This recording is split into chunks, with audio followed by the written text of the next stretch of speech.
7. Implications of trust. Among 8 giants who towered over her, and Stave and Martyr, who had never wavered, and Jeremiah, who remained as abandoned as a derelict, Lyndon Avery stood alone, staring hopelessly at the writhe of the ravine where Thomas Covenant, Bronnell, and Clyme had ridden out of sight. If she had been able to look at herself, she would have seen a bedraggled figure, worn and unkempt. Her hair had not known the touch of soap or brush for more days than she could count. After her attempts to wash it, it had dried into matted, impossible tangles. Her features had been eroded by care and loss until they resembled Covenant's flensed countenance, but without his indomitable strictures. And the red of her shirt had lost much of its vividness, its clarity. The flannel was a mess of plucked threads and little rents dominated by the bullet hole over her heart. The swatch of fabric which she had torn from the hem for the mod-out no longer seemed to have any significance. It merely made her look even more like a refugee from a better life. The grass stains on her jeans below the knees were as indecipherable as Carroll Wildwood's runes, and the staff of law stained to fuligen when its shaft should have been as clean as the one tree's heartwood. Its import lies beyond my ken. Even her use of its flame had become darkness, echoing the condition of her soul, stark and irredeemable. Covenant's departure was an open wound. Without his ring, he had no defense against seizures and chaos. He could not even control the seduction of his broken memories. And Joan knew him. She, or Turia Raver, could sense his touch on Loric's quill. Lyndon urgently wished to believe that he was not riding to his death, but that hope eluded her. His abandonment left her with nothing to shield her. In spite of his vulnerabilities, she had counted on him in ways that were too profound for language. Yet he considered his ex-wife more important or more urgent. "It's like Joan has me on a string. I can't do anything else until I deal with her." He had told Lyndon, "You have other things to do," but she could not imagine what they might be. Because Jeremiah was all that endured of the loves which had shaped her life, she dropped the staff and went to him. With both arms she hugged him hard, trying to anchor herself on the form that she had nurtured and tended for so many years. He was only a husk of the young man he should have been, an empty hull. But he had always been like this. His vacancy did not diminish his hold on her, and now she knew how he had concealed himself. She had stood in the graveyard of his mind. In some sense, she understood how he had resisted the Croyles' torments and the despisers. But she did not understand why Annley's gift of earth power had failed to rouse her son. That mystery surpassed her. The vigor of his new theurgies was clear to every dimension of her health sense. It should have sufficed, yet it was not enough. While Lyndon clung to her son, Rhyme Coldspray cleared her throat. "Lyndon, giant friend," her voice was husky with weariness. A little food and a sufficiency of water could not replenish her spent strength. Nevertheless, she sounded grimly determined. "The day flees from us. Soon the sun will near the rim of Landsdrop, and still we stand in this harm-ridden region. We must not delay longer. The worm of the world's end will not await our readiness to meet it." Lyndon tightened her grip on Jeremiah for a moment. Then she let him go. The Iron Hand was right. The sunlight slanted from the west, casting shadows like omens after Covenant. The fact that the worm seemed like an abstraction, a mere word rather than an imminent threat, did not lessen its significance.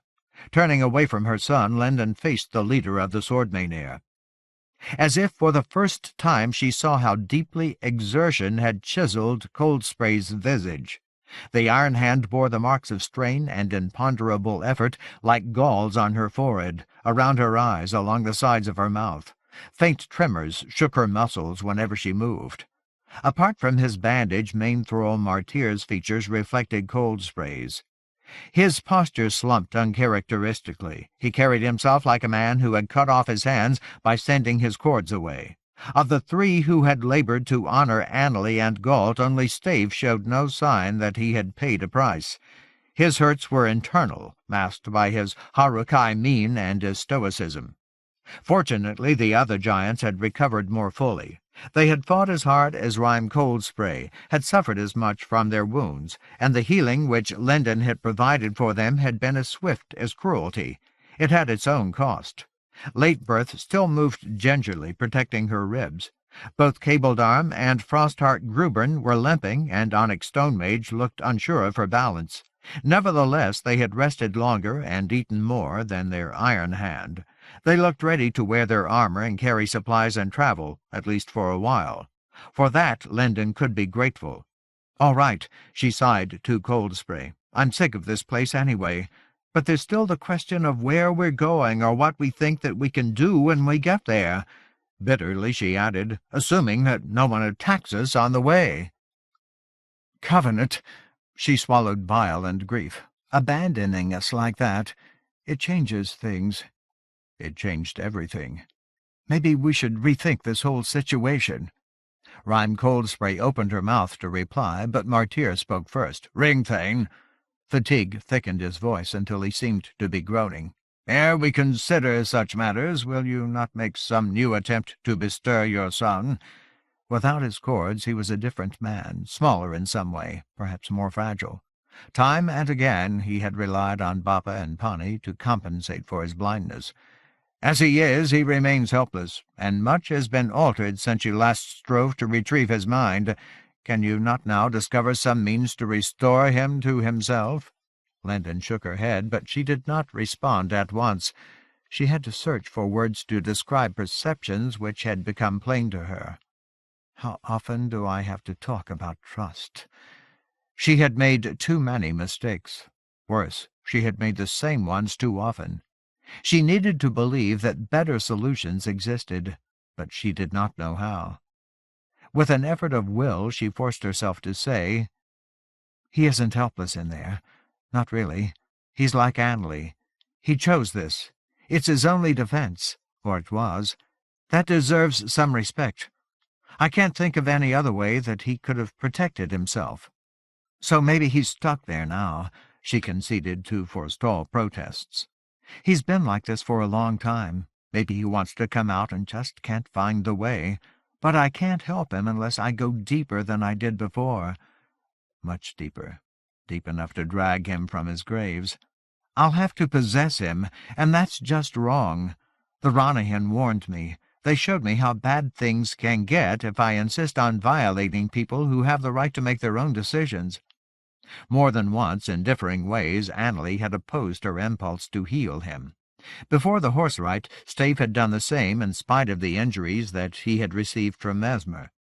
"I used to be a doctor, a healer for people with broken minds, and the one thing I learned is that I couldn't heal them." God, this was hard to admit. She had learned to accept the truth where her patients were concerned. But to say the same about her own son— They had to heal themselves. My only real job was to help them feel safe, so that maybe they would believe that they could risk healing themselves. I'm not much of a healer anymore. She had committed such slaughter. But possession is still wrong. I know because it's been done to me, by Moksha Jahannam, and I've done it myself, to Covenant. Covenant keeps telling me to trust myself, but that doesn't make much sense. She meant that it was impossible. Not after what I've accomplished so far. What does make sense to me is trusting the Ranyhyn. They went to a lot of trouble to warn me. She did not want to remember the images with which they had filled her thoughts. I think it's time that I stopped ignoring them. Attempts must be made, Martyr had told her days ago, even when there can be no hope. But he had also said, and betimes some wonder is wrought to redeem us. She anticipated objections. How could her companions grasp what she was trying to say? None of them had been taken by ravers, or had participated in Joan's lurid agony, or had become carrion. But Coldsplay's only reply was a frown of consideration. None of the other giants offered an argument. Stave regarded Lendon impassively, accepted her. And Martyr, The main thrall relaxed visibly. She had eased some unspoken doubt or burden for him. His shoulders lifted as he announced, "Then I see no cause to alter our intent. Earlier we resolved to entrust our course to the will of the Ranyhyn. That choice I have approved. I do so again. Few as we are, we can select no better path. Let Stave of the Harukai summon the great horses. Let us renew our intent to abide by their guidance." His counsel was a gift. Lendon did not want to make more decisions, and in one respect she was like the Raman. The prospect of the Ranyhyn eased her spirits. She could find a kind of solace, comfort as visceral as a caress, in the kindness of Hyn's eyes, the security of the mare's strong strides. Briefly the Iron Hand considered Martyr's advice. For a moment she scanned the reactions of her comrades. When she returned her attention to the main thrall and to Lendon, her countenance opened into a broad grin. "Main thrall, your words are folly. By some measure they are madness. For that reason they are a delight to us. Are we not giants, fools all, and do we not desire to cast our strength against the utter ravage of the earth? What fate, therefore, can be more condign for us than that we must commit every passion and every life to the will of beasts that cannot reveal their purposes? Earlier we assented to this course because we saw no other. Now we do so because it gladdens our hearts. If it should chance that the earth and time endure, tales will one day be told of giants who dared the destruction of all things at the behest— I mean no offence, main thrall— at the behest of mere horses." Martyr also was grinning. Unlike Cold Spray's, however, and those of the other giants, his expression had a whetted edge, fierce and eager, like a promise of vindication. If Roger or Castanessen, Lendon thought, or even Lord Fowl, had seen the main thrall at that moment, they might have felt apprehension writhing in their guts. "All right," she said again. She tried to sound stronger, and may have succeeded. "Let's see how much ground we can cover without getting into trouble." She meant without running into another attack. But she also meant without asking too much of the giants. "I'll never be any readier than this." Nodding to Lendon, Martyr, and the sword Mynheer in turn, Stave raised his hand to his mouth and began the ritual summoning which his ancestors had used during the time of the Blood Guard and of the Council of Lords. 3 whistles, each as piercing as cries, each separated by half a dozen heartbeats. Lendon scarcely had time to shake her head in wonder at the inexplicable magic which enabled the horses of Ra to know hours or days or seasons in advance when and where they would be called, and to arrive when they were needed. Then she heard the muted impact of hooves cantering on packed sand. She should not have been able to hear it at that distance. Perhaps the sound carried simply because the horses were Ranyhyn, majestic and ineffable, as vital as the land's pulse of earth power, and as numinous as the hills of Andalane. Soon, however, she saw them. Constrained by the litter of boulders and the quirks of the slopes, they came in single file. First proud Hynn, roan and magisterial. Then Hyn, dappled grey with her star-like heraldry on her forehead. Then Narunal, palomino and eager. As eager as Martyr, with the same air of fierceness. Just for an instant Lendon thought that there would be no more. But another Ranyhyn followed behind Narunal, another roan, as like to Hynn as a son, but less heavily muscled, less broad in the chest, and somewhat smaller. Hyn, and Narunal. Stave, Lendon, and Martyr. The last of the 10 that had set out from Revelstone with the begrudged permission of the masters. And a mount for Jeremiah. A mount for Jeremiah, who had never ridden and would not throw himself off balance, and could therefore sit his Ranyhyn as safely as if the beast were made of stone. Lendon had watched Nabon and Mornem carry Bronwyn and climb away. She believed that she would never see Rome, Frama, and Bonnerill again. Their riders were dead. As for Ronyhyn and Naharan, Bappa and Pani, she did not know what to think. She could hardly believe that they would be able to sway the masters. But Jeremiah had a mount. He would be better cared for aback a Ranyhyn than he would have been in her arms, And maybe, oh, maybe, the experience of riding might serve to guide or lure him out of his dissociation. She had seen stranger things during her years at Barrenford Memorial. Sometimes a simple touch was enough, if it were the right touch given at the right moment by the right person. Her hugs were not the reassurance that Jeremiah needed, or she was not. The knowledge was anguish. Nonetheless, she told herself that she could be content with any form of consolation that restored his mind. In their disparate fashions, Stave and Martyr greeted the approach of the Ranyhyn. As the giants watched, simultaneously bemused and entranced, the former master spoke formally of land riders and proud bearers, Sunflesh and Skymane. At the same time, the main thrall prostrated himself, pressing his forehead to the sand in a manner that seemed both self-effacing and exultant. Clearly none of the horses had run hard or suffered trials, a dramatic contrast to their state when they had been called in Andalane. They must have left the hills in plenty of time and known of a comparatively direct descent from the upper land. With his neck imperiously arched, Hynn stamped to a halt in front of Stave and whinnied like a shout of defiance.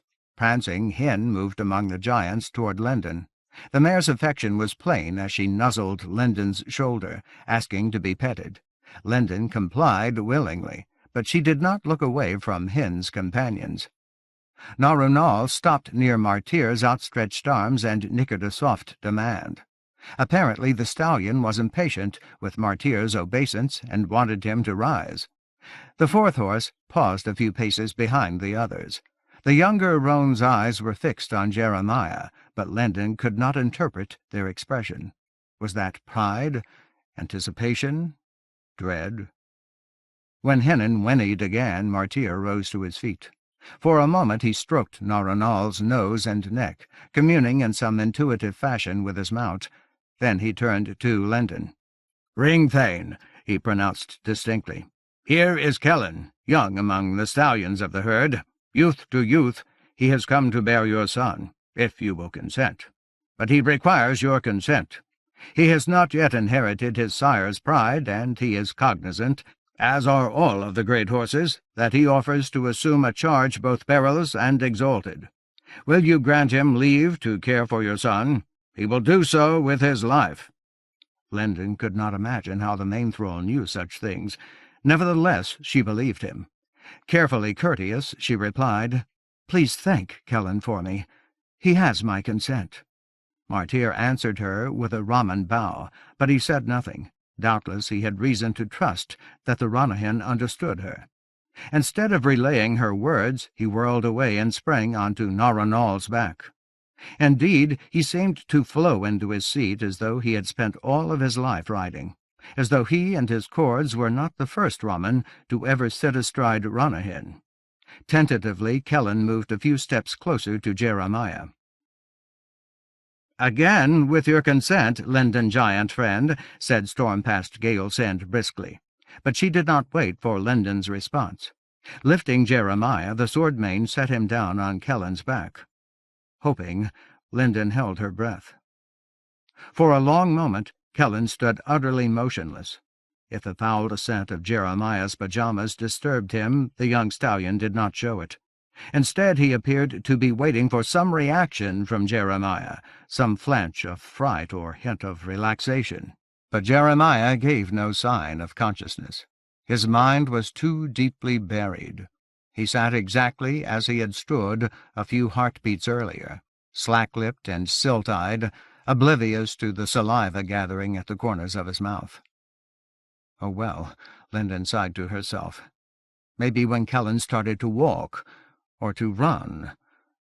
Finally Qwellinir tossed his head, made a whickering sound like a query. Hynn answered with a snort of command, and the younger roan began to move away from the stream, carrying Jeremiah as if the boy were a treasure. At last Lendon looked away. When she glanced at Stave, he came to boost her onto Hynn's back. Almost at once, Hynn's familiar ability to communicate ease and stability settled into Lendon's muscles, although she had not ridden for days that felt as long as seasons. As Stave mounted Hynnin, Lendon nodded to Rhyme Coldspray, who answered with a grin as wide as pitchwife's. "Thus we turn to a new heading," the Iron Hand proclaimed, "foolishly and glad of it. Many have been the vagaries of our journey, and extreme its trials. Each new course has been as unforeseen as the soul-biter, as unforeseeable, and at times as reluctant to permit passage. Yet never, I deem, have we sailed seas as chartless as those now spread before us. Had we the strength for exuberance, we would announce with songs our pleasure that in the sargasso of the earth's fate we will be guided by the innominate mystery of these Ranyhyn." "Aye," assented Frostheart Grubern gruffly. "And if we reserve our breath for wheezing, we will trust that joy is in the ears that hear, not in the mouth that does not sing." Chuckling, Cabledarm shouldered a sack of supplies. In spite of her unsteadiness, Onyx Stonemage took another, the last of the Ardent's foodstuffs and waterskins. Cirrus Kindwind hefted the only bedroll. Then, laughing softly, she tossed it to Stave, a feigned admission that it was too heavy for her. The Harukai caught it as if it were weightless and set it across his thighs. "Ring Thane?" Martyr asked, with something of Hynnin's brazen assurance in his voice. "Sure," Lendon muttered. She was watching Jeremiah again, as if her attentiveness might serve to rouse him. "I assume that you can tell the Ranyhyn what we want, somehow. If they refuse, we'll know soon enough." The main-thrall barked like one of the Erviles. Then he bent low over Narunal's neck, stroking the stallion as he whispered words in a language that sounded like nickering. Lendon thought that she caught Qwellinir Banal's name, but the rest escaped her. If the giants understood, they only grinned, and checked their weapons and readied themselves to leave the stream. Narunal responded with a neigh as clarion as Hynnin's.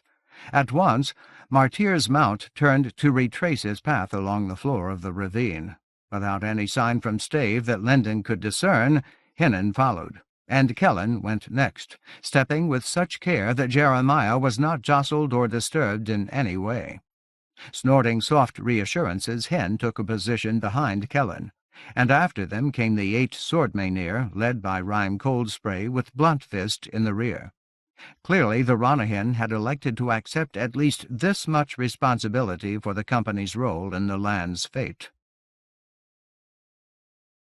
While the ravine twisted westward and its floor formed a comparatively clear path, the Ranyhyn followed it. But as the company moved beyond the region of battle, beyond the cairns, the hills on both sides began to slump. At intervals now, Lendon glimpsed more distant landscapes to the north and south, barren slopes interspersed with swaths of dirt and gravel like long desiccated swales. When Narunal and the other Ranyhyn finally turned away from the fading trail of sand onto a broad field of grit and fine dust, made hazardous by shards of flint, they surprised Lendon by heading into the southeast. Surely they should be going northwest? Toward Mount Thunder, if not toward Salva Gildenborn? In that direction the Scourge and the Sand Gorgons were laying waste to the forest as they moved to defend Castanessen. Yet the horses chose the southeast, picking their way warily among flint splinters and knives. Were they following Covenant? Lendon's heart squirmed at the thought. He had suggested that he intended to look for Joan along the same heading that the Ardent had taken from the Lost Deep. This heading. Did the Ranyhyn believe that Covenant would need Lendon's help when he faced his ex-wife at last? If so, she wanted to hurry. She feared losing him to a seizure more than his rejection, his efforts to spare her. But the company could not hasten, not yet. The horses had to be careful where they placed their hooves. And the giants, they plodded doggedly ahead as if they were impervious to sharp stones, raising small puffs of dust with every heavy step. But weariness clogged their strides. They moved like women carrying boulders on their backs. "Stave," Lendon tried not to raise her voice or sound apprehensive, "did Covenant go this way? Can you tell?" Stave said nothing. Instead, Martyr answered, "The Ranyhyn have diverged from their path toward us. Yet, ahead of us lie the marks of 3 horses, one shod. I judge that we trail after Naban, Mornim, and the Harrow's Mount." "Lacking ordinary sight," he admitted, vexed by his limitations, I am no longer capable of true Raman scoutcraft. Yet the Time Warden's passage with the humbled is plain here. For the present, his way is ours." "Can you tell?" Linden began. She did not know the extent of Martyr's communion with Narunal and the other horses. "Can you tell if we're going to keep on following him?" "Ringthane, I cannot." His assertion clearly did not trouble the main thrall. "The bond between the Ranyhyn and the Raman is not," he seemed to search for the right word, "explicit in that fashion. We are the servants of the great horses, nothing more, and the essence of our service is service. We do not vaunt ourselves by endeavouring to comprehend more than we are given." "So you don't know what they have in mind?" "I do not," Martyr stated calmly. Linden scowled at his back. "Then how do you know that they understand what we're asking them to do?" "Ringthane," now the main thrall's tone revealed an edge of asperity, "that we do not strive to grasp the thoughts of the Ranyhyn does not imply that they cannot grasp ours. How otherwise are we able to serve them if they cannot comprehend us? The Time Warden has spoken of trust, and you have given your assent. If you now wish to recant, do so. Ask of Hen what you will. Command her according to the dictates of your heart. I will await the outcome with interest." Just for a moment, Linden considered taking the dare. She wanted another chance to be with Covenant, to protect him if she could, to understand why he had turned his back on her. But then she shook her head, resisted an impulse to slap herself. Spoken of trust. She needed some way to control her accelerating descent into darkness, and she knew from long experience that she could not refuse the logic of despair if she became incapable of trust. Eventually she would succumb. Days ago she had urged her companions to doubt her. All well and good as far as it went. She had doubted herself. Therefore she had needed to believe that her friends made their own choices freely. But the ultimate implication of her insistence then was that she had doubted them. Was that not why Kevin Landwaster had committed the ritual of desecration? He had blamed himself for the land's plight, and had not trusted any other power to accomplish what he could not. Now Martyr had effectively challenged her to admit the truth about her doubts, and she could not. She had already done too much harm. She no longer had any real choice except to cling to her friends and the Ranyhyn. In the end, every other alternative would lead her back to she who must not be named. Her silence seemed to satisfy Martyr. He held his head high and his back straight, concentrating ahead of Narunal as he led the company off the flints into a region of shale and sandstone, mounded like barrows or the detritus of glaciers. There the Ranyhyn could have quickened their pace safely, but they did not. Even at a canter, Covenant and the Humbled might be leagues ahead of them by now. Nevertheless, Narunal continued to move as if the Ranyhyn had no purpose other than to conserve the stamina of the giants, as if Linden and her companions had chosen to put their faith in an illusion, as if the Ranyhyn intended to let her slip deeper into despair.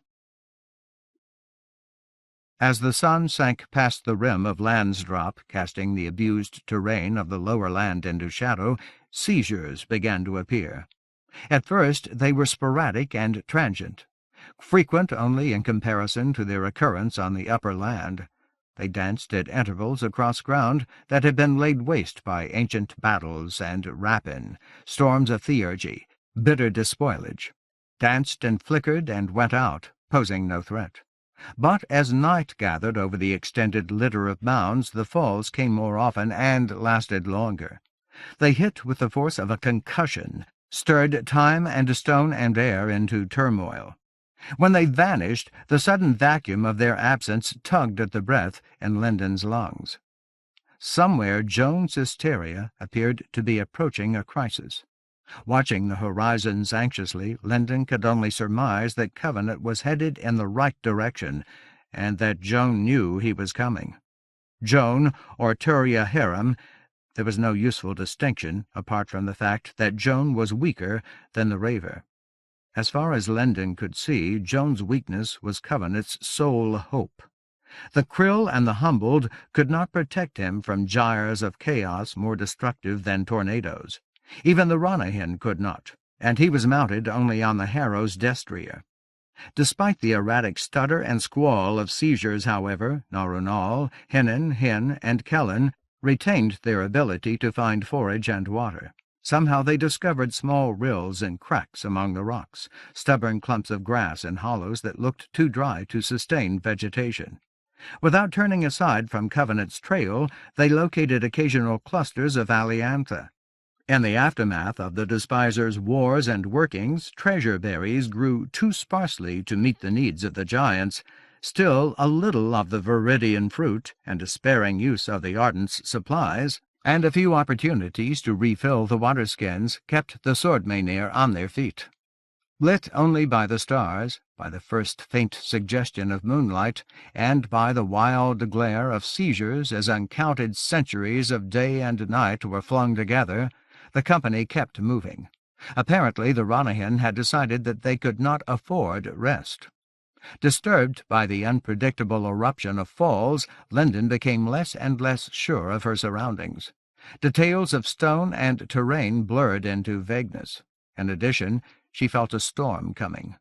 The nerves of her skin tasted confusion in the air, abraded winds rising, ambient pressures shifting in response to the violence of the seizures. But she made no attempt to estimate the severity of the storm. The effects of Joan's madness demanded her attention. If a fall came too close, she had to be ready. Concentrating on dangers, she was taken by surprise when the horses stopped. They had entered a low vale between outcroppings of basalt so smooth and slick that they hinted at the distant abandonment of the stars. A tentative trickle of water ran down the vale bottom, tending eastward, and tough grasses clung to life there, interspersed with more aliantha than the company had found elsewhere. There the main thrall and then Stave dismounted. As Narunal and Hynn trotted away, Martyr announced quietly, "Some rest we must have. The Ranyhyn will watch over us." In a chorus of soft groans and sighs, the giants gathered around Lendon and Hynn, Jeremiah and Qwellin. Some of them loosened their cataphracts, dropped the shaped stones to the grass. While storm-past Galesend lifted Jeremiah from his mount, Cabledarm and Onyx Stone Mage began to unpack a meal. All of the swordmenir were uneasy, troubled by the possible burgeoning of seizures, the approach of bad weather. But they could not refuse a chance for food and sleep. As Qwellin cantered away after Narunal and Hynn, Lendon slipped down from Hynn's back, let the mare go. Stave had already set out the bedroll for her, but she ignored it. Of Martyr she asked, "Did Covenant stop here?" Like the main thrall and the giants, she spoke softly. She did not know the lower land, did not know what waited in the night. Loud sounds might attract notice. "I gauged that he did," Martyr replied, almost whispering. "Hooves have preceded us. Treasure berries have been plucked. But his pause was brief. Had he lingered here, more sign of his mount would be evident." "How far ahead is he?"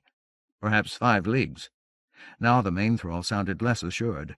"Certainly no more than 10. At greater speed the marks of his passing would be more distinct, the strides longer." Lendon tried to consider the implications of Covenant's progress, but she could not imagine them. Her scant experience of the lower land did not extend this far south. Keeping her voice low, she asked Stave where she was. Around her the giants gave no obvious sign that they were listening. Instead, they prepared a meal, or gathered aliantha, or shed their armor and massaged each other's sorest muscles. Yet Lendon felt the weight of their oblique attention. Only Jeremiah appeared to hear and understand nothing. The shared memories of Stave's people were precise.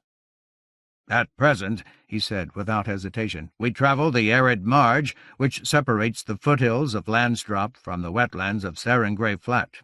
This terrain is not wide. Its constriction may account for the fact that our path follows the unbelievers. Where we now rest, Landsdrop continues to the southeast. If the Ranyhyn do not quicken their pace, we will remain much as we are for perhaps another day. Then, however, we will attain both the easternmost cliffs of Landsdrop and the southern reaches of the Sarengrave. In that place the broken plinth of the Colossus will stand high above us, while beyond it the river Landrider plunges from the plains of Ra to become the Ruin Wash. "Aye," Martyr put in, a muffled growl. "And along the leagues of Landsdrop, which demark the plains of Ra, are many ascents. There the armies of Fangthane breached the upper land in an age long past, bringing their savagery first to the Ranyhyn and their Amen." Stave nodded. "Beyond the Sarengrave, the spoiled plains fill the lower land both eastward to the Sunburnt Sea and southward beyond the ken of the Harukai. There the purpose of the Ranyhyn may diverge from the Earlords if they do not first turn to assay Landsdrop. Our path and his will no longer be constrained by the perils of the Flat and of the Lurker. From the Colossus," he continued, "the shattered side of Foul's Cresh lies somewhat south of east, torn from a promontory of cliffs which front the Sunburnt Sea. Between the Colossus and that rent habitation are arrayed the spoiled plains, still rife with the effects of corruption's malice, then the shattered hills, a maze and snare for the unwary, and last, the long-cooled flows of lava which were once Kurash Slay. In the time of the unbelievers' first triumph over corruption, Kurash Slay formed the final defence of Foul's Cresh, ancient Ridjek Thome. After the destruction wrought by the Earlord's victory, however, the lava spilled into the sea until its sources were drained. The masters seldom journey there, seeing no purpose in the visitation of sites where memories of corruption's cruelest evils linger. But upon occasion they have confirmed the lifelessness of his former abode." For a moment Lyndon no longer heard what Stave was saying. He had triggered a memory that stopped her ears, that almost stopped her heart. Joan. A wasteland of shattered stone, the rubble of a riven cliff, the unmistakable tumble and flow of surf crashing forever on rocks. And Turia Harem. Oh, Covenant! He was going there. Then the abrupt glare and seethe of a seizure snatched at her. Instinctively her heart clenched. She scrambled for earth power. An instant later, however, her senses snapped into focus, and she realized that the fall was too far away to harm the company. If it came closer... It did not. For a few heartbeats it writhed eastward, increasing the distance. Then it vanished with the suddenness of a thunderclap. Lyndon took a deep breath, loosened her grip on the staff, tried to calm her hammering pulse. God in heaven! Covenant! The storm brewed by so many temporal disruptions was growing stronger, but that threat was easier to ignore.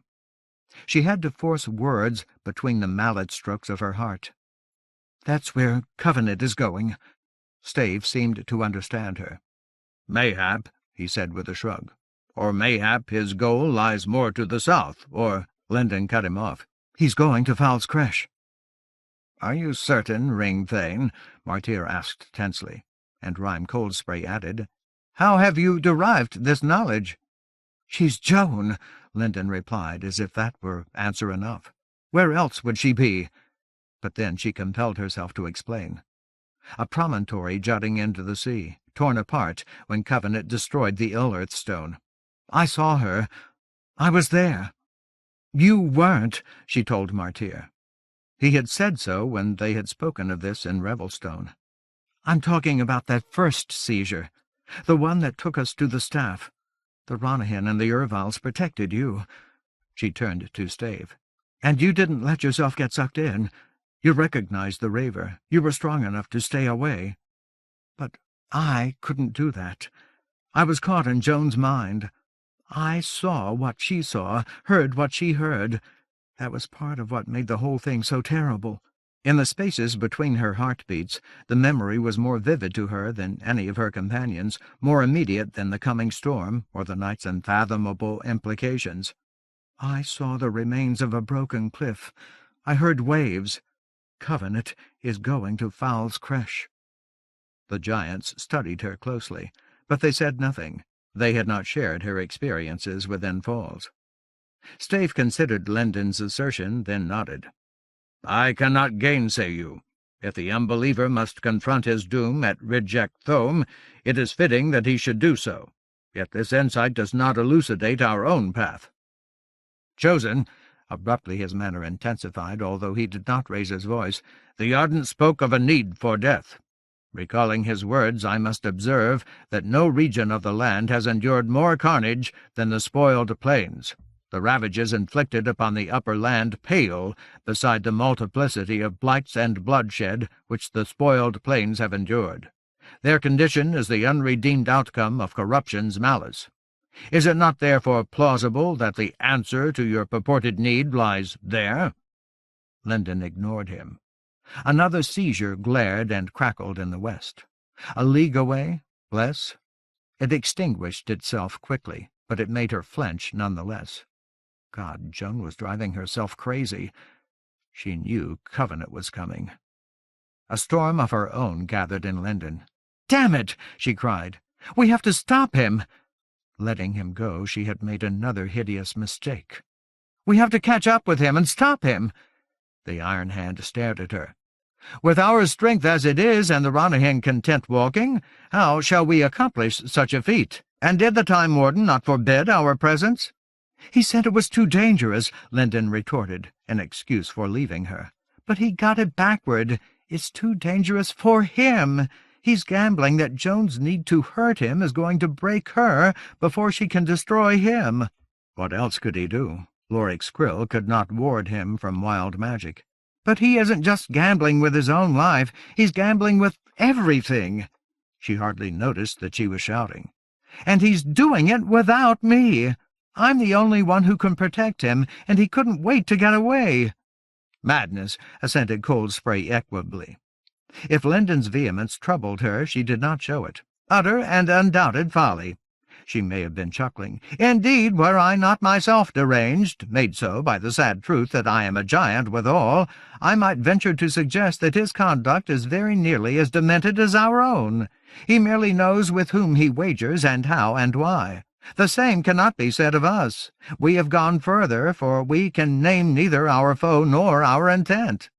Before Lendon could respond, Frostheart Grubern advised in an amiable grumble, "Do not heed her, Lendon giant friend.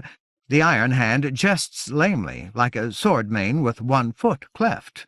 She means to aver only that in straits as extreme as ours, one gamble is much like another. Thomas Covenant wagers all things on his own strength and resource, and on the friable extravagance of a possessed white gold wielder. We have chosen to entrust our fate and the land's and the earth's to the Ranyhyn. Time, if it endures, will reveal who has been wiser." "And is it not also true," Martyr suggested, "that we are in greater peril from seizures and other evils than the Time Warden?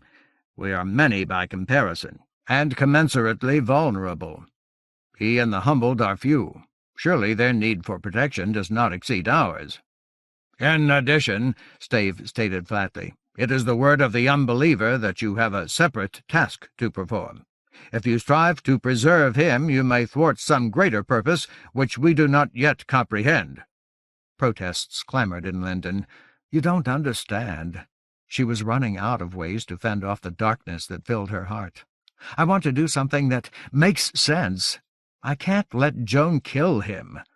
But that was not what he desired of her. "I expect you to do what you've always done. Something unexpected." And she had already missed her chance to help him. She knew that. When she had let him ride away, she had surrendered her right to share his fate, or to ask him to share hers. It was too late to change her mind. None of her mistakes could be undone. If Joan killed Covenant, Lendon would have no one to blame except herself. Trust was a bitter joke, and she had forgotten how to laugh. Avoiding the concerned stares of her companions, she tried to pretend that she had recovered her emotional balance. "All right, I understand." She did not want their misdirected reassurances. "I just wish I could be with him. Don't worry about me. You should get some rest, all of you. Sleep if you can. I'm going to find some place where I can see farther. The Ranyhyn can't save us if a fall gets too close." Then she turned away, hoping to forestall arguments. Unsure of her ability to climb the basalt in such darkness, she began to walk along the vale after the horses. She heard the giants murmuring anxiously to each other, felt Martyr's troubled regard, and Stave's blunt gaze. Jeremiah's emptiness made it plain that he did not need her. Tightening her grasp on the staff, she pushed herself to walk more quickly. Her parents had taught her how to meet despair, but there were other answers. She had learned a few from her patients in Barrenford Memorial. Soon she found a southward slope beyond the basalt, but when she climbed to the hill crest, she was not high enough to scan the dark horizons for more than a stone's throw in any direction, so she moved toward the nearest obstruction and plodded upward again. That rise afforded her a clear line of sight for perhaps a third of a league on all sides. Was it enough? She did not know, but the vantage suited her. Here she could no longer feel the emanations of her companions, and the ground was littered with loose stones, some of them sharp enough for her purpose. She was as weary in her own way as any of the swordmen, yet she needed to stay awake. Hunger and thirst might suffice to keep her from dozing for a time. Cold might help, but she needed more, and had other plans. Somewhere in the night one of the Ranyhyn nickered a query. Surely that was Hyn? But Linden did not know how to respond, and the soft call was not repeated. She needed to be left alone. When she had seated herself on uncomfortable rocks exposed to the accumulating turbulence in the air, however, her nerves recognized Stave's approach. He held a waterskin and a handful of treasure berries. Over one shoulder he carried the bedroll. Sighing, she composed herself to endure his company, at least for a little while. Fortunately, he said nothing. Instead, he gave her the waterskin, dropped the bedroll nearby, then he stood motionless beside her, holding Aliantha in his cupped fingers so that she could accept the fruit at her own pace. He had lost his son so that hers could be saved. He may have understood more of her emotions than she cared to consider. For his sake, she made an effort to drink and eat slowly, to convey gratitude by savoring the vitality of the berries. But the strain of his presence was too much for her. Soon she began to gulp from the waterskin. A moment later she scooped the fruit from his hand so that he would have no excuse to stay with her. He did not leave. He was Stave. He had declared his allegiance in spite of its extreme price. After a moment she begged him to go. "Let me do this by myself, please." Her voice was little more than a croak. "I'm lost. Too many of us have died, and I've done too much killing. I'm like Jeremiah. I need to find my own way out." She prayed that he would not speak. At first he did not. Then he advised sternly, "Heed the Ranyhyn, chosen. Their gifts are many. It may be that they are able to divine coming disturbances of time, or to perceive falls in the instant of their creation. If so, they will forewarn you." After that he was gone. With her health sense, Linden watched him until she was sure that he had returned to the giants and Martyr. Then she finished her small meal, drank more water, and turned her attention to other things. She needed a response to despair that did not require her own death, and she could not think of a way to help Jeremiah. Fumbling, she searched around her for a stone that she could use, one with a raw edge or a jagged point. The sky overhead was a glittering loveliness of stars, profuse and forsaken. Covenant had gone to face Joan without her. She had no way of knowing what the Ranyhyn wanted from her, or for her. The worm of the world's end was coming to the land. If the stars were sentient in any sense, their bereavement was too vast and irreducible for comprehension. Finally her fingers found a stone that suited her. It seemed sharp enough. It had a good point. She rolled up her left sleeve, studied the faint pallor of her skin. But her father had killed himself by cutting his wrists. After all these years, she still intended to refuse his legacy. Tugging at the fabric of her jeans, she worked one leg up to her knee. An answer to darkness, a way to control her despair so that she did not sink deeper. Hunched over herself, she gripped the stone and began scraping cuts into the sensitive flesh of her shin. That hurt. Of course it did. But the pain would also help her. As Barrenford Memorial's physician, she had worked with a number of cutters, self-mutilators. Cutting was a common symptom because it was so effective. Voluntary physical hurts suppressed helpless emotional anguish. Cutters damaged themselves so that the pain would calm them. It galvanized their few residual strengths. For some, it provided a relief as exquisite as joy. It might do the same for her. Using an edge and point as raw as the teeth of a saw, she tried to cut from memory the inadvertent pattern of the grass stains on her jeans into the human skin of her shin and calf. Perhaps she would have succeeded. She might have attained the wedded peace that she had witnessed in her patients. Given time, she might even have managed to replicate the mark of fecundity and long grass, the sign that she had paid the price of woe. But while she gasped at each kind, cruel gouge and tear, she realized suddenly that Hyn was standing over her. The mare was little more than a silhouette against the blighted horizons. The faint gleam of the star on her forehead was barely visible. Her eyes were only dim suggestions. Still, her presence shamed Linden. No cutter wanted to be watched. Being watched reversed the craved effects of the pain. Linden needed those effects. Nevertheless, Hyn denied them. Groaning, Linden cast away her stone, pulled down the leg of her jeans, struggled to her feet. She wanted to swear at Hyn, but she had no curses left, none that were as bitter as her life. Now she could only hope that she had hurt herself enough to stay awake as long as her last companions needed her, as long as Joan lived and could hurl seizures.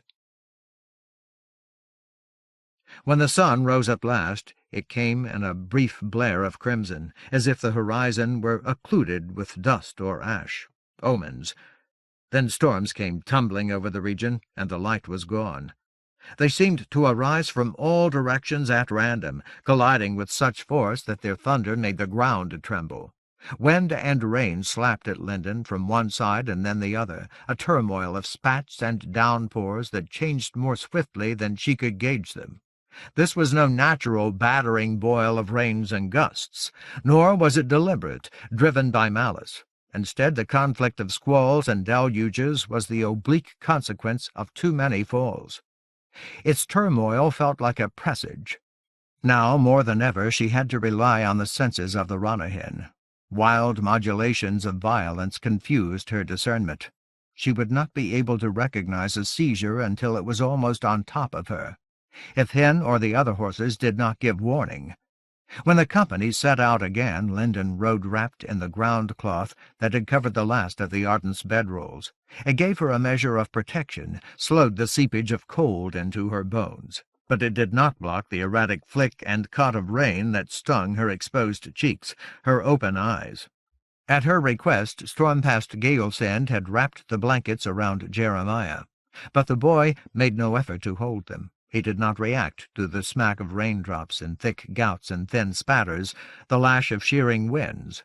Galesend was forced to walk at Kellen's side so that she could replace Jeremiah's coverings whenever they slipped from his shoulders. Perhaps he did not need them. Perhaps his bestowed strength warded him from cold and wet and wind. It had done so for Annalie. Still, Linden was glad that Galesend did what she could to shield the boy. Under the circumstances, Linden was not surprised to hear that Martyr had lost Covenant's trail. The main troll sounded angry at himself, but she wondered how even the most cunning and sighted of the Ramen could have identified hoof marks on this sodden ground in this weather. In any case, she knew where Covenant was headed, and Clyme and Bronnell were with him. He would not lose his way. Still, the Ranyhyn refused to travel faster than the giants could walk. As the storms closed around Linden, constricting her percipients, they inspired a kind of claustrophobia. and she could not resist asking Hyn for haste, but Hyn ignored her. Together the horses maintained a trot that felt as slow as plodding. Yet they were not tired. Linden could feel the ready power of Hyn's muscles, and the Ranyhyn did not lack for provender. At irregular intervals they continued to find patches of sufficient grass for themselves, huddled clumps of aliantha for their riders. When they did so, they did not resume their battered trek until both they and their riders had eaten. Stubbornly they allowed Covenant and the Humboldt to run farther and farther ahead. Did they seek to diminish the likelihood that the company would be caught by a seizure? Linden did not know. Occasionally Naranal or Hennon trumpeted a warning. At those times, however, she felt nothing except the moil and barrage of rain, the incessant to and fro of wind. Falls had apparently vanished from this region. Joan was concentrating her madness elsewhere. Or she had exhausted her fury, or she was dead. Or Linden was wrong. If the mounts were alert to some other peril, Linden could not detect it. Even when she used the staff to extend her senses, she recognized no threat except the weather and her own frailty. What could the great horses fear under these conditions if they were not endangered by seizures? Gradually the terrain changed. For a time there were mounds and eroded thrusts of rock like worn-out teeth and drenched ridges. Then the ground became poured sheets of dark stone, as smooth as recent lava. Later the stone gave way to a plain so featureless that it seemed to have been pounded flat. Later still, erosion gullies like cracks in the landscape's flesh complicated the company's path. Then came more hills arrayed in lines like barricades raised to force anyone advancing from the northwest to turn eastward. Doubtless the mounts and the giants could have held to their course. Long millennia had softened the contours of the hills. Shaking their heads, however, and snorting in apparent disgust, the Ranyhyn allowed themselves to be deflected. For the first time they began to travel more east than southeast. Toward Fowl's Creche? Linden had no idea. Late in the afternoon, the storms finally resolved their contention. The winds became a rough blast out of the west. The rains dwindled. Soon the clouds broke open behind the company, letting sunlight touch them for the first time since dawn. Thunderheads scudded along. In a rush the sky cleared. But as Linden watched the clouds race away, she saw with a shudder that the revealed sky was not blue. Instead, it had acquired a dun color tinged with gray like smoke, as if the gales of an immense dust storm had found untended flames somewhere on the upper land and fanned them into wildfires. Like the storms, the hues staining the air did not feel wrong or malevolent. Nonetheless, they were palpably unnatural. The upper land was not a desert or barren. It could not be lashed to produce so much dust. And the season was still spring. Its rains had been too plentiful to permit a conflagration on that scale. "Stave!" Linden cried. The wind tore his name from her mouth. "What is that?" Shivering, she gestured at the sky. At a word from Stave, Henning came to Hyn's side. The former master leaned closer to Linden. "Chosen, I know not. The Harukai have no experience of such weather. In a distant age, the Bloodguard saw evils storm from the east, the handiwork of corruption. But this is altogether unlike those blasts." "You will observe, however," called Rhyme Coldspray, "that these strange taints do not ride the wind. They spread from the east. In Brothair realm, such skies prevail upon occasion. They arise among the nameless theurges of the great desert. Elsewhere we have not witnessed their like." The worm, Linden thought. Oh, God. Seizures had not filled the sky with dust and ash. Lethal forces of a different kind were starting to spread. The refusal of the Ranyhyn to hurry baffled her completely. Yet the horses were sensitive to the condition of their drenched riders and companions. Without warning, Naranal veered aside into a breach between the nearest hills, a gap like Bargas Slit or the crooked cut of a plough. When Hyn followed the others, Linden soon found herself in a scallop on one side of the breach, a hollow of comparative shelter formed by the wearing away of softer soil from the hill's underlying rock. It resembled a scour in miniature, barely wide and deep enough to hold Lendon, Jeremiah, Stave, Martyr, and 8 giants. Still it offered a degree of protection from the blast's flail. The main thrall dismounted, and at once Narunal cantered away. Kellen did the same after Galesend lifted Jeremiah to the ground. Wearily Lendon slipped off Hen's back.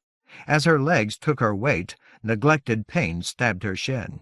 Unable to hide her reaction, she flinched. There was still too much wind, too much cold. Nevertheless, she was reluctant to call fire from her staff. She did not want to be reminded of flames as black and lamentable as the wood, and she did not want to announce the company's location to any being capable of spotting her power.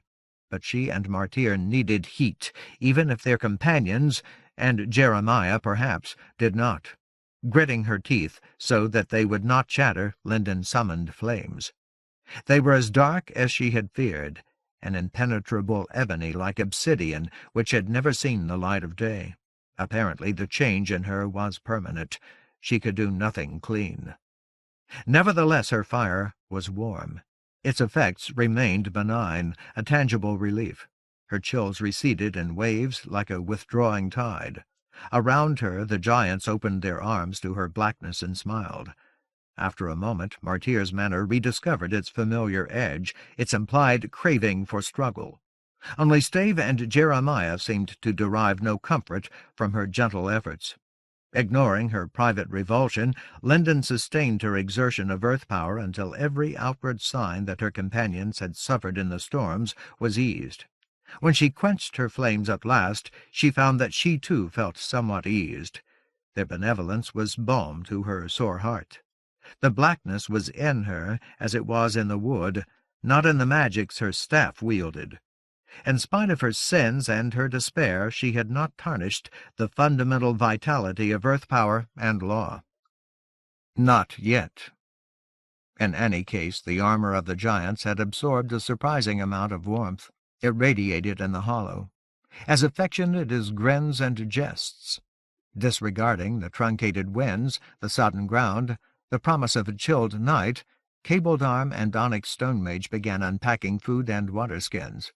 Storm-past Galesend took Jeremiah's steaming blankets, squeezed out as much water as she could, then draped them around him again. While Stave set out Lendon's ground cloth so that she and a few others would have a dry place to sit, she asked him, "So where are we? How far have we come?" He appeared to consult his store of memories. "These hills have urged us away from Landsdrop toward Sarengrave Flat. I gauge that we rest some 3 leagues north of the promontory of the Colossus." "How close are we to the Sarengrave? Are we in danger?" Why had Narunal and Tinnin whinnied so urgently during the day, when there were no seizures? Without hesitation, Stave answered, "I estimate the distance at less than 1 league. However, the flat's proximity poses scant peril. In this region the wetland is extensive but shallow, little more than a marsh sporadically snared with quagmires. The lurker prefers the deeper mire within the heart of the Sarengrave and in Life-Swallower. Its vast bulk and ferocity require more noisome waters. It is conceivable," he admitted impassively, "that the monstrous wight which the Ardent has named Horim Karabal is cognizant of our presence. To the certain knowledge of the Harukai, the lurker is avid to devour all earth power." He paused to glance at Martyr, "including that which the Ranyhyn possess. It may crave any form of theurgy, but its hungers do not respond swiftly. The lurker is fearsome and fatal, but first it is slow, suggesting that its attention must be drawn to earth power from a considerable distance or depth. Perhaps the lurker has noted your son's passage. Perhaps it is able to discern the Ranyhyn. Perhaps it has sensed your use of the staff. Nevertheless, its reach is not known to extend beyond the bounds of the Sarengrave." "I am content," the main thrall announced when Lendon did not speak again. "The appetite of the lurker for the Ranyhyn is familiar to us. It elicits a distress among the great horses which other hazards do not. Plainly some alarm troubled them during the day, yet no seizure appeared. Therefore I am inclined to believe that they were disturbed by the scent of the lurker. Here, however, their spirits are resigned, For that reason I likewise deem that there is no present peril." "Then we will eat and rest while we may," said the Iron Hand. "Lendon giant friend's benisons have renewed our hearts, and no giant born is fool enough to refuse viands and ease, nor do we scorn slumber. Many are the storms through which we have slept at sea and elsewhere. Indeed, Frostheart Grubern did so in the toils of the Soul-Bider." She nudged her comrade, while Late-Birth, Heel-Hold Bluntfist, and Cirrus Kindwind chuckled. "Though others aboard Dyer's vessel remained watchful, chary of horrors. Guarded by the valor and vigilance of the Ranyhyn, we fear nothing." Sighing, Coldspray sank down to sit in her warmed cataphract against the wall of the small space. Other swordmenir did the same, but Lendon fretted over concerns that did not involve the lurker. The insistence of the Ranyhyn on taking the company farther into this region of wars and slaughter and evil appeared to confirm Stave's guess that the horses were intent on satisfying her need for death. Hers or Jeremiah's. For her son's sake, she prayed that the need was hers. Nevertheless, she feared it. She was sick of killing, morally nauseated, and had no cure. Her leg did not hurt enough. God, she wished that Hen had not interrupted her cutting. Shame was the wrong kind of pain. As twilight and then darkness thickened like murk over the lower land, Lendon and her friends ate as much of their dwindling supplies as they could spare. Chewing on her lip, Lendon drew more ebon fire from her staff and used it to heat the stone of the scant shelter. Then the giants stretched out as best they could. Gradually they drifted to sleep. Martyr sat on the ground cloth with Lendon, apparently determined to wait with her until she allowed herself to rest. But she kept herself awake by galling her cuts with the damp fabric of her jeans, pretending to massage them, and after a time the main thrall began to doze. Then only Stave remained to share her watchfulness and her fears. Soon the night grew so deep that she could not see the far wall of the breach. Lulled by the warmed stone, she felt her attention fraying. She had not slept the previous night, and her cut shin did not hurt enough to sustain her. Before Stormpast Galesend went to sleep herself, she had wrapped Jeremiah in his blankets again, and laid him carefully on the ground cloth between Lendon and Martyr. If the boy's eyes had closed, Lendon's might have done the same. But he stared upward, gazing at nothing as though he had outlived his need for rest or dreams. Lendon watched him like a mother with a sick child. More and more the stained tint of his eyes seemed to resemble the milky hue of Annalie's blindness. Jeremiah's new earth power had done nothing to relieve his dissociation. Instead, it appeared to emphasize the silt that defined his sight, as if the ramifications of Annalie's gift had driven him deeper into his graves. For a time, anxiety kept Lendon alert in spite of her weariness. Eventually, however, her concentration faded. She was helpless to stop it. By degrees, her thoughts became so vague that she did not recognize Hennon's stentorian call until she felt Stave slip silently out of the hollow. Inchoately alarmed, she jerked up her head, slapped at her cheeks. After an instant's hesitation, she took up the staff and ground one iron heel against the cuts in her shin and calf until she broke them open, drew fresh blood. After a few moments, Stave returned. Touching Martyr's shoulder, he said softly, "Main thrall." Then he nudged the Iron Hand's armor with one foot, spoke her name more loudly. Lendon struggled to her feet. "What is it?" At the same time, Martyr came instantly awake, surged upright. Coldspray shook her head as if she were scattering dreams, rubbed her face vigorously to dispel them. Without preamble or inflection, Stave announced quietly, "We are approached. The Ranyhyn have departed." Simultaneously, Lendon said, "Approached?" The main thrall demanded, "Departed?" And Coldspray asked, "What comes?" Before Lendon could insist on an answer, Martyr stated harshly, "The Ranyhyn do not flee any peril." "They flee no peril," Stave countered, "except that of the lurker." "The lurker?" Lendon thought, scrambling to understand. "Here? But you said—" The main thrall's whole body seemed to blaze with anger, but he did not contradict Stave. "Swordmenir, Coldspray barked to her comrades. "We are needed." Then she confronted Stave. "I await your explanation, Stave of the Harukai." As the other giants lurched awake and began to rise, Stave shrugged. "Whether we are threatened is beyond my discernment. I do not sense the lurker's presence. I am certain only that the Ranyhyn no longer watch over us, and that a small throng of whites approaches from the direction of the Sarengrave. However," he added, "these creatures are not entirely unknown. Upon occasion, in more recent centuries, such whites have been observed by masters who chanced to be scouting the boundaries of Sarengrave Flat. They appear to roam freely among the fens and quags, singly or in sparse groups. They are man-shaped, short of stature and hairless, with large eyes well formed for vision in darkness. Within sight of the masters, they have not heretofore wandered beyond the waters of the flat. Observed, they have betrayed no awareness of their observers. And there is this." Stave paused, almost seemed to hesitate. "To the masters, they have evinced no theurgy or other puissance. Indeed, they have appeared altogether harmless. Yet those that now draw nigh hold in their hands a green flame, like unto the emerald hue of the skest. In some fashion this fire sustains their emergence from their wonted habitation." Linden scrambled, and could not catch up. She felt stupid with sleeplessness. What was Stave saying? He had not seen any indication of the lurker, but the Ranyhyn feared it. Martyr had not denied that, and the horses were gone. "My God," she breathed, hardly aware that she spoke aloud. "Are those things minions? Servants of the lurker?" Millennia ago the Skest had served the ancient monster Horum Carabal. Those creatures of living acid had tried to herd Covenant and Linden, Sunder and Halion, and a small party of Harukai into the lurker's snare. Their quest for the One Tree would have died there if Covenant had not risked his life to wound the lurker with Loric's krill and wild magic, and if he, Linden, and their companions had not encountered giants, the giants of the Search, and if the Skest had not been opposed by creatures called the Sir Jaheran.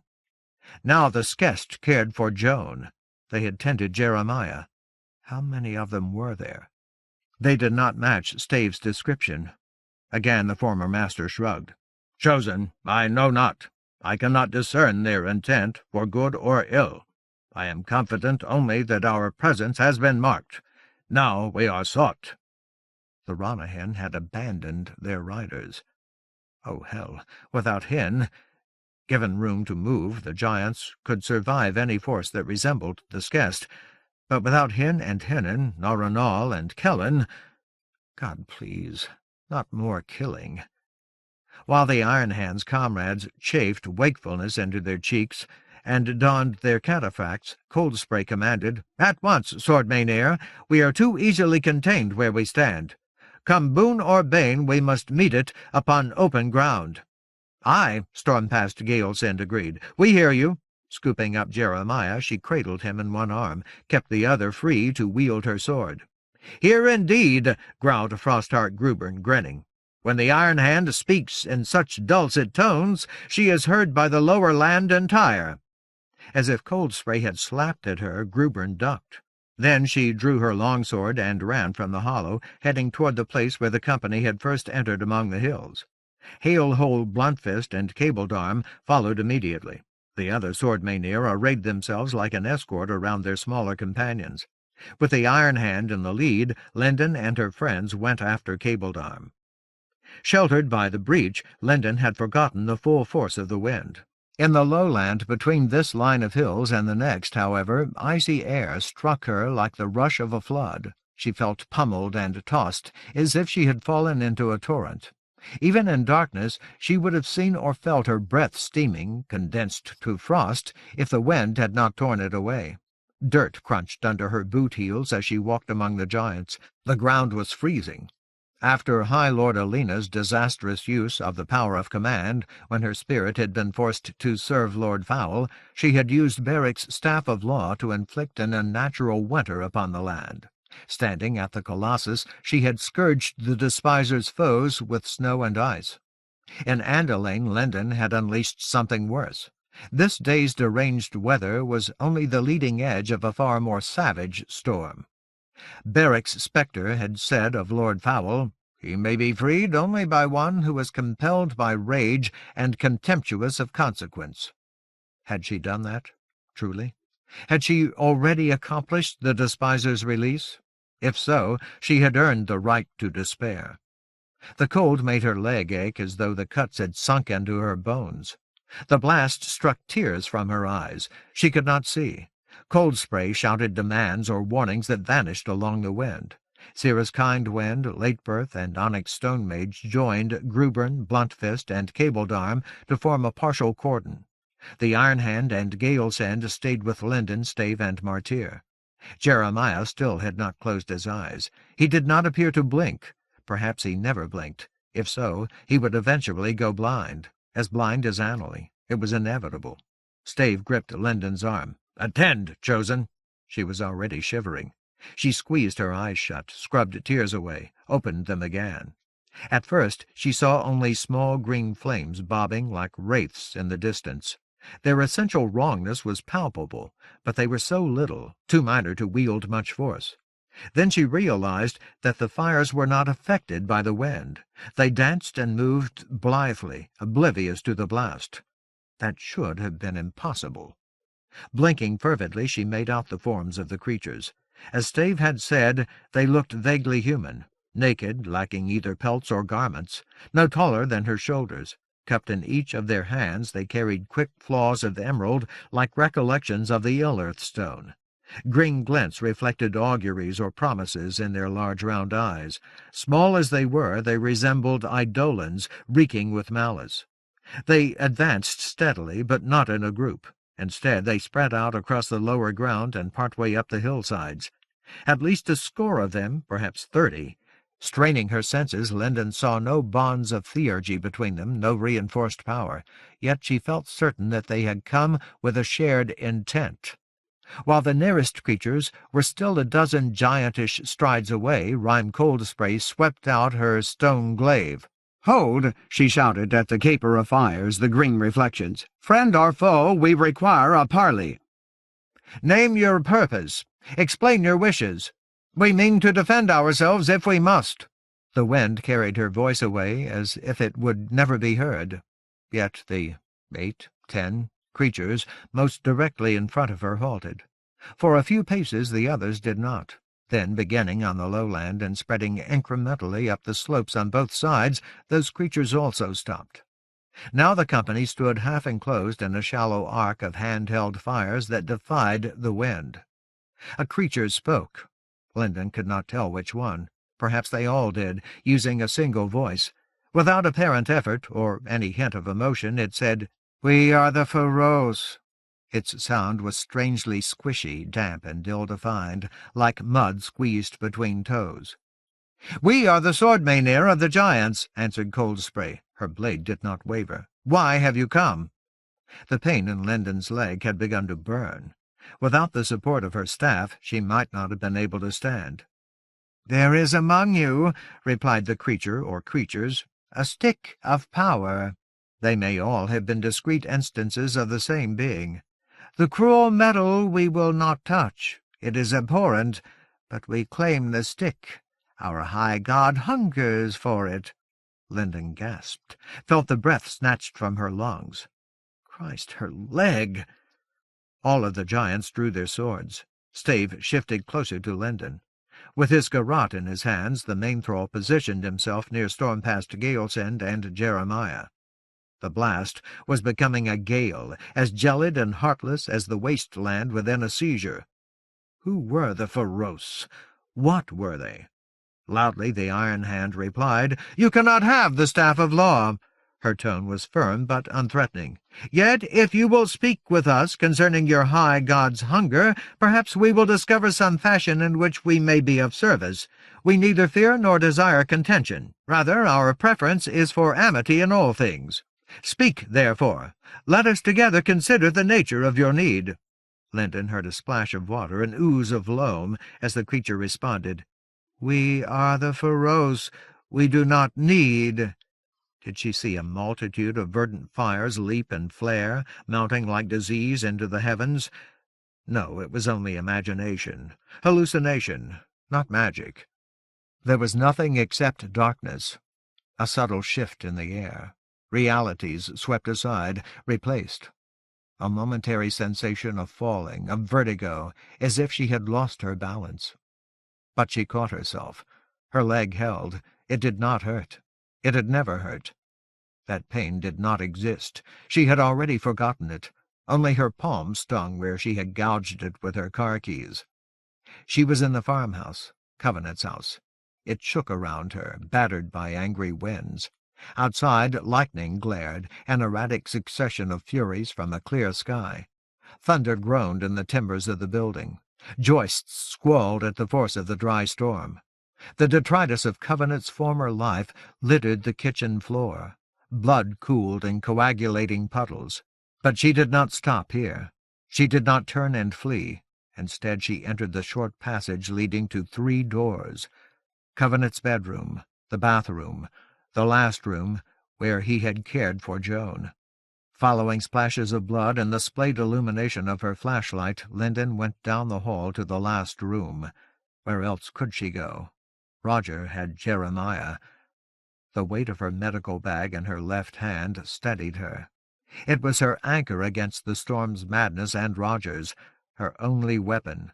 Her grip on the flashlight abraded the small wound in her palm, but that beam was too frail to protect her. She had left her coat at home. Deliberately she had put on a clean red flannel shirt, clean jeans, sturdy boots. She had driven here, to Haven Farm, where she knew what she would find. The door was open. The last room. She smelled ozone and blood. The house trembled.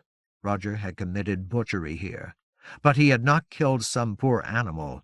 Certainly not. Not Covenant's heartless son. He had shed the life of one of his hostages. Linden felt as buffeted as Covenant's abandoned home. A strange disorientation thwarted her. For some reason she expected there to be crusted dirt on her shirt. Stains, grime, tatters, consequences. She expected a neat hole over her heart. But the flannel was still clean. It was practically new. Her jeans were innocent of Roger's carnage. Lightning struck nearby, lightning and thunder, a crash like a tall tree shattering.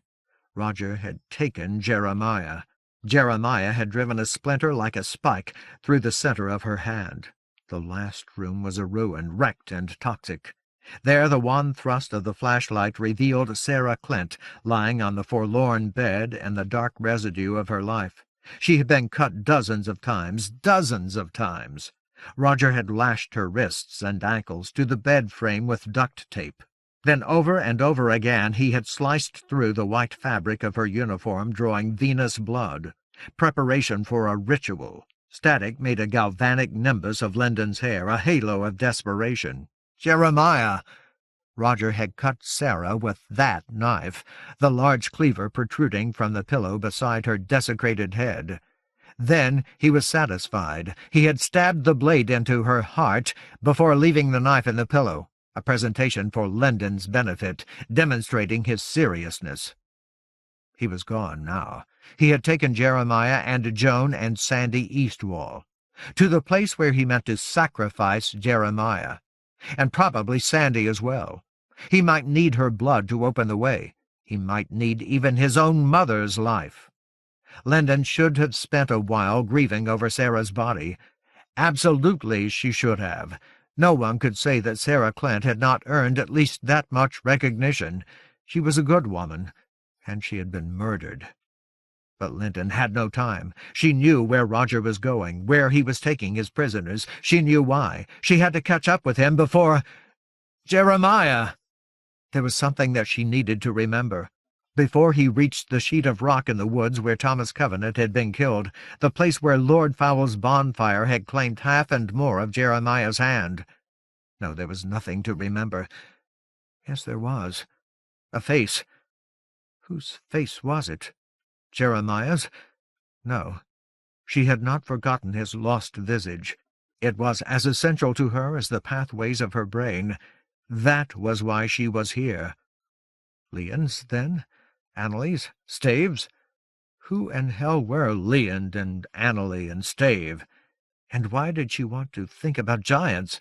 She had not seen them for 10 years, and could not afford to be distracted by old love, not now. In spite of her haste, she tried to honor Sarah briefly, a few heartbeats of sorrow, but she could no longer smell blood or ozone. Those scents were heavy enough to cling. Nevertheless, the barrage of winds had torn them from the house, through the broken windows and gapped walls. Instead, she smelled smoke so thick and dire that it could have been the leaping fume of the despiser's blaze. She saw wisps in the beam of her flashlight. Pressure grew in her chest. Threats of suffocation filled her lungs. She had to go. She had wasted too much time. Wait, her shirt, her jeans. Nothing.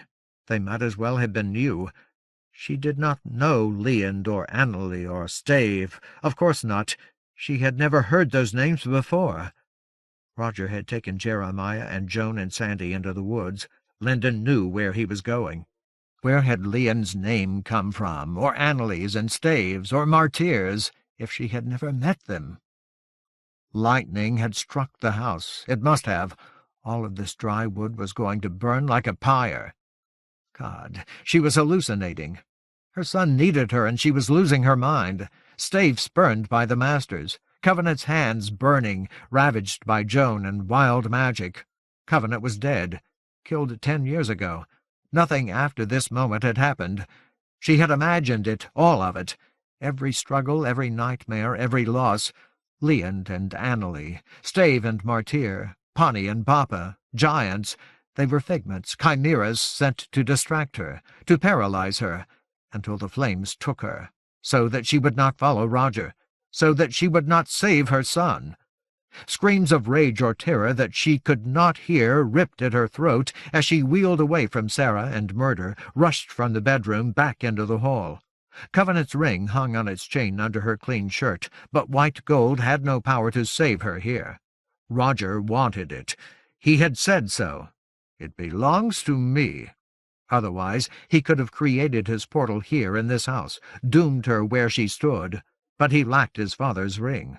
Lurid flames chewed the edges of the boards, the walls of the passage. The whole house was kindling. A jolt like the impact of a hurricane staggered the entire structure. Swinging her bag, Lyndon beat at the fires, recovered her balance. She needed to dash past them before they could catch her. Reach the kitchen, the living room, the front door. Escape into the night. Free Jeremiah. But she was already too late. Ahead of her, the door to Covenant's room burst outward, blasting from its hinges by a furnace roar of flame. Conflagration howled into the hall. Smoke as black as midnight struck at her, demented fists of heat. They drove her backward. Soon the fire itself would be as black as... She could not flee through the house.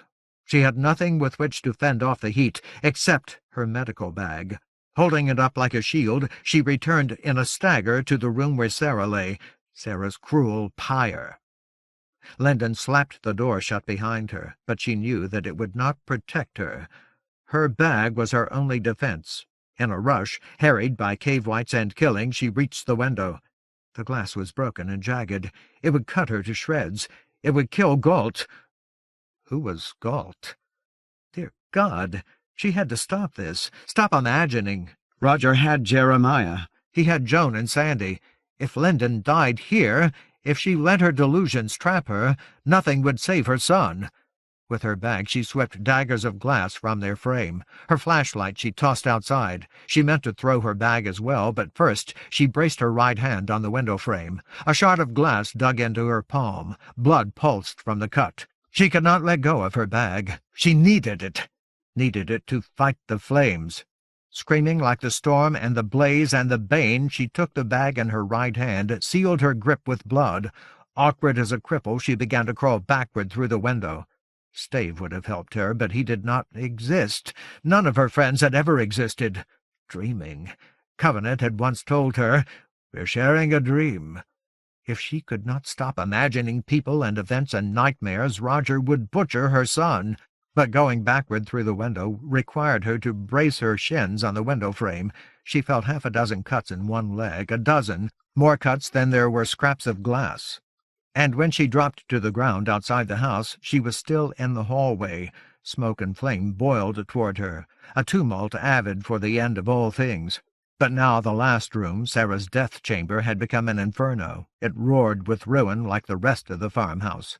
She should have thrown her medical bag out the window with her flashlight. She had lost her chance to escape that way. Long arms of fire reached out for her. Ebony smoke, streaked with bitter orange and unbearable heat, tumbled toward her. Shrieking, she turned and fled, ran frantically as if the hall were the throat of she who must not be named.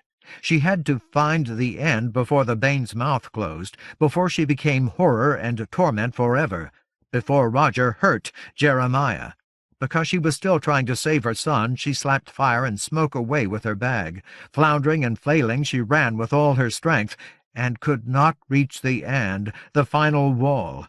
Pain throbbed in her leg as if her shin and calf were gushing blood.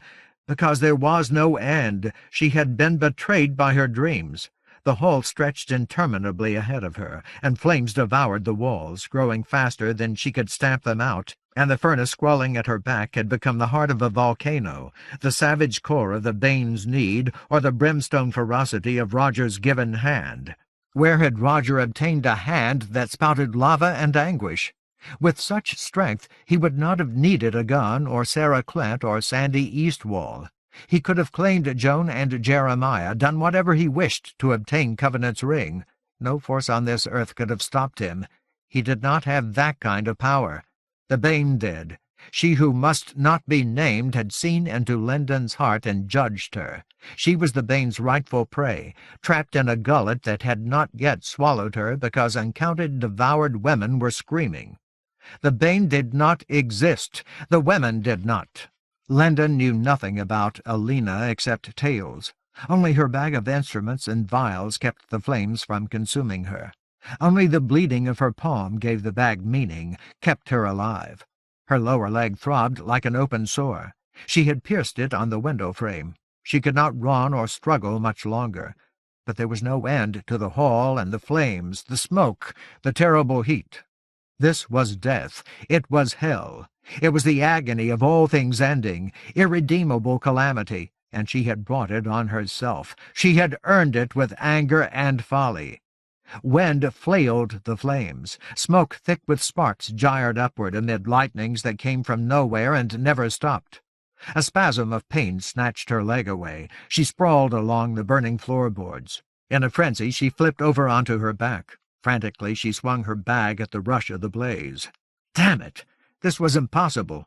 The hall had an end. It ended at the wall of the room where Sarah had died. Lyndon had not left enough glass in the window frame to hurt her this badly, but she had lost her chance to save Jeremiah, her reason to live. Trust yourself. Covenant was crazy, dead and insane. There was nothing in her that she could trust. The only thing that mattered was power, and her defense was failing. By now, every necessary resource in her bag had been smashed. Trust yourself. Trust what, you bastard? She might not have resurrected him and roused the worm if he had only spoken to her. In Andolane, when any word from him would have been as precious as her son. She can do this. No, she could not. No one could. No one except Covenant, who had refused her. Her hair sizzled and stank. Her eyelashes burned, scorching her eyes. Flame and smoke scoured her mouth, her throat, her lungs. Charred blots like deserved torments marked her shirt. Now she needed to die. Anything was better than spending eternity trapped in the nightmare of she who must not be named. The world will not see her like again. But there were also marks on her leg, on her jeans, a tracery of bloodstains below her knee. They formed a pattern. She did not know what the pattern meant. Still, she recognized it. It could not have been caused by her struggle to crawl over the fanged frame of the window. Beneath the darker script of blood, she saw hints of green. Her eyes were scalded, nearly blind. Nevertheless, the green looked as essential as grass. The pattern, if it existed, was a map. And there on her shirt, surrounded by smoldering and blackness, a small round hole as precise as the passage of a bullet. Her like again. From somewhere beyond the flames, voices shouted her name. They had been shouting for a long time, too long. Friends whom she had never met because they did not exist, imagined friends, pleaded for her in voices as loud as the conflagration and collapse of the farmhouse. If she could not trust herself, she might be able to trust them, or the map. It showed the way out. Out of what? Into what? She had no idea. She could not read the map. She could only follow it. She knew how. Do something they don't expect. Everything else will take care of itself. Because she had only one real weapon, one defense, and had failed to save herself, she hurled her medical bag straight into the teeth of the fire. Everything is simpler than you make it sound. Simpler, hell! In that instant a bolt of lightning struck through the blazing house into her chest. The concussion knocked her flat, expelled the anguish from her lungs, stunned every muscle. But the shock was brief. Night swallowed the flames, effaced fire from the world. Before her heart knew that it had died, it beat again. She lay on damp grass, while realities wheeled around her, spinning too fast to be understood. When she gasped for breath, the air had become cool bliss. At once the shouting changed. Crying, "Linden, giant friend!" Frostheart Grubern scooped Linden into her arms. The Swordmane's muscles strained with urgency.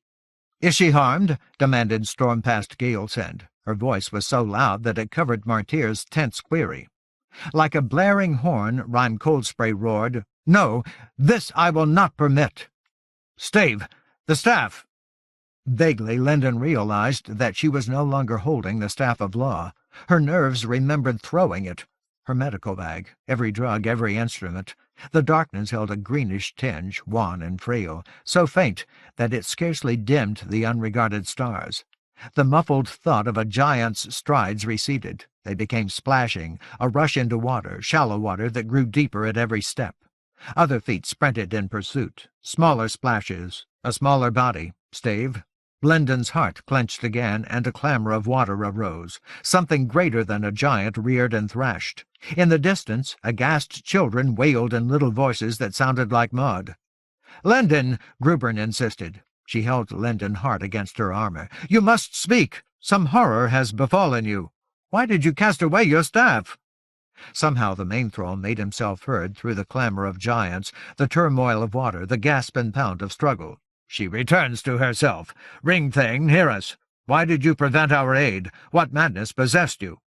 Linden did not reply. She could not. She hardly had the strength to lift her head, focus her eyes. But she heard desperation, combat, fear. She should have died. Instead, she tried to see. At first, everything was a blur of darkness. Emerald flames shed no illumination. Ordinary vision was useless. With her health sense, however, her land-given sight, she discerned sparse grass and damp sandy soil, an agitated boundary of water. Beyond that, details smeared into each other. Shapes bled until they became confusion, a flurry of writhing that flung water in all directions. The water smelled of rot, thick with muck and mold, like a marsh that did not drain. Why had she discarded her staff? She needed it now. It was hers. Hers! She did not have to hold it in order to call up its strength. As long as she could sense its presence, she could not. It was gone. Or it was masked. Christ! By a looming evil as thick as trees, as dense as a grove. From the verge of the grass a fen spread farther than her percipients could reach, a wetland clotted with mold and mud and swamp vegetation. Between small eyots of roots and muck, water lay dense and stagnant, and deeper as it stretched into the distance. It had been undisturbed for an age. It was not so now. Its ancient decay was in chaos, scourged and writhing, a welter of froth and spray, and from it came the stench of corpses, bodies by the thousands, so long immersed that their putrefaction clogged the air. The Sarin grave, Linden thought numbly. Sarin grave flat. What was she doing here? Why had her companions brought her? They knew the danger. Grubern's chest shuddered at each rank breath. From somewhere nearby, Martyr made retching sounds. Galesend cupped her hand over Jeremiah's mouth and nose as if she hoped to filter the reek with her fingers. Gagging helplessly, Linden forced her perceptions farther. Latebirth, Cirrus Kindwind, and Onyx Stonemage stood to the ankles in the edge of the marsh, poised to fling themselves into some fray. Yet they appeared to hesitate, uncertain of their enemy or enemies. Latebirth faced the fen, aimed her sword toward the struggle that lashed the water, searched for an opportunity to attack, but Kindwind and Stonemage kept their backs to the flat. Across a gap of a dozen or more paces, they confronted two clusters of the small, hairless creatures, the Feroz, one off to the left, the other on the right of Gruben and Galesend, Lendon, Jeremiah, and Martyr. Green flames gibbered in the hands of the creatures. Their muddy wailing rose through the stench and clash from the wetland and was swallowed into silence. Kindwind and Stonemage seemed to be waiting for the Feroz to attempt an assault. Rank humidity clogged the air. It filled Lendon's lungs like stagnant muck. Her leg throbbed in response to the panicked theurgy of the creatures. But they paid no attention to her. She had already thrown away her staff. They had no further interest in her. Out in the marsh, Cold Spray, Cabled Arm, Hail-Hole, Bluntfist, and Stave fought the lurker of the Sarengrave. Oh, God! Lendon knew that evil, that fierce hunger. She remembered it. She could hardly breathe. Years or millennia ago, it had come close to killing her and everyone with her. In strength and savagery and sheer size, it dwarfed even giants. Without Covenant and the Krill and wild magic— She counted 3 tentacles standing up from the water, no 4, each as thick as one of the Swordmenir. Each could have stretched to 3 times the height of any giant.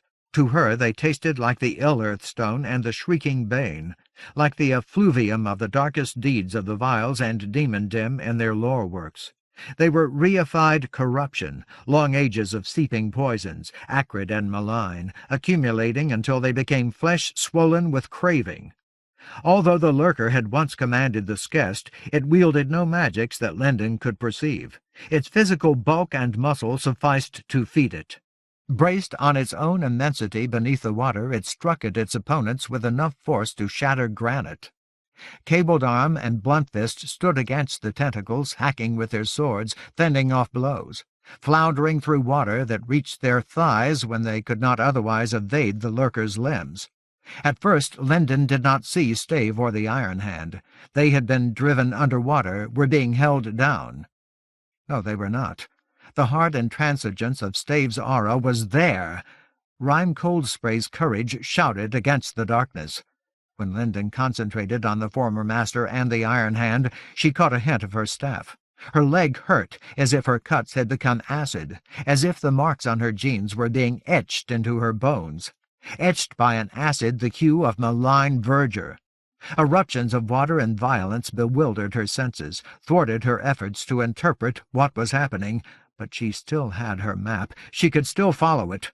Through the tumid obstruction of the air, the untrammeled logic of grass stains and pain led her to Cold Spray's Stave and the Staff of Law.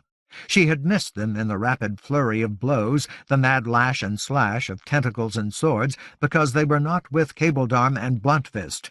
They were not in the water at all. Supple as snakes, the twisting arms of the lurker had caught them. One had coiled around the Iron Hand's chest, heaved her into the air. Now it held her there, shaking her viciously and squeezing. Through the rancid fetor of corpses, the wet bellow of the swamp, Lendon sensed the lurker's tremendous might. If the monster could not snap Cold Spray's spine or neck, it meant to crush the life from her body. Cold Spray flailed with her glaive, but the tentacle's thrashing kept her blade from its target. The lurker was powerful enough to kill her. Its clench should already have collapsed her chest, driven ribs into her heart and lungs, sent blood spurting from her mouth and nose. Yet she was not crushed. She still lived and fought. For the moment, at least, her armor withstood the hideous pressure of the monster's arm. Another tentacle had taken the staff. Wrapped several times around the shaft, the arm drew back from the contest. The inner surface of the arm was thick with small fingers. It could grip. And Cabled Arm and Bluntfist were not near enough to assail it. Other tentacles held the Swordmenir at bay. But Stave clung to the staff. In spite of the lurker's efforts to fling him off, he gripped the wood with both hands. Bracing his feet against the heavy coils, he strove to pull the staff loose. He could not outmuscle the tentacle, not directly. To the lurker, his strength was a child's, and the arm had too many fingers, but the staff was small in the monster's clutch, a mere twig compared to the tentacle's thickness. Stave fought, not to break the lurker's hold outright, but rather to haul the staff free from one end. He was succeeding. By increments so small that Lyndon could barely discern them, he dragged the wood out of the coils. If the monster tried to shift its grasp, it would lose the staff altogether. Nevertheless, Stave could not win. Lyndon saw that. The lurker would change its tactics. Another tentacle would arise to toss the Harukai aside, or he would be punched down into the water and mud, forced under until he drowned. He needed help. The sword Ranyhyn understood his peril as clearly as Lyndon did. With a giantish battle cry, Latebirth charged into the marsh. 3 against 2 tentacles, she, Bluntfist, and Cabledarm fought to create an opening so that one of them could reach Stave. An instant later, Onyx Stonemage abandoned her watch against the Feroce and rushed to Coldspray's assistance. In response, a 5th tentacle joined the fray. Lyndon could not bear it. Covenant had told her repeatedly to trust herself. She can do this. The pain in her leg demanded deeds that had no name. She was too weak to shout. Her lungs held too much water. Stonemage, Latebirth, and the other were too embattled to hear her. Trusting herself meant trusting her friends. It meant trusting Frostheart Grubern. "Tell them," she gasped. Her throat felt raw, scorched by flame, scraped by smoke. "Save Coldspray! I'll help Stave!" Grubern must have heard her, must have believed her. Clarion as a thunderclap, the giant roared over the tumult, "To the Iron Hand! Lyndon Giant Friend aids Stave!" They all must have believed in Lyndon. Crashing like a berserker, Latebirth turned to head toward Rhyme Coldspray with Stonemage. An instant later, Hailhole Bluntfist did the same, leaving Cabledarm to engage 3 tentacles alone. Without hesitation, Cabledarm dove beneath the fouled surface, the scourged spray. Then she surged to her feet near one of the arms. Streaming with muck and fronds, with gobbets of putrid flesh, she swung her sword two-handed, hacked into the thick muscle and sinew of the tentacle. Her blow bit deep. The Feroce wailed as though they had been pierced. Acid pulsed in Lyndon's leg. Another tentacle struck Cabledarm down, but the arm that she had hurt toppled, loud as a scream, back into the fen. It did not rise again. Instead it fled, ploughing a riven furrow in the water. At the same time, Stonemage drove a headlong thrust into the heavy mass striving to crush Coldspray, and Latebirth threw her whole body into a horizontal slash. And Lyndon reached out with percipience and desperation for the Staff of Law. It was hers! It was hers, goddammit! She had fashioned it with wild magic from her own love and bereavement as much as from Vane and Fendale. Only its iron heels had once belonged to Beric, and it had answered her call when she had needed earth power to heal a dying Ranyhyn. It would answer her now. While one tentacle held Cabledarm underwater and another swatted Bluntfist aside, knocking the swordmane away as if she were weightless, Lyndon summoned fire from her staff. Panting the 7 words, she did her best to spare Stave, but she could not afford to concentrate on his safety. To harm the lurker, she needed her fiercest flame. For reasons that she did not try to understand, the monster wanted the staff. It would not let go unless she made it flinch. From the staff she called one small tongue of fire, flame blacker than the tinged darkness, then another. Every sign of earth power and law made Lyndon stronger. The 7 words filled her mouth. She could not recover the lost cleanliness of her theurgy, but she could make it hurtful. Between one heartbeat and the next, her little flames became ebon incandescence, a deflagration of condensed midnight. The wails of the Feroce turned to bereft shrieks, as power like a piece of an obsidian sun burned into the lurker's flesh. Floundering, the tentacle released its grip. Stave clung to the staff as the monster dropped it and him into the marsh. Instantly water quenched Lyndon's fire. Her alarm for Stave extinguished it. A dark wind like an inrush seemed to sweep every vestige of her power from the Sarengrave. But she had done enough. A convulsion of pain clutched the lurker. Twisting in anguish, tentacles cudgeled the night. One blade-bitten arm released Rhyme Coldspray. As the Iron Hand fell heavily between Lateberth and Stone Mage, Cabledarm gained her feet, broke the surface, and whooped for rank air. The tentacle that Lendon had burned squirmed away beneath the whipped water. In flailing pain, the monster withdrew. The suction of massive shapes moving away hit the fen like an eruption. Waves high enough to reach the chests of the giants crashed in all directions, a thunder of water and rot. The pressure of moisture in Lendon's chest eased as if a thunderstorm had passed. At the same time, the Feroce ran after the lurker. Wailing as one, they dashed for the refuge of the Sarengrave, and as they splashed into the flat, their fires winked out. In water they appeared to have no need or use for magics. Before the last flame vanished, however, Lendon saw Stave stand up from the muck. Clots of mud and bits of corpses stuck to his skin. Rancid fronds and stems hung like vestments from his shoulders. But in his hands he held the staff of law, as if it could not hurt him, as if even the black savagery with which Lendon had wounded the lurker could not touch him. When she saw him, when she discerned Coldspray upright with Lateberth and Stone Mage, and Cabledarm apparently unscathed, and Bluntfist wading vehemently through the swamp, Lendon felt relief rise in her like a tide. Relaxing at last in Grubern's arms, she hardly noticed that the pain of her cut shin and calf was gone. 8. The Amends of the Ranyhyn. Heading into the teeth of a bitter wind, the companions trudged toward the comparative shelter where they had intended to spend the night. As soon as Stave handed the staff to Lendon, she stroked dark fire from the wood to counter the effects of her eerie ordeal. Then she extended earth power to soothe everyone around her. They did not need it to the same extent that she did. Even Rhyme Coldspray did not require healing. Her cataphract and bulk of muscle had preserved her. And Stave was Harukai. He had been scalded by Lendon's burst of incandescence. Beneath their coating of muck, his palms and forearms were blistered, yet he seemed to shed his pain like water until it was gone. Like Cirrus Kindwind, Stormpast Galesend, and Grubern, Mainthrow Martyr and Jeremiah had played no part in the struggle. They had no discernible hurts. Nevertheless, Lendon tended them all. She had put them in peril.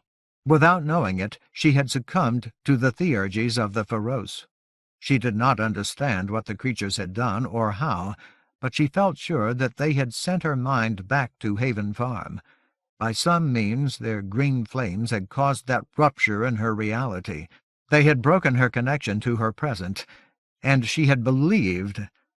Somehow the fact that she had cut herself the previous night had left her vulnerable. Driven by memories, she had led or compelled her companions toward the Sarengrave, where the lurker could reach them and her staff. Now she tried to make restitution. At least for a time she was not ashamed of the hue of her power. She felt more chagrin over the immediate consequences of her weakness. And other issues were more important. Who or what were the Feroce? What manner of magic did they wield? Why did they serve the lurker? Why did the lurker crave her staff? And why had the Ranyhyn abandoned their riders? Carried in Grubern's arms, Lendon felt Martyr's presence nearby. The long strides of the giants forced him to trot, but the effort suited his compressed anger, his silent fulmination at his own uselessness. And at the actions of the Ranyhyn? Lendon could not tell. Slack as a discarded puppet, Jeremiah dangled in the cradle of Galesend's clasp. He stared at nothing, as though the sky were empty of stars. Lendon still did not know whether he ever blinked. Yet earth power pulsed in his veins. It had become part of him, as essential and vibrant as blood, and as devoid of purpose as his sealed thoughts. Stave had dismissed his pain, but he was still covered in filth, stained from head to foot with mud, despoiled flesh, and the shredded remains of plants that fed on rot.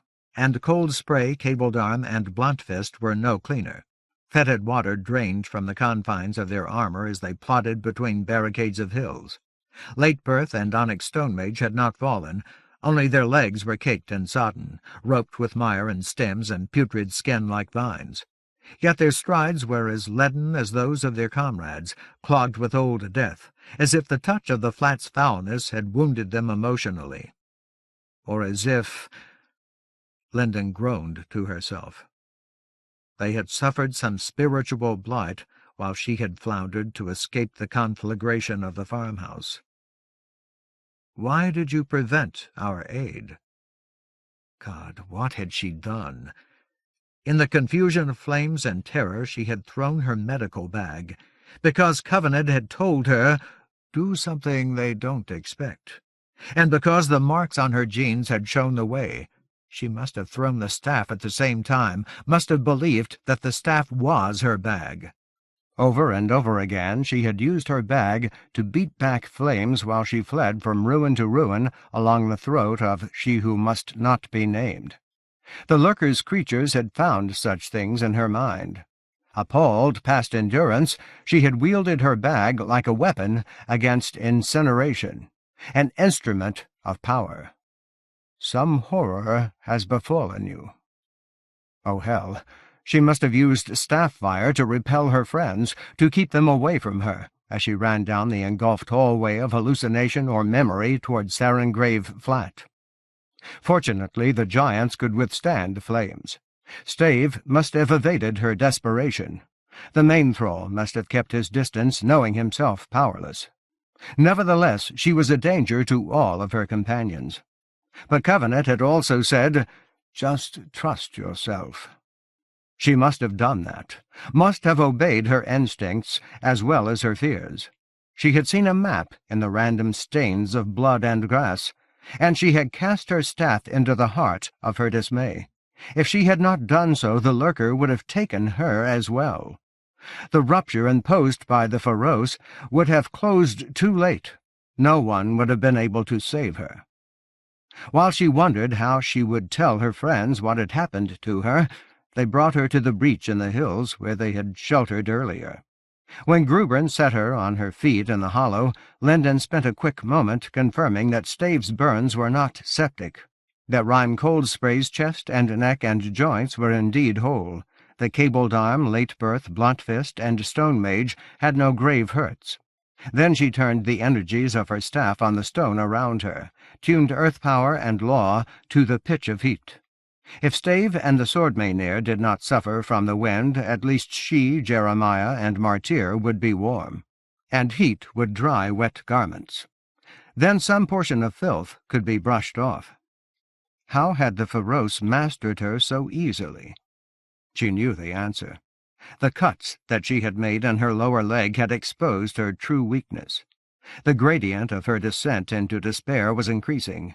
You tread paths prepared for you by Fangthane's malice. Everything that she did and felt exacerbated her entanglement in the despiser's designs. But her cuts had also saved her. There is hope in contradiction. They had given meaning to the mark of fecundity and long grass.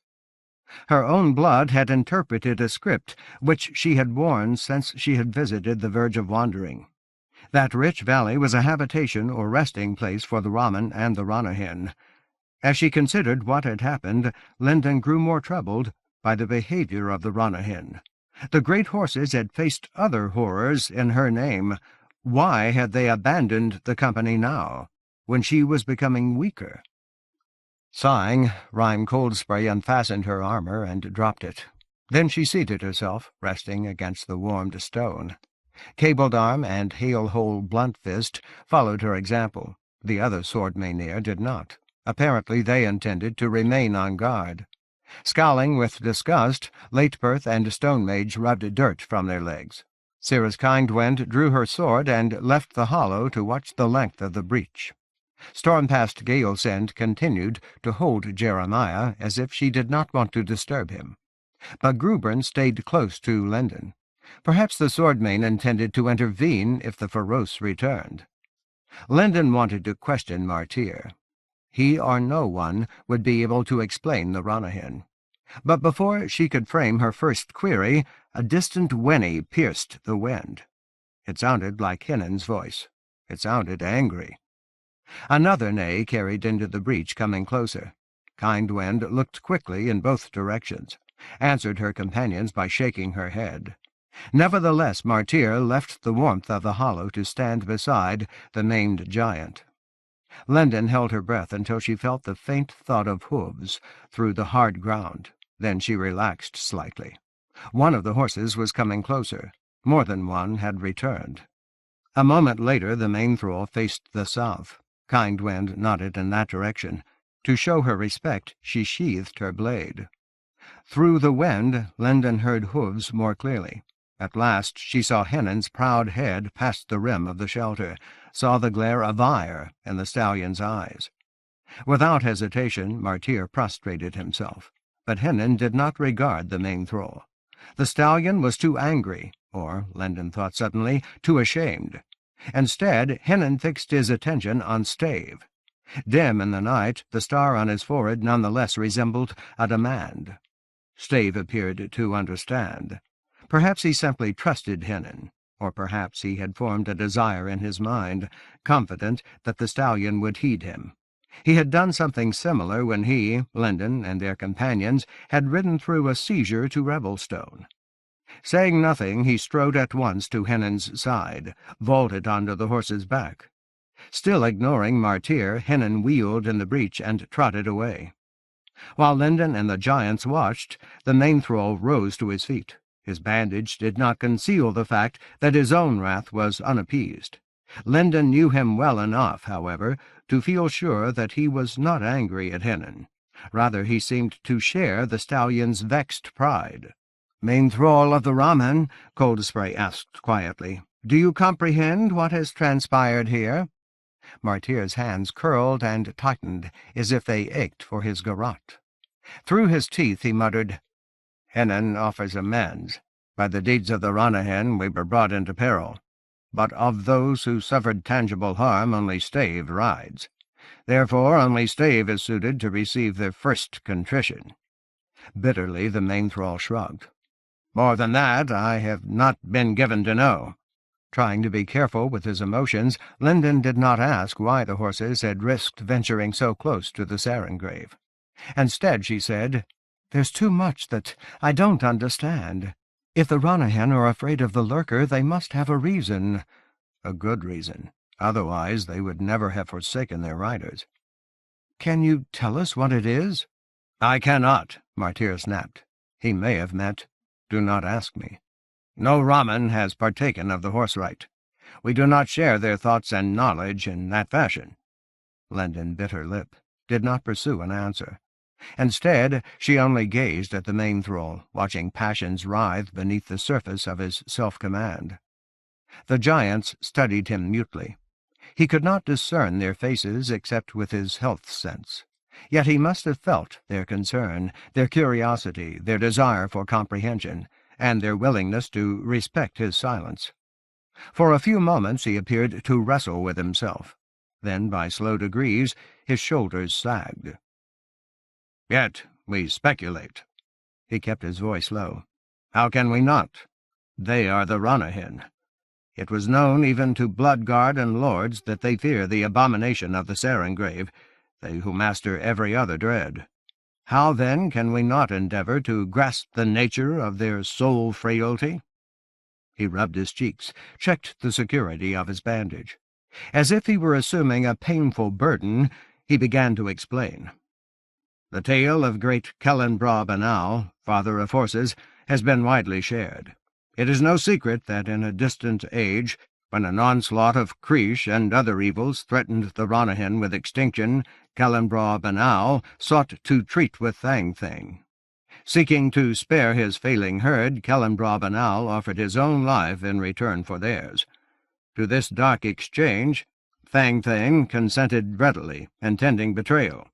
Thus Qwellinir Banal surrendered his throat to his foe, and his blood was shed to the last drop.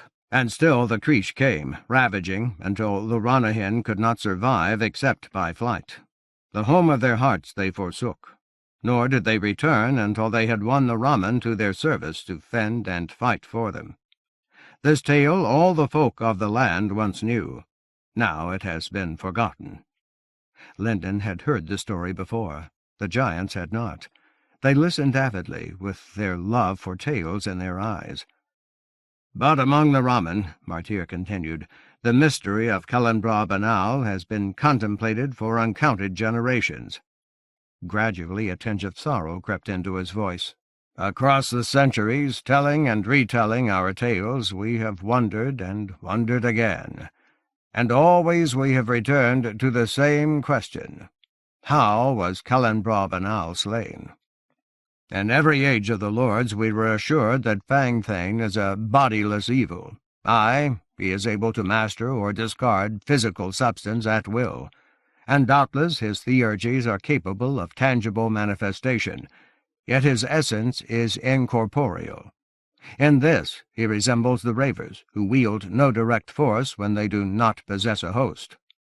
How, then, was Qwellinir Banal's murder effected?" The main thrall had slipped into a reverie of sadness. As he spoke, he turned his head slowly from side to side, as if he were searching for insight. "If Fang Thane assumed flesh to slay the father of horses, he risked physical death under Qwellinir Banal's hooves. And Qwellinir Banal was too great a sire to be overcome by the manner of magics which Fang Thane wields indirectly. Yet Qwellinir Banal was indeed slain. His blood was shed. Generation after generation the Ramen have asked of themselves, how, by what means was Qwellinir Banal's life torn from him? What crime do the Ranyhyn grieve, apart from betrayal?" There Martyr recovered his ire. His tone became sharper, more insistent, and as his manner changed, Linden's attention sharpened as well. She had never considered his questions, but she could guess where they might lead. In the horse rite she had learned that the Ranyhyn felt shame. At the time she had understood how and why they faulted themselves for Alina's fate. But now she suspected that Martyr would offer a deeper explanation. Obliquely he might reveal why beasts as knowing and sufficient as the great horses gave others the same selfless service that they received from the Ramen. "We merely speculate among ourselves," the main thrall stated. He still spoke softly, but his underlying anger was plain. "We possess no knowledge of such matters, yet the fear which the Ranyhyn evince toward the lurker of the Sarin grave, toward that evil and no other, is certain. Thus in our minds the mystery of Qwellinir Banal has become entwined with the fear of the Ranyhyn, another mystery. And we surmise, having no assurance of truth, that the lurker was the means by which Fang Thane slew the father of horses. Perchance we are mistaken. Fang Thane has never lacked servants to do his bidding, yet the pith of our speculation remains. Among those evils which the Ramen have encountered, none but the lurker daunt the Ranyhyn, and we are certain that the great horses have not forgotten Qwellinir Banal's death. Their recall is renewed in every horse ride across the generations, mind to mind, until each mare and stallion knows treachery and terror. For that reason we surmise they grieve and cannot rule their fear, and are ashamed." Hearing the main thrall, Linden understood his anger, and perhaps Hennen's as well. Covenant's farmhouse still burned in the background of her mind. She had her own causes for shame. But Martyr's guesswork raised the question that she had not asked. The Ranyhyn had chosen the company's path. Why had they elected to drift towards Sarin Grave Flat? Surely they could have found another route through the barricades of hills. What purpose had been served by exposing the company, exposing Linden and the staff of law, to the Feroce and to the lurker's hunger? While she searched for a way to pose her query that did not sound like an accusation, however, the main thrall's manner changed again. As if he expected a rebuff and did not mean to accept it, he said, "I have replied as well as I am able. Now, Ring Thane, I also require a reply. That the Feroce imposed a geas upon you is plain, yet they wielded no force to equal that of the staff. Any and all of your companions would have intervened to spare you, but you did not permit our aid. With fire and seeming fear, you spurned us as you ran to the lurker's embrace. I crave some account of the coercion which ruled you." Involuntarily Linden winced. She owed her friends an explanation. She knew that. But her vulnerability had not begun with cutting herself, nor had it arisen from her encounter with she who must not be named, or from Roger's treachery and the Croyles under Melanchurion Skyweir. She had brought it with her from her former life. Ultimately its roots reached past Sarah Clent and the savaged ruin of Covenant's home to the futility of Lindon's love for her son, to her failure to prevent Covenant's murder, and from there to the plight of being her unforgiven parent's daughter. She did not want to describe the real sources of her despair. Nevertheless, she could not refuse to answer Martyr. His need and the ache in the eyes of the giants compelled her. Swallowing against a sudden thickness in her throat, Lindon said unsteadily, "The Feroce, whatever they are, they have a kind of power that I've never felt before, a kind of glamour." Even with her health sense, she had never been able to pierce the theurgy with which Roger could conceal or disguise himself. "But it was all in my mind. It took over," she swallowed again, "the whole inside of my head. It wasn't possession. They didn't force me to think their thoughts. They didn't control what I was feeling. Instead, they used who I already am against me. They used my own memories to make me believe—" She wanted to stop there. Surely her companions could imagine the rest? But no. Martyr's stance demanded more. The expectant attention of the giants resembled pleading. When was she going to start trusting them? With a private groan, she told them as much as she could bear about what the glamour had unleashed within her. Roger and Jeremiah, Covenant's farmhouse, Sarah Clent, the fire, fighting the flames, she who must not be named, recursive agony and horror, desperate flight. Rhyme Coldspray's eyes widened as Lindon spoke. Frostheart Grubern muttered giantish oaths under her breath. But Lindon did not allow herself to pause. These people were her friends. She elided as many details as she could. She did not wish to experience them again, but she interpreted the effects of the imposed hallucinations as she had explained them to herself. "When I thought that I was beating at the flames, I must have been fighting you, keeping you away while I tried to escape. But when I threw the staff, the Feroce dropped their glamour. I wasn't what they wanted. Our high god hungers for it, the stick of power. All at once I stopped believing that I was trapped. The house and the fire disappeared, and I was here again." Finally Lindon bowed her head. What more could she say? Main-Thrall Martyr regarded her in silence for a moment.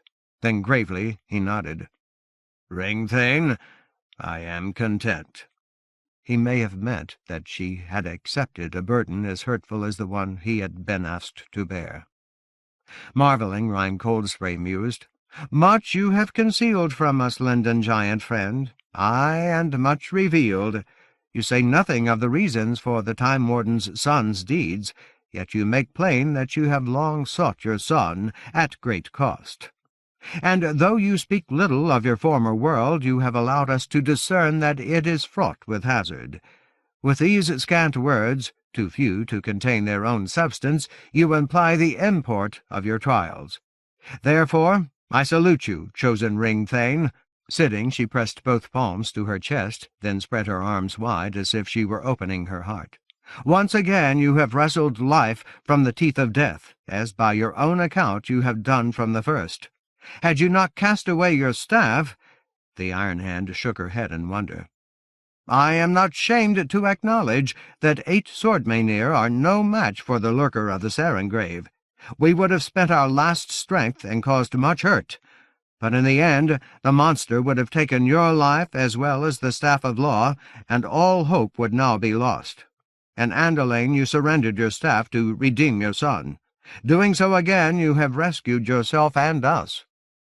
Therefore," she continued more quietly, "I ask your consent in one matter. I wish to forestall the necessity of further surrenders. By your leave, Frostheart Grubern will assume guardianship of your staff in the event that the Feroce essay another approach. We cannot be assured that her mind will not also fall into glamour, as yours did. However, it will not, put in Onyx Stonemage. You speak of Grubern, whose natural bewilderment excludes other confusion. Several of the giants chuckled, and Grubern retorted, "Fie and folly, Stonemage!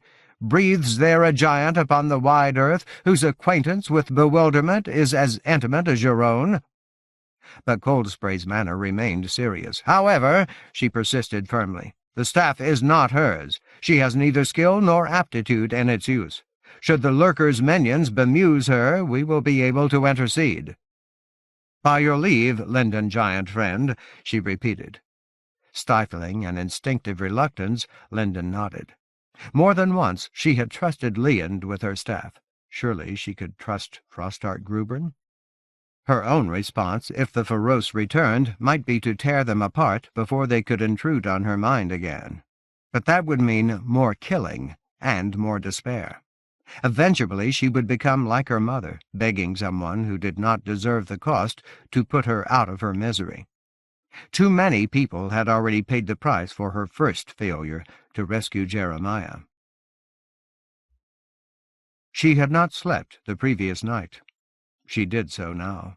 Warmed by the partial shelter's infused earth power, she stretched out on her ground cloth, then wrapped it around her. In spite of the erratic moan and rasp of the wind and the cut of the unseasonable cold, Linden Avery stumbled into sleep as if she were fleeing.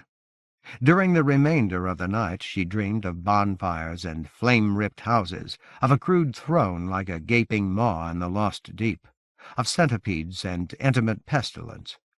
Deep in sleep she pushed one hand into a pocket of her jeans and grasped Jeremiah's toy race car as if it were a sovereign talisman, potent to ward off nightmares and malice. She was still clutching the car when Frostheart Grubern nudged her awake to meet the dawn of another unanswerable day. With the distant rise of the sun, a light as grey as ash had drifted into the gap among the hills. When Linden blinked the blur of dreams from her eyes, she sat up staring as if she were dazed. She saw that Stave had returned. He was clean. Indeed, he looked positively scrubbed. Every hint of marsh filth was gone from his skin, his strife-marred tunic. Hinnon must have taken him to a source of clean water.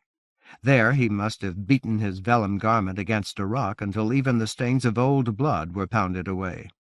Now he stood between Mainthrall Martyr and Grubern, gazing at Linden with his one eye and waiting as if he had never known a moment of impatience in his life.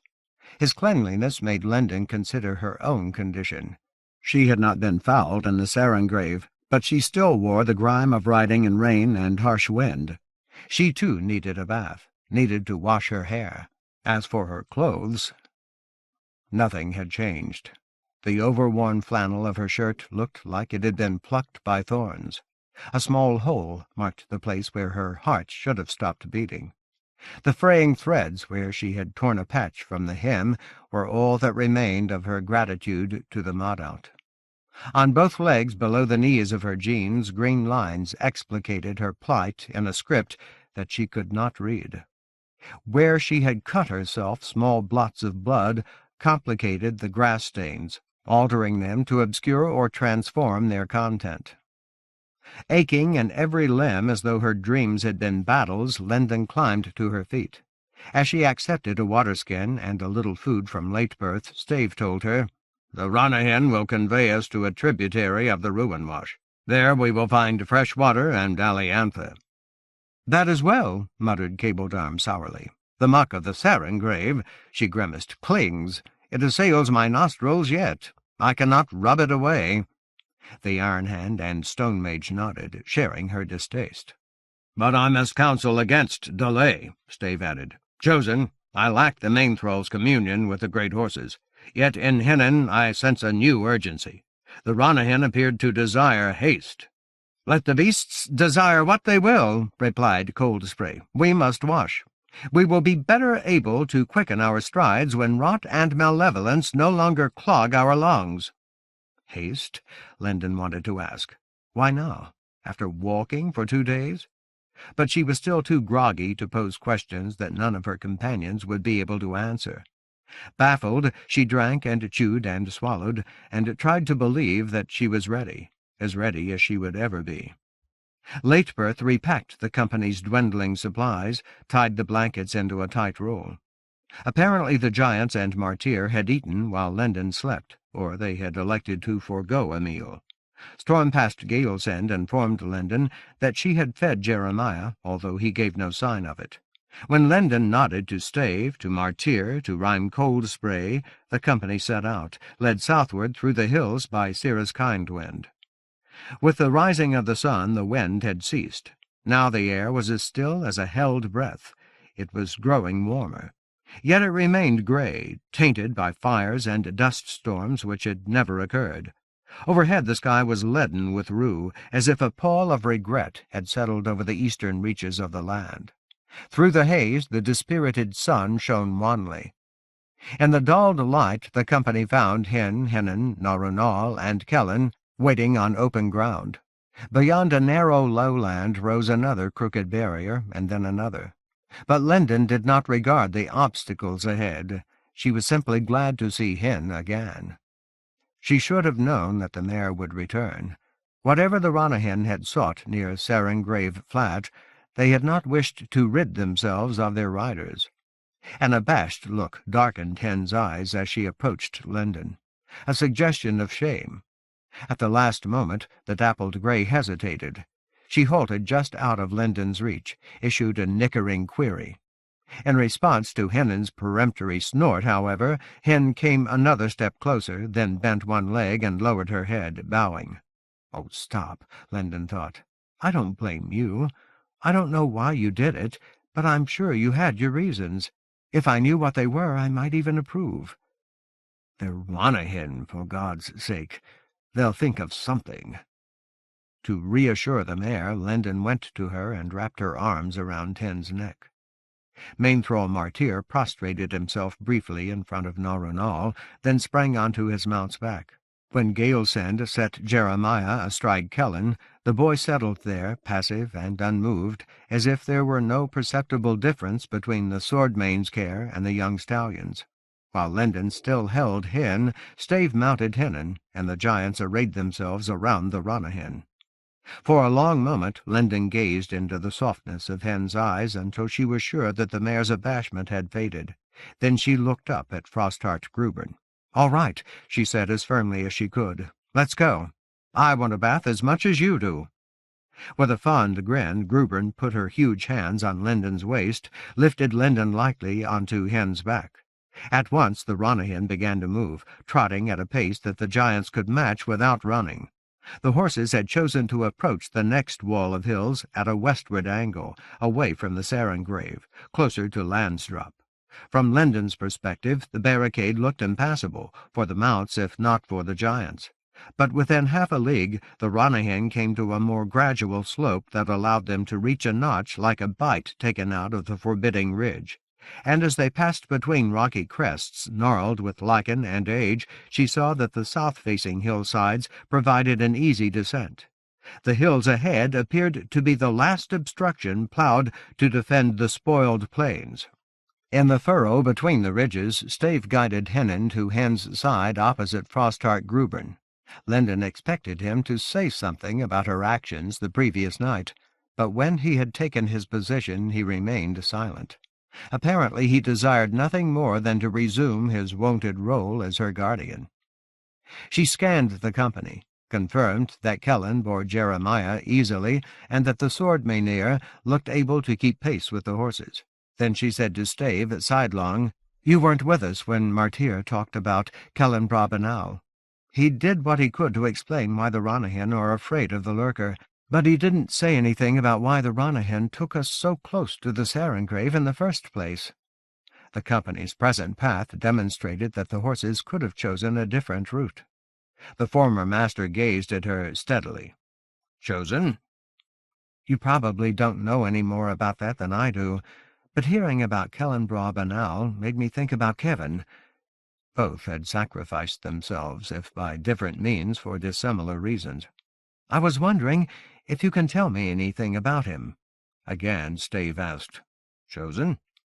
Her query was too vague, but clarifying it would require her to reveal one of her deepest fears. Instinctively she wanted to keep the core of her emotional plight secret. Nevertheless, the crisis induced by the Faroes had convinced her that she had to rely more on her friends. If she did not, she might never find a way to thwart Lord Fowl's intentions. The next rise still looked insurmountable. Among steep slides of shale, sandstone, and gravel, massive knurls of granite and schist gripped each other like fists, too clenched and contorted for horses. Some of the slopes conveyed an impression of imminent collapse. Any slight disturbance might unloose them. In places, slabs of sandstone leaned ominously outward, poised to topple. Yet the Ranyhyn approached the obstruction without slackening their pace, heading into the southwest, as though they expected the hills to part for them. Linden had fled flames in a hallway, a gullet that had no end and no escape. She had only survived because she had turned to face the blaze, had read the map on her jeans and thrown away her only defense. Trusting someone. "There's something that I want to understand about Kevin," she told Stave awkwardly, "but I don't know how to put it into words." Grubern's presence discomfited her. Her friendship with the Swordmane lacked the earned certainty of her bond with Stave. Still, she forced herself to proceed as if she and Stave were alone. "Ever since the ritual of desecration, he's been called the Land Waster. I guess that makes me the Earth Waster. Compared to waking up the worm, his ritual looks like a petty offense. I want to know what he and I have in common." She needed a reason to believe that she had not already achieved Lord Fowl's victory for him. "I can see how what Kellen now did is different. He only sacrificed himself, and he did it because he thought that he was saving the Ranyhyn. He wasn't trying to commit a desecration. But what I've heard about Kevin sounds like how I feel. I mean, like how I feel now. I didn't feel this way in Andalane. Sure, I was too angry to think about the consequences, but I also had hope and need. I wanted Covenant alive because I love him, but I also believed that he's the only one who can save the land. If I brought him back, I could afford to concentrate on rescuing Jeremiah. He would take care of everything else." Covenant was supposed to be her defense against despair. She had counted on that. She had never imagined that he would want to leave her behind. "So now," she finished like a sigh, "I want to know what Kevin and I have in common." She felt the force of Grubern's scrutiny at her side, but she tried to ignore it. "He destroyed pretty much everything. I thought that I was saving everything." Fortunately, Grubern did not speak. If she had questions, she was too considerate to express them. The Ranyhyn confronted the hills as if they were proof against mundane doubts. To Linden's distracted gaze, the immediate slopes looked ready to slip. Sandstone columns whispered to her nerves that they were friable, too heavy to support their own mass. And beyond the columns stood glowering buttresses without any breach or gap. Nevertheless, Norunal and Kellen began an angled ascent as if they were confident of safety, and Hyn and Hennan followed without hesitation, surrounded by their coterie of stonewise giants. Somehow the surface held as horses and Swordmanir pushed upward. Stave appeared to dismiss the potential dangers of the climb. For a long moment he was silent, perhaps probing the ancient memories of the Bloodguard. Then he replied, "If chosen." Grubern nodded as though she knew what he meant, but Linden stared at him. "I don't understand." Like a man who had resolved a conundrum, Stave stated, "That you share with High Lord Kevin Landwaster, who is now forgiven by his sires. If summoned to a parley with or concerning the demon dim, if he had not sent his friends and fellow lords in his stead. Concerned and grieving for your son, if you had heeded Annalie's desire for the Sunstone. You believe that you might have acted otherwise, and that you are culpable for your failure to do so. Thus you open your heart to despair, as High Lord Kevin did also. Again Frostheart Gruber nodded, and said nothing. "Chosen," Stave continued, "you have rightly charged the masters with arrogance. They have deemed themselves wise enough and worthy to prejudge the use which the folk of the land would make of their knowledge. After his own fashion, Kevin Landwaster was similarly arrogant. In his damning if, he neglected to consider that his friends and fellow lords selected their own path. He commanded none of them to assume his place. Indeed, many among the council valued his wisdom when he declined to hazard his own vast lore and the staff of law in a perilous vesture. Yet those voices he did not hear. Arrogating to himself responsibility for the fate of those who fell, he demeaned them, and failed to perceive corruption clearly. Faulting himself for error rather than corruption for treachery, he was self-misled to the ritual of desecration, and could not turn aside. So it is with you." Linden listened, as if she were in shock, as if the impact of his words were so great that her nerves refused to absorb it. "No," she thought, shaking her head. "No! Damn it, I learned that lesson." "I thought I learned it." Leading the company, Narunal and then Kellen rounded the base of the first plinth, altered the thrust of their strides to pass above the next column. In spite of the sun's shrouded light, the day was growing warmer. Already the spires of porous rock appeared to shimmer in the heat, as if they were about to shatter. "Hell and blood!" Echoing one of Covenant's epithets, Linden reminded herself that she had asked the question. She should at least try to understand the answer. "Chosen," Stave said again, when he had given her a chance to protest. "I do not name the unbeliever's resurrection a desecration. The humbled do so. I do not. Yet there you were yourself arrogant. Fearing that your companions would oppose you, you kept your full purpose secret from them. By that means you denied them the freedom of their own paths. Yet you were honest enough to acknowledge that you do not forgive, and you insisted upon doubt. So doing, you allowed your companions to estimate the extremity of your intent. Also, as you have said, your heart was filled with rage and love rather than blame. Therefore your deeds in Andalane differ in their essence from High Lord Kevin's. Now, however," the former master shrugged, "matters stand otherwise. Now you do not consider that Leand acted according to his own desires, or that Annalee did not plainly or loudly or vigorously demand the Orcrest, or that you had companions who might have been better able to heed the old man at that moment. Nor do you consider that the deed of Leand's death was castanescence. Rather, you demean all who stand with you by believing that there can be no other fault than yours, and that no fault of yours can be condoned. Doing so, you tread paths prepared for you by Fang Thane's malice, as Mainthro Martyr has said.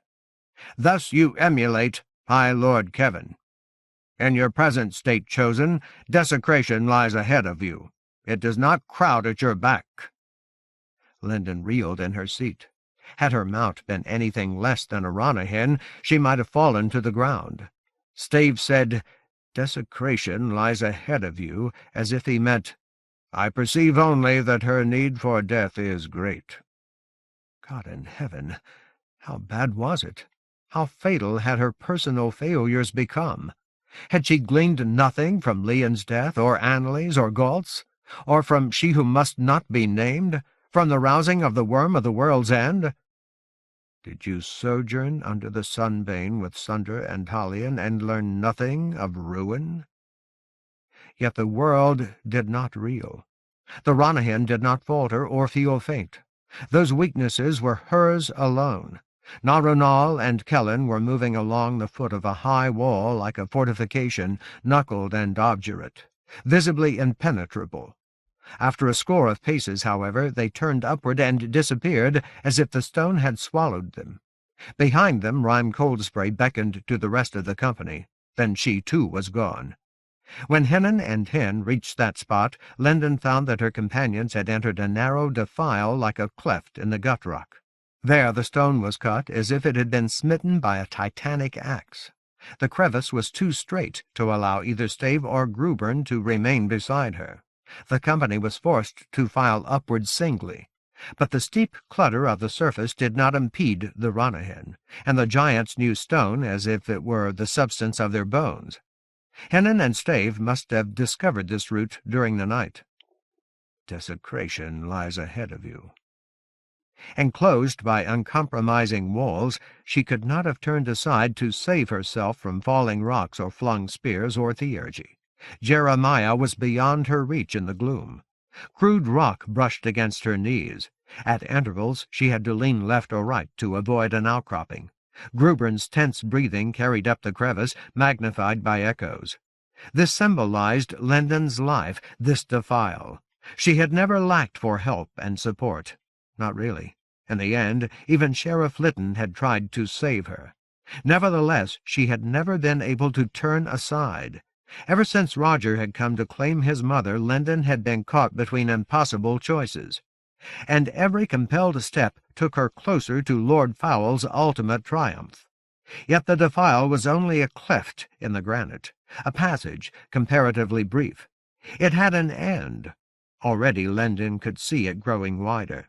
Ahead of her she sensed that Narunal and Kellen, and now the Iron Hand, had emerged onto a more open hillside. When Hen finally surged out of the split, Lendon was breathing hard, not from exertion but from the constriction of her plight.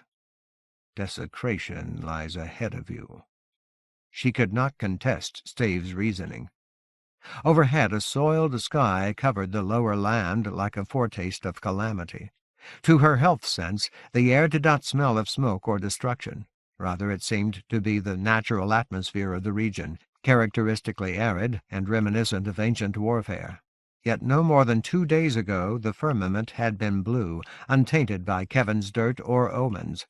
Like the previous day's storms, this ashen sky was a consequence of powers or movements too distant for her to discern. Lendon wanted a few moments alone with Stave and Frostheart Grubern. At her request, Hen waited for Grubern to rejoin her. Then the mare walked away from Martyr, Jeremiah, Cold Spray, and the arriving giants. Without being asked, Hennan and Stave accompanied her. When she was confident that she would not be overheard, Lendon asked Grubern awkwardly, "What are you going to tell the others?" She had revealed and heard truths that filled her with dismay. She was not ready to share them. Grubern cocked her head to one side. She appeared to be stifling a grin. "I have no wish to shock you, Lendon giant friend, yet I must assure you that giants are acquainted with discretion. Your words were intended for Stave's ears, not for mine. I cannot say that I did not attend to them, or that I will forget, but giants tell no tales that have not been freely offered." For a moment relief closed Lendon's throat. Saving her strength for Stave, she mouthed to the swordmane, "Thank you." Then she turned to the former master. He faced her stolidly, as if nothing had passed between them. He was not merely her friend. He had been her best counselor. She had confided in him when she had felt unable to name her fears to anyone else. And in the Hall of Gifts he had given her reason to hope for Jeremiah. Swallowing dust and dread, she said, "You're a harsh judge." He had named her doom. His eye held hers. "Indeed, I am Harukai." Then he shrugged. "Yet grief is now known to me. Therefore compassion also is known. And in your company I have learned that I must aspire to humility." Just for an instant the lines of his mouth hinted at a smile. "Desecration lies ahead of you, but giants tell no tales." Obliquely, both Stave and Grubern triggered memories of Anley's excoriated lucidity in Revelstone. She had promised to protect him from the consequences of her desires, and he had refused her. All who live share the land's plight. Its cost will be borne by all who live. This you cannot alter. In the attempt, you may achieve only ruin. Now she understood the old man. When your deeds have come to doom, as they must, she understood Stave. She had spent so many years taking care of Jeremiah, so many years tending patients too damaged to provide for their own survival, that she had forgotten how to count on other kinds of relationships. She had allowed herself to believe only in covenant, and now she doubted even him.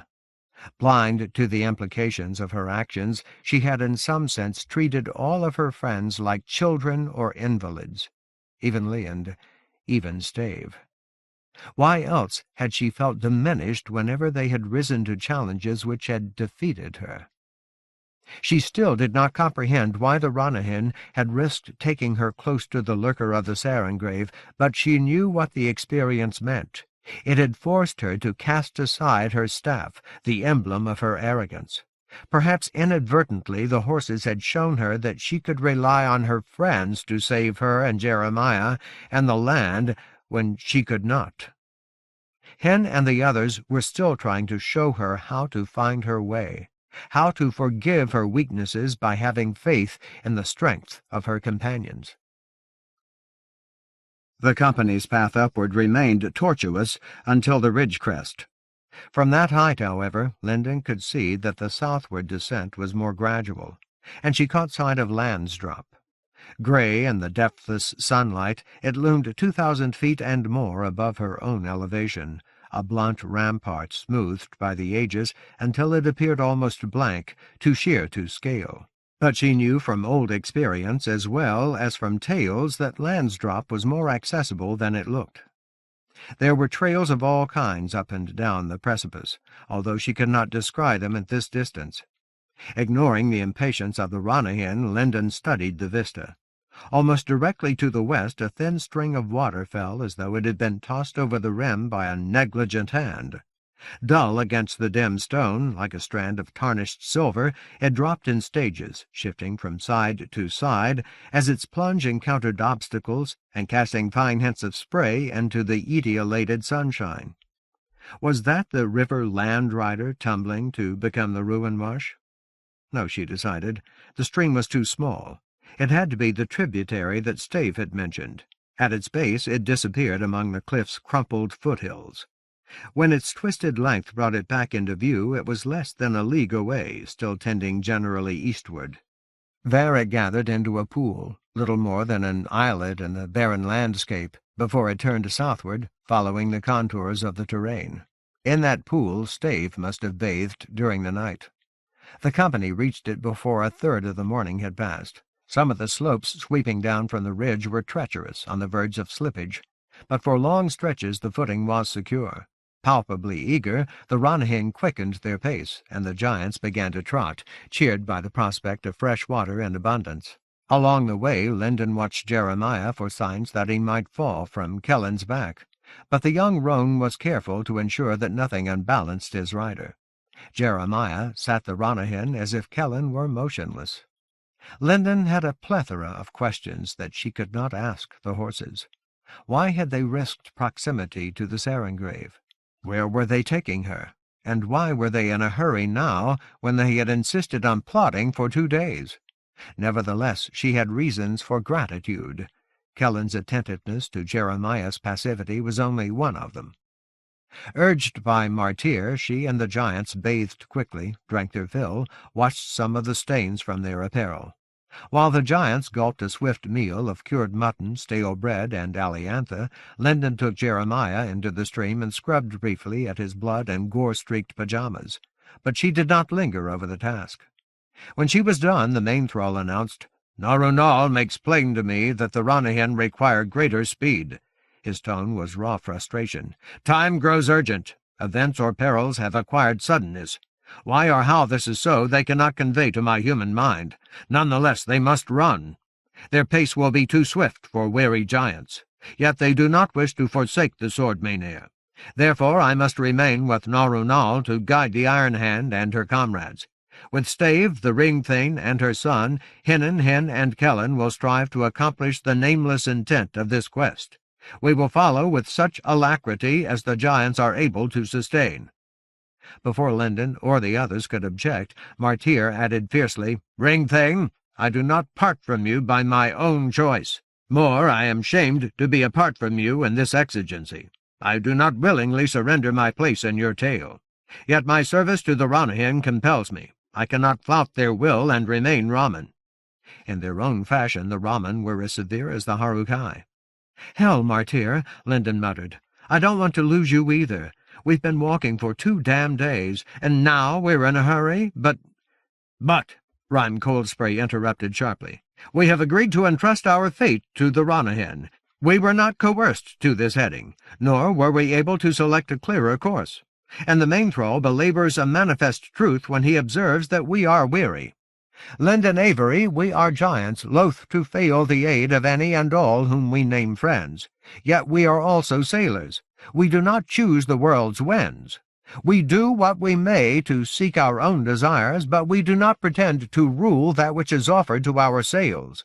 Come calm or gale, we gain our sought harborage, when we gain it, by endurance rather than by mastery.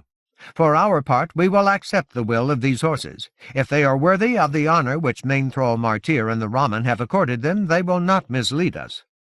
"But," Linden repeated, "I was about to say that I've been making too many decisions for other people, and I don't know that the Ranyhyn have ever been wrong." They may have erred when they had exposed her to the Feroce and the Lurker, but she no longer cared. Like Hinnon, and Kellen, she yearned for speed. Desecration lies ahead of you. She wanted to meet it before fear or despair paralyzed her, while she could still choose. "Something has changed. I can't guess what it is, but I believe that they know. So maybe they're right. Maybe you should eat more, rest more, try to build up your strength. Narunal won't hold you back when you're needed." Then she faced the main thrall. "Martyr, I'm sorry. I can imagine how you feel." She had watched Covenant ride away without her. "But as far as I'm concerned, nothing makes sense any more, and we've come this far. Without the Ranyhyn, we're all lost now. I'm just glad that they still know what they want." Martyr appeared to flinch, but his emotions were too complex for Linden to read clearly. He radiated chagrin, anger, pride, umbrage, all in turmoil. Stave's reply was to vault astride Hinnon. Sitting the stallion, he bowed gravely, first to main thrall Martyr, then to Rhyme Coldspray. For perhaps the last time, Grubern boosted Linden onto her mount's back. While Stormpast Galesend did the same for Jeremiah, the boy seemed to gaze at the cemetery of his thoughts as though every grave had been emptied of meaning. At once, Hinnon, Hin, and Kellen started away from the pool. For Jeremiah's sake, apparently, they moved slowly at first, but with every heartbeat they lengthened their strides. Soon they were running at a full gallop. The giants let the riders go without a word. Linden suspected that they did not wish to acknowledge that they might never see their companions again. But Narunal whinnied a farewell. As it carried across the uneven ground under the ashen sky, his cry sounded as formal as a fanfare, a call to battle, or a proclamation of homage.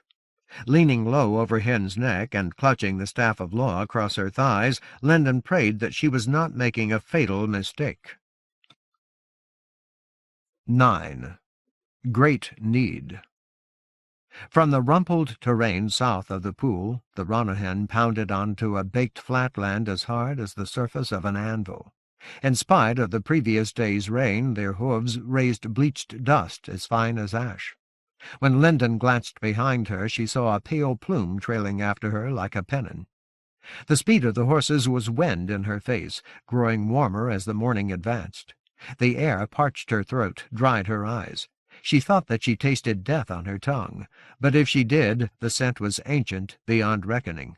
Uncounted centuries ago, living things by the scores or hundreds of thousands had perished in bloodshed, human and inhuman, sentient and bestial, monsters whose forms were no longer remembered even by the Harukai.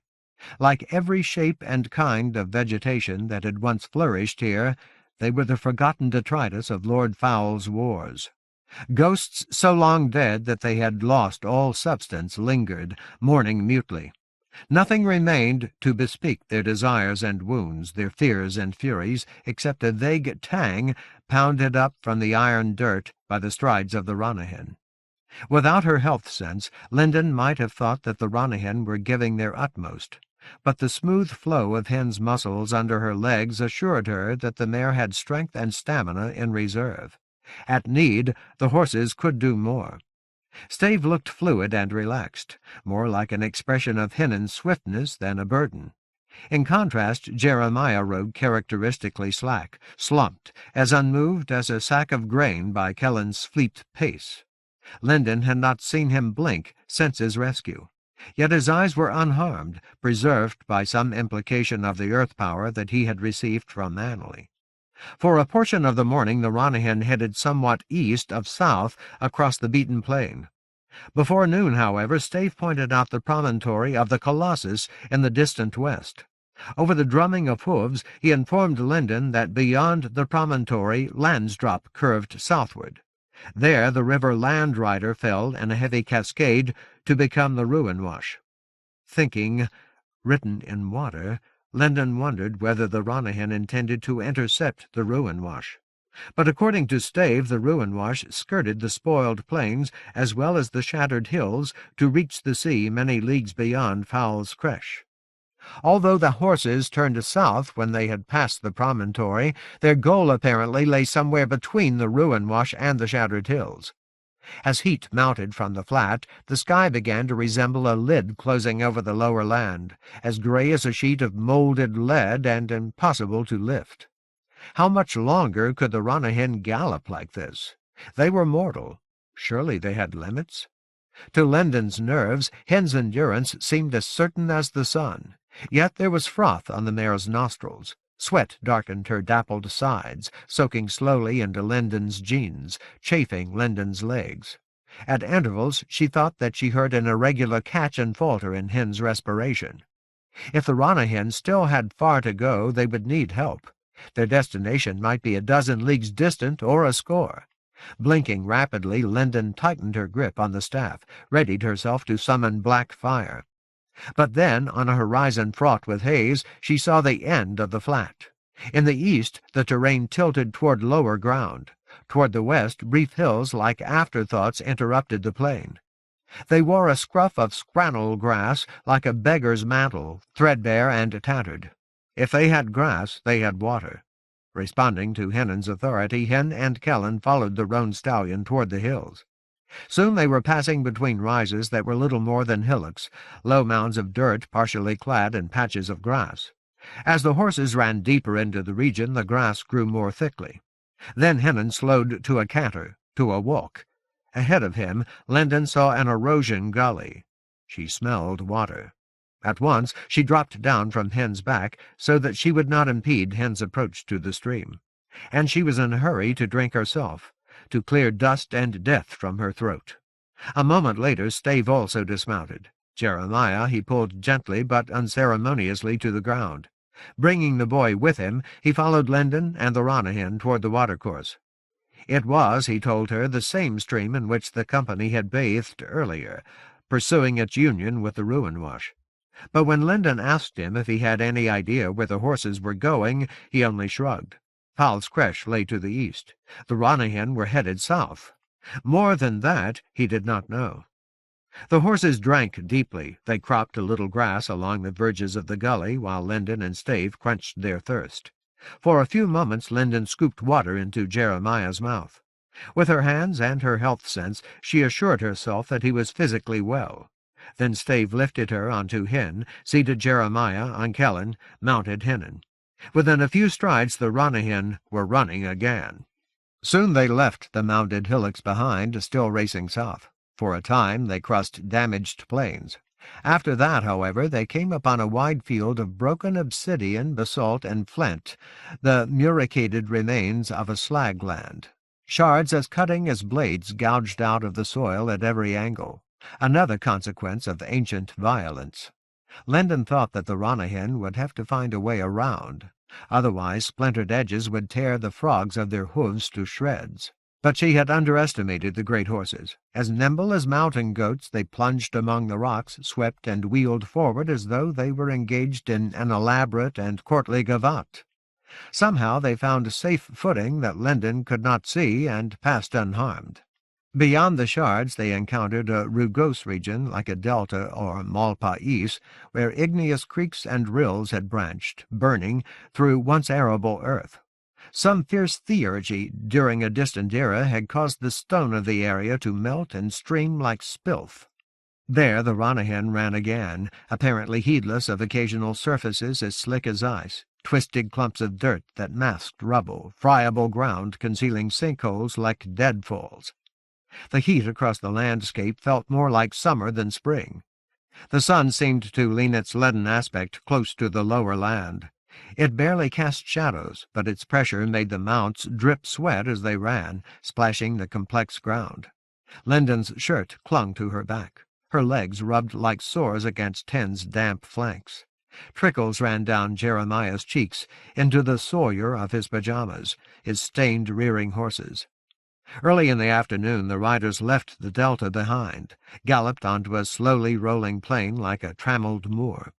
Guided by instincts more precise than Lyndon's percipience, the Ranyhyn came to a thicket of aliantha clustered around a small spring, oozing like blood from the wounded ground.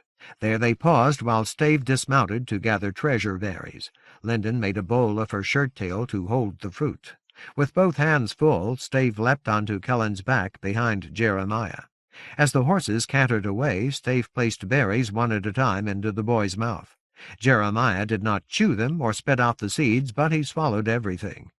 When Stave was done, he sprang from Kellen's back to Hennon's, and the Ranyhyn resumed their urgent gallop, racing south. Lyndon ate more slowly, savoring the refreshment of aliantha, casting aside the seeds. The haste of the Ranyhyn infected her. With every increment of the day's passage, she became more certain that she and her companions would need all of their strength. She had no idea what lay ahead of them. They had to be ready. Finally, she leaned as close as she could to Hen's ears and murmured, "I want to help, but I don't know how to ask your permission. If I'm wrong, I hope that you'll forgive me." Hesitant at first, then with more confidence, Lyndon began to draw earth power from the staff. Concentrated flames uncoiled like dire tendrils, like the ardent's ribbons, and reached out to wrap sustenance around Hennon, and Kellen. Hennon blared a neigh, tossed his head. Kellen pranced for 2 or 3 strides, as if he were showing off. Hen's whickering sounded like affection. In a moment they increased their pace, thrusting the ground behind them until they almost seemed to fly. Apparently the horses of Ra approved. By mid-afternoon the terrain tilted gently downward to both the south and the east. For a time the running was easier, but then the dirt became sandstone and shale again, a punitive surface made hazardous by outcroppings and loose sheets of rock. Fighting the blur of speed in her eyes, Lyndon forced her gaze ahead. In the distance she saw the land begin to rise. By stages and shelves, layers of erosion, the ground climbed to a ragged horizon like a wall of broken teeth. The ascent was neither high nor steep, but it sufficed to block everything beyond it. Peering upward, she had the impression that she was approaching the rim of the world. The Ranyhyn raced down the last decline, crossed a flat span like an alluvial plain left behind by some long-forgotten flood, then thundered urgently upward. As they neared the crest, Lyndon realized that the teeth of the horizon were not boulders. They were flawed sheets of sandstone like mammoth scapulae that jutted, cracked and fraying, from the underlying skeleton of the rise. At last Hen and Kellen eased their pace. In spite of their weariness, they conveyed the impression that they slowed not because they were tired, but rather because they were close to their goal. Cantering, then trotting, finally walking, they ascended as if the lip of the climb were the edge of a precipice, as if the sandstone plates were the final barrier between them and an absolute fall, yet they did not seem apprehensive. Instead, their steps were almost stately, and the spirit shining through their sweat and fatigue suggested pride or awe, as if they were nearing a source of wonder, a place potent to transform realities. "Stave?" Lyndon asked hoarsely. "What—" Surely he knew where they were. Surely his people had seen what lay beyond the broken teeth. The Harukai did not answer. Nothing in his manner implied recognition or comprehension. The upthrust sheets were taller than Stave on Hennon's back, taller than any giant. They reached for the sealed sky as if they had once stood high enough to hold back the heavens, as if eons ago they had formed an impenetrable barrier. Now the Ranyhyn stepped between them unhindered and paused. The riders had reached the ridge of a round hollow like a crater or caldera, although Lendon could not imagine what manner of volcanism might have created such a formation. All around the rim rose eroded sheets like weary sentinels, a ragged troop of guards too tired to stand at attention. The caldera itself was so wide that one of the swordmenir might not have been able to throw a stone across it. Yet the enclosed hollow or crater was not deep. Indeed, it resembled a basin rather than a pit, with shallow sides and a flat bottom. This, apparently, was the reason that the Ranyhyn had spent the day running hard enough to burst the hearts of ordinary horses. So baffled that she had no words, Lendon stared downward like a woman who had come to the end of her wits. The bottom of the caldera was filled with piled bones. They were old. God, they were old. Thousands of them, tens of thousands, lay there as though they had been simply tossed aside, as though the crater were a midden in which every other form of refuse had fallen to dust. Or perhaps Lord Foul's armies had never bothered to burn or bury their dead. Seasons of sun and weather beyond counting had scalded the bones to an utter whiteness. Under a brighter sky they would have been dazzling. Trying to understand, Lendon studied them. Her first thought was that they were human, but they were not. She had never seen their like before. Some had curves or condyles that seemed unnatural. Some were far too long or broad to belong to giants. Some looked like the ribs of animals much larger than Ranyhyn.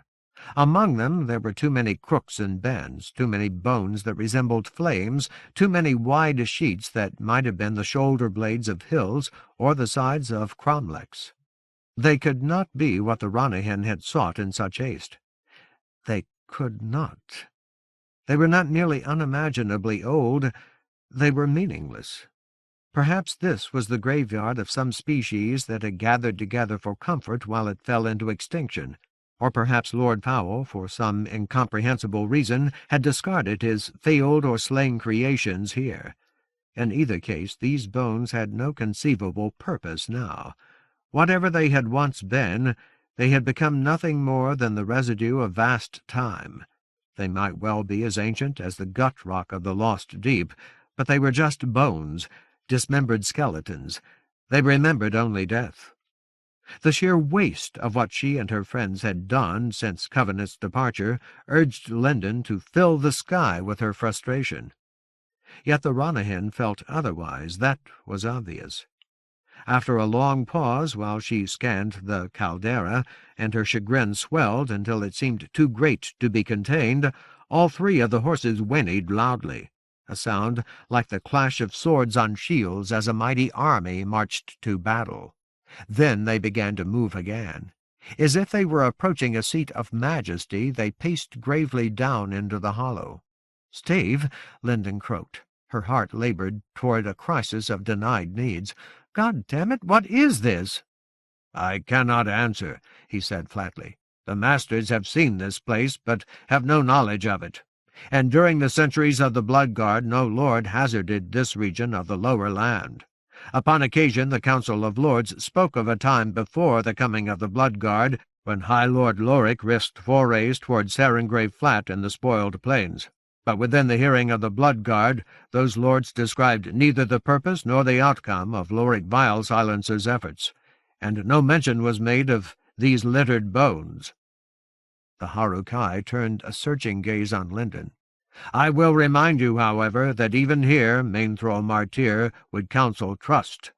The ways of the Ranyhyn are a mystery in the land, and their discernment surpasses ours.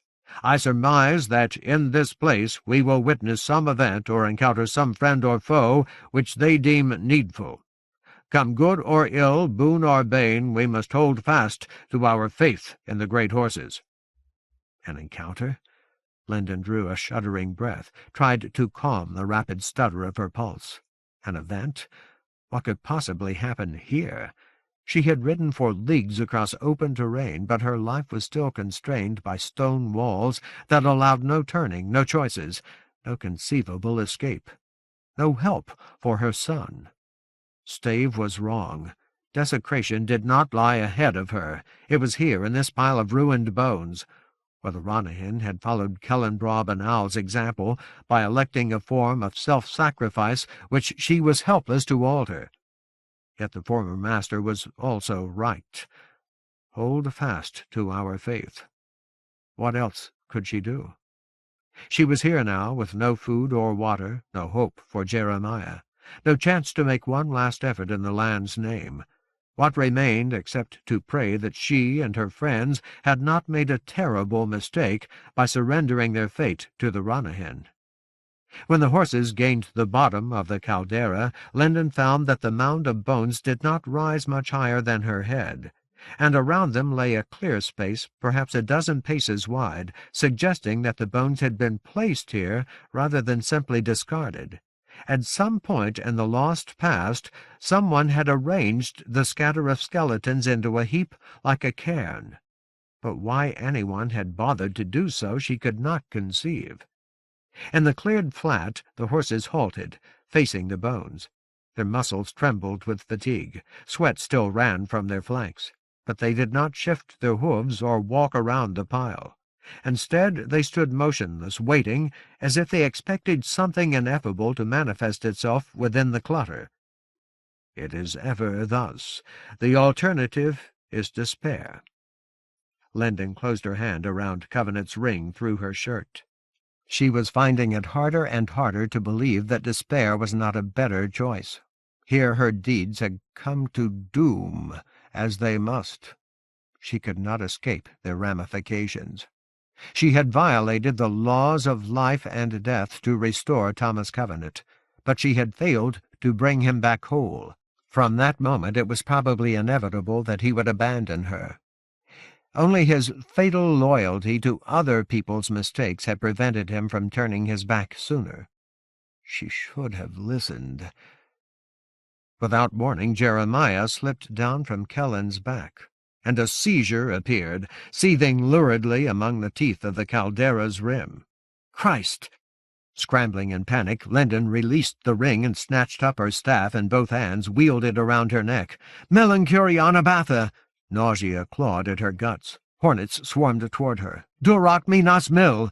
She had not faced a seizure like this, not since her personal descent into darkness had taken hold.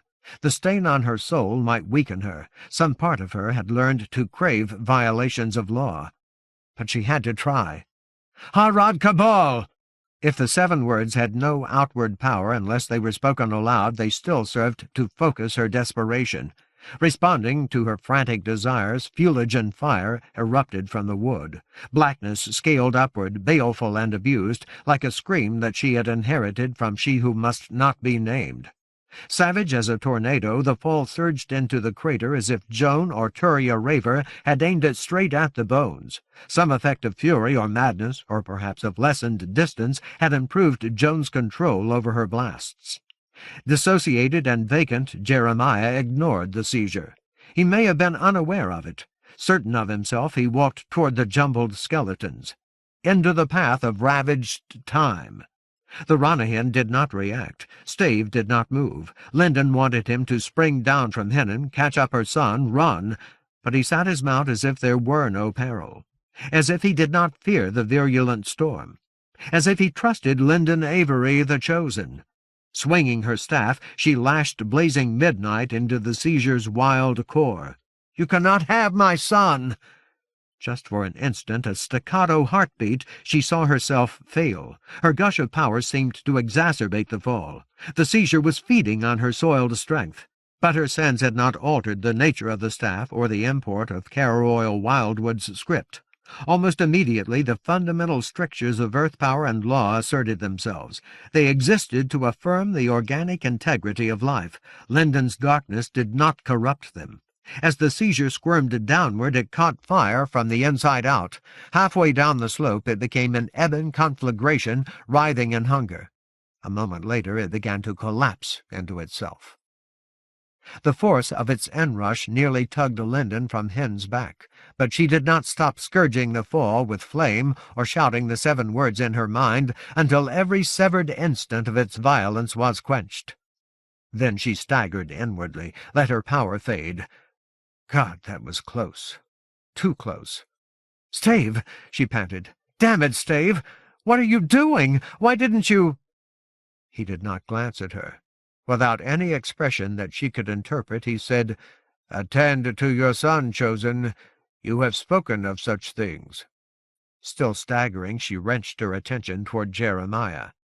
He stood at the edge of the pile, regarding it as though nothing had happened. His back was to his mother. She could not see his face, but she caught whiffs of earth power from his shoulders and arms, earth power and absence, the same emptiness that she had known ever since he had withdrawn his half-hand from Lord Fowle's bonfire 10 years ago.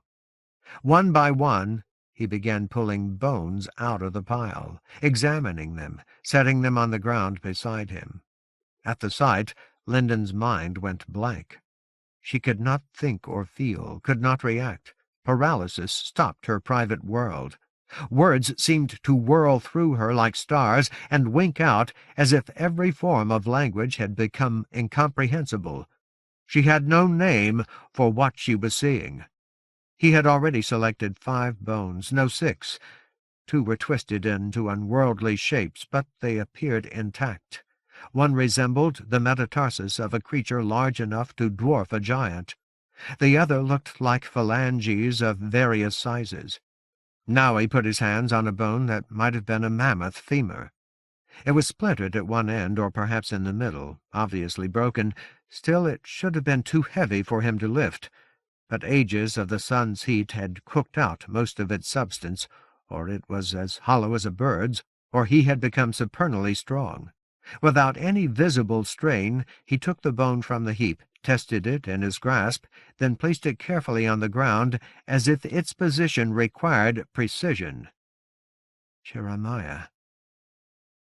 That was as far as Linden could go. He moved a step to the side, studied the pile.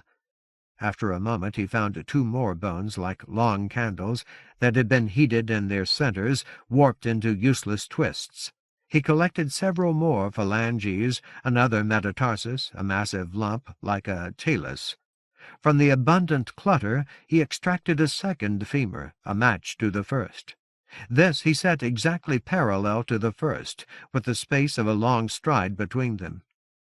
Jeremiah was displaying the same steady lack of impatience or doubt that had characterized his work with Legos or tinker toys in his former life.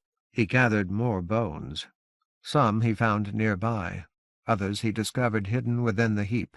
Phalanges by the dozens. 5 more femurs that he should not have been strong enough to move, one of them whole. A number of metatarsals. And as he added to his selections, his choices became more diverse. Cuboid shapes and tarsal lumps. A variety of scapulae that had apparently belonged to some titan. Joint bones with condyle sockets wide enough to cover Linden's head or staves. All of these he arrayed in an open space like a craftsman readying his materials. When he was satisfied, he stooped to his parallel splintered femurs and began to balance other bones on top of them as though he intended them to serve as foundations, as though he were constructing walls. Jeremiah was building. "That's natural talent." Roger's tone had falsified everything he said, but he had told the truth about Jeremiah. The right shapes can change worlds. They're like words. Linden struggled against blankness until her heart felt ready to burst. She had to fight to breathe. She had forgotten any words that were not prayers. Oh, my God, oh, my God, oh, my God! It was for this. The Ranyhyn had brought them here for this, so that Jeremiah could build. "Your kid makes doors, all kinds of doors, doors from one place to another, doors through time, doors between realities." It was all impossible, the unerring instincts of the horses, Jeremiah's blank certainty, his strange strength. It was impossible that he could do what he did without focusing his eyes or giving any sign that he was conscious of his hands. And it absolutely should have been impossible that those bones stayed where he put them, inconceivably poised on each other, defying gravity and their own lines. Their positions were so precarious, so oblivious to the dictates of mass and fit, that they all should have collapsed as soon as his fingers released them. Yet they remained where he put them, scapulae standing on their ends atop rows of phalanges, or resting off-center along awkward knobs of bone, tarsal blocks supporting rachitic lengths that may never have belonged to any natural creature, metatarsals wedged like afterthoughts between long, thin fingers that looked like they would topple at any moment.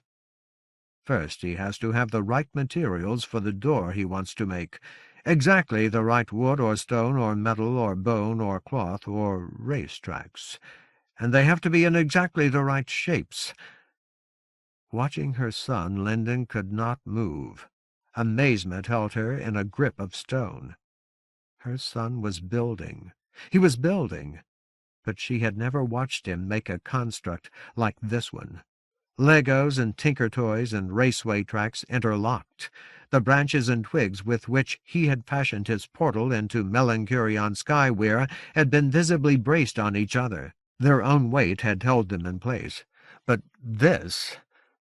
Lost in shock, she took too long to notice that his hands were full of earth power when he placed the bones on each other, or that he seemed to caress each fragment before he moved on, or that each new piece was then fused to those it touched, that each bone became one with the others as if he had welded them together. He was using Annalee's gift to keep his structure intact, and he was definitely making walls.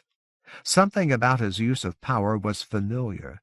Somewhere she had seen fused bone in the shape of a Ranyhyn rearing like the horses that ramped across the begrimed blue of Jeremiah's pajamas. "Chosen," Stave said, and more sharply, "Linden!" All of her senses were concentrated on her son, on the transcendental possibilities of his talent, on the magic in his hands. Moments seemed to pass while a distant part of her tried to recognize Stave's voice. Fresh nausea prompted her to hear him.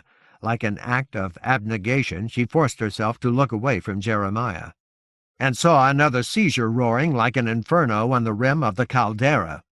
It had already torn apart several of the sandstone teeth, swept them into insanity. Now it rushed downward, a stinging holocaust that made havoc of everything in its path.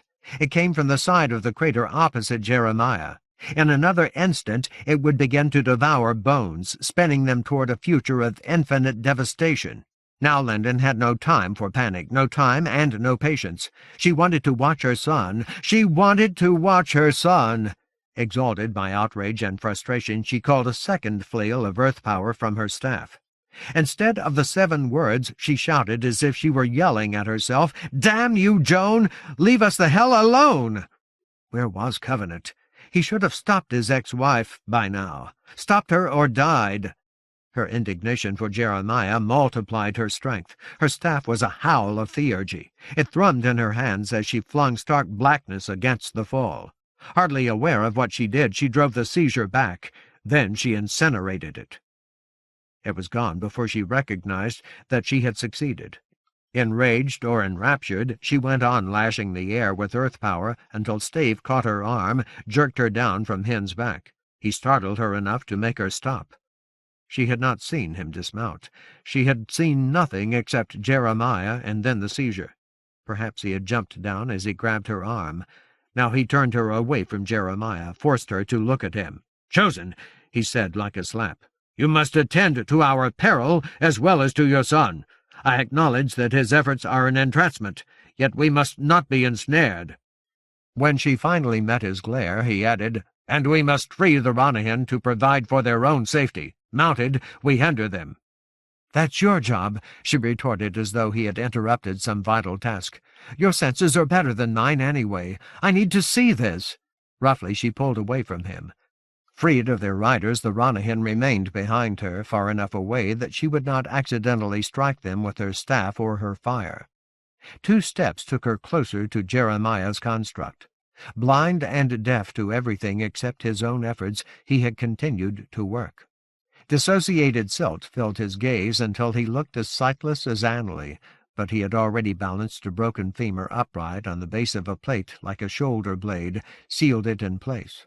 Supported by phalanges and by bones that mimicked snakes in agony, it rose taller than his head, taller than Lyndon's.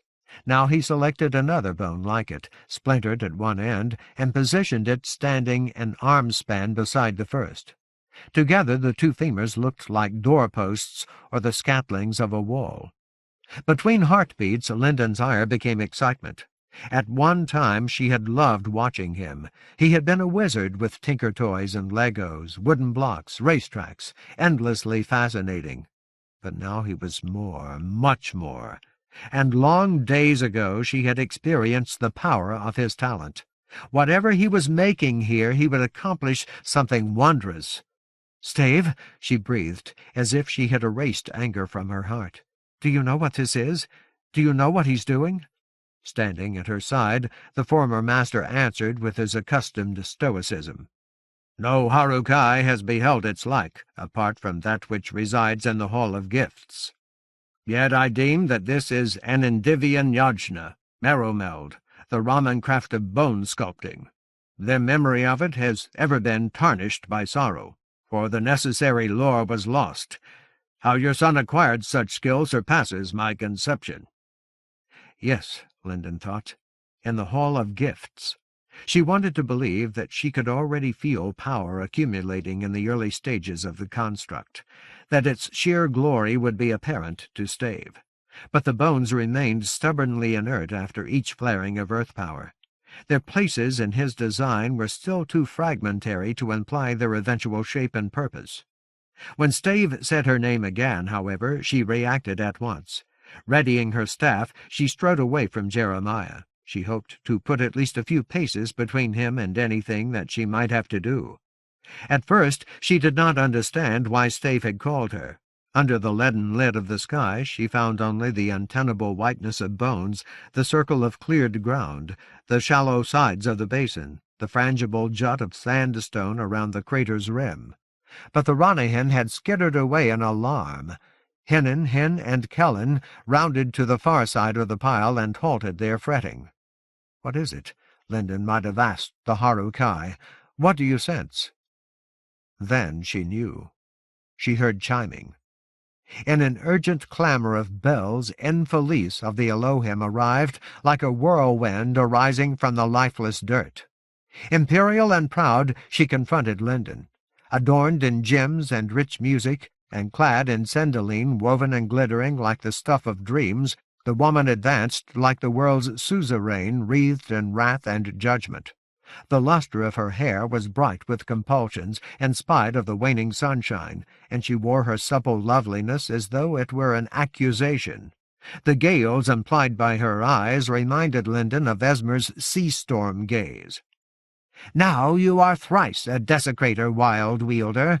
Her voice might have been a bitter snarl, but it was tuned to the pitch of beauty and jewels, and every word soared, accompanied by chimes in perfect harmony. "Rousing the worm, you have doomed all that is precious within the bounds of time. Acceding to the harrow, you have bestirred slumbering havoc, avid for horrors beyond comprehension. Yet here you surpass yourself." Lyndon glared in response. No doubt she should have been daunted, but she was not. Jeremiah was building. She was eager to see what he would achieve, too eager to flinch or falter. "By all that your paltry heart deems holy, wild wielder," and Felice was a carillon of vehemence. She seemed to assail Lyndon with song and majesty, and she had placed herself between Lyndon and Jeremiah. "Releasing the boy from the toils of the Qwellinir, that indeed was well done, and no deed of yours. Likewise the harrow's death was well done, and no deed of yours. But now you enable ruin incarnate. You should not have heeded the Ranyhyn. They have brought you to this place of death intending dire atrocity." Lyndon's eyes widened, but not in dismay. The flagrant indignation of the Elohim meant nothing to her. Death, she thought, sudden as an epiphany. Bones, for which her need No, Jeremiah's need was great. Somehow the insequent had foreseen this. In their own way the Ranyhyn had foreseen it, and that flash of insight released Lindon's heart. It contradicted the harsh logic of despair. With music and consternation, Infelice proclaimed, "If you preserve this vile boy, you will cause eternal woe." Vile boy? Inspired by revelation, Lindon aimed her staff at Infelice to show the Elohim that she was ready for battle. The need for death was Jeremiah's, not hers, and he already lived in graves. If nothing of hers could restore him, perhaps he would be able to resurrect himself with bones. "Listen to me," Lindon pronounced each word as if she were articulating the significance of her love. "I'm only going to warn you once. If you lift so much as a finger against my son, I'll do whatever it takes to stop you." With her whole heart she willed Infelice to believe her.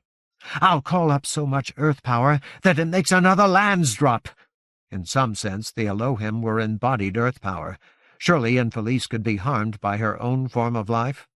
"And if that doesn't work, I'll use Covenant's ring. I'm not its rightful wielder. I'm told that I can't actually destroy the Arch, but I can still hurt you. There's a reason that you're so afraid of wild magic. I think it's because you don't have any defense. Try me, and I'll burn you until there's nothing left." Infelice clenched her fists. Bells clamored wrath in the caldera until the bones trembled, all of them, except the ones which Jeremiah had merged. "And do you conceive that I regard your threat? Wild Wielder, you do not desire comprehension. You have inquired concerning the shadow upon the hearts of the Elohim, but you do not attend when you are answered. It is this." She slapped a gesture at Jeremiah. "His purpose for us is an abomination, more so than our doom in the maw of the worm, but it is not the worst evil." "All right." Lindon did not waver. The staff held steady in her hands. "Let's take this one step at a time." Jeremiah was still working, as undisturbed by Infelice as he was by seizures. Apparently he had completed one wall of his construct. Now he began to meld a similar structure atop the second of his foundation bones. He only needed to be left alone. "If there's something you want me to understand, help me with it." Before Infelice could interrupt her, she said, "Whatever Jeremiah is making, he needs bone. But why these bones? What are they? Where did they come from? How did they get here?" The Elohim's raiment displayed jewels and exasperation. "Wild Wielder, I will not suffer this. You ask for the history of the earth entire. I will say only that they are the remains of Qwelvisks." Her bells sang distaste under the dulled sky. "It does not concern you that they once made war upon the Elohim. In a distant age they were destroyed. Their bones we deposited here, in Murwendelinoff, which signifies the resting place of abhorrence, as an emblem of our disdain for such affronts." Destroyed by Infelice and her people. Lindon frowned as though she wanted to understand. "That doesn't help." She had no interest in extinct monsters. "It doesn't matter how long ago you killed them. They're still just bones. I'll try a different question. Why were the Ranyhyn suddenly in such a hurry? For God's sake, they spent 2 days just walking. Then they decided to run. Maybe if you explain what changed, I'll understand." Infelice brandished her fists. For an instant her chiming collapsed into cacophony. Then she mastered herself. "Melodious again," she answered. "An implausible threat approaches the Time Warden's racked mate. Long and long within her frail confines she has readied herself to confront him, she and Turia Harem with her. But now the minions of noisome Horum Carabol advance against her. They cannot harm her. However, they endanger the skest that ward and sustain her. By doing so they hope to weaken her. This neither Turia Harem nor the Ranyhyn foresaw. They could not. It is the unlikely outcome of your encounter with Horum Carabol. Therefore the Time Warden's mate fears it. She is roused to frenzy, and her seizures imperil all who travel here. For that reason the Ranyhyn have hastened to accomplish their loathsome purpose." This time Lindon shook her head. Infelice's explanation raised as many questions as it answered. The Feroce had almost succeeded in delivering the staff of law to the lurker, and now they moved against the skest. But Linden did not allow herself to be distracted. Covenant was still alive. In effect, Enfelice had said so. Other issues were more important. Jeremiah was more important. He was balancing the first layers of his second wall, fusing them with earth power, and far from done. He might need hours yet. He had enough bone here to fashion an entire castle. "All right," she repeated, speaking slowly, stalling for time. "That's a start. Let's move on. You said that coming here enables atrocity. Jeremiah's purpose is an abomination. What do you imagine his purpose is? What do you think he's making?" She could guess. Roger had said about the Elohim, "They're vulnerable to certain kinds of structures, like Vane. Specific constructs attract them.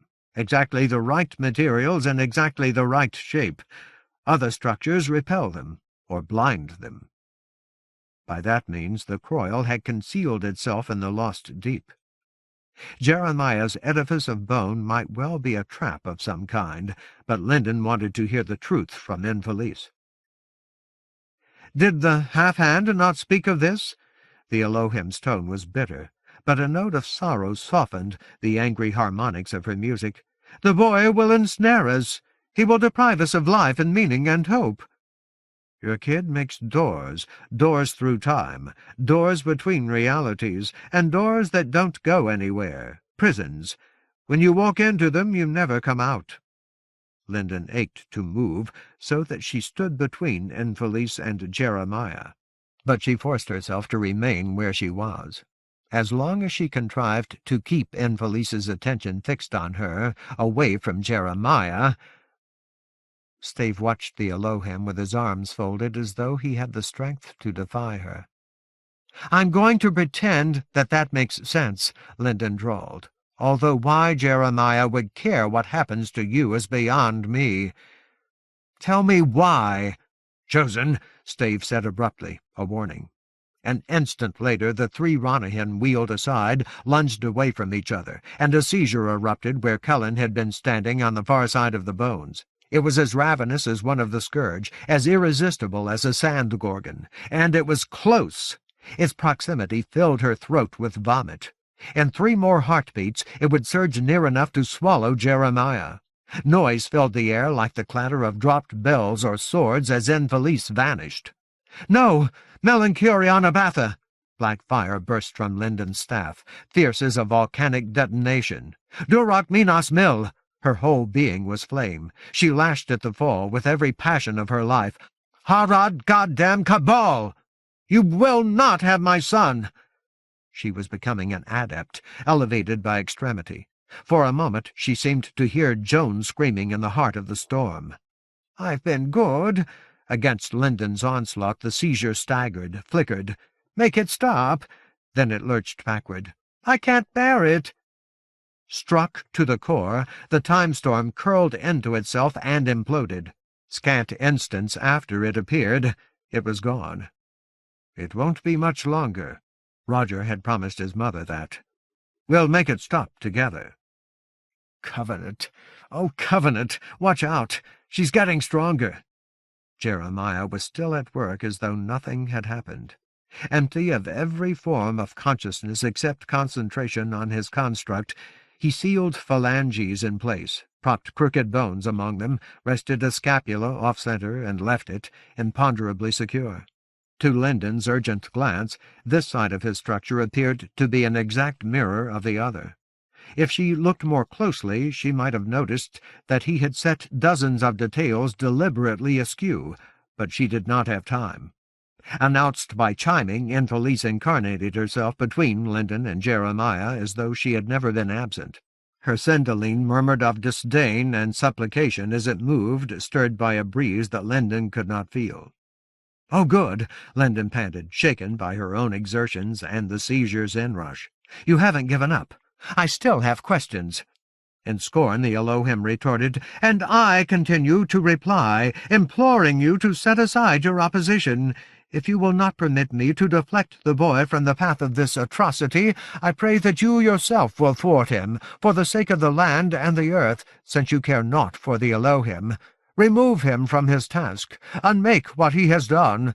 Set him upon his beast and ride hence. If you do so, while they live, the Elohim will ensure that he does not fall under the despiser's dominion a second time.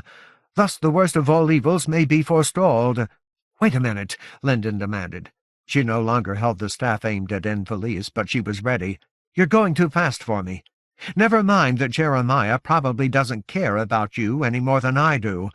I was about to ask you why getting caught in one of his doors is worse than being eaten by the worm.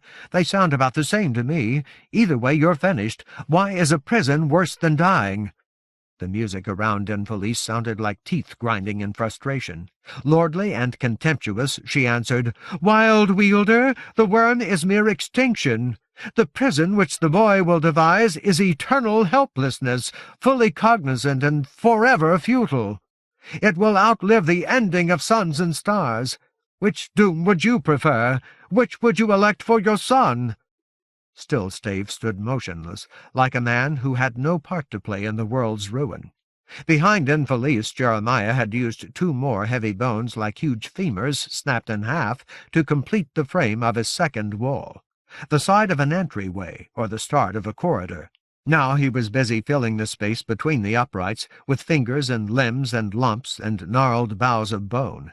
And as he worked, without haste or hesitation, earth power flowed from his hands like water, binding together the many pieces of his construct. By degrees theurgy swelled in the bones. It was still nascent, still tenuous and vague, but Lyndon sensed that soon it would start to burgeon. His creation was beginning to resemble the numinous box which he had used to reach the depths of Melanchurion Skyweir. It was coming to life. "All right," Lyndon said for the 3rd time, perhaps the last time. "I'll give you that one. It makes sense. So tell me, I'm ready to hear it now. What's the worst evil? If imprisoning you is worse than the worm of the world's end, what could possibly be the worst of all evils?" Infelice had become unalloyed wrath, a tintinnabulation too clangorous to be ignored. "The despiser," she rang out, "who is called Ageroth and Lord Foul and many other names, has placed his mark upon the boy. You claim the boy as your son, but you do not know him. You have not grasped that there is no limit to what he can achieve when he is given suitable aid. Assuredly the despiser desires his escape from the Arch of Time, and to accomplish that end he does not require the boy. In his secret heart, however, he nurtures a darker intent.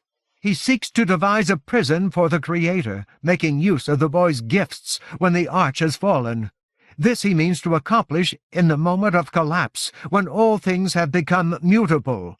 As the despiser has suffered, so he wishes all possible creation to suffer, an unending emptiness and lamentation. This you do not comprehend. Your mortal mind cannot encompass such absolute loss. Yet I beseech you to hear me. You have asked after the shadow on the hearts of the Elohim.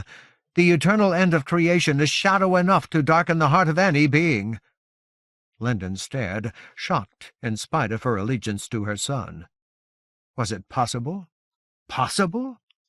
Could Lord Foul do that? With Jeremiah's help?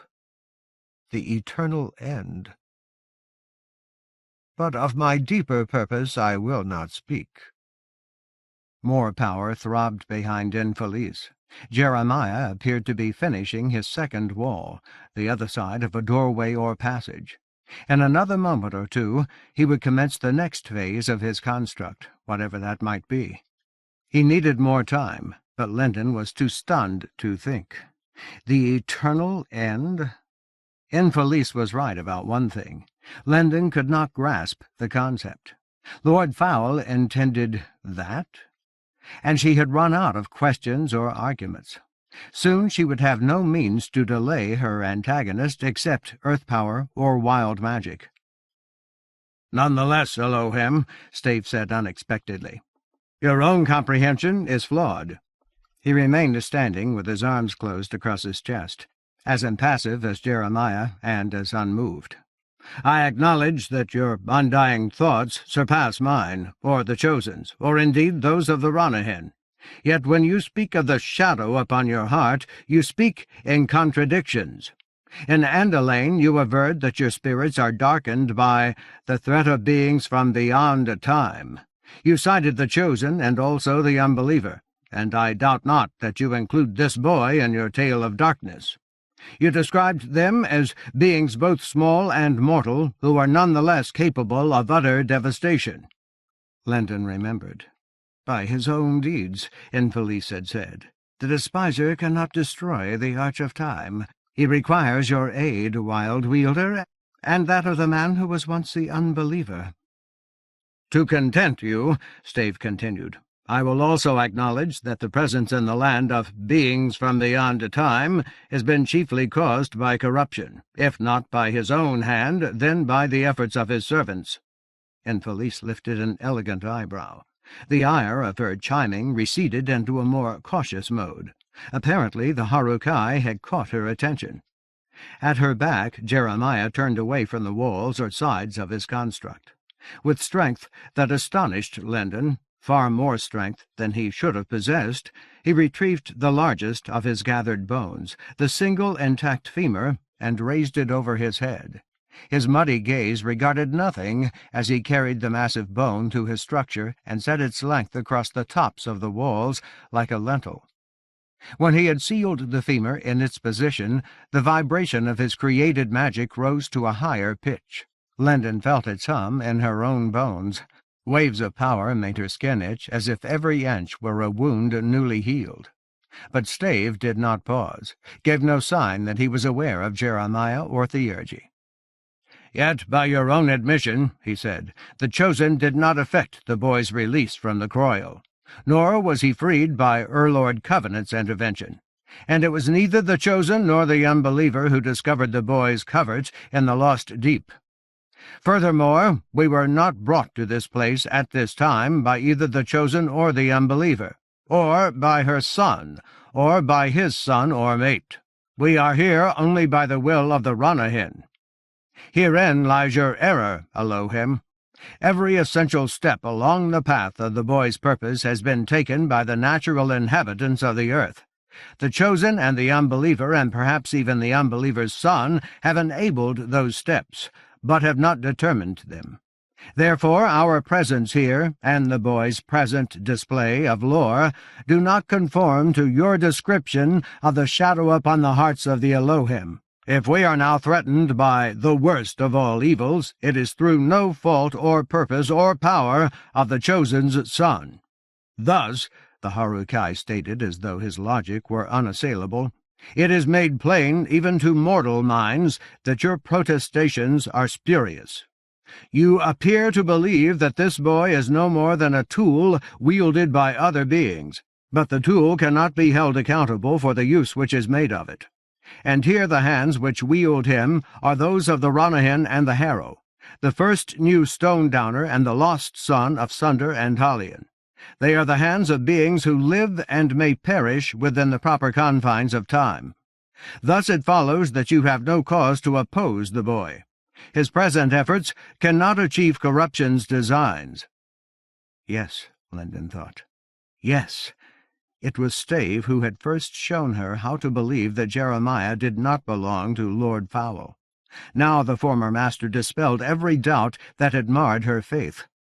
Apart from the claiming of your vacant son, he's belonged to Fowl for years. Roger had lied to her. The despiser had tried to mislead her. From the first, one or both of them had striven to teach her despair, and they had succeeded. Yet Stave answered them for her. The Ranyhyn and Annalee had answered them. Jeremiah himself was answering them now. Trust. With as much subtlety as she could manage, Lendon began mustering earth power in her mind.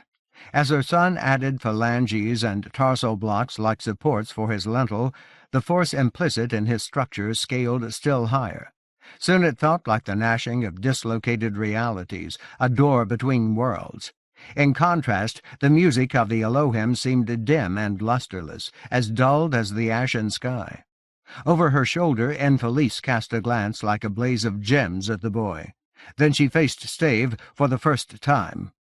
"You are Harukai," she said in a tone of regal disdain. "Have you forgotten that your strength is as weak as water to the Elohim, and as devoid of import? Yet I have heard you hoping that the Wild Wielder will reconsider her folly while you bandy words. Now you have said enough. I will hear no more. If the tool cannot be held accountable for its use, it likewise cannot be used if it does not exist. Hold yourselves blameless, if that is your desire. I have spoken of perils which transcend blame. They must be prevented at any cost." With a gesture of dismissal, as if she were banishing Stave from her sight, Infelice turned away, toward Jeremiah. Linden was already summoning fire from her staff when Stave barked harshly, "Chosen!" Another seizure. As soon as Stave called to her, she felt it stinging her flesh, hiding in her guts.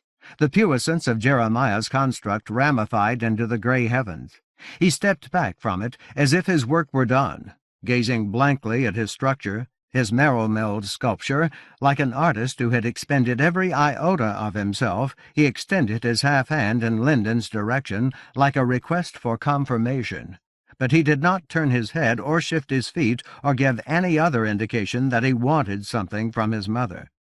Infelice was about to destroy him. One way or another the Elohim would put an end to every possibility, every hope. Nevertheless, the fall was more immediate, and Infelice feared it. She feared it at least as much as Linden did. She might hesitate while she was in danger. Frantically, Linden wheeled away to hurl black fury into the migraine storm of hornets and instants. But she was wrong. As soon as she spotted the seizure, she saw that she was wrong. Joan had missed her aim. Her concentration, or Turia's, was fraying. Vicious as a tornado, the fall seethed on the far rim of the caldera. From where she stood, Linden could not have thrown a piece of bone to hit it. And it was moving away. Awkward as a cripple, it stumbled onto the outer slope of the crater and began to descend, a blind thing forsaken by its guide. If it did not suddenly change directions, it would drift out of sight and do no harm. Wrong, wrong, wrong! Linden had given Infelice a chance, and Stave was powerless against the Elohim. Long ago, Linden had witnessed the negligent ease with which Infelice's people had refused Bren and Kale, Hergram and Seer from their domain. Swinging the staff's howl of earth power, she spun back toward Jeremiah, and was instantly frozen, stopped where she stood as if every imaginable motion had been stripped from her. Her arms and legs were paralyzed. Her heart seemed to stop beating. Blood congealed in her veins. Her fire vanished as if she knew nothing of earth power and had never understood law. The air of the caldera was full of stars. They winked and spangled in front of her, around her, between her and her son, as evanescent and irrefusable as sun-dazzles. They were the gems of Infelice's raiment, the eldritch jewels of her chiming, and they sang a song of immobility that ruled the basin, dominated the bones. Jeremiah still stood facing his construct with his right arm extended toward Linden. For him, nothing had changed, but Stave had been snared in mid-stride, impossibly balanced on one foot, with the other reaching for its step. He remained like a statue carved from stone. Linden tried to move, and could not. She had forgotten how to breathe. Only Infelice moved. Graceful as a breeze, she floated toward Jeremiah with a kind of gentle inevitability, as though his doom had been written eons ago in the materials of his construct. The Ranyhyn trumpeted warnings that no one heeded. As Infelice neared Jeremiah, she opened her arms to embrace him with ruin. In horror, Linden watched, as if helplessness were the ultimate truth of her life. She had no answer to it. Perhaps she had never had an answer. It may have been the true source of her despair. But Stave— oh, God! Somehow he found the will to speak. "You delude yourself, Elohim." His voice was a whisper hoarse with strain. Stars like commandments resisted it, yet he made himself heard. "Do you deem me helpless? I am Harukai. I do what I must. When you strive to enact your desires against Linden Avery's son, I will strike a blow which will alter your conception of power." Bright gemstones swirled around him, bursts of suzerain coercion. He could not move. Of course he could not. Nothing except wild magic could counter the force of the Elohim. And yet he did move. Slowly, arduously, inexorably, he closed the fingers of his right hand into a fist. Visibly startled, Infelice turned to stare at him. Her music-shaped words which she did not utter. No, you will not. You will not. Ignoring her denial, Stave clenched his fist. His arm shook as he raised it. At the same time, the pressure binding Linden within herself eased slightly. She could breathe again. Her heart beat. Stave had given her a gift greater than power or glory. It would be brief. In another moment, Infelice would gather enough of her vast magics to crush the Harukai. Linden had to act now. She was no match for Stave. She did not try to equal him. In spite of Jeremiah's peril, she ignored her staff, made no attempt to reach for Covenant's ring. Infelice would react to any effort of theurgy, any overt challenge. Instead, while the ire of Infelice's stars forced Stave to lower his arm, Linden slipped her hand into the pocket of her jeans, the pocket where she carried Jeremiah's red race car. Aid and betrayal. Esmer had healed the crumpled toy for a reason. Linden needed to believe that he had not intended yet another form of treachery. Her refusal to be helpless was a pale mimicry of Stave's, but it sufficed. While Infelice concentrated on stifling the last of Stave's intransigence, his fundamental birthright, Linden withdrew the race car from her pocket and tossed it toward Jeremiah. Stars flared in repudiation. Bells clamored denial across the caldera. But they had no effect on the toy's passage. The race car resembled Stave's fierce stubbornness. It was Jeremiah's birthright, his inheritance. He still faced his construct, motionless and lost. He had not once turned his head to glance at his mother. He could not have caught even a glimpse of his toy. Nevertheless, he claimed it. Deft as legerdemain, his half-hand plucked the race car from the air. In that instant, he appeared to receive the full potential of Anley's gift. His whole body became an exultant hymn of earth power, as rich as the Elohim's chiming and as profound. Grasping the race car, he looked as mighty as a forestall. The deep thrum of his construct repulsed stars and bells and coercion. "Do you see?" Linden asked Infelice, too weak to form words aloud. "Do you see him? He's my son." Jeremiah's transformation and the loud demand of his portal snatched Infelice away from Stave. "No," she sang, shouted, yelled. "You will not!" Swift as a whirlwind, the spangling of stars and jewels swept around Jeremiah.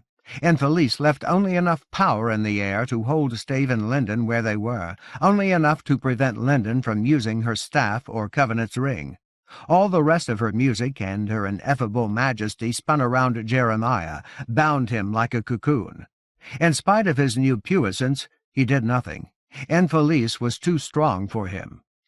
Her Cendaline whipped about her as she strode toward Jeremiah to complete her purpose. But her second step took her directly into the path of the charging Ranyhyn. She had forgotten about them, or had underestimated them. She may have believed that mere animals could not resist her compulsions. She may even have believed that they would not, that they would recognize her supremacy and be daunted. She should have known better. Doubtless Infelice's magics would protect her. Hen and Kellen were Ranyhyn, but they were only Ranyhyn. She was Elohim. Their inborn earth power could not overcome the forces at her command. Nevertheless, she had noticed them too late. Kellen was in the lead. He crashed into her, drove her to the dirt, and pounded away, leaving her to be trampled by Hen and Hen. Their hooves did not touch her. She vanished in an instant, and almost instantly reappeared behind them. During her brief flicker of absence, however, all of her stars vanished with her. That small release was enough for Jeremiah. 3 quick strides took him around the edge of his construct. 2 more carried him into the center of his portal. Infelice returned like a hurricane. Savage winds slapped Linden to the ground, flung Stave halfway up the slope of the basin, drove the Ranyhyn to their knees. Gales of rage and terror hammered at the portal, at Jeremiah. The sheer desperation of the Elohim staggered him. Yet the magics of his construct shielded him. Within its supernal walls he recovered his balance, straightened his back. Storms ripped at his tattered pajamas, but did not sway him. His begrimed face and soiled eyes looked entirely vacant, as empty of consciousness as an abandoned farmhouse, as he reached for the lintel of his doorway. Infelice blared at him in fraught turmoil as chaotic as a seizure, but her powers failed to stop him. He resembled an incarnation of Annalie's blind essence, ragged and enduring, as he wedged his race car between two bones supporting the femur lintel. With earth power, he sealed the toy in place. Before Linden could guess what he was doing, Infelice began to shriek like a banshee, and the entire marrow-meld sculpture became a white shout of radiance so pure that Linden could not look at it. She clapped a hand over her eyes, squeezed them shut. But the light pierced her hand, and her eyelids seemed to stab straight into her brain. She saw every bone of her palm and fingers limned in incandescence. Every phalange and metacarpal, the capitate, the scapoid, the hamate. They all gleamed as if they were lit by the cynosure of the sun. For a moment she believed that she would never see anything else again, that she would be left as sightless as Annalie and Martyr. The defined framework of her hand would be all that remained of her world. Then she felt Infelice disappear again, still shrieking. The Elohim did not return. Seconds or hours later, the portal's blaze went out. There was no light except the dust and smoke of sunshine. Every sensation of power had left the caldera. Nothing endured to commemorate Linden's lost sight or Infelice's defeat, except a wide pile of bones which should have been as white as Jeremiah's innominate triumph. But Stave was still here. Linden heard him calling her name. He did not sound hurt, and the Ranyhyn had survived. The hard thud of their hooves as they trotted, nickering proudly around and around the pile, seemed to promise that they had accomplished their intent. Fearfully, Linden lowered her hand, blinked open her eyes, and found that she had not been harmed. Dazzles like little suns swirled in her vision, confusing everything, but she could see. Experience and health sense assured her that soon she would be able to see normally. Squinting, she searched for her son. Jeremiah stood in the center of a crude square of ash. His entire edifice had been rendered to powder around his feet. Even his race car, if any scrap of the red metal remained, it lay buried in the residue of ancient bone. His legacy of earth power had receded into the background. But he was looking at Linden. At Linden. His eyes were clear as untainted skies. When she met his gaze, his face broke into a broad grin of excitement and affection. "I did it, Mom," he sounded like he wanted to crow. "I did it. I made a door for my mind, and it opened. I couldn't have done it without Annalie." Gradually his grin fell away, unmade by remembered sorrows. "Or without Galt, and Leand, and the Ranyhyn. Stave was amazing." Nonetheless, his eyes shone on Linden, luminous with gratitude. "And I could never have done anything without you." "But I did it." Then he hurried forward to fling his love around her. In that moment, Linden Avery began to believe that her rent heart might heal. Lord Fowl always told the truth. "In time you will behold the fruit of my endeavors. If your son serves me, he will do so in your presence. If I slaughter him, I will do so before you. If you discover him, you will only hasten his doom." But the despiser's craving for his foe's self-desecration was so great that he never told the whole truth. Perhaps he did not know it. "Do you see him? He's my son." Hugging Jeremiah hard, Linden thought that maybe this time Lord Fowl's machinations had gone wrong. Like Infelice, perhaps, the despiser had misled himself. 10. The Pure One and the High God. From the ravine where he had left Linden and her companions, Thomas Covenant rode the Harrow's destrier south and east into a region of denuded hills interspersed with shallow vales of gravel and dirt. Clyme and Ronald guarded him, Mornym on his left, Naban on his right, and the Ranyhyn set a hard pace, apparently disregarding the limitations of Covenant's mount. The destrier was a heavy war-horse, but it had been bred for endurance as well as power and fury.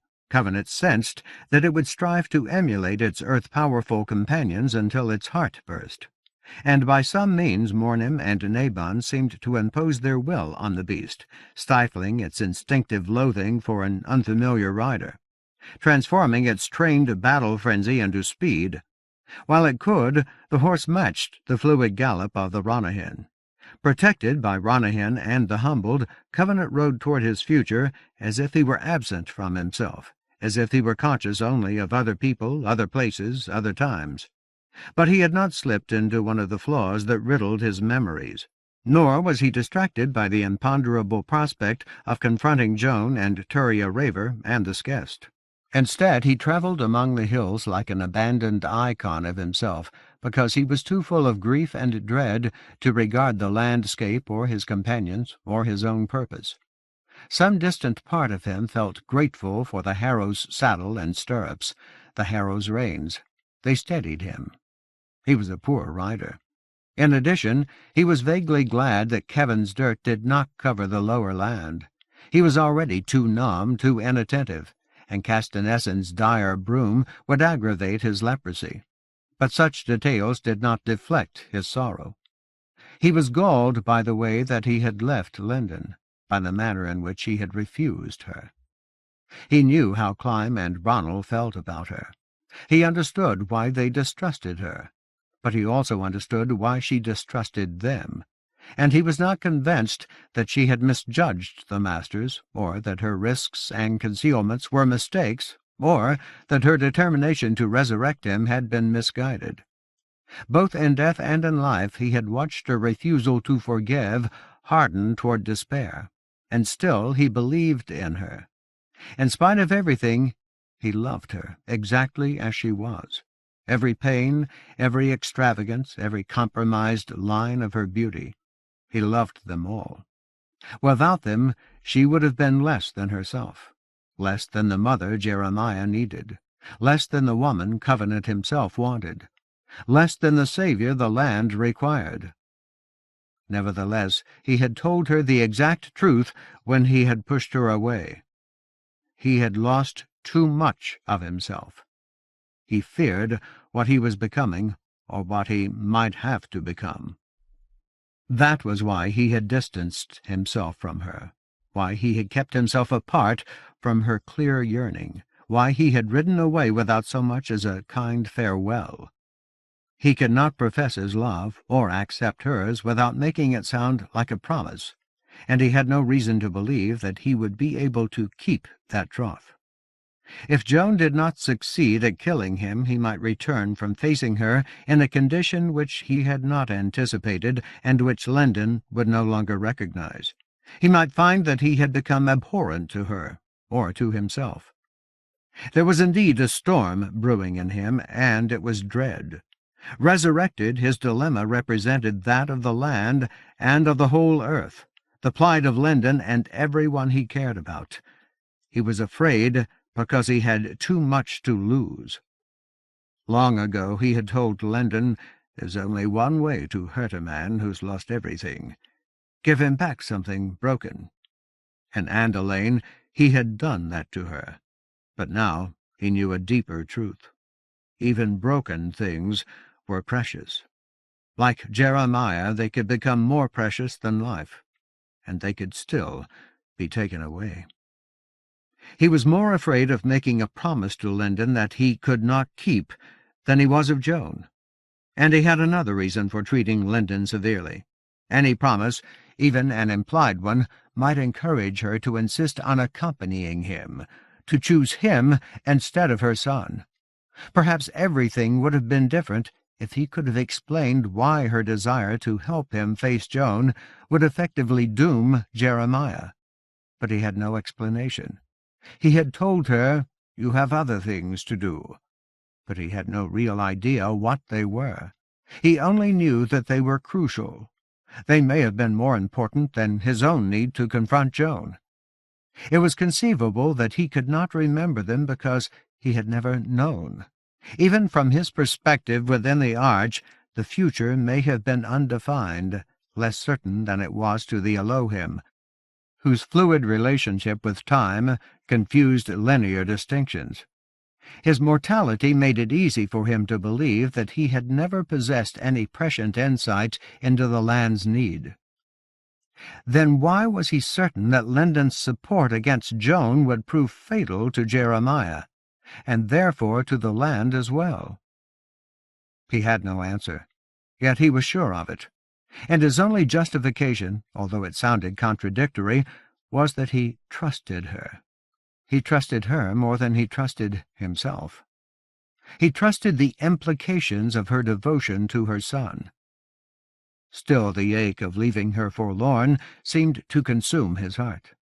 During his participation in the Arch of Time, he had witnessed so much loss and wrong that eventually he had imagined himself inured to ordinary woe. But now, now he acknowledged that his share of immortality had blunted his perceptions of individual human anguish. Across the ages, his sense of scale had changed to accommodate vaster possibilities. Watching Lindon's struggles, first to retrieve the Staff of Law, then to survive Roger and the Croyle, then to reach Andalain, he had understood her pain. But he had also seen beyond it. He had known far more than she did about what was at stake, and about how her actions might affect the earth. Now he was human again. He could no longer see past his own limitations. Like every creature that died when its time was done, he could only live in his circumscribed present. This was the truth of being mortal, this imprisonment in the strictures of sequence. It felt like a kind of tomb. In his earlier state, he had recognized that this prison was also the only utile form of freedom. Another contradiction. Strictures enabled as much as they denied. The Elohim were ineffectual precisely because they had so few constraints. Lindon was capable of so much because her inadequacies walled her on all sides. Now, however, he had to take that perception on faith. But there were other truths as well, or other aspects of the same truth. His imprisonment had its own demands. It insisted upon them, and one of them was his body. The flesh, which reified his spirit, was both needy and exigent. He could only spend a certain amount of time in grief before the jarring of his inexpert horsemanship demanded precedence. The gait of the Ranyhyn was as smooth as water. The destrier's was not. Already his joints were beginning to hurt, and when he finally realized that he was sitting too stiffly to endure a long ride, he also became aware that he was thirsty. The first premonitions of dehydration throbbed in his temples, and his tongue felt so dry and thick that he could hardly swallow. Blinking to compensate for what may have been hours of neglect, Covenant peered around, tried to identify where he was. He should have known this region. Hell, it probably even had a name, but that was only one of a myriad, no damnation, a myriad things which he had forgotten. The hills were gone. He had lost them somewhere. Between Mornim and Naban, his mount was pounding heavily across bare dirt, thick with splinters and blades of flint. The beast's hooves were iron-shod. That provided a measure of protection. But how the Ranyhyn avoided hurting themselves! Yet they flowed ahead, sweeping the ground behind them, apparently impervious to the hazards of the terrain. As far as he could tell with his numbed health sense, all of his mount's fierceness was focused on endurance, but it was laboring hard. Eventually, inevitably, the beast would begin to founder. Then what? He had no notion. He had brought no water with him, no food, nothing for the horses. He had made no plans. In fact, he had given no thought to anything except getting away from Linden and heading toward Joan before his courage failed. "They're Ranyhyn, for God's sake," he had said that. "They'll think of something." He had left himself no choice except to assume that Naban and Mornem would compensate for his improvidence. He rubbed at his forehead. For some reason, it had begun to itch, a reminder of falling. "Hellfire," he mused to himself. "This damn mortality. It's enough to humble a pile of rocks." But he did not realize that he had muttered the words aloud until Bronnell asked over the rumble of hoof-beats, "Lord?" Shaking his head, Covenant blinked at the master. "Huh?" Bronnell rode as if he were one with Naban, as if their disparate strengths had merged. His flat gaze was fixed on Covenant. "You spoke of mortality and of being humbled." "Oh, that." Covenant dismissed the subject. Jarred mercilessly in his seat, he found speech difficult. "I was just thinking." He wanted to tell Bronnell that he needed water, but before he could frame a request, the Harukai observed, "Yet with every word and deed, Lord, you demonstrate that you comprehend neither the masters nor the humbled." "Oh, good," Covenant sighed. "Just what we need." Clearly there was something nagging at Bronnell and Clyme, something at which they had taken umbrage. Past the thickness of his tongue, he mumbled, "Don't tell me. Let me guess. You don't like the way I forced you to let Linden heal you. You don't approve." Bronnell nodded. "Nor do we approve of your forbearance toward Linden Avery, when all of her actions conduce to ruin. You do not ask humility of us. You inflict humiliation. We are Harukai. The distinction has been made plain to us. In earlier incarnations you did not seek to diminish us. Since your return to life you have done so repeatedly." "Don't you think," Covenant wanted to retort, "there could be more than one reason why I act this way? Have you considered that maybe you've changed as much as I have?" But he was too thirsty to welcome an argument. Soon he would be too hungry. Stifling sarcasm, he said, "Then explain it to me. If you think I don't understand, give me some help." Perhaps the justifications of the humbled would distract him until the Ranyhyn found water. Bronnell nodded. "I will speak only of imposed healing," he began. "It is bootless to belabor slights long past recall. Lord, we are the humbled. By skill and long combat we have won the honor of embodying the refusal of our people to countenance humiliation. That we live and die does not humble us. It demands neither humility nor humiliation because we make no compromise with failure. We do what we can and we accept the outcome. If our strength and skill do not suffice, we are content to bear the cost in pain and death. Indeed, the cost of our efforts provides the substance of our lives, and by our contentment we confirm our worth. When you demand that we endure Linden Avery's healing, you deny our acceptance. You proclaim us unworthy of our lives." "Hell and blood," Covenant growled under his breath. "Haven't you realized yet that everything isn't about you?" But he gritted his teeth, trying to keep his irritation to himself. Impassively, Bronnell continued, "If you assert that humility necessitates an acknowledgment that we are not equal to all things, as the Elohim describe themselves, I reply that we are indeed humble in our acceptance. With Clyme and Lost Galt, I am our humility made flesh. But if you avow that humility requires relief from the consequence of being less than equal to all things, I reply that you speak of humiliation, not of humility. Any abrogation of the outcome of our deeds diminishes us. If you wish it, Lord, I will describe the self-denigration implicit in Kael's return to the land. That was the failure for which our ancestors judged him. They did not denounce his seduction by the mare-wives, but rather his acceptance of rescue from the cost of his surrender, and his insistence that in his place his kinsmen would have acted as he did. Or, if you wish it, I will speak of Stave." "No," Covenant interrupted gruffly. He had been goaded too far. "Please don't." He hated the way the Keel had been repudiated. He did not want to hear any accusation against Stave. "Sometimes you people make me crazy." Like Stave, Covenant had a son. "You've accepted gifts, haven't you? From High Lord Kevin, if not from anybody else. What's so wrong about accepting a gift from Lyndon?" "First," Bronnell answered without hesitation, "our ancestors accepted no gift from the land-waster until they had determined how they would repay his largesse, with the vow by which Harukai became Bloodguard. Thus they preserved the import of their lives. Second, his gifts were not imposed. The freedom of refusal was not denied to our ancestors as it was to us." "Then don't blame Lyndon," Covenant retorted. "Your grievance is with me, not her.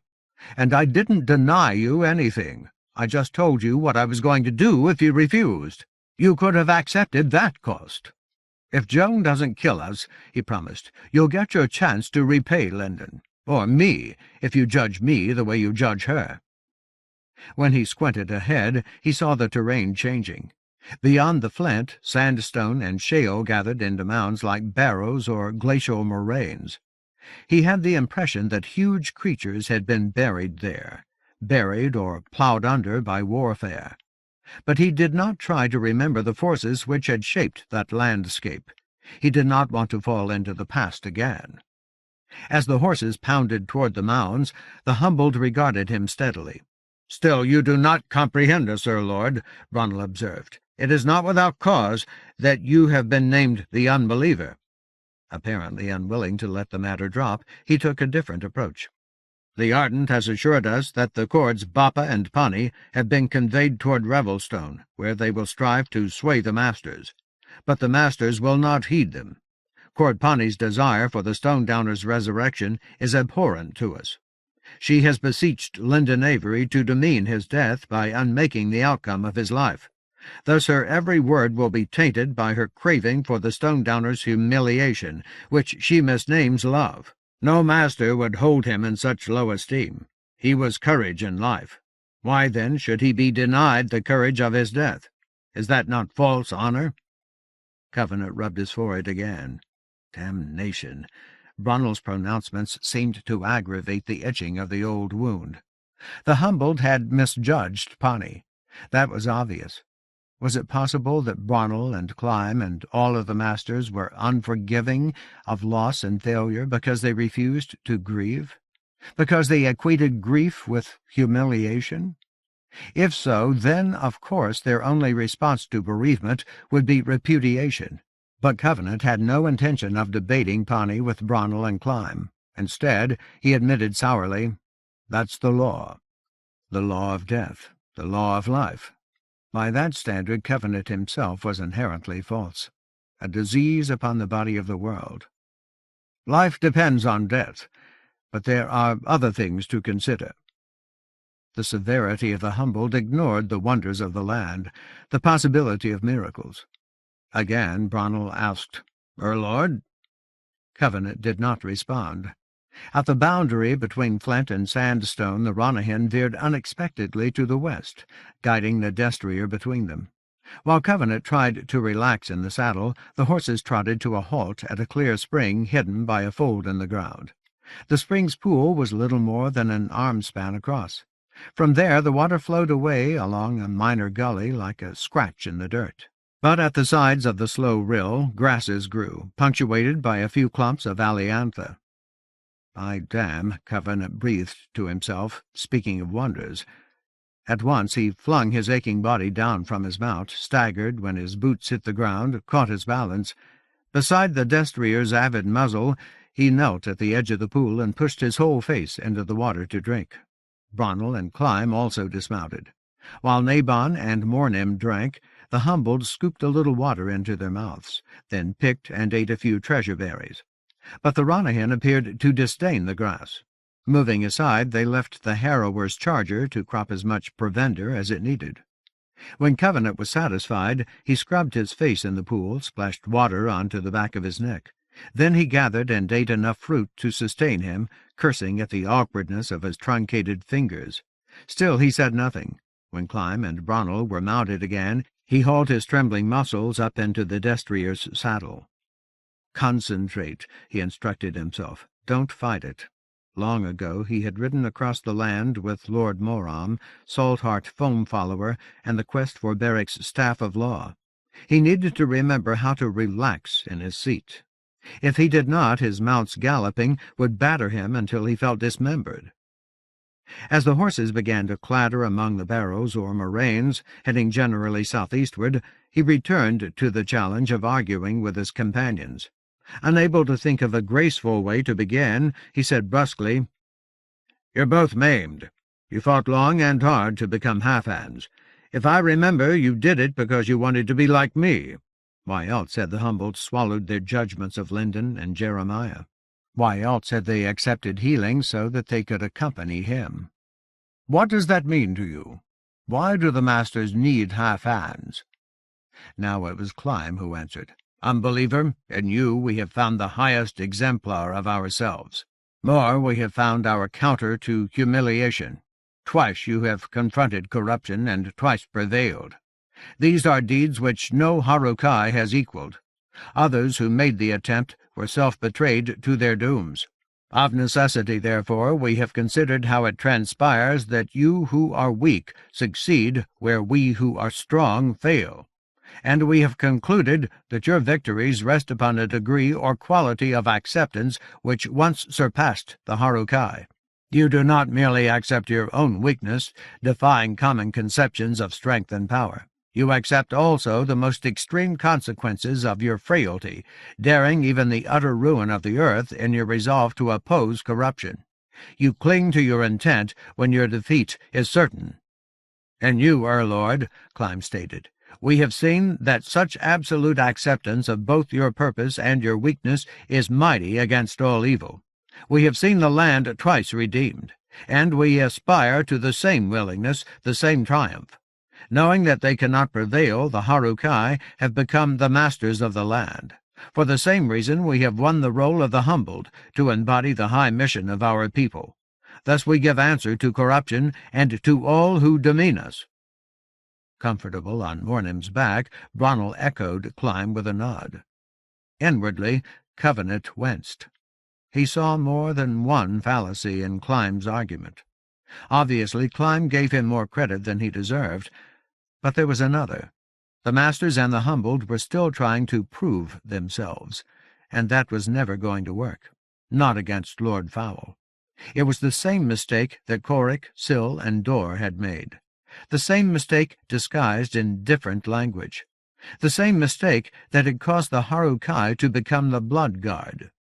Their fixation on humiliation revealed the truth. "So the whole world is going to die. Let it. Knowing that we've accepted the consequences of our actions is good enough for us. Nothing matters except how we feel about ourselves." Lord Fowl probably ate that kind of thinking for breakfast and laughed his head off. No wonder he had told Lyndon that the masters already served him. But Covenant could not say such things to Clym and Bronnell. Stave might understand him. The humbled would not. He let that one fallacy pass.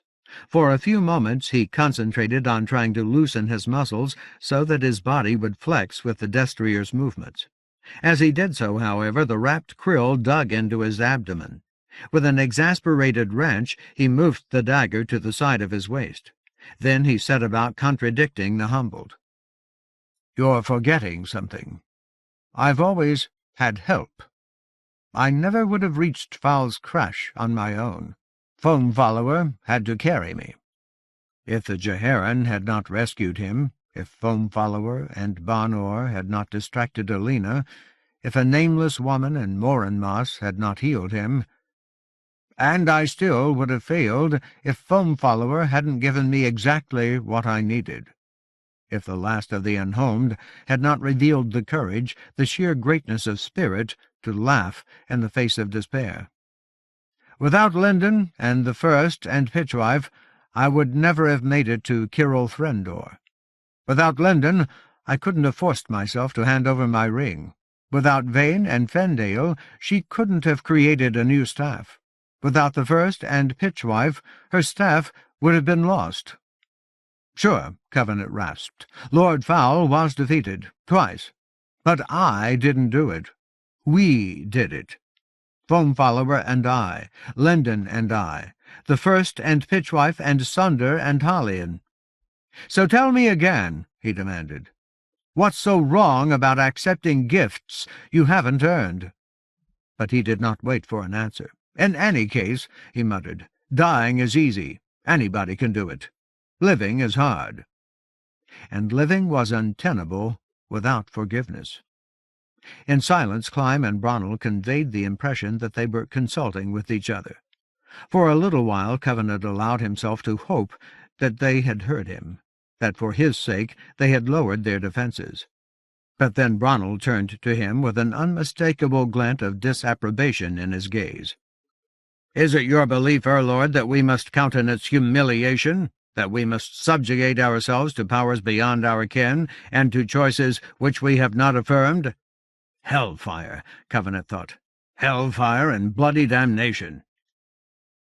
Never mind. Swallowing his vexation, he shrugged. This isn't getting us anywhere. Think about it another way. Down at the bottom, your accusation against Lindon is, good cannot be accomplished by evil means. Breaking laws is an evil means. Concealing her intentions is an evil means. So, of course, she has to be stopped. You couldn't block the fall she used to get to Revelstone. You couldn't make her tell the truth about what she wanted in Andalane. You couldn't get past Stave and Martyr and the Ranyhyn when you realized what she had in mind. But I should have let you stop her when she first resurrected me. Well, sure, he went on before the humbled could respond. That makes sense. There's only one problem. There are always evil means. Nobody is ever as pure as you want them to be. You aren't. I'm not. We all have some kind of darkness in us. So the only way to avoid evil means is to do nothing, and the only way to do nothing, to be innocent, is to be powerless, which in effect was what the masters had chosen for the land. If you have power, any kind of power at all, it always finds a way to express itself, somehow. But you aren't powerless. Passion mounted in his tone. He did not try to restrain it. Practically everything you've done proves it. You don't trust how people use earth power, and you have good reason. So you've been trying to keep the land innocent by making everybody else impotent, and you've succeeded. Leand was a perfect example. For all I know, you thought you were giving him a gift. That much, at least, I understand. Covenant kept his gaze on the horizon, surveying reminders of devastation.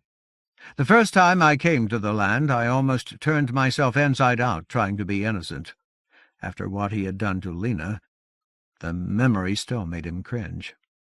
What I finally accepted wasn't being weak, and it sure as hell wasn't the consequences of my actions.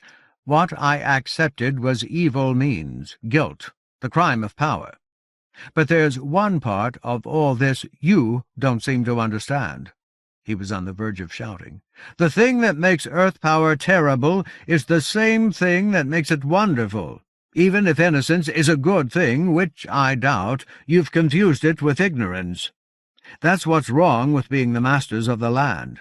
You wanted to stop something terrible, so you stopped everything, including everything that might have been wonderful. You've even stopped yourselves from being the kind of force that could have changed the world. And you've ensured nobody else changes it. Hell, you've subjugated everybody to choices they didn't make. If you want to be innocent, that's your right. But you've been so determined to prevent another Kevin land waster, you've closed the door on another Beric Halfhand, or another Damelon giant friend, or another Lorik vial silencer. Hellfire! Gradually Covenant's vehemence subsided. The impassivity of the humbled seemed to imply that words were useless. Sunder and Hallian could have started a new Council of Lords.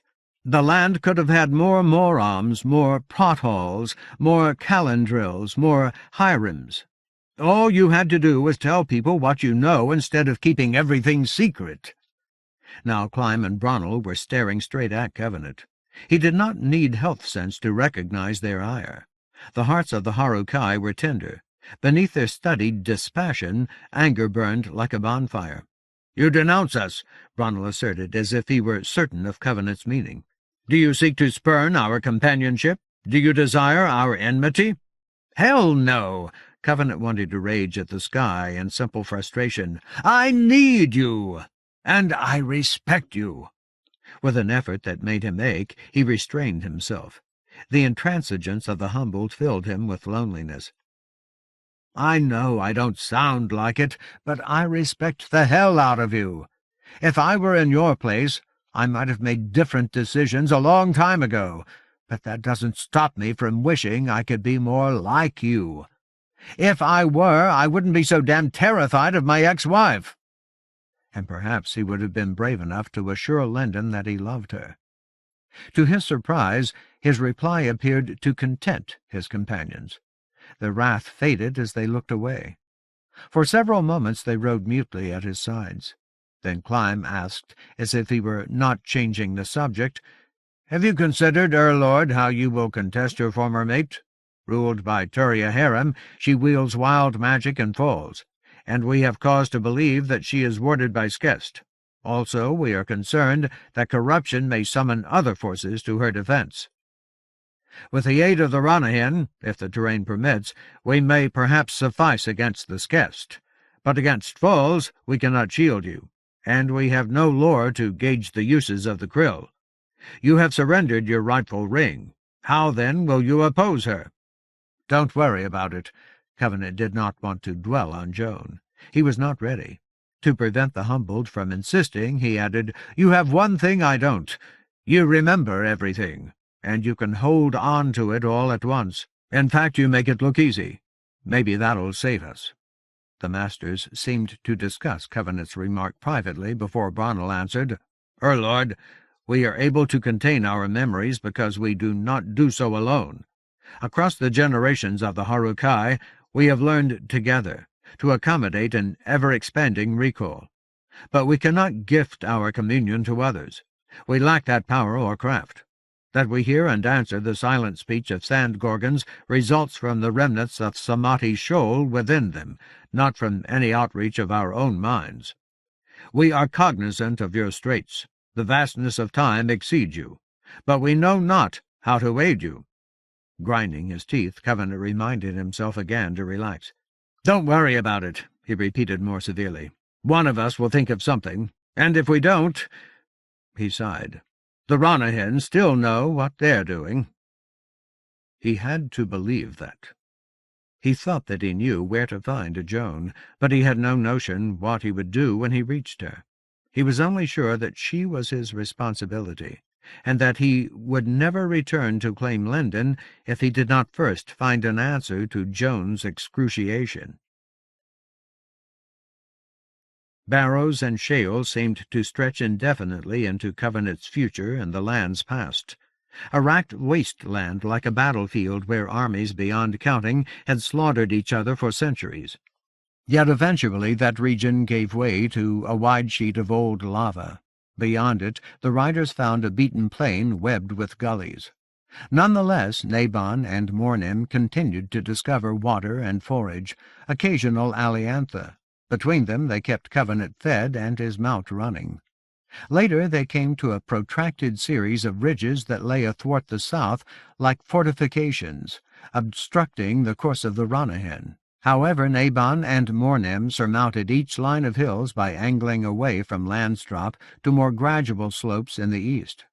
By Covenant's reckoning, each ridge nudged his company closer to the boundaries of the Sarengrave. By degrees the Ranyhyn turned more directly toward the Sunbirth Sea. According to Clyme, they were passing south of the Sarengrave's verge. If Mornim and Nabon held to this heading, their path would skim the northern edge of the shattered hills. With every league, Covenant became more confident that he knew where the Ranyhyn were taking him.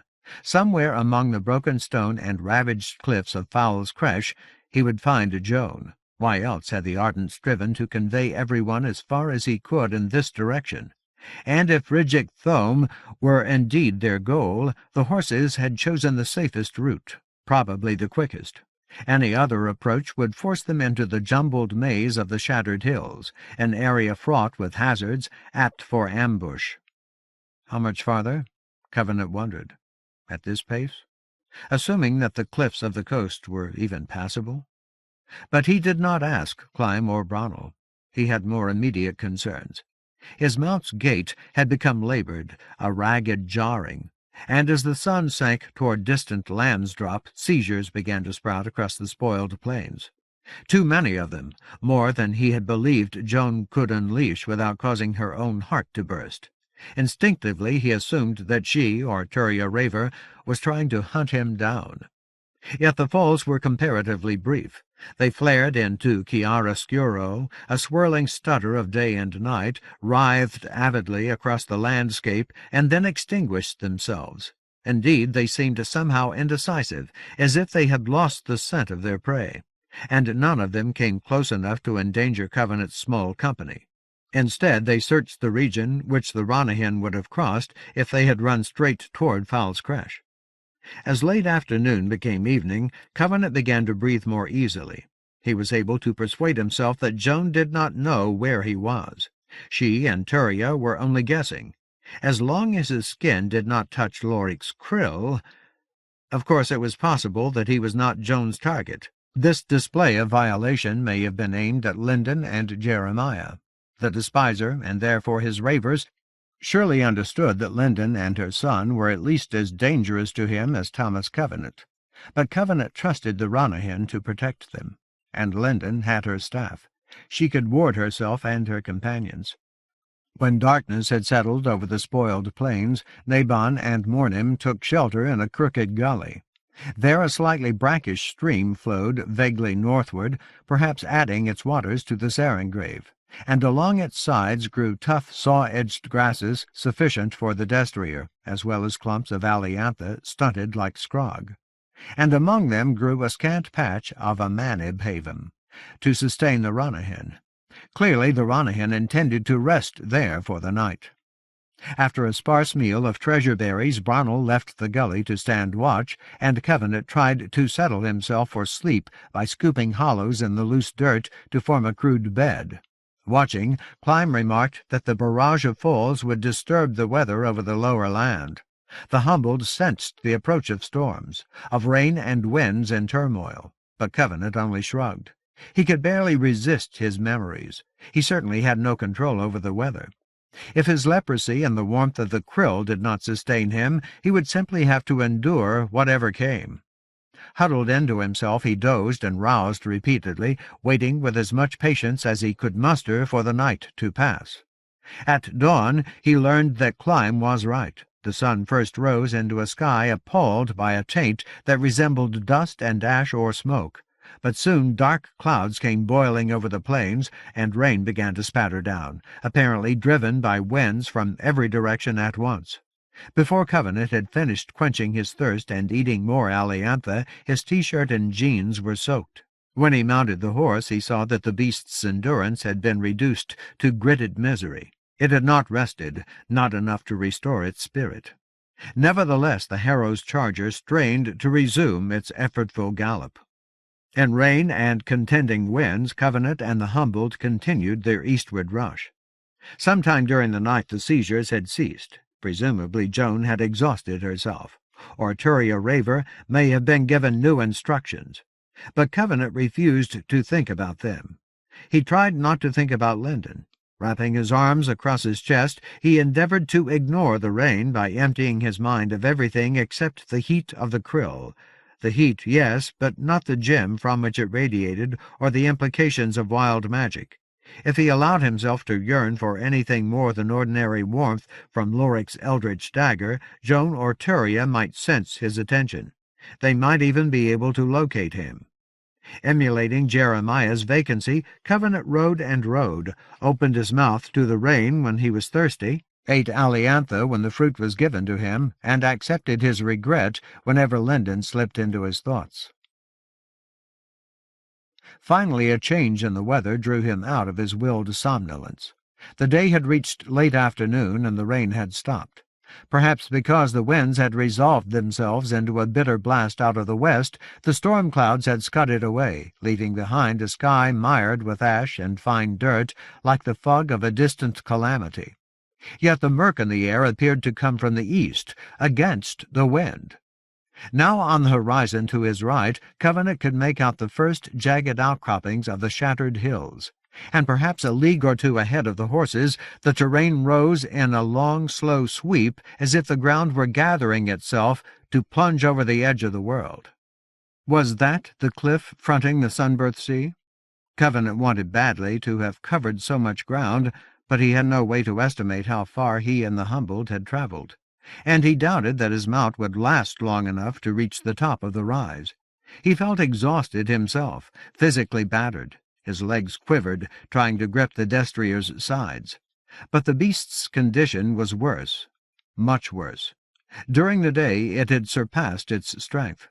Now its heart hardly seemed able to manage a lurching beat. As far as he could discern, only the insistence of the Ranyhyn kept the charger from surrendering its last breath. The horses' hooves were barely audible over the raw hum of the wind.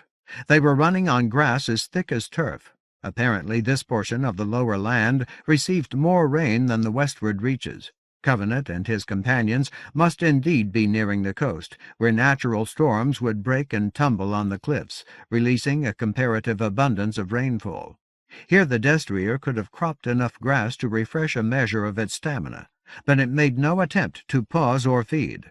The beast's spirit was broken. It had nothing left except a primitive desire to perish without more suffering. Through the bitter plaint of the wind, Covenant called to the Humboldt. "Where are we?" Bronnell glanced at him. "We approach the cliff above the Sunburst Sea. There we will seek out shelter ere nightfall, hoping for some covert to ward you from the chill of this wind." Covenant nodded, but he felt no relief. "What are we going to do when my horse dies? This poor thing won't last much longer. As soon as it stops moving, it's finished." He needed a mount. He was too far north, too far from Fowl's Creche. He could not afford the time to walk that distance.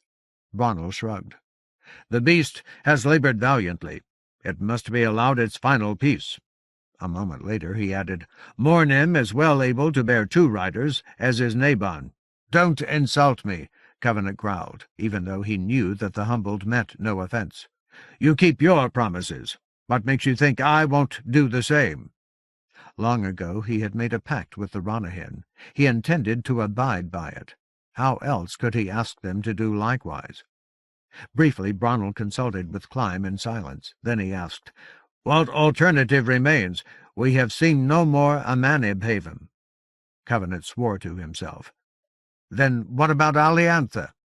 Bronnell raised an eyebrow, a subtle show of surprise. "It is not a natural provender for horses. Neither horse nor Ranyhyn consumes such fruit." "So what?" Covenant countered. "It's worth a try." After only a moment, Bronnell nodded. "Indeed, Lord."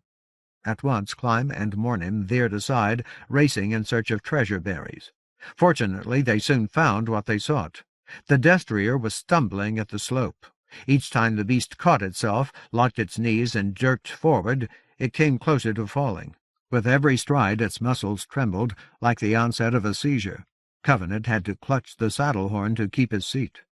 Strain throbbed in his temples as he watched Clyme dismount to gather treasure berries, then leap onto Mornym's back and return.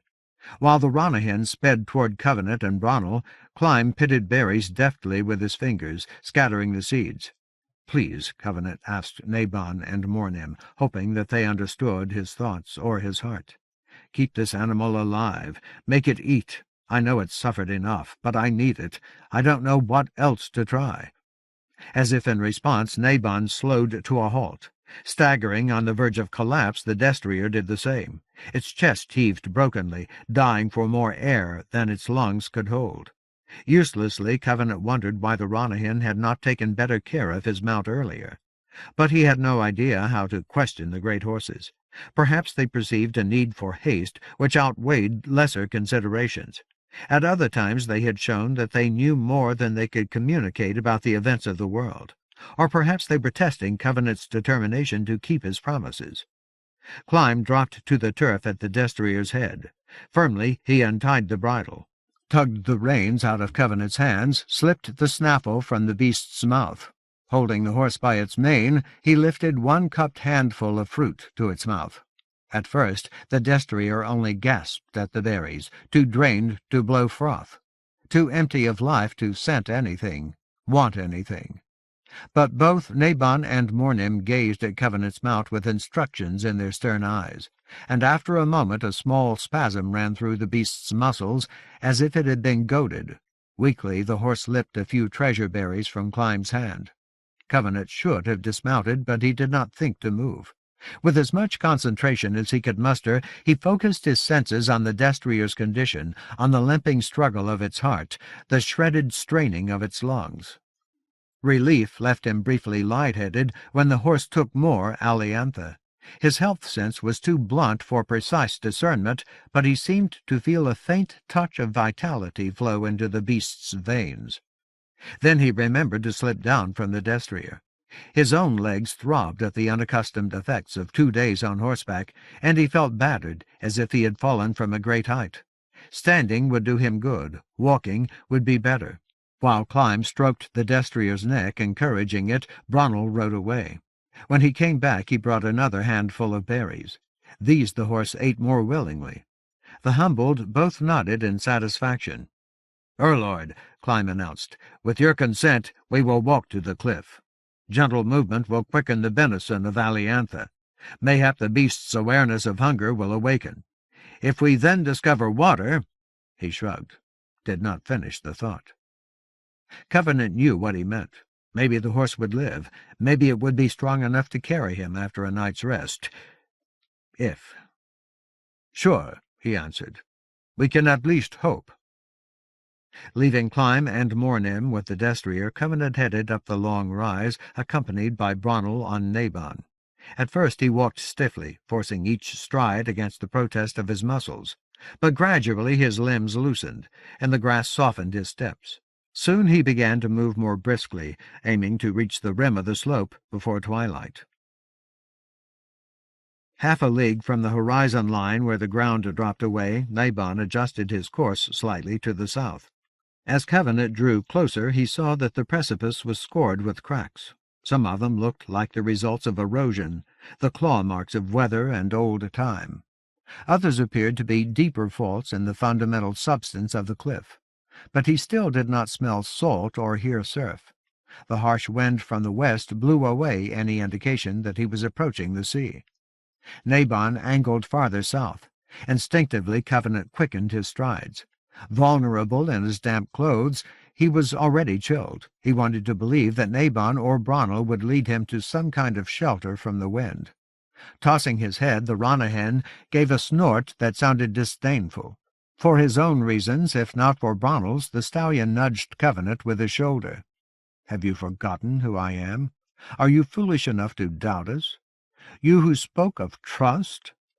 That gentle bump directed Covenant toward a crack or crevice extending perhaps 100 paces inland. At the tip of the crack he found that it was shallow enough for a horse to enter, wide enough to admit a mounted rider. Its floor, as it dropped toward the precipice, was not dangerously steep, and it ended not in a plunge, but on a ledge as broad as a road. There Covenant saw the sunburnt sea. Under a leaden sky, at the onset of evening, it looked misnamed. Lashed waves, taller than giants, and as dark as thunderheads, seethed heavily toward the cliff and out of sight. Tumbling winds ripped the crests of the waves to spume, tore them in all directions. None the less, the seas heaved closer with the massive inevitability of avalanches or calving glaciers. In spite of his numbness, Covenant seemed to feel a faint tremor as each breaker crashed against the granite coast. Somewhere far beyond the range of his perceptions, storms which had fled eastward earlier hammered the ocean, or some new atmospheric violence was gathering against the land. Without hesitation, Nabon entered the split and bore Bronnel downward. Cautiously, Covenant followed. As he worked his way toward the ledge, he glimpsed more and more of the sea. Atavistic vertigo began to swim through him. The waves were a long way down. A man who fell from that ledge would have time to repent every misdeed of his life before he died. Reflexively he hugged the stone of the crevice wall, but its ancient endurance refused to steady him. "Don't," he commanded himself. "Don't look." but the plunge was already calling to him. It insinuated itself among the pathways of his brain, urging him to stagger and reel and drop, to pitch the disease of his existence over the precipice. He was in a crevice, and his mind was a maze of fissures. Memories summoned him from all sides. Soon they would become a gyre, a geas, and the cliff or the past would take him. In some other life, Lena would have come to his aid. Foam-follower and Tryoc would have helped him, or Linden's presence would have given him the will to suppress this spinning. But in this life... Bronwyn clasped his arm in a grip like a manacle. Beyond the master, Nabon waited on the ledge, unconcerned by the fall. But Bronwyn had come back for Covenant. The Harukai forgot nothing. They had a strength that Covenant lacked, one supreme gift. Within themselves, they were not alone. As well as he could, Bronwyn contradicted Covenant's impulse toward isolation and dizziness. Anchored by the grasp of the humbled, Covenant moved toward Nabon without losing his way. On the ledge, the Ranyhyn stood between him and the precipice. Bronwyn held his arm. Protected in that fashion, Covenant went warily southward. Now he could hear the waves, an iterated crash and roar among the rocks far below him. The turmoil of winds sawing against granite edges everywhere complicated the rush and smash of the breakers, emphasized their timeless hunger. For a few moments the surf seemed to have a voice, singing of mortality. All heard is like the endless surge of seas, the wear and tumbling that leaves no welt, but only sand instead of granite ease. Until he almost stumbled into his fragmented past. But then the ledge rounded a bulge and became the floor of another split in the battered cliff. The sun was setting quickly now. He could barely see. This crack led downward without visible limit or end into the heart of the gut rock. After a dozen steps, however, Nabon and Bronwyn brought him to a break in the left-hand wall of the split, a gap just wide enough to admit the Ranyhyn. Drawn through the break into complete darkness, Covenant sensed that he was entering an open space like a chamber in the stone. Just for a moment he thought that the chamber was a closed cavity, but almost at once he discerned a slit of gloom in the direction of the sea, heard the faint plash and susurrus of water. He could not smell salt. Air currents flowing into and out of the cave carried away the ocean's scent. "Here is shelter, Lord," Bronwyn stated flatly. "Thus shielded, you will suffer little of the wind's chill, though doubtless the stone is cold. And beyond us arises a goodly spring, flowing past our feet to drain from the cliff." Covenant nodded, trusting the humbled to see what he could not. "What about the Harrow's horse?" "Climb and Mornim will guide the beast to water here," Bronwyn spoke like the darkness. "Thereafter the Ranyhyn and your mount will surely depart to feed above the cliff. When they have cropped their fill, however, I anticipate that they will return to this covert to share warmth and rest. In that event, the humbled will stand guard at the rims of the precipice." Covenant nodded again. He felt perfectly capable of freezing to death if 3 horses did not suffice to warm the chamber. Nevertheless, he was content with his sanctuary. It was better than any covert that he had expected to find. "If you'll guide me to a place where I can sit down, preferably someplace dry, I'll get us some light." And some heat? He hoped so. Holding Covenant's arm, Bronwyn steered him to a level surface where he was able to step over the stream. Beyond the spill of water, the chamber's floor rose toward its far wall in stages like steps. There Covenant sat down and carefully untucked the bundled krill from his waist. He had reason to believe that Loric's dagger could cut anything. Long ago he had stabbed it into the top of a stone table. With as much care as his deadened and foreshortened fingers could manage, he unwound fabric from the blade without touching the metal. The haft and the gem he kept covered. After a moment's hesitation, he raised his arms and drove the krill's point at the rock between his boots. He expected a hard jolt, a skitter of metal as the blade skidded across stone. But the knife pierced rock as if it were flesh, bit deep and held fast, standing like an icon in the floor. "Well, damn," he breathed unsteadily. "At least that worked." With the nub ends of his fingers he unwrapped the rest of the cloth, let the gem's bright silver shine out.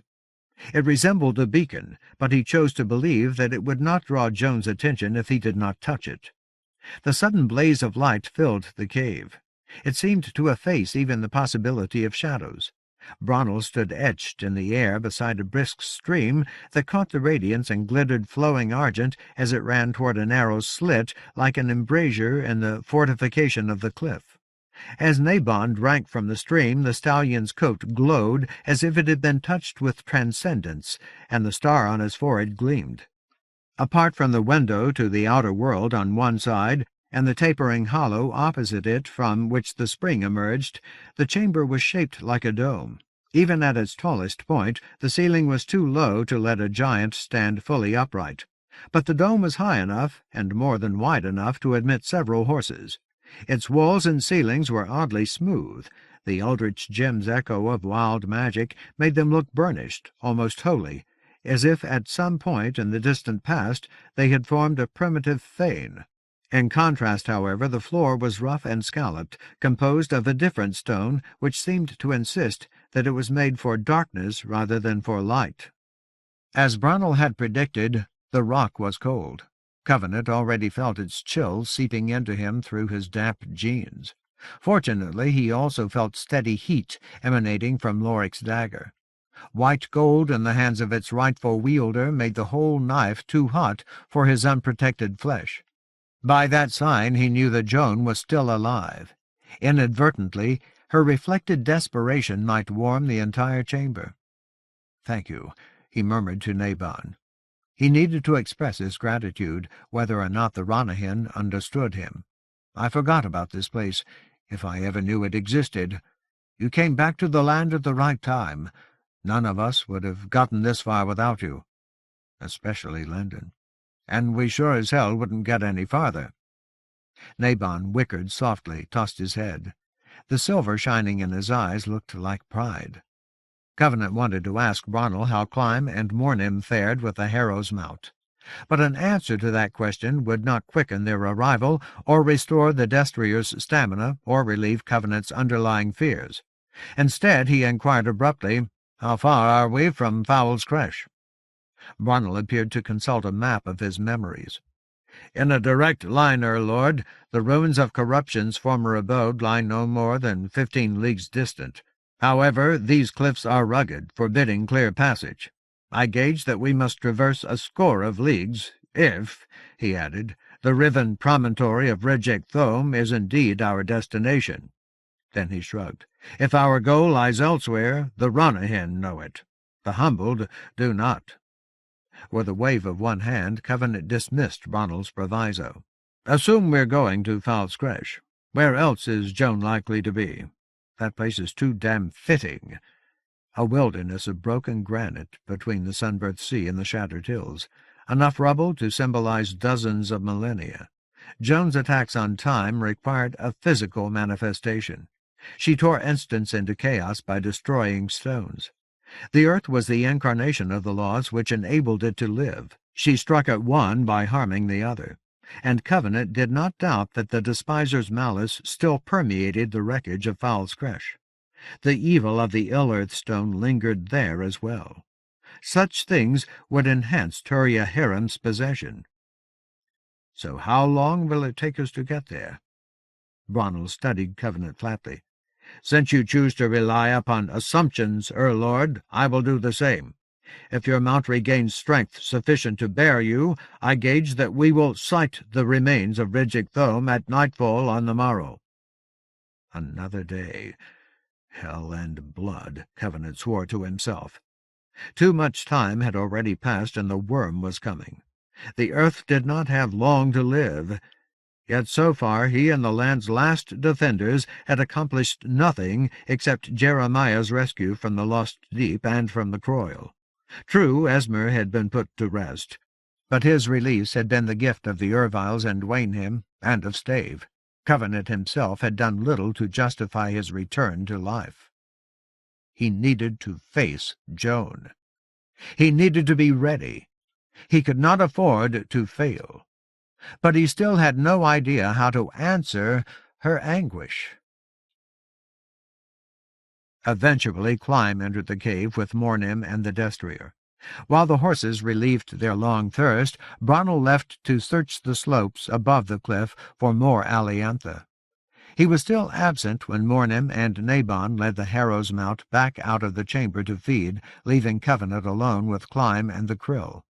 For a time the steady tug of air through the cave seemed to draw off more heat than the dagger offered, siphoning every possibility of comfort through the crack in the cliff face. But then Bronwyn returned with a double handful of treasure berries, and when Covenant had eaten, the fruit's rich sustenance gave him a measure of protection from the cold. The seeds he thrust into one of his pockets so that he could scatter them on fertile soil later. Later the 3 horses also returned, and Clym left to stand guard over the covert. The destrier still looked like a living derelict, dull-eyed and shambling. Small convulsions ran through its muscles, and it moved as though it sought to limp with all 4 legs simultaneously. Nevertheless, Covenant saw hints of nascent recovery. 2 or 3 days of rest and abundant fodder might well restore the charger's contentious spirit. Ah, hell, he sighed. He had no choice. He would ride as long as his mount lasted. After that he would have to walk, or to run, if he could manage that much haste. Whatever happened, he was not going to ride the Ranyhyn. Broken promises would not save the land. There are always evil means. He had said that to the humbled. The only way to avoid evil means is to do nothing. Nevertheless, he had no intention of discarding any more promises. He had already done enough harm to vindicate Lord Fowl's expectations. Mere days ago he had sacrificed Alina to she who must not be named. If he had no other choice, he meant to kill Joan, an evil means if ever there was one, and he had hurt Lyndon. His own humanity would turn against him if he started breaking his promises. Fortunately, Mornim, Nabon, and the destrier gave off a surprising amount of warmth in the constricted space. Together they and the krill softened the chamber's chill. By slow increments the air acquired a modicum of comfort, and the stone surrendered some of its cold. After a while Covenant began to think about sleep. Stretching out on a step near the krill, he closed his eyes and tried to let himself drift. But instead of slumber and dreams, he sank into unbidden memories. For no reason that he could name, he remembered Qwelvisks. Monsters as tall as giants, 6-taloned limbs, each gnarled with muscle and theurgy. Eyes all around their crude skulls, fangs dripping venomous magics, minds capable of lore and bitter ambition. Once they had been very different beings, a species of sentient herbivores.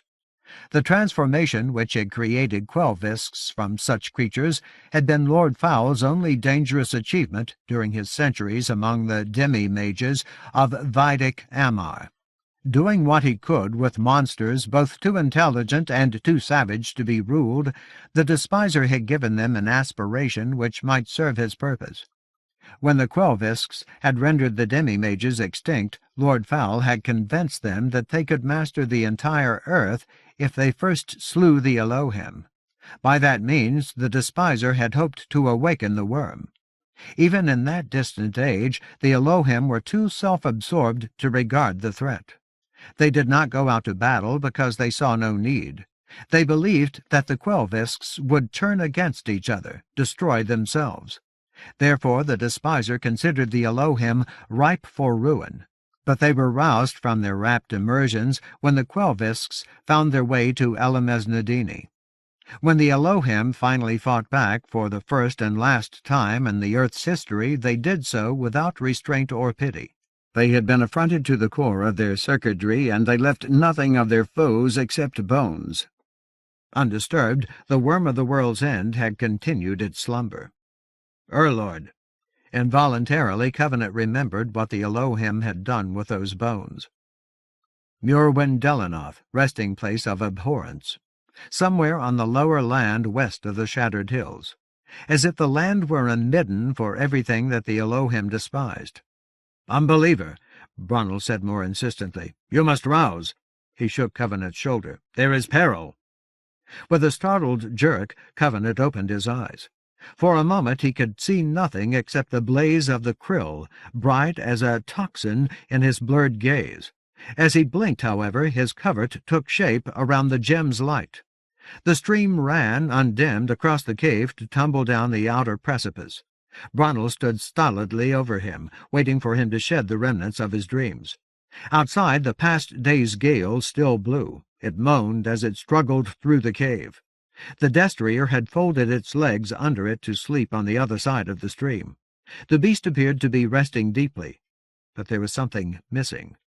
With an awkward heave, Covenant pushed himself to sit up. Swallowing sleep, he asked hoarsely, "Where are the Ranyhyn?"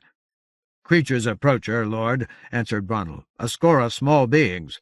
When Clyme discerned their advance, Nabon and Mornim appeared to do so as well.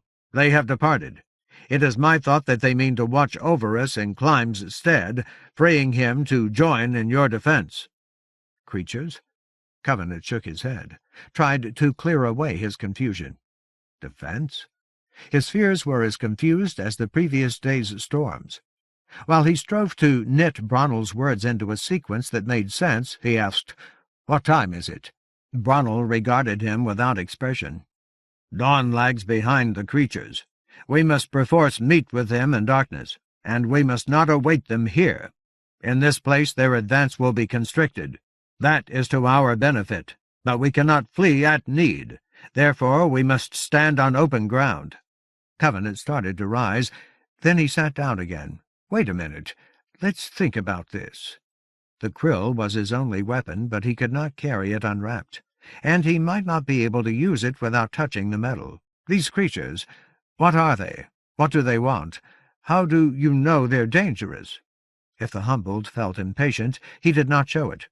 "They are human-like in form, but small, little more than shoulder height, with large eyes well suited to sight in darkness. Though they resemble children, they are naked against the elements, clad neither in garments nor in pelts. Upon some few occasions the masters have beheld such creatures, always at a considerable distance, and always within Sarengrave Flat. Indeed, the waters of the Sarengrave appear to be their habitation, and while we have taken note of them, they have betrayed no awareness of us. Now, however," Bronnell paused as if he were speaking mind to mind with Clyme, "they have strayed far from their accustomed marshlands, and their approach is unerring. It cannot be doubted that they have come to seek you out. Also, there is this to consider. In each hand they bear a green flame which does not bend to the dictates of the wind. This theurgy appears to enable their departure from their native waters." Bronnell's tone became sharper.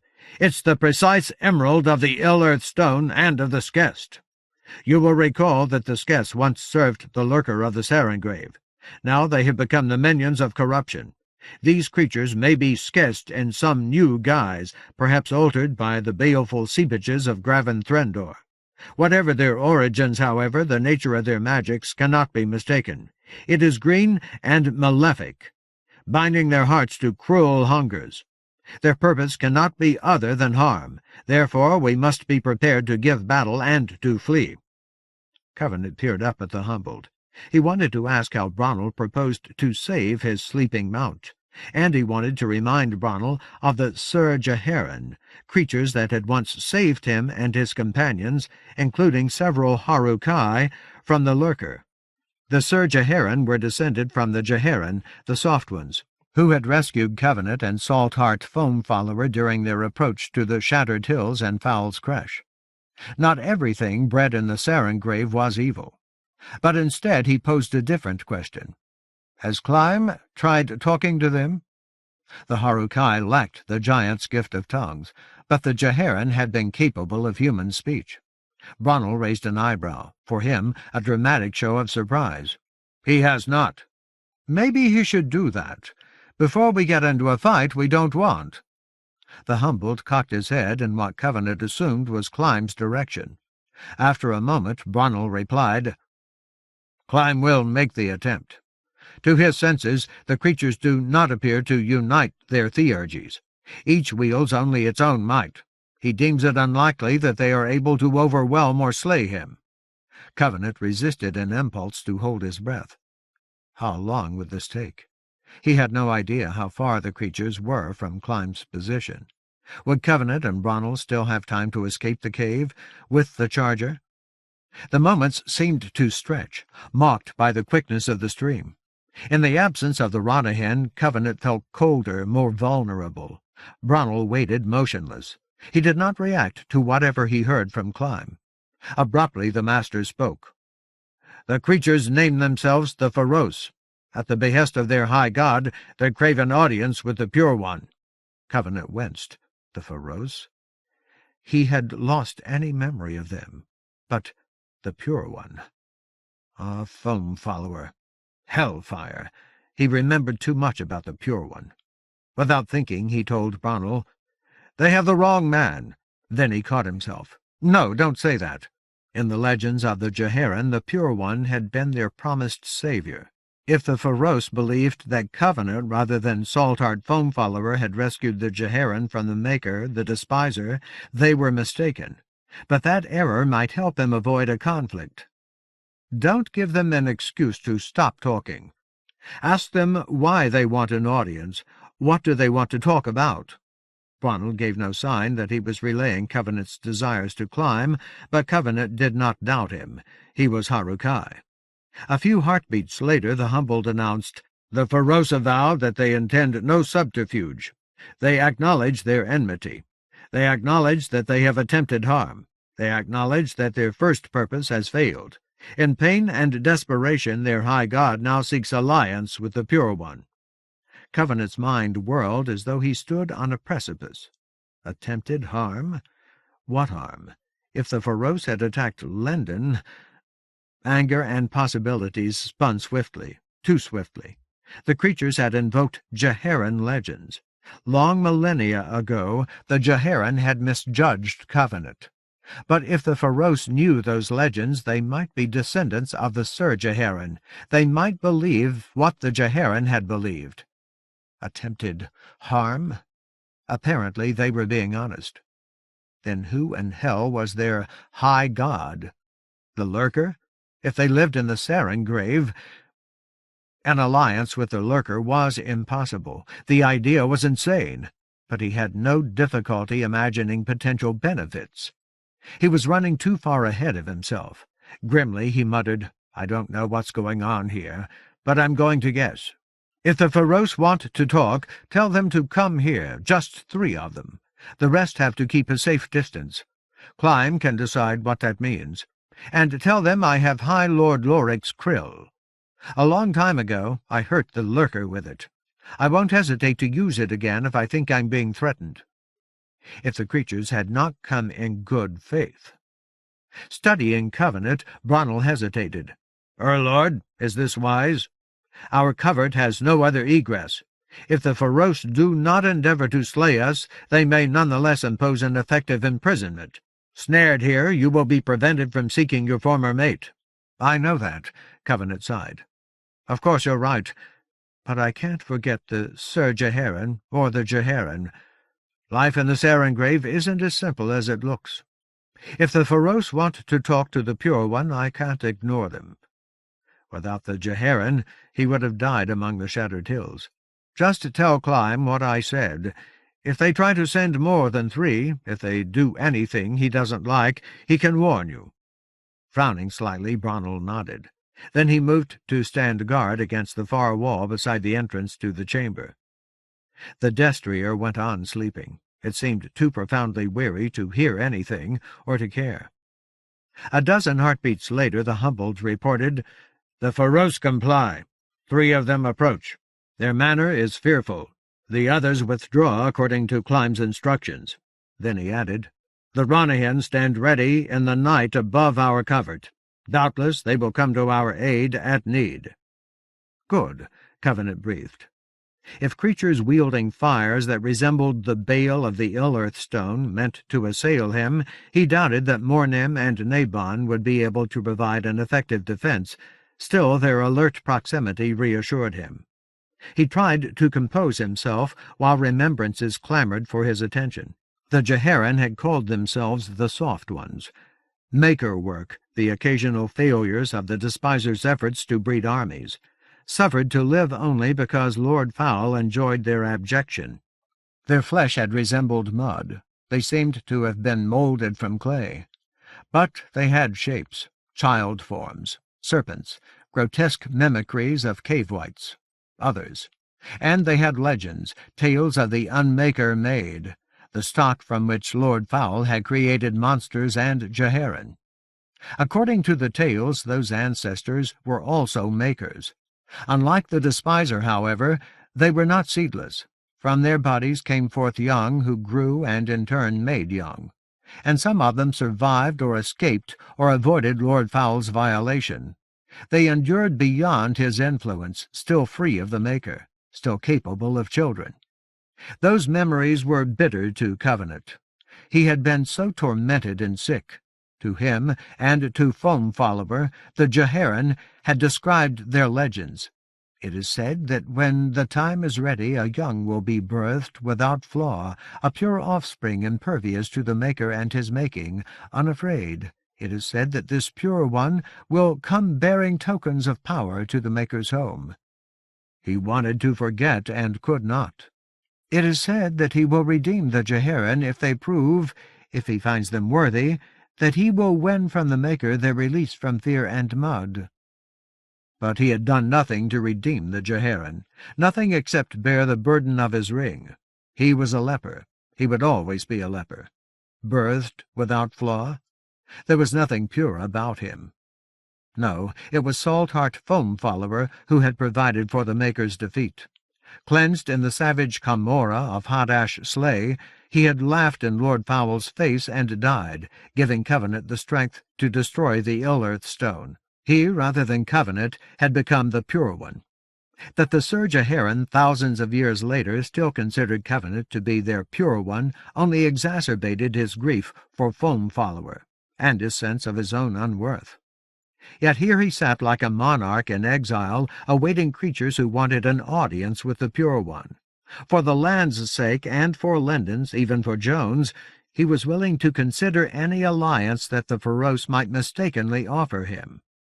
Deliberately he shifted so that he sat cross-legged with the krill directly between him and the cave's entrance. For a few moments he massaged the sore muscles of his lower back. Then he forced himself to sit straight as a sovereign. Let the Feroce be fearful. Let them approach humbly. Trapped in this chamber, he needed every possible advantage of posture or certainty. He needed to conceal that he feared touching Loric's dagger. "Lord," Bronwyn warned quietly, "3 Feroce have gained the outer ledge. Soon they will enter here." Covenant took a deep breath, held it. The krill cast a slash of brilliance through the break that gave admittance to the chamber. Silver light shone like a kind of purity on the far wall of the outer fissure. He fixed his gaze there, counting the thud beats of his heart, watching for hints of emerald malevolence. It came first as a slight taint at the edge of the argent, a tinge that might have seemed vernal from some other source. Then the sick green of acid and hunger grew stronger. That hue did not outshine the krill. Perhaps it could not. None the less it stained the silver until the darkness beyond it seemed rife with menace. One at a time, 3 creatures breached the light and stepped into the chamber. They were as Bronwyn had described them, no taller than his shoulders, hairless and naked, with large eyes like pools of reflected silver and emerald. Each of them flinched at its first sight of the krill. Each shied as far as it could from the gem's blaze without touching Bronwyn. When they looked past the light at Covenant, they conveyed the impression that they were cowering. In the cups of their hands they carried flames like promises of disease. Despite their alarm, they had an air of malice, suppressed or denied. Perhaps they would have flung themselves at Covenant if they had dared to do so. Instinctively he believed that they had been spawned by Mount Thunder's ancient poisons. They avoided the krill with their eyes and remained silent. They may have been waiting for Covenant to speak. Scowling as though he had the right to sit in judgment, he said nothing. Finally one of them raised its voice. "We are the Feroce," but he could not tell which one spoke. The words seemed to come from all or none of them, and the voice had a peculiar sound, damp and undefined. like wet mud being forced past an obstruction. Their mouths and throats may not have been formed for language. Their speech may have been an effect of theurgy rather than of physical utterance. Masking his own anxiety with feigned hauteur, Covenant replied, "I have heard you. You want an audience. You want an alliance for your high god. We'll get to that. Tell me something first. Convince me to trust you. You say you've attempted harm. That was your first purpose. What did you do?" With their flames, the three Feroce made timid gestures, like attempts at placation. "Our high god sustains us," they responded in their single voice. "In his agony he speaks to us. He speaks through us. We obey his commands. Without him we are dust. We cannot part from the waters of the Sarin grave. Havoc draws ever closer." More and more they appeared to cower. "The havoc of all life. You are aware of this. You cannot be unaware. Our high god has felt it. He desires life. He desires power. He must have might, and greater might, and still greater might, lest he perish. All other enmity must be set aside. A female of your kind wields a stick of immense potency. Of this you are also aware. You cannot be unaware. Our high god yearned for it. At his command we strove to lure it from her. We failed. He was wounded. He cannot obtain life by that means." Covenant swore behind his scowl. "Lyndon!" Fiercely he demanded, "Did you hurt her? Did you hurt her?" The Feroce flinched like threatened children. Emerald flames guttered and spat in their hands. "We made the attempt. We failed. Now we are here." "What, you?" he countered to conceal his relief. "We failed." "I mean, you personally?" He did not know where Lyndon and her friends were, but he trusted that she was many leagues behind him. How had the Feroce covered so much ground so quickly? He could not afford to wonder how the creatures had tried to snare Lyndon, or what her resistance had cost her. "We do not comprehend." Silvering green flared in the wide eyes of the creatures. Behind them Ronald stood like a statue, unmoved and unmoving. "We are the Feroce. We obey our high god. What is personally? We are not one, we are many. Do you speak of the Feroce standing before you? We have no answer.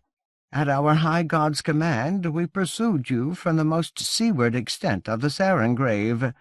The female of your kind we approached far to the west. There is no personally. We are only the Feroce. We serve our high god in many places." "All right." Covenant made no effort to muffle his vexation. He needed to keep his back straight, needed to appear wrathful and dangerous. "I'm going to assume you aren't the same creatures that attacked the woman." If they were, he wanted a better explanation, but he did not know how to obtain it. "Go on. Your high god is right. He can't save himself by making enemies." The Feroce seemed to hesitate. Perhaps they had lost the thread of their instructions, but then their flames burned brighter, strict with coercion. Timorous as sycophants, they resumed in their single voice. "You are the Pure One, Redeemer of the Jeharan, ally of the Sir Jeharan. But you are also the wielder of abhorrent metal, the deliverer of agony, such agony as our high god has never known. We dare not oppose you. We must not. We are dust. Havoc awaits our high god. He must have aid. In his name we now seek alliance." There the creatures fell silent, as if they feared an immediate refusal. Covenant paused for a moment, thinking furiously. As far as he could tell, the Feroce were sincere, and they had invoked the name of the Pure One. He could not ignore that. But he did not know enough about them. He wanted to thump himself on the head, jar loose the memories he needed, but he resisted the temptation. "We'll get to that," he repeated. "I still have questions. Who or what is your high god? I've never heard of him." The Feroce gaped as though they were utterly baffled, as though his question made no sense in any language known to them. "He is the high god," they offered tentatively. "He is our high god. Others do not worship him. We—" Abruptly they froze as if their minds had been seized by an alien thought. For an instant their consternation was so plain that Covenant almost took pity on them. But the sickening hue of emerald writhed in their hands, and the moment passed. "Others," they said more strongly. "You ask of others. We do not comprehend, but they speak of him by false names and affronts. One we are commanded to utter." They rolled their eyes in strange terror. "It is Horem Carabal." At once they ducked their heads as though they expected to be struck down for blasphemy. Ah, hell, Covenant thought. The lurker. The idea staggered him, even though the Feroce had already implied it clearly enough. The lurker had become a deity to these creatures. That was something he should have been able to remember. "How?" he began in confusion. "You worship that?" Then he took hold of himself, crossed his arms on his chest to contain his chagrin. "Never mind. I don't need to know. What I need to know is, who are you? Where do you come from? And why do you live in the Sarengrave? Were you made there? Did you end up there from someplace else?" Why did they know enough about the land's history to speak of the Jeheran, the Sir Jeheran, and the Pure One? "We are the Feroce," the creatures insisted anxiously. "You are aware of this. You cannot be unaware. You are the Pure One. You bore tokens of power foretold to the Jeheran. You brought about the downfall of the Maker and the Maker Place. You redeemed our far ancestors from enslavement and terror." They nodded together, indicating compliance to some form of command. "You are the Pure One," they said again. "You have spoken with the Jeheran. You have been aided by them. We do not comprehend your question. Were you unaware that the numbers of our ancestors were too vast to be counted? Were you unaware that they had no wish to remain in their perilous tunnels when the Maker Place had fallen? They were the soft ones. For an age they feared to depart. But as the region of their former horror declined increasingly to dust and death, and the Maker's lingering evil waned, they resolved to seek the water and mud of a kinder home." As they spoke, their voice took on more complex rhythms. In their minds, apparently, their tale required a different cadence. "Many and many of them.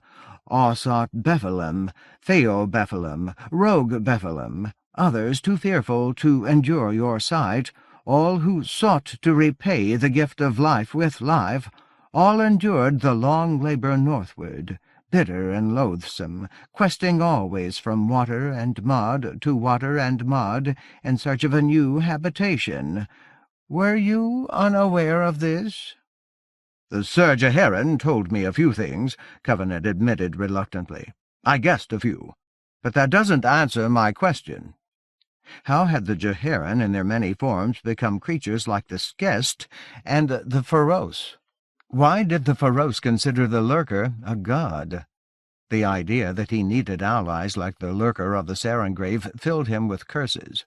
"You are the Pure One," the creatures repeated as if that name had the force of liturgy. "Wielder of metal and agony. You cannot be unaware of the majesty that thrives in the Sarengrave. You cannot be unaware of its glory over marsh and fen and swamp, its grandeur among all that swims and slithers and crawls and burrows and scurries. We do not comprehend how you can be unaware that majesty transforms. Its powers are wondrous. It wrought wonders upon the soft ones. It wrought variously upon the several Bephalem of the Jeheran, but all were transformed. From among the Bephalem arose the Skest, mindless and servile, too easily swayed to grant our high god his due homage. For an age of the Sarengrave they followed his command, hearing no other. Then they were called to new service. The Feroce despised them. Others of the Jeheran begat the Sir Jeheran, too fearful to honour their true lord, and too cunning to attract his notice. The Feroce despised them also. Wiser, others from each Bephalem sought oneness with our high god. The Pure One was gone. In his absence they yearned to repay salvation with surrender. Their wish was granted. Our high God devoured them. They nourished his increase of majesty. The Feroce revere them. But among the Jeharan, some desired purpose in another form. Humble, they did not aspire to oneness. Grateful for redemption, they craved abasement rather than surrender. Their wish our high God granted as well. From several forms of the soft ones he brought forth the Feroce to do his bidding. Generation unto generation we multiply in homage. Thus we complete the redemption of the Jeharan. Inwardly Covenant squirmed. He wanted to protest, wanted to deliver denials as unanswerable as the Qwel. Directly or indirectly, the Feroce held him responsible for their devotion to the Lurker. The logic of their gratitude toward the Pure One had led them to adore and serve one of the land's most enduring evils. But Covenant was not the Pure One. He was not. From the first, the Jeharan and their descendants had mistaken him for Salt-Heart Foam-Follower. Yet that was irrelevant here. The Feroce believed. Their misapprehension both damned and blessed him. It was damnable that he had played any inadvertent part in inspiring their service, but it was also a blessing. Because of their confusion, they feared him too much to oppose him, and the Lurker feared him enough to offer an alliance. Horam Carabal feared the Worm of the World's End more. He suspected that this was Linden's doing. Somehow her defeat of the Feroce had forced the Lurker to recognize that its malevolence was ultimately suicidal. Pain and mortality could have that effect. Struggling to contain his shame and ire and repudiation, Covenant clung to the idea that Linden had saved him. It was fitting as his certainty that Joan stood among the ruins of Fowl's Creche. There are always evil means. Even a horror like the Lurker of the Sarengrave might accomplish something good in the end. Rigid with internal conflict, Covenant said through his teeth, "I understand. I think you're telling the truth. Now I'm ready to talk about an alliance." "Lord," Ronald put in, warning him, "you speak of the Lurker of the Sarengrave. Even the Ranyhyn fear such evil." Covenant ignored the humbled. "What are you offering?" The Feroce also ignored Bronwyn. Cringing before Covenant or Loric's Qwel, they answered, "Our high God offers safe passage throughout the great Sarengrave for all who resist the end of life. Already he suffers the presence of one who wanders lost within his realm, bearing a token of power which has no worth against havoc. He will suffer more. All who aid you will be permitted freedom and sanctuary in Sarengrave Flat." One who wanders? Covenant could not guess who that might be, and did not try. "Go on." "Also," said the Feroce, malleable as mud, "we will combat the Skest in your name. The Feroce despise them. Our high God feels the approach of havoc. He feels a lesser power as well. From cruel metal it brings forth lesser hurts. It has wrought other agonies, and it is served by the Skest. Our high God commands that lesser havocs must cease. They deflect might from the preservation of his life. The Pure One is wise in the ways of salvation. You will end the lesser hurts. If you do not fail, you will do more. Our high God offers the aid of the Feroce. We will clear your path of Skest." Reflexively, Covenant rubbed the scar on his forehead. Clear your path. That was a gift worth accepting. He did not want to lose either the humbled or their Ranyhyn to the Skest. Probing, he asked, "Is there more?" Abruptly the flames of the Feroce grew brighter. They seemed to double in size and vehemence, fraught with intentions which Covenant could not identify. "There is the matter of your defeated beast," the creatures answered. "Witness a transformation wrought by our high God's majesty." They did not move. None of them waved their arms or brandished the lamps of their hands or glanced away from Covenant. Nevertheless, their magics seemed to accumulate puissance within the argent of Loric's dagger. Ronald took a step forward. He clenched his fists, but he had no one to strike. Like Covenant, apparently, he could not sense a threat. The destrier raised its head. For a moment it looked around with an air of puzzlement, as though it wondered what had become of it. Then rage and recalcitrance began to smolder in its eyes.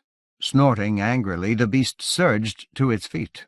At once it wheeled away. Like an animal reborn, it headed toward the chamber's egress. Without regard for the Feroce, it lunged out of sight in the direction of the ledge and the towering cliff. Gradually, Dangerous Green receded as the flames of the Feroce shrank.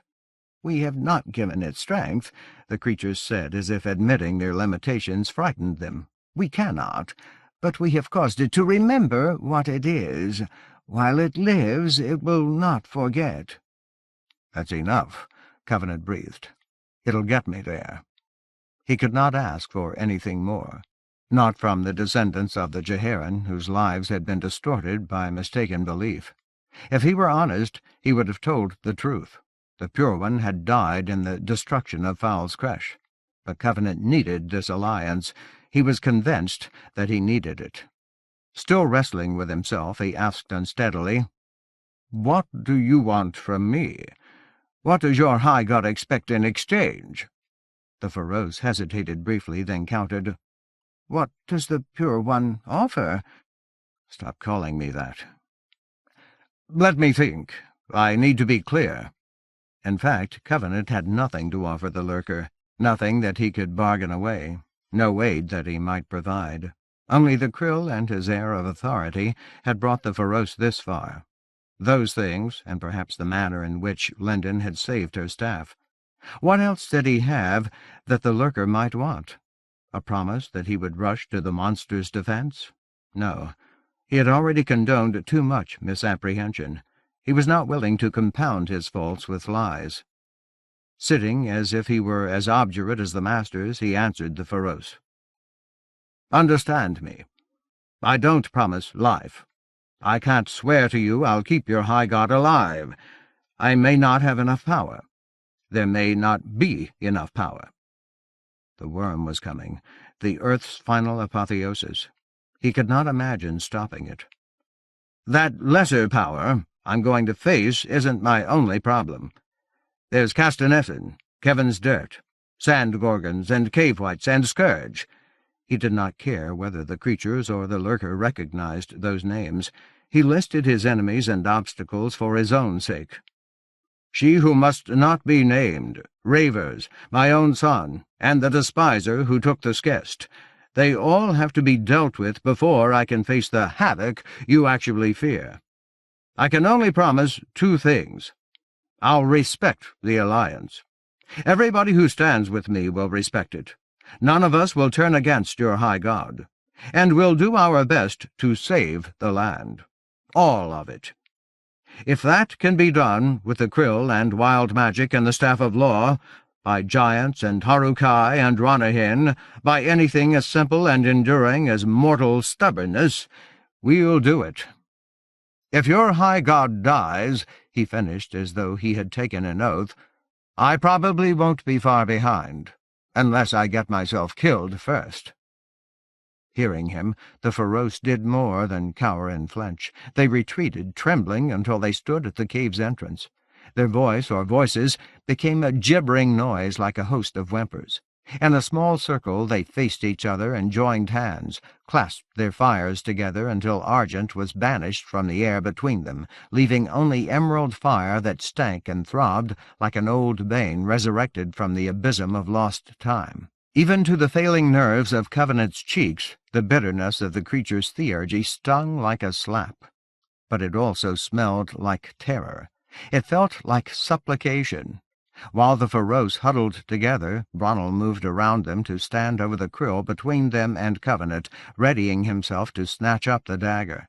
But they did not move to menace him or Covenant. Their flames remained contained within their circle. In the absence of any explicit threat, Bronnell did not touch the knife. At last the Feroce spoke again. "Our High God knows desperation. He is acquainted with agony." None of them looked at Covenant or Bronnell or the krill. "Your offer is accepted. While our high god lives, he and all who serve him will honor the alliance." Then they fled the chamber. In a moment every hint of green and flame was gone, swallowed by darkness. For a while the reek of malice lingered, an augur of calamity and woe. But soon the moiling winds from the sea and the precipice swept the scent away. Finally Covenant let his shoulders slump. He felt vaguely nauseated, sick at heart, as if he committed a crime against the peculiar innocence of the lurker's servants. But he did not know what else he could have done. Help against this guest. Protection for Lindon from further attacks. Such things were necessary. But he had procured them by pretending to be something that he was not. Long ago, in a different life, he had once written that guilt and power were synonymous. Effective people were guilty because the use of power was guilt. Therefore, only guilty people could be effective. Effective for good or evil, boon or bane. Only the damned could be saved. By that reasoning, life itself was a form of guilt. At the time he had believed what he was writing. Now he had to hope that he was right. 11. Kurash Qwellinir. Dawn was little more than a faint smudge of grey in the cleft of the chamber when Clyme entered, bearing treasure-berries for Thomas Covenant. As Covenant ate, again saving the seeds to scatter later, the master reported that all of the Faroes had fled the vicinity as soon as their emissaries had emerged from the cave. Now, he announced, Mornim, Nabon, and Covenant's mount were ready to be ridden. Then he stood with Bronnel while Covenant consumed fruit as salubrious as a feast. Chewing, Covenant tried not to believe that this was his last meal, that this day would see the end of his renewed life, the end of Lindon's greatest gift. Ah, hell! He had been alive again for such a short time, and there was so much that he wanted to do, had to do. He owed Lindon more than an apology. He owed her his whole world, and he loved this world so fiercely that he hardly knew how to contain the pressure. Twice he had been given the credit for saving the land, but the truth was that the land and its people had redeemed him on more occasions and in more ways than he could name. His only real virtue was that he had striven to prove worthy of Aliantha and Turtloam, of Glimmermere and Revelstone and Andalane, High Lord Moram and Banor of the Blood Guard, Trioch and Saltheart Foam Follower, Bren and Kale and the giants of the Search, Ati-Aaron, Memla, Sunder and Halion, Broken Lena and her doomed daughter Elena, whom he and the dead had sacrificed. Lindon Avery. He knew that Lindon blamed herself for many things, but she was wrong. He wanted to earn the chance to tell her so. When he was done eating, he rose stiffly to his feet. After 2 days on horseback and a night on cold stone, his legs and back were aching knots. But he was grateful for that kind of pain. It was ordinary and physical, contradicting his numbness. His leprosy was not the whole truth. As long as he could feel and care and resist, he would be more than the sum of his hurts. After a moment's hesitation, he stooped to retrieve the strips of Annalie's tunic that he had used to wrap Loric's krill. Draping cloth over the haft, he gripped it with his half hand. In Andalane he would have failed to draw the knife without help, and there it had been held by wood rather than stone. He might need the aid of Humboldt here, but first he wanted to find out what he could do and what he could not. This, too, was fitting, condign. However, he did not try to drag the blade straight from the floor. Wiser now, he attempted instead to work the dagger back and forth until it came free. The krill cut stone with eldritch ease. After only a moment, he was able to pull the weapon loose.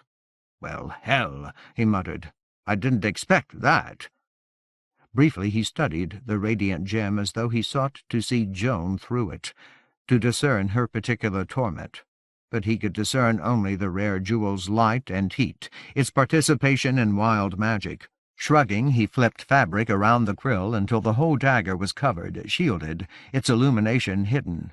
Then he tucked the bundle into the waist of his jeans. In darkness, softened only by the distant approach of the sun, he let Bronnell and Clyme lead him out of his covert.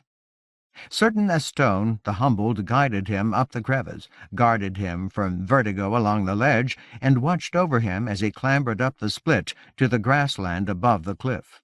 There the horses waited. Mornim and Nabon greeted their riders with nickering eagerness and trepidation.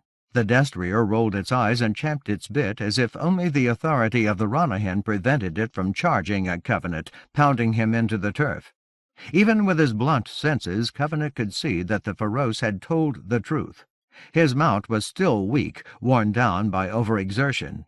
The lurker's creatures had not given it strength. Nevertheless, it had recovered its cantankerous spirit. "Caused it to remember what it is, while it lives." Covenant prayed that the beast would live long enough. Angrily, the horse allowed Covenant to mount. Groaning to himself, he settled his sore muscles into the saddle, took the reins in his maimed fingers. With one hand, he wedged the krill into a more comfortable position. Then he nodded to the humbled. "Let's go. I don't know how we're going to do this, but the sooner we get it done, the better." The worm was coming. On some intuitive level, he felt it drawing nearer. Or perhaps what he felt was plain dread. The making of worlds is not accomplished in an instant. It cannot be instantly undone. Sure, he thought sourly. Fine. But what did that mean? How many more days would the worm spend feeding on the Elohim, devouring them to nourish its search for the earth-blood? He wished urgently that he could remember. As Bronnell and Clyme turned their Ranyhyn and headed south along the soft slope below the cliff edge, Covenant resisted an impulse to prod his mount into a gallop. By one measure or another he had lived for something like 7 millennia, and now he had no time. But Mornim and Nabon set a rolling pace that the destrier could match without exhausting itself quickly. In spite of his impatience, Covenant tried to tell himself that 20 leagues was trivial for the Ranyhyn, and possible for his mount.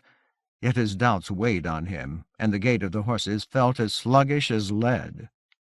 Gradually dawn spread out of the east, muted and ruddy, like a forecast of storms. As the sky grew brighter, it took on an ashen hue, the ominous gray of smoke from distant wildfires. For a while, as the sun crested the horizon, pale streaks of a more welcome blue showed through the pall. But they were soon occluded, and the whole firmament of the heavens became a sealed lid, the color of hammered iron, uneven and depthless. "This bodes ill, Lord," Clyme remarked unnecessarily. "The natural currents of sky and wind and weather are disrupted. They foretell the onset of some great violation." Instead of responding, Covenant dug in his pockets for treasure-berry seeds. As he and his companions rode, he scattered seeds 2 or 3 at a time, sowing the grassland with aliantha like a gesture of defiance. And with every toss he murmured to the despiser, "Come on, try me. Whatever happens, you aren't going to like it." In this region between the shattered hills and the sunburnt sea, turf filled the south for several leagues, interrupted only by occasional fissures in the cliff, chewed scallops of erosion, barren stretches where sheets of stone denied incursion. Provender for the horses was plentiful. Water was not. But as the sun crossed mid-morning, the jagged jumble of the hills crowded closer. Grasses grew more sparsely as the expanse of fertile soil dwindled. The shape of the terrain pushed the riders more and more toward the rim of the precipice. By some fortuitous quirk of orogeny, however, freshwater springs became easier to find. The same harsh forces which had raised the twists and ridges of the shattered hills had also webbed the underlying gut rock with flaws. There ramified splits and gaps had formed the ancient habitations of the Jeheran. The same breaks had supplied the despisers' armies with lines of march beneath the hills, and they had tapped sources of water as old as the world. In hollows like denuded swales or cracks so thin that they were barely visible, or crude basins as unexpected as fonts, springs bubbled forth. The Ranyhyn and the destrier and their riders could at least quench their thirst. Then the horses cantered on, heading more southeastward now than south, and probing for a path across the increasingly obstructed landscape. Covenant suspected that they were beginning to curve toward the long promontory which had once held Fowl's Creche, and he still had no idea what he would do if or when he located Joan. By noon the horses were forced to move more slowly. There was no more clear ground. The hills piled ever nearer to the cliff, and the narrowing space between them was cluttered with rubble, or blocked by boulders, or fretted with fissures like veins of erosion pulsing ever deeper into the heart of the lower land's last buttress against the sea.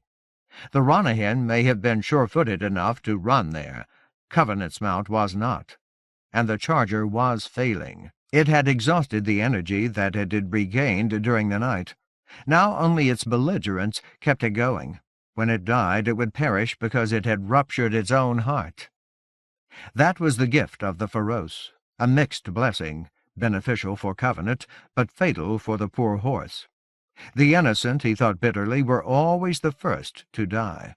They were the first casualties of every struggle against despite. Nevertheless, he rode as if he had no pity.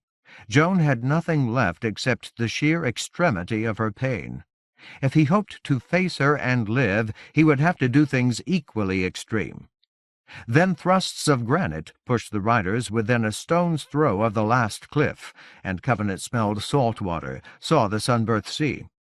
The ocean was as gray as the sky, a tainted seethe heaving urgently against the base of the precipice, as if it were desperate to break down the lower land's fortifications.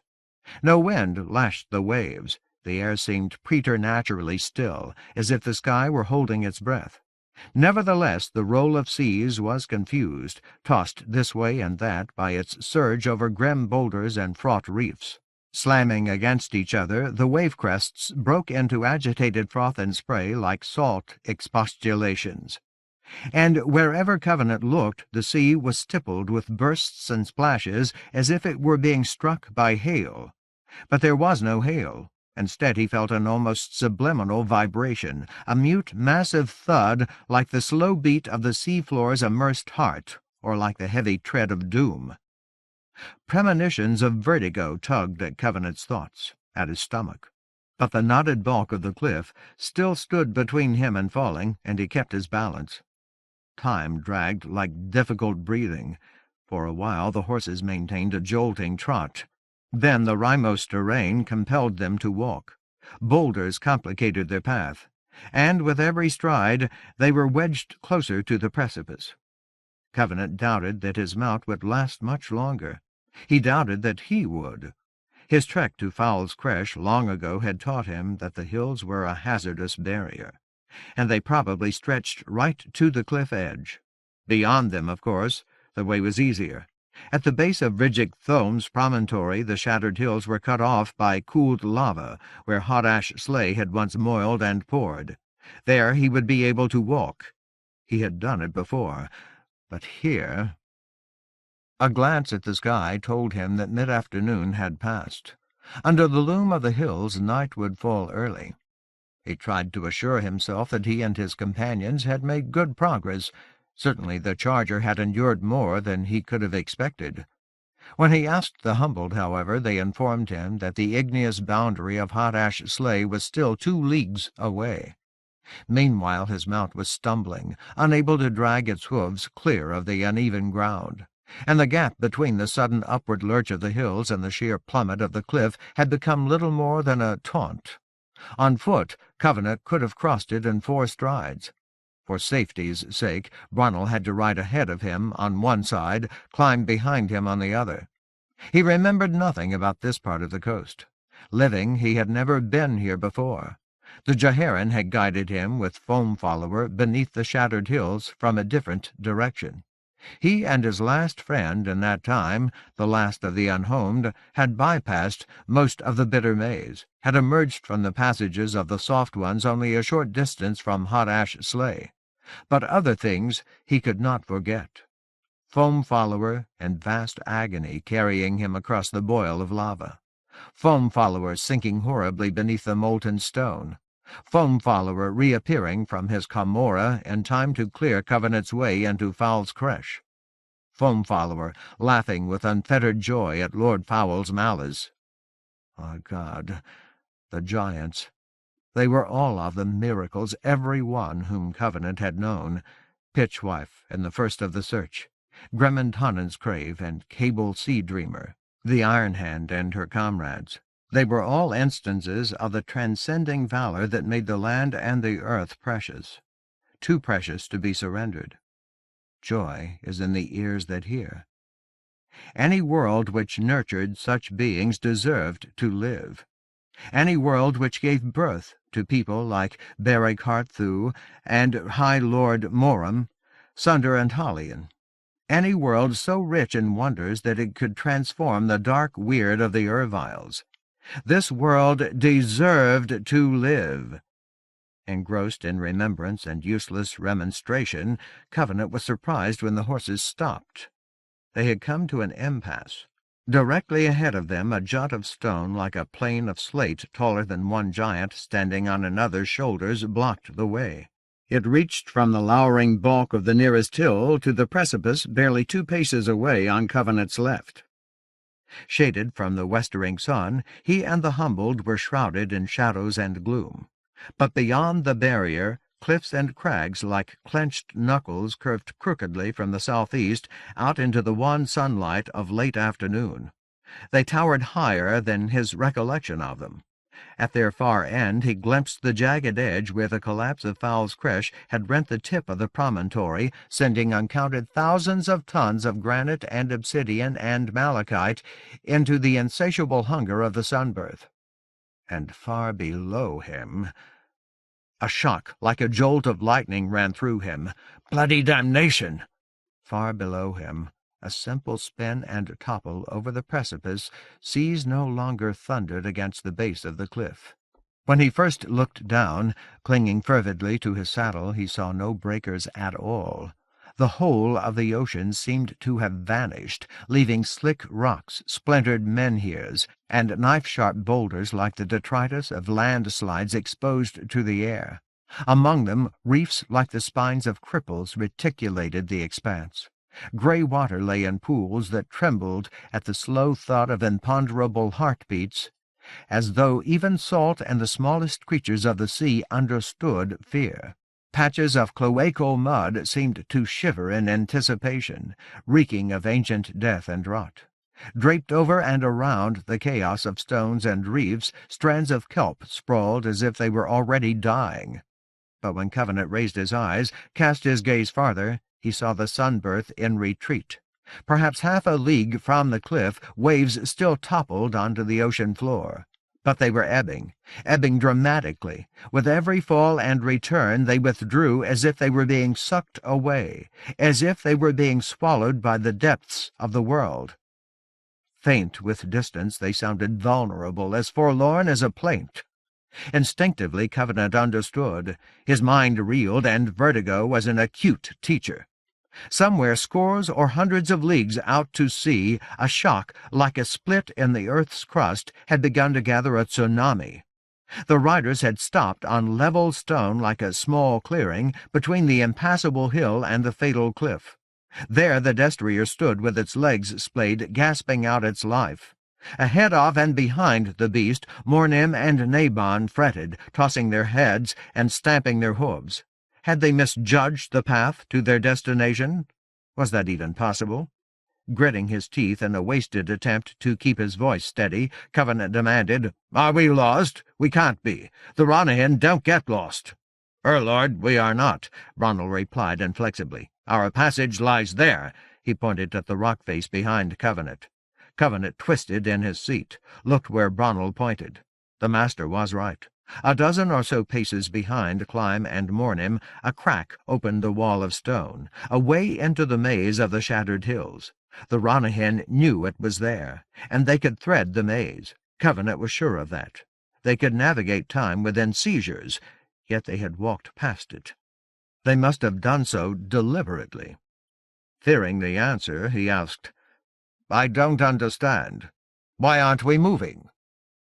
His horse was done, but he could still walk.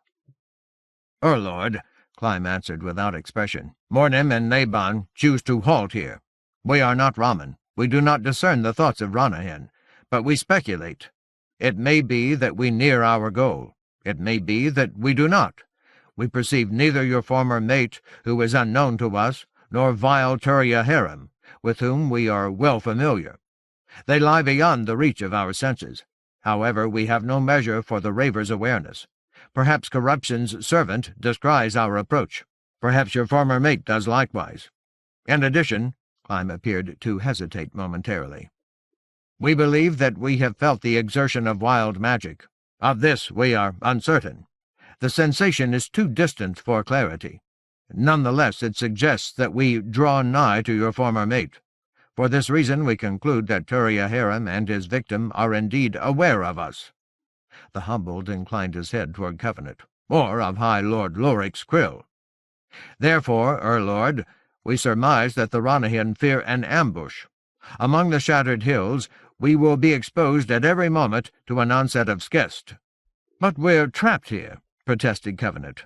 If skest came pouring from that cleft into the hills, he and the humbled and the horses would be caught against the slate barricade. They would have nowhere to run, and no room to defend themselves. "Lord," Clym stated, "I repeat that we speculate. We are not Raman. Yet we conceive that perhaps the Ranyhyn await the Feroce, the fulfillment of your alliance." His lack of inflection seemed to imply that he considered the word of the lurker's creatures worthless. "Hellfire!" Covenant made no effort to mask his frustration. "What are we supposed to do in the meantime? Just stand here? My horse is going to collapse. I'm surprised it isn't already dead. I'm useless against skest." Even with Loric's dagger, he could only face one creature at a time, and if any drop or splash of acid touched him— "You deemed the Feroce honest, Lord," remarked Bonnell. "You were not compelled to their alliance. You elected to grant your trust, disregarding the lurker's enduring malevolence." "I know that," Covenant thought. "I knew it was a risk."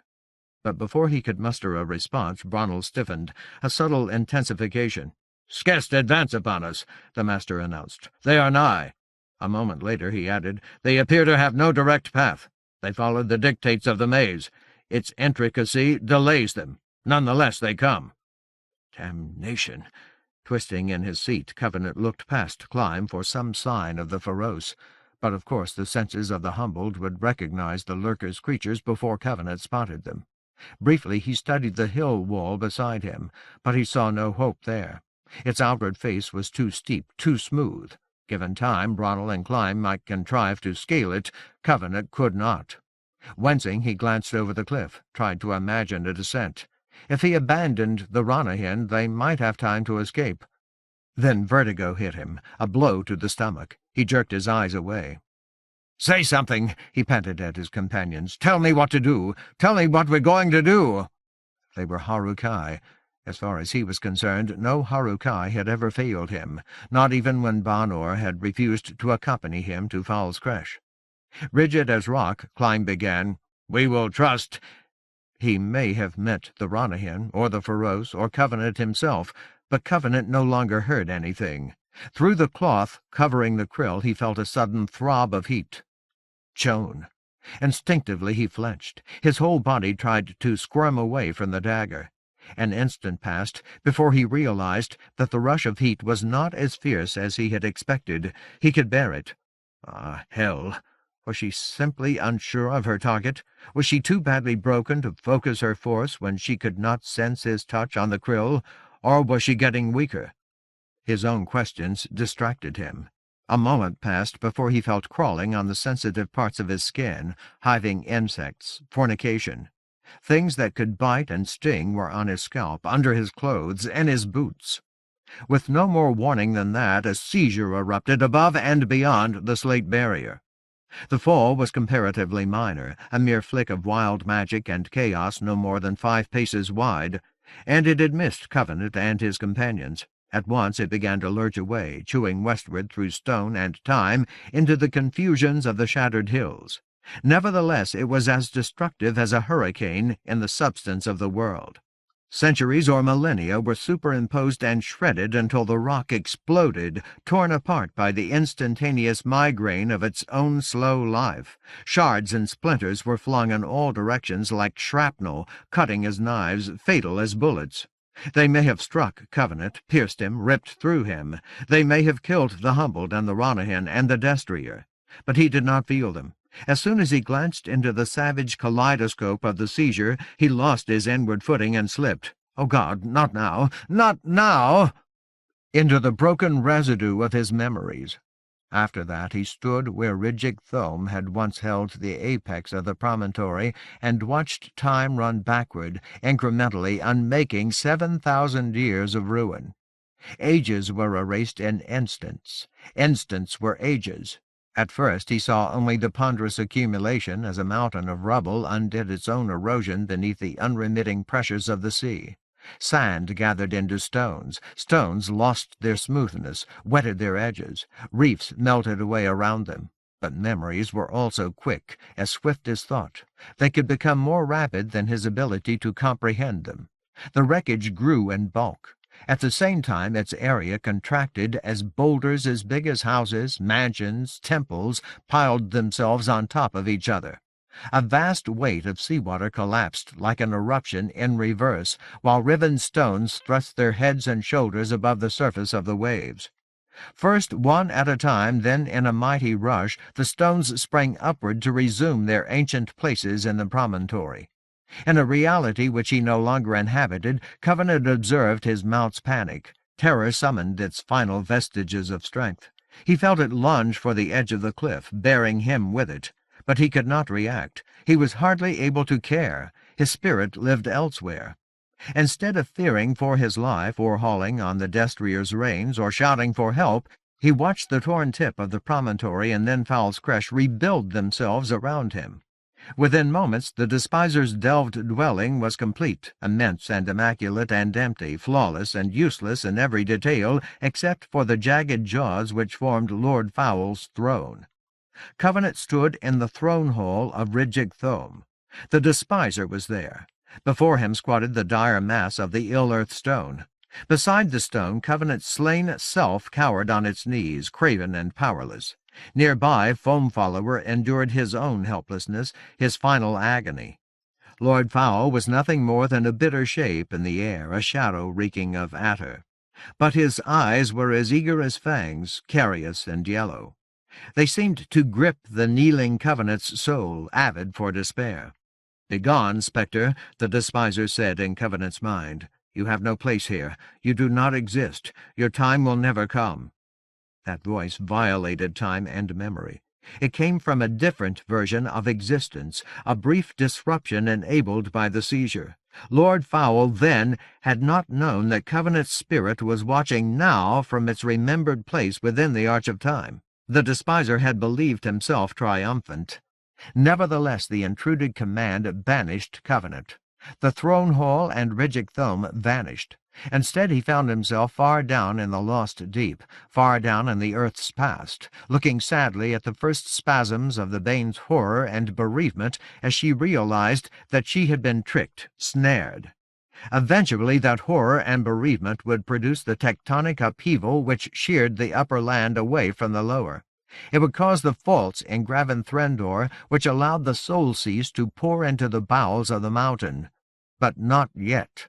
At this moment Covenant could only watch and grieve as she who must not be named howled rage at her betrayer. It was a hurtful memory in every particular, crowded with pain and foreknowledge, but it was also a relief. Lord Foul did not disturb the integrity of this remembered fragment. Perhaps he could not. As the Destrier plunged over the cliff, Covenant saw every cruel span of the fall below him, felt crushing death in all of its vertiginous seduction. He wanted to close his eyes, but his body had no will of its own, and his mind was absent. Nevertheless, a part of him recognized the impact as Bronnel landed on the charger's haunches. Bronnel's hands gripped Covenant's shoulders like fetters, manacles. In the same motion, the master heaved himself backward, hauling Covenant with him. For a while Covenant flickered like a chiaroscuro through fractured scenes, forgotten events. He saw Bryn give battle to the guardian of the One Tree. He watched Cass Rain of the Gyre forge an eldritch sword to use against the Sand Gorgons until he acquired the lore and found the materials to perfect Sand Gorgon's doom. Impotent and proud, Covenant studied Lindon's fight for her life and for Jeremiah's under Melancurion Skyweir. His mount's plunge had become a plummet. They had fallen too far. Even Bronnell's supreme strength did not suffice to regain the rim of the precipice. But Climb was ready. Outstretched on the stone, he reached down, snatched a handhold in the back of Bronnell's tunic. The vellum should have torn. It did not. An instant later, Bronnell released one hand from Covenant to catch at Climb's forearm. Together, the humbled wrenched Covenant back to the cliff edge, pulled him to safety. There he sprawled limp on level stone as if nothing had happened. Too much was happening. Blundering along flaws and crevices, he tried to find a fragment of memory that would save him. Skest emerged from the cleft, gleaming vilely in the shrouded gloom. He saw the Theomach divert Roger's efforts to take Lindon and the Croyle to the time of Damelon giant friends' arrival on Riven Rock. He heard the Elohim pride themselves on their uninvolvement. At least a score of Skest thronged out of the maze. More were coming. He saw Joan appear, charred by lightning, on the promontory of Fowl's Cresh. He watched Turia Raver pounce on her, into her, watched the Raver compel her to summon Roger, Jeremiah, and Lindon. Because they were dead in their former lives, they would never escape this reality. Without hesitation, Climb left Bronnell and Covenant. He flung himself at the corner where the blockade of slate joined the sheer hill. Somehow he wedged or clawed his way upward. When he reached the top of the slate, he straddled it. Bronnell lifted Covenant, threw him upward. Climb snagged one of Covenant's slack arms, nearly jerked it from its socket. While Climb settled Covenant beside him, Bronnell climbed to join them. Undefended, Mornem and Nabon faced the corrosive Skest. Blood pulsed from a cut on Covenant's forehead. He recalled striking his head on the edge of a table. Blood formed trails around his eyes, ran down his cheeks, dripped from his jaw. A gash along his ribs throbbed. The side of Bronnell's neck had been torn. A shallow cut. Climb wore several minor hurts. The barricade must have shielded them from the seizure's worst violence. Alone within himself, Covenant strove to locate a recollection that might affect his plight. Instead, he stumbled into Joan's recent past, perhaps moments before his resurrection. She looked worse than he had ever seen her in life, a madwoman, unkempt and tattered, gap-toothed with malnutrition, no longer capable of focusing her eyes, so utterly frail that she required a throng of acid creatures and much of Turia's savagery to keep her alive. For some reason she was clambering, friable as glass, down the granitic wreckage where Fowl's Cresh had once stood. By weak increments, painful to behold, she descended toward the sunbirthed sea. Was she afraid, trying to escape her own future? Did she think that Turia Harem would allow her to drown among the waves? Or was she seeking older stone, more fundamental rocks and boulders, which she could then destroy to unleash greater seizures? The Skest massed at the opening of the maze, but they did not move to assail the Ranyhyn. Perhaps they were content to prevent escape. Perhaps their master, the Raver, had assured them that Joan would strike again soon. Remembering her, Covenant tried to call out, "Stop this! Please stop! You've already suffered too much." But of course she could not hear him. He was a wraith, a figment of memory, no longer a participant in the arch, too insubstantial to intrude on her derangement and Turia's possession. Grimacing in dismay, he turned aside, staggered into another fissure, and found himself in Andalane. Not in Andalane itself, not among the tangible hills. Instead he stood beside the krill, beside the withered stump of Caer Caverol's passing, within an image of Andalane, a semblance composed of recollection and symbolism. And he was not alone. Beric Halfhand was with him, Heartthew and Lord Fatherer, Lorik Vile Silencer, creator of the krill, Saltheart Foam-follower who had laughed, and Cable Sea-dreamer who could not. Moron Varial's son, representing the later generation of lords, Kael of the Harukai, Jarek of Vidic Amar, wrapped in shadows who had shared his magics with Aegeroth, and had watched in shattering consternation as Aegeroth had brought forth Quelvisks. The Theomach alone of the insequent, clad in cerements after his defeat by Bren. Covenant remembered this. He and these spirits had gathered together in an effort to imagine or devise some form of salvation. They all deferred to him. His was the only soul unconstrained by the strictures of time. But he could only recall pieces of their counsel. He did not know why the Skest waited. He did not care. Bronnel shook him. "Lord, you must return. There will be another fall. We cannot ward you, and we must not abandon the Ranyhyn to this death." The injuries of the humbled were trivial. They would heal. The wound of Covenant's mind would not. "It is hazardous," Beric said. "Hazardous beyond measure. There is the breaking of laws to consider. There is the worm." "I know," Covenant said. "And Kevin's dirt, and Castanessen, and Kael's son. A litany more heinous than any number of Skest." "The lealty of my people," Kael added. "They are obdurate and mistaken. Also there are Scourge. There are Sand Gorgons. Castanessen rules the one, Samati Shoal entices the other." Dull-eyed and unblinking, Covenant saw small fires shine greenly in the twilight cast by the shattered hills. The Faroes had come at last. With emerald lambent in their hands, they approached from the northwest, beyond the Skest. The Skest seemed to be waiting for them, for an alliance of one kind or another to be revealed. But did they believe that promises would be kept between Covenant and the lurker of the Sarengrave? Or did they expect the sundered descendants of the Jeherin to reunite, Skest with Faroes? Did they believe that the lurker would betray Covenant? "I include the giant named Lost Sun and Longwrath," Foam-Follower said. "He is ruled by a Gaius born of a dire bargain and cannot free himself." "Terrible banes are immured among the bones of Graven Threndor," Lorik said. "Even the ill-earth stone must be considered. Bronnel or Clyme should have taken the krill. They could use it. But perhaps they suspected that the grasp of any hand on Lorik's dagger might catch Joan's attention, draw another seizure. "A white gold wielder is possessed by a raver," the Theomach said. "That alone suffices to unloose a world of woe." "I know," Covenant said again. This whole discussion had taken place years ago. It was only a memory, but it had more power over him than any facet of his physical present. He needed to remember it. Parts of it might rescue him. Parts were already irretrievable. "My friend of old," Moram said, "it falls to me to speak of your own son. He lacks Esmer's unfathomable powers, but also Esmer's self-torment. He is an unrelieved darkness, born of abandonment and nurtured by despite. He will do much which Esmer would not. Also, as the Theomach has said, there is the woman who turned from you, your son's mother. She trusts to him, though she has given him naught. She is a rightful wielder of white gold, yes, and possessed by Turia Harem, yes. She will oppose you. Yet she is broken beyond sufferance. Her need for mercy is absolute. Also there is Lyndon Avery. There is her child freely chosen. None here can declare which of them bears the greater burden of pain.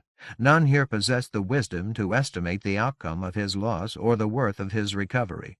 We can be certain only that the despiser craves him urgently. Like the surge of the departing sea, the Faroes came upon the Skest. Hand-held fires like reminders of the ill-earth stone met living green vitriol, another echo of the stone's evil. Without sounds or battle cries, without any sign of clashing, they began to obliterate each other. Faroes flared and were consumed. Skest slumped into puddles that gnawed like infections at the stone. Gouts and flames slashed the premature dusk.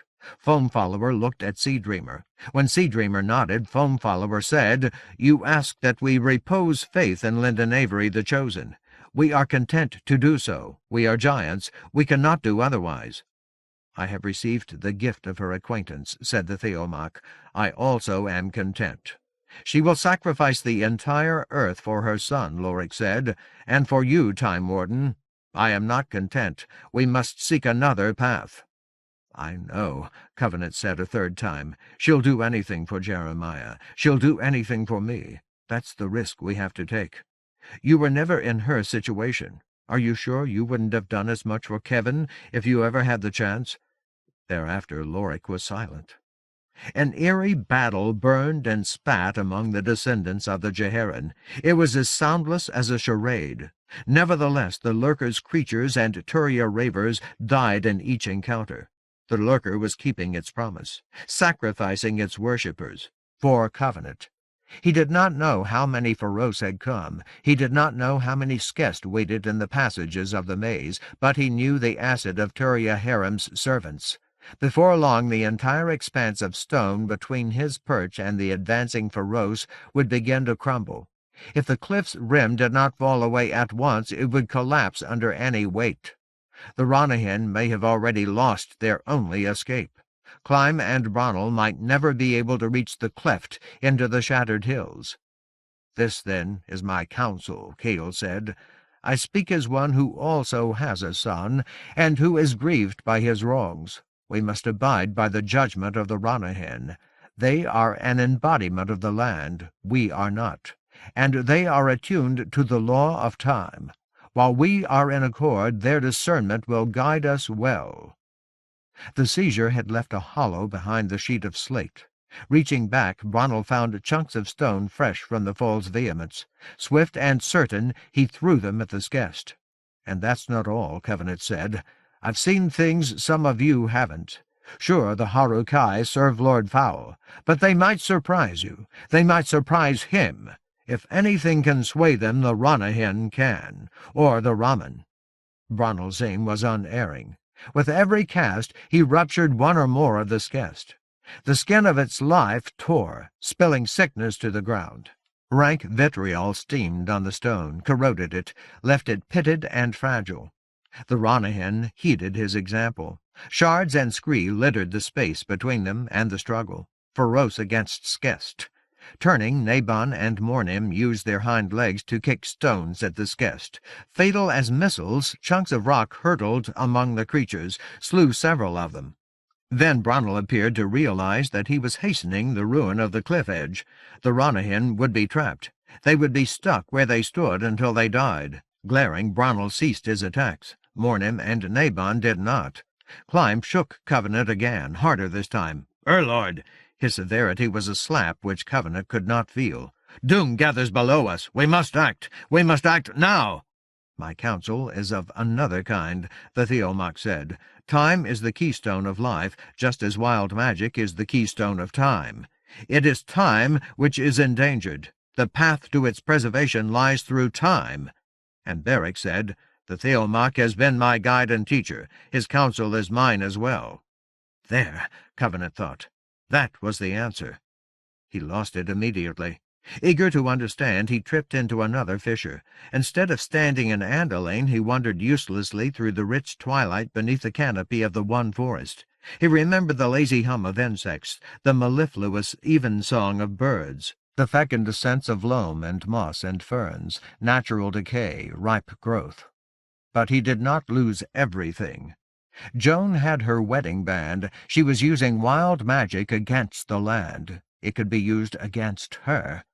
Without warning, Clym struck Covenant an open-handed blow that snapped his head to the side, sent shocks down his spine. Around him, the one forest seemed to ripple as though every tree and leaf and breeze had become water. Monarchs which had held their ground for hundreds of years shimmered like mirages. The Feroce may have been winning. They appeared to outnumber the Skest. Turia could send more. No doubt he had already done so. With an effort like a rush of vertigo, Covenant moaned, "Again!" Clym did not hesitate. A second jolt caught Covenant's head from the opposite side. Repercussions rattled his vertebrae. It was too late. Covenant could not fight the Skest. He could not touch the krill, not yet. He had to try something else. "Hit me again!" This time Clym punched the cut in the center of Covenant's forehead. Hellfire, that one hurt. While new blood streamed into Covenant's eyes, he found his way back to himself. Scrubbing at his face with both hands, he panted, "That's enough. I can't take any more. Next time, try the krill." It might sever him from the past. But he did not pause to thank the humbled. As soon as he could see, he yelled at the Feroce, "A path! We need a path!" If the cliff-top could still hold anything heavier than the turmoil of small creatures, the lurker's servants must have heard him.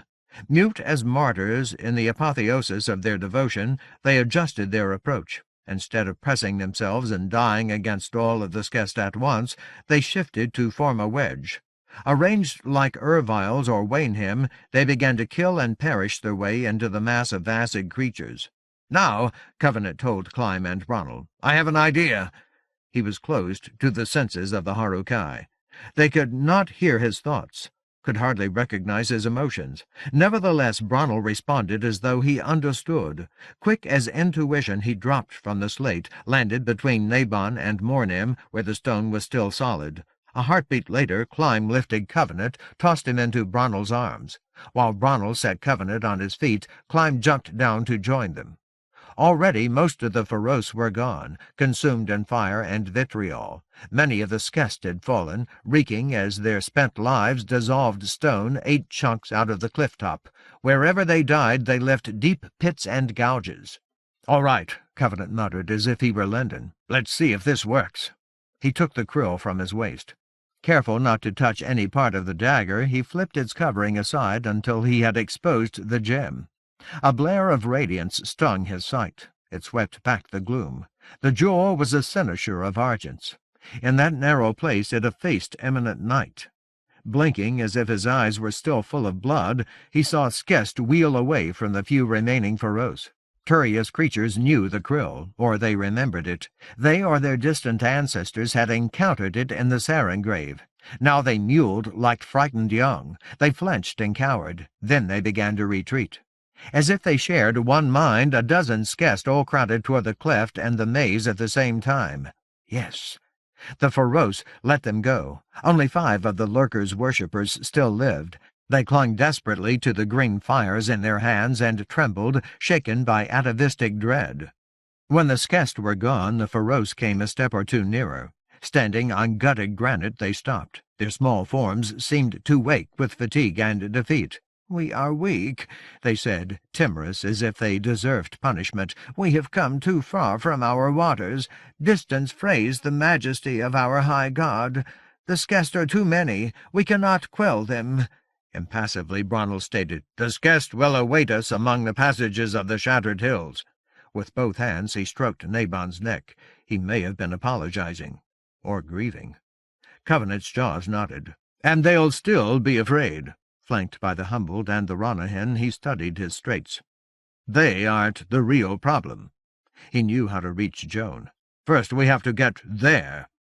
With his free hand he indicated the eaten stone between him and the cleft, the only available entrance to the maze. The rock still steamed and stank as lingering acid bit deeper into its substance. "And we have to think of a way to save the Ranyhyn." The cliff-top looked too badly gnawed to support him. It would never hold Nabon or Mornim. Nevertheless, Bronwyn left Covenant's side at once. Pressing himself to the hill wall opposite the precipice, he sidestepped carefully toward the cleft. Now Covenant saw that a narrow span of stone at the base of the hill had been left undamaged. It was too slim for the Ranyhyn, but it accommodated Bronwyn. When the master reached the cleft, he glanced inward, nodded his satisfaction at the retreat of the Skest. Then he told Covenant, "Our path is secure." Frowning, he added, "It will not serve the Ranyhyn." Pale in the krill's vividness, the flames of the Feroce guttered, timid and apprehensive. After a moment, they sighed. "Stone lives. Its life is slow. Its pain is slow, but it lives. It remembers. We have failed our high god. We must attempt amends. We will ask the stone to remember its strength. It has been ravaged. It has felt havoc. But if its life is slow, its awareness of harm is also slow. Its memory of strength persists." Covenant stared at the creatures. What, remember its strength? After it was broken? The damage to the stone was severe, and he could discern no power capable of mending rock from the Feroce, no power of any kind apart from the frantic dance of their flames. But the creatures did not wait for a response. Trembling, they moved closer to each other, formed a tight circle. As they had done once before, they joined their hands, clasped their fires together. They may have been praying. Gradually their strange energies found new force. The nauseating hue of the ill-earth stone grew brighter. It etched itself against the hot silver of the krill. By some means they had caused Covenant's lost mount to recall its own nature earlier. They had restored the destrier's contentious spirit. Maybe. Covenant saw nothing change. His senses were too dull to identify the effect wrought by the Feroce, if they achieved any effect at all. Clyme and Bronnell watched in silence. But the Ranyhyn reacted as if they understood the Feroce. They jerked up their heads, shook their manes, snorted fiercely. Emerald and Argent contradicted each other in the wide glare of their eyes. Trumpeting defiance, they flung themselves forward, burst into a gallop. They managed one long stride on undamaged stone and another foreshortened. Then they sprang as far as they could stretch out across the wrecked rock. Both of them, when one would have been too heavy. Covenant forgot to breathe, forgot to blink at the blood still oozing from his forehead.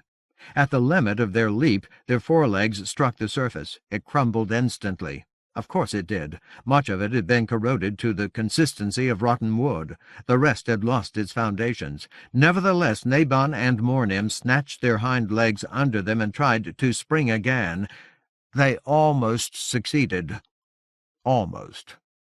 But the stone had been too badly chewed. A section of the cliff-top collapsed beneath the horses. Chunks of rock fell like jagged gobbets of the earth's flesh. Frantically, Nabon and Mornim scrambled at the failing slope. Somehow their hooves found perches. Straining, they lunged forward onto stone as ruined and ruinous as the rock that they had crumbled. Beyond them, the flames of the Feroce rose like screams into the air. More of the surface broke, more of it fell away, yet the Ranyhyn were faster, or the invocation of the Feroce had taken hold. Together, Nabon and Mornim outran the collapse. Granite wreckage plummeted. A hungry plunge snapped at their heels as they neared the lurkers' creatures, but there, and possibly, the surface became stronger. The Feroce stood where the greatest number of Skest had died, yet the cliff-top clung to its former endurance. When the Ranyhyn surged past the creatures, they were able to truly gallop. "Damnation!" Covenant gasped. "Hell and blood! I would not have believed." A moment later the horses reached solid ground. At once they skidded to a halt, neighing triumph. The Feroce unclosed their hands, let their peculiar magics subside. Their small forms slumped, as if they were exhausted. While he caught his breath, Covenant repeated to himself, "Damnation! I would not have believed it." But he did not pause for astonishment. Relief only whetted his vulnerability. A large portion of the cliff-top was gone. Against the foot of the shattered hills lay a gap as inviting and murderous as open jaws, and the drop called to him. Vertigo squirmed through him. Ruling himself with curses, he shouted to the Feroce, "Tell your high god, if it can be done, I'll save him. I'll save the land, and thank him for me. He keeps his promises." The Feroce looked too weary to respond, and he did not wait for them. Aiming his voice past the creatures, he ordered the Ranyhyn, "Don't try to follow us. Find some other path. I'm counting on you. We're going to need you." Under his breath he added, "If I don't get us killed first." Hurrying, he turned to Clyme. "We have to reach Bronnell, and I can't do it. No way in hell." His voice shook as if he were feverish. "I can't keep my damn balance." At one time he had found calm in the eye of a whirling confluence of possibility and impossibility. He could not do so here. "But it's worse than that. There's something in me that wants to fall." His inner despiser? His yearning to surrender his burdens? "If the two of you can't hold me, we might as well just jump." In the light of Loric's dagger, Clyme's expression looked subtly scornful. "Secure the krill, Lord," he said, as if Covenant's alarm did not merit reassurance. "We will require both of your arms." "Right." Covenant tightened his grip on himself. "Of course you can hold me. What was I thinking?" In a rush he swung the dagger so that Annalie's cloth wrapped itself around the metal, masked the bright gem. At once darkness enclosed him. Its suddenness sealed him away from everything except the avid gulf. He could not even see Clyme. The master was only a sensation of rigidity at his side. Nevertheless, Covenant tucked the krill into his jeans. Then his eyes began to adjust. The precipice grew wider, darker, more compulsory. The faint flames of the Feroce did not shed enough light to protect him.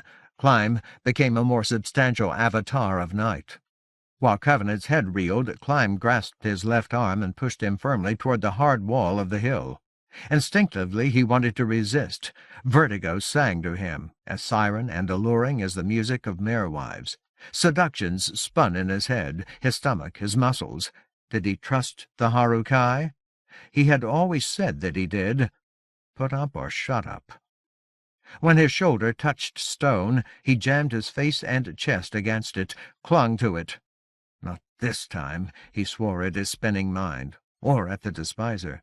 You can't have me now. Wait your damned turn. Out of the dark, Bronwyn said, Extend your arm, Lord. We will support you. You will not fall. The appalled voice of Covenant's alarm sneered, Oh, sure, extend my arm, like that's going to happen.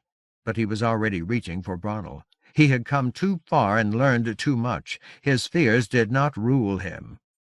A hand as trustworthy as granite gripped his wrist, rock that defied corrosion. Between them, Bronwyn and Clym urged him along the base of the hill.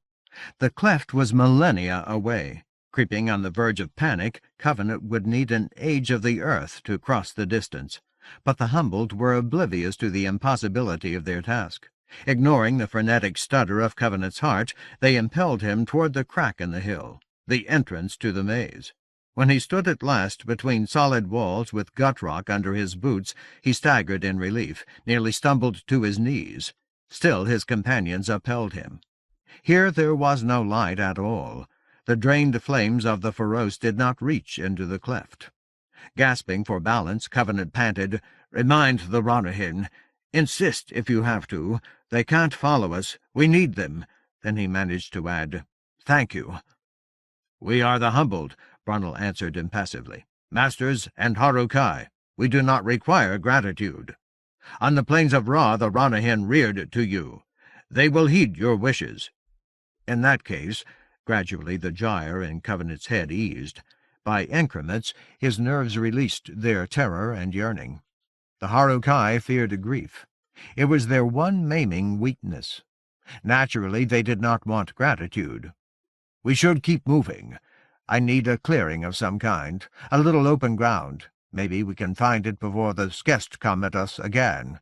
Storms of impatience and dread brewed in the background of his thoughts, but he did not protest when Clym and Bronwyn remained still. He was not steady enough to walk yet. They waited until he was able to stand without their support, until he took a couple of steps into the cleft and turned to face them. Then Clym asked, Lord, what is your intent? The Skest await us. A foe may strike at any moment. Your former mate remains beyond our discernment. We will be better able to serve you if we comprehend your purpose. Covenant cursed to himself. Summoning as much honesty as he could bear, he admitted, I'm afraid to say it out loud. You told me that you don't know how far Turia's senses reach. If he hears me, if he even guesses— Involuntarily, Covenant shuddered. He could be so easily foiled.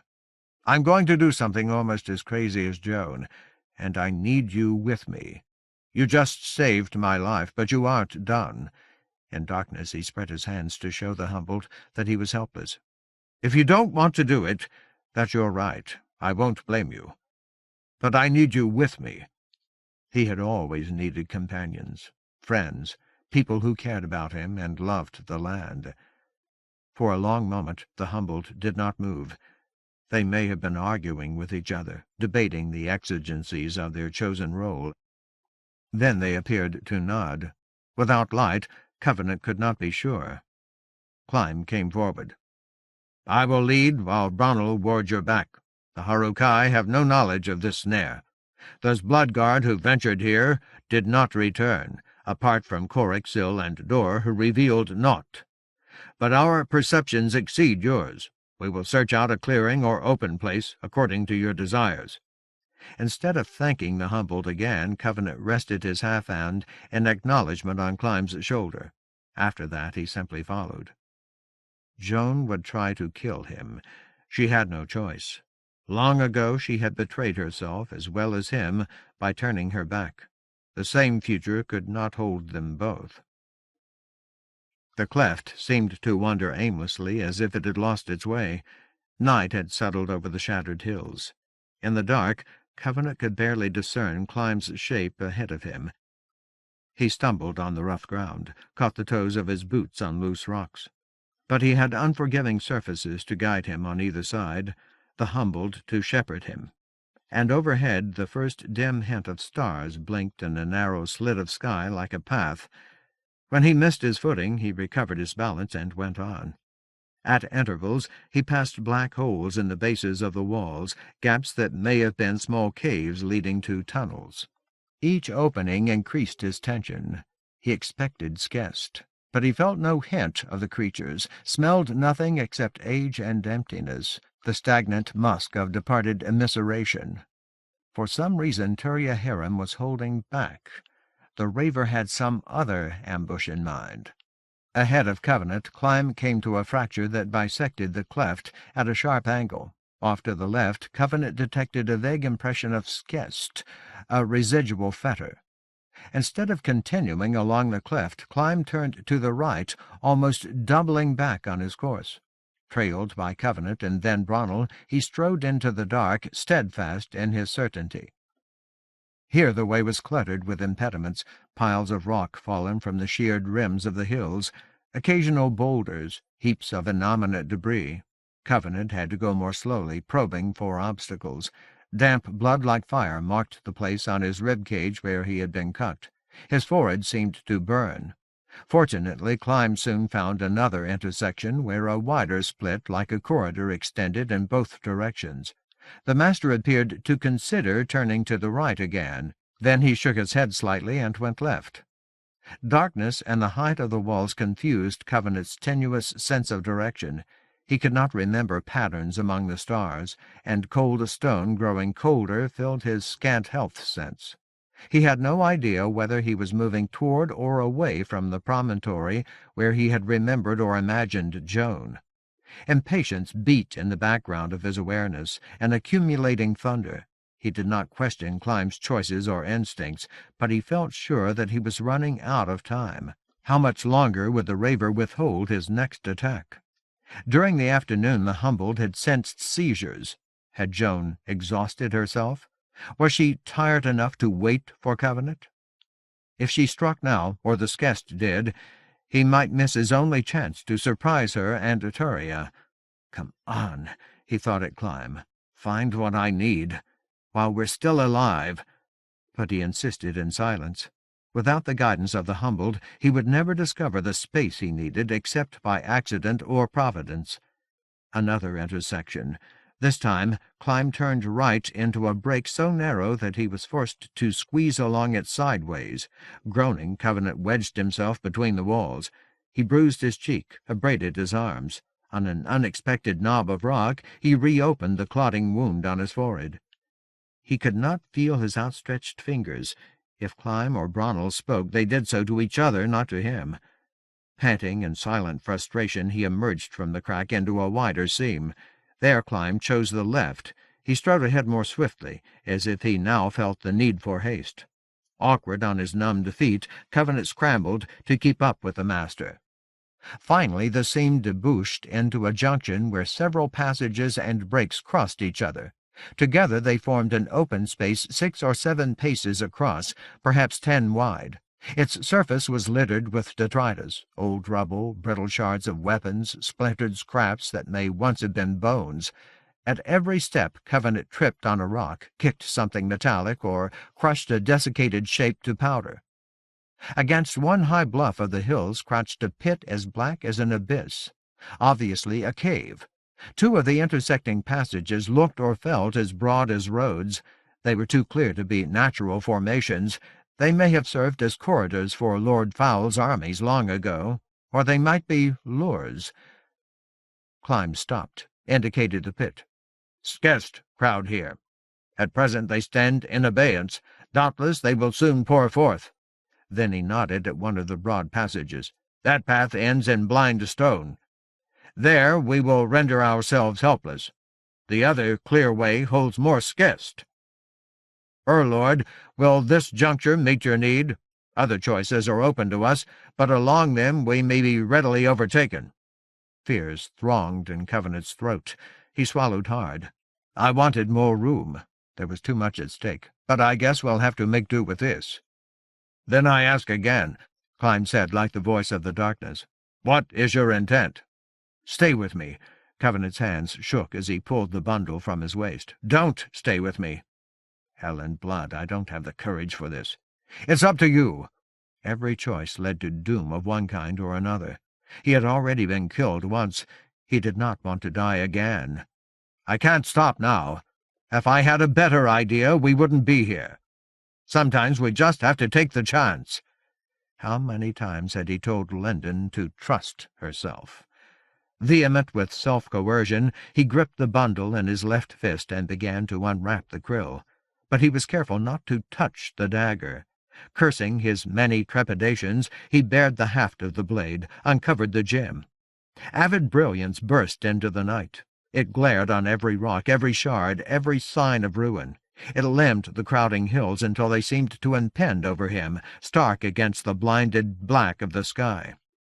"At least this way," he panted through his teeth. "The damned Skest won't attack us until they see what happens next."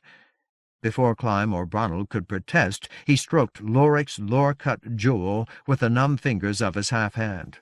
In spite of the danger, he rubbed the gem until he smelled scorching flesh. "Come on, damn it. You know it's me. If you can recognize me all the way down in the Lost Deep, you can sure as hell feel me when I'm this close. And don't tell me you're too tired. You want this. It's the only way to end what you're going through." Bronnell grabbed his upper arms, clamped them to his sides. Clyme moved to snatch away the krill. "No!" Covenant shouted, raged. "Hell no! If you stop me now, she wins! Lord Fowl wins!" Just for a moment Clyme hesitated. Then a seizure exploded to life directly ahead of Covenant, 3 or 4 paces behind Clyme. The master wheeled away as if he believed himself capable of protecting Covenant from the violence of ruptured time. Bronnell released Covenant's right arm. Instinctively, deliberately, Covenant did not care. He wrenched his left free. The fall was big, a tornado of chaos. Most of it had appeared within the substance of the hill. Dismembered instants as devastating as the worm conflated every moment of the stone's recent millennia.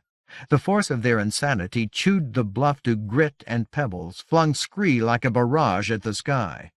The seizure's propinquity stung every inch of Covenant's skin that could still feel pain. Nausea and wrongness knotted his guts. If he could have unclenched the muscles of his stomach, he might have puked.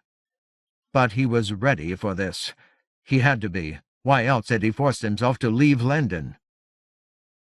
The area around him was clear enough. He had room to move. "This is your mistake, Joan, not mine. I'm coming for you."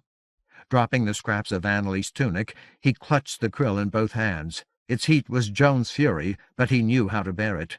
Anchored to everything that he loved, by nausea and stings and searing pain, he ran straight into the core of the fall. Clyme or Bronnell may have shouted after him, but he did not hear them. As soon as the gyre caught him, it swept him out of existence. 12. Sold Souls.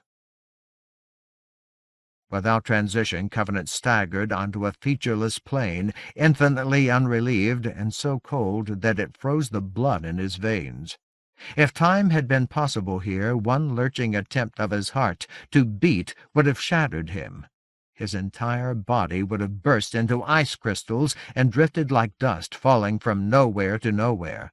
But of course his heart did not beat, or he did not shatter, because this gelid moment did not move on to another. It did not imply time of any kind. He could stagger and catch his balance, could turn his head or his whole body to scan the suzerain nothing of the horizons, could walk in any direction if he chose, because this one minuscule fragment of causality and sequence had become the universe. It was all that the arch of time contained. If he wished, he could imagine his breath as frigid plumes and searing inhalations, but such things had no significance. They meant nothing. They would never mean anything. On some other plane of perception, a dimension simultaneous with the plane and the cold, Hornets in their myriads or millions burrowed into his flesh. Each of them was pure excruciation, an instance of agony like being flayed. His leper's numbness did not protect him. Even one of them might have destroyed him. But his absolute pain was eternally suspended within itself, forever caught between cause and effect. Here there was no difference between one insufferable anguish and 1,000. 1,000 stings and 100,000 were the same. He endured them all for the same reason that he endured one. Like his body, his mind was not given a chance to shatter. It would never have that chance. In this place there were no chances. On yet another plane of perception, however, another overlapping dimension, he found Joan. He was Joan. He stood where she stood among wet rocks and reefs which had formed the floor of the sunburnt sea only a short while ago. He screamed her horror and rage against the pitiless night. He pounded her abused flesh with his useless fists. He tore out her hair in clumps that did not hurt enough to redeem her. And he remembered. He remembered her life. His memories were hers. They were broken and whetted, as sharp as flensing knives, and they sliced through him until every vestige of his sanity was cut away. They had driven her mad. They did the same to him. And on still another dimension of perception he recognized Turia Raver, harem, kinslaughterer. The Raver wore Joan and him as if they were garments donned at will. In his hands Turia juggled memories and realities like toys. When he found one or another that displeased him, he crushed it, discarded it. The rest he kept aloft, so that each possibility and recollection scraped across the whetstone of the air and became sharper. But the Raver had no effect on Covenant. That sempiternal sickness could not hurt him. He had felt it too often, understood it too well. In Lord Fowle's servants, evil was just another form of disease. It could be endured. It could be ignored. And Turia was only the juggler. He was only malice laughing in wild triumph. His greed for harm changed nothing. He was not freezing emptiness forever. He was not the swarming hornets of maimed time. He was not madness or remembrance. He was not Joan. And he would never be Lyndon Avery. An instant or an eternity ago, Covenant had known what he was doing. He had chosen this plight. He knew seizures intimately. He had spent an age defending the arch of time, helping it heal after each violation. He had realized what would happen to him. He would be lost, of course. That was obvious. He had no defense against the temporal inferno of the fall. No lore-wise Erviles, no ineffable Ranyhyn, no rightful wedding band, no earth-powerful companions. And his mind was already webbed with flaws, a cracked wilderland of unscalable fissures as trackless as the shattered hills, and as fraught with vertigo as the precipice above the sea. Of course he would be lost. But he would also find Joan. He had found her. A moment or an eon ago, he had believed that she would be his path, his salvation, his way back to life. Mad or sane, she stood at the center of the fall's turmoil. The whirl of instants revolved around her, around white gold and wild magic.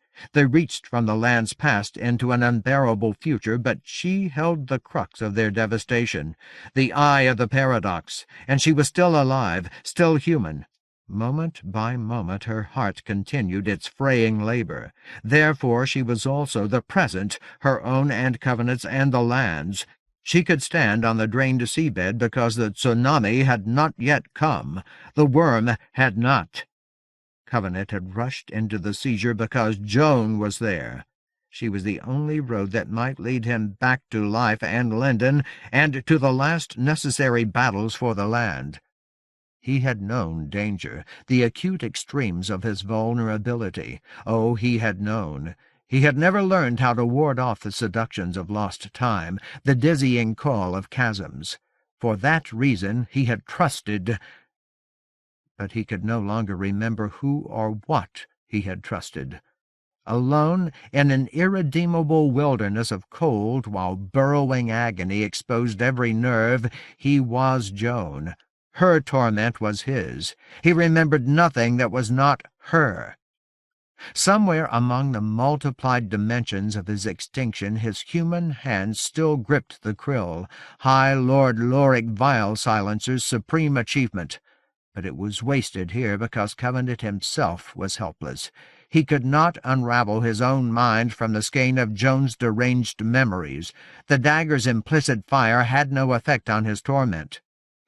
"You have sold your freedom to purchase the misery of love," Turia Heron told him, laughing. "While you remained within the arch, you were capable of opposition. You enforced boundaries upon the world's end. Now you are naught but fodder for my delight. Here your life is mine." Covenant heard the raver, but he did not listen. He was Joan. When the tsunami came, it would destroy her, and him with her. Only Turia would survive. If or when Lord Fowl decided that he wanted white gold, his servant would know exactly where to find it. There every tale that Covenant had ever loved would end. He no longer wondered why the old beggar had not given Linden warning of her peril. The Creator had recognized his own defeat.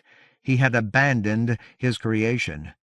Yet Joan did not think such thoughts, and so Covenant did not. She experienced only pain and betrayal. She felt only rage, wild and ultimately futile. She wanted only to make it stop. At one time in her life, many years earlier, she had craved the opposite. More than anything, she had desired her life then to go on and on just as it was, sunlit and always content, with Covenant on Haven Farm, pregnant with Roger, surrounded by her beloved horses, training them not by breaking them to her will, but rather by comforting them until they trusted her, by luring them one gentle step at a time to want what she wanted, happy, passive. She had found pleasure in Covenant's first ecstasy of riding. She had enjoyed his passion for her body. The hurt of childbirth was nothing to her, because her husband had written a bestseller, and because she had a son, and because her heart sang in the presence of horses. Turia Raver relished those moments. They supplied the excoriation for everything that followed. Without them, she would not have felt so profoundly betrayed by Covenant's leprosy. From the first instant she had loathed the maiming of his right hand. It disfigured him, tainted him in her eyes. But perhaps she could have lived with it. It was only his hand, yet she could not quell her revulsion at what his amputation implied. Leprosy. Her husband was a leper. His humanity had been cut away. His illness was a form of treachery because it destroyed her contentment. It would make her a leper as well. It would turn her precious, perfect son into a diseased thing, an object of abhorrence. Everyone would shun them, all of them. Even horses might flinch away. And they would be right to do so. Leprosy was more than an affliction of the flesh. It was a judgment, a condemnation. Thou art weighed in the balance and found wanting. Her husband would sicken everyone who came near him. In memories distorted by Turia's malice and her own fears, Covenant's novel was a lie. His exultation in writing was a lie. His love was malevolence, a hunger to inflict his illness on her. If she had killed him then, she might still have been too late to save herself and her son. But she could not kill him. Not then. She had lacked that kind of courage. Instead, the shock of his condition taught her that she lacked any kind of courage. Her sense of violation seemed to have no bottom. It had no end. It dug into her, and dug until it exposed the fragility buried at the core of her ruined life. She was doing her utmost when she abandoned him, when she divorced him, when she went to live with her parents, putting as much distance as she could manage between herself and her cowardice. Yet distance did not save her. The fumbling inadequacy of her parents did not save her. Just once she had tried to reach out to Covenant. He had refused to speak to her. In his silence she had heard the truth. Her husband had betrayed her, and she did not know how to live without him.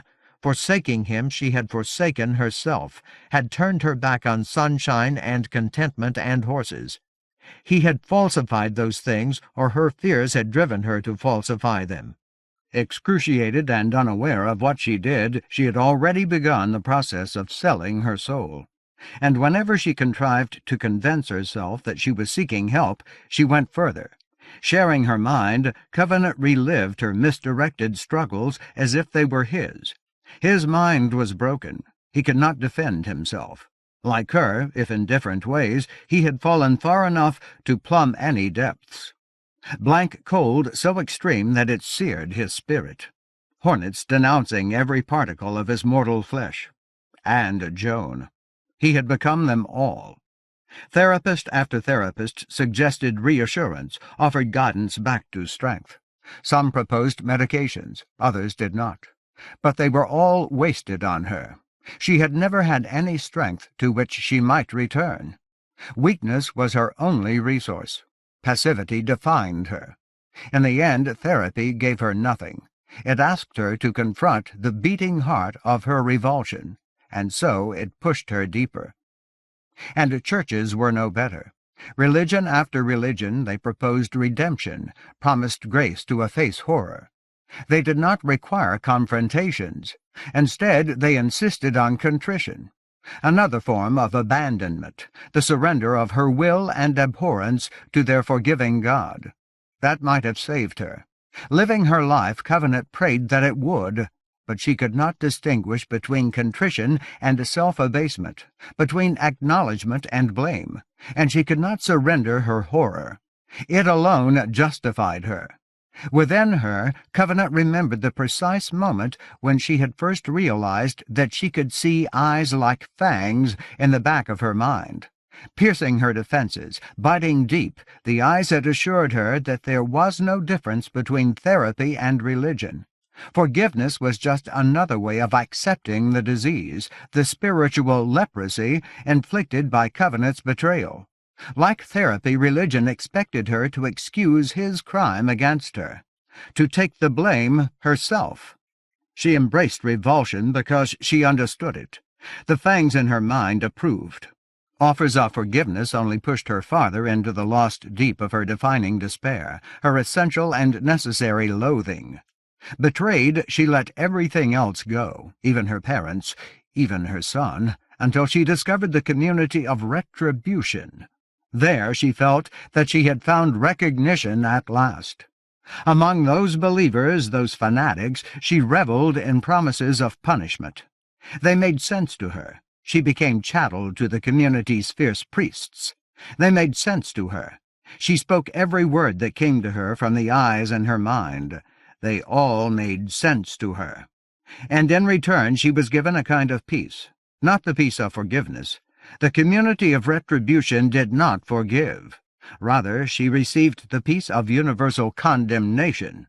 Within the community she was blameworthy only because the whole world deserved denunciation, and she was part of the world. In every other way, so the believers and their priests taught her, she was innocent because nothing was her fault. She simply existed. She had not done anything, caused anything, inflicted anything. And the world needed retribution. It needed to exact the cost of her suffering from Covenant. To that extent, she thought as he did. In her own fashion, she believed that guilt was power. But for her, as for him, the guilt was his, not hers. The power was his. And if he were punished enough, if he suffered enough, if he met destruction for his crimes, his agony would redeem her. Ultimately, that was why she had returned to Haven Farm and to him, so that he would try to help her. It was why she had tasted his blood and given him moments of lucidity. With her weakness, she had lured him to his doom in exactly the same way that she would have seduced a horse, too vicious for any fate except slaughter. In torment and frailty, she was still fighting for salvation. Everything else, rage and the raver, wild magic, self-abuse, carnage, was just confusion. Because, of course, eventually she had realized that she had been betrayed again. Eyes like fangs had not spared her that knowledge. Qwellinir had not spared her. Covenant was the source of her horror. Her agony and degradation could not end while he lived. But her efforts on Haven Farm had led only to the death of his body. His spirit flourished in the arch of time. While she grew weaker, he acquired new strength. He was loved. He was even revered. Retribution was her only conceivable release, and he blocked it. Worse, he negated it. Simply by standing against her, he made her less than nothing. His treachery transformed every single moment and slash of her unceasing anguish into a cruel joke. Qwellinir did not let her forget that. Contemptuously he ruled her thoughts. He guided her use of her ring. And he reminded her that her son hated her own son, who could have spared her, could have made it stop. Roger had refused to do so because he scorned her pain. He had come for her only to inflict more brutality. Like his father, he had betrayed her utterly.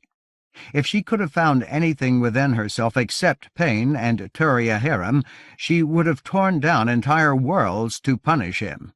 "Behold," the raver chortled to Covenant. His glee was the purest sting, the most perfect ice. "Witness the outcome of your long strife. She is yours. You have made her to be what she is. Are you not therefore culpable for her deeds?" If Joan's seizures had not damaged the law of time, Lendon could not have resurrected Covenant. She could not have roused the worm of the world's end. She was not a rightful wielder of wild magic. She did not have enough power. No, the original wounds to the structure of life and death had been delivered by Alina, Sunder, and Caer Caverol. But the falls kept those hurts fresh. Without them, Lendon would have failed. By the inexorable logic of guilt, the fault was Covenant's. Involuntarily he nodded.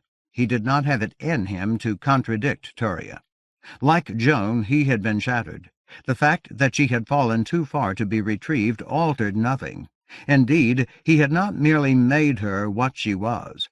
By permitting himself to be withdrawn from the Arch, when he could have refused the summons to Andalain, he had removed a vital barrier against her madness and wild magic. To that extent he had enabled the barren future within which he was trapped. At one time, perhaps, she had been responsible for herself. Now the burden was his. Cold and scalding as congealed fire, the flat wilderland ached toward its illimitable horizons. An infinitude of disarticulated instants burrowed like screaming into Covenant's helpless flesh. Within Joan's mind he returned to Haven Farm and horses in sunlight. He lived through what had become of her over and over again as she did. Endlessly they repeated the cycle of her terrible dismay. Such things held him. They had always held him and always would. This moment would never lead to another, and so he could neither escape nor die. Nothing would ever change. Nevertheless, Bronnell and Clyme stood on either side of him. They remained exactly where they had been ever since this specific instant had been ripped out of its natural continuum. They did not look at him. They had never looked at him. They were unaware of his presence, or they, too, no longer existed. "Erlord," Bronnell said. A gust of vapor as gelid and unbearable as stark ice. "You must return to yourself." "You must," Clyme said. Plumes of frost issued from his mouth. "We cannot ward you." "We are Harukai," Bronnell said. "We cannot share our minds with you." "We are Harukai," Clyme echoed. "We do only what we can, nothing more, as we have ever done." They stood beside Covenant. Companions. He was not alone. Nothing changed. Here there was no possibility of change. Nonetheless, Bronnell put his hand on Covenant's left elbow. Clyme grasped the right. Together they lifted Covenant's arms until he could see Loric's quill clenched in both of his numbed hands. Oh, they were Harukai. They lived in each other's thoughts. They could carry the burden of too much time without faltering, and they stayed away from Joan. They had that power, that salvific intransigence. Stave had done the same. Even when he could have witnessed the private writhing of Lendon's spirit, he had held himself apart. The daggers shining did not pierce Covenant's sight. His eyes were frozen. They had been chewed out of their orbits. Mere radiance could not blind him to what he saw, what he had seen, what he would always see. It was only wild magic. It was not redemption. But it was wild magic, an inherent and inextricable aspect of the Arch of Time. It added a new dimension to the overlapping realities of his helplessness. While Clyme and Ronald supported him, while they upheld the Krill's transcendence, he saw more than the flat plain, more than swarming hornets, more than Joan's reiterated suffering.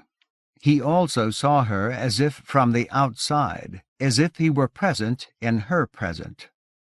She stood ankle-deep in muck and water, surrounded by jagged rocks and cruel reefs. Somehow she had crept or clambered several hundred paces across the seabed. Now she faced the blasted cliff where Fal's Cresh had fallen. Under the sealed doom of the night sky she faced Covenant and the humbled. In her trembling fist she clutched her wedding band with its chain wrapped around it. Her knuckles were raw.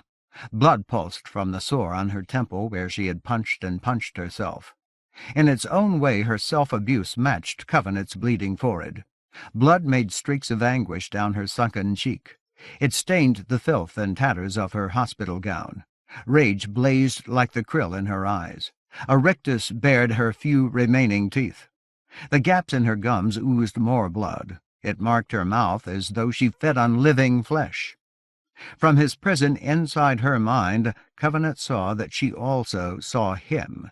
She saw the humbled and Loric's bright weapon, as if they had all stepped out of her madness to confront her. Watching himself and his companions while he also watched her, Covenant saw that he and Ronald and Clyme were making their way toward her. Awash in silver, they traversed the unfathomable dark. Together they passed around boulders sharp enough to shred their flesh, avoided fingers of coral that reached for them like blades, splashed through puddles and pools left behind by the end-drawn ocean. On all sides, as far as the light of the krill extended, waters and gasping fish and sea plants quivered in the shocks of distant convulsions. But such things did not trouble Joan. She wanted the tsunami. It could not come soon enough. Staring through her appalled eyes, Covenant saw himself and the krill and the humbled advance toward her like the approach of horror, the ultimate apotheosis of her despair. None of this was real. He understood that. It was a mirage of movement and sequence made possible by Loric's lore and Joan's wild magic, nothing more. A mere figment. Nothing had changed. Nothing could change. He remained lost in his last fall. His own abyss would never release him. But that did not matter. It was irrelevant, meaningless, because Joan believed what she saw. Participating in her thoughts, Covenant knew that she believed he had come for her. She believed that he meant to finish what he had started when he had married and betrayed her, when he had afflicted her with a cruel son. The man whom she most loathed and feared, the man who haunted her worst terrors, the man who had made her what she was. And she had no Skest to defend her. The Raver had sent them all to oppose Covenant among the shattered hills. With a shriek that seemed to split the world, she raised her fist. Striking at her forehead, she unleashed a blast savage enough to incinerate an entire legion of Thomas Covenants and Harukai. The krill accepted her attack. Its jewel became a sun in Covenant's grasp. Some of her force the dagger simply dissipated. Some it absorbed until its edges became sharp enough to cut through the boundaries between realities. Nevertheless, a portion of her fury hit him. It did not kill him outright, because he was not real. He had no physical existence, and so he could not be extirpated from her nightmares. But he was still vulnerable. She created seizures with wild magic. She could affect what happened within them. She could hurt him. In the multiplied simultaneous instance of impact, Covenant finally understood why Lord Fowl had not forbidden Turia Raver to endanger Jeremiah with falls. Yes, the despiser burned to possess Jeremiah's gifts, to control them, and Lendon's son would be forever unattainable if he were lost within a seizure. Eventually, the destruction of the Arch of Time would destroy him also. But if wild magic enabled Joan to take action inside her temporal maelstroms, Turia could do the same through her. In effect, therefore, Turia Harum had the power to snatch Jeremiah back from chaos. Lord Fowl could recapture the boy and use him. But no foe of the land would choose to recapture Covenant. Joan's force hurled him away. It pounded him against rocks and shoals. The humbled did not move to catch him. They did not react at all. Instead, they stood rigid as death, frozen in timeless ice and hornets. Their passivity was Turia's doing.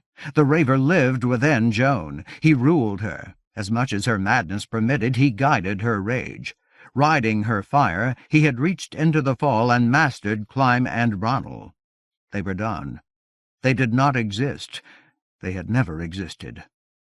But hellfire. But hell and blood. Joan's blow had other effects as well, effects which Harum had not intended and could not prevent. It increased the implicit puissance of the Qwil, yes. That was important. It was necessary. But her violence also cast Covenant out of her mind. It externalized him. She could not end his life while he was absent in chaos, and so her hunger for retribution began to make him real, physically present. Inadvertently, her despair resurrected him in front of her, and the complex lore galvanized in Loric's blade reinforced Covenant's manifestation. It enhanced his substance. His grip on it quickened his translation out of the seizure.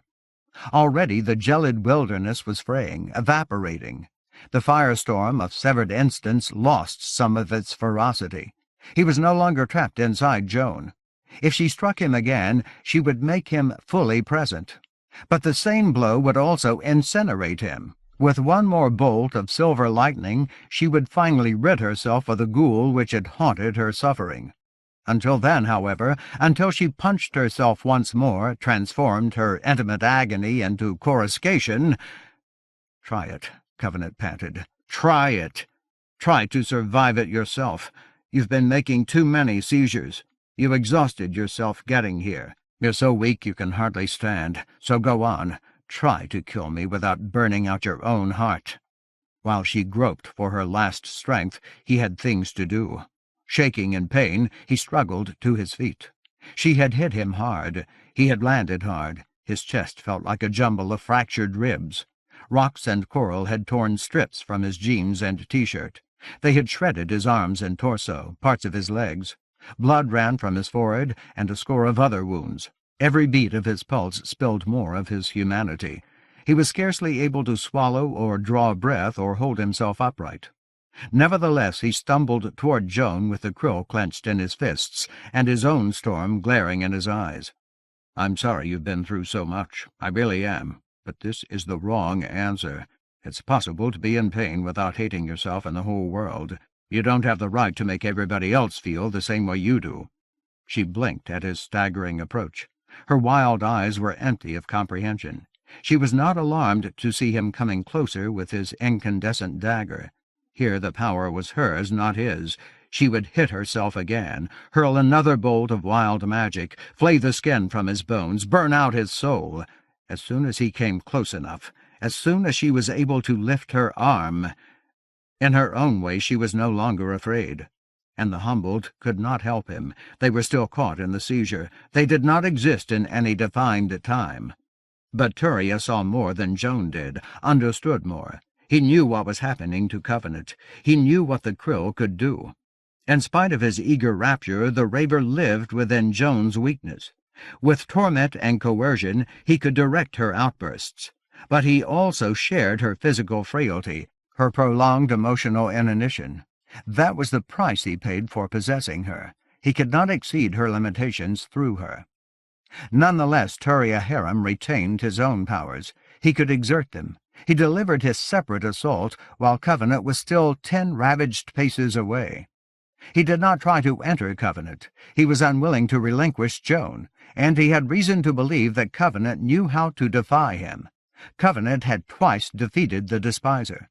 Unlike Joan, however, Turia recognized that Covenant had other vulnerabilities.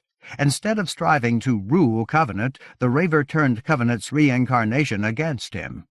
Reaching out, Turia tripped Covenant's mind.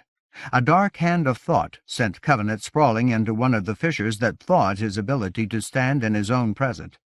Instantly, Joan and Wild Magic and Turia Harem and the Humbled and the Qwell and the emptied seabed lost their immediacy, their importance.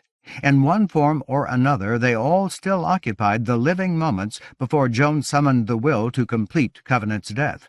Stubbornly, Brunel and Clyme strained to alter what had happened to them, but Covenant did not. He could not. A wall like leprosy stood between him and his mortality. It was transparent. He could see what lay beyond it.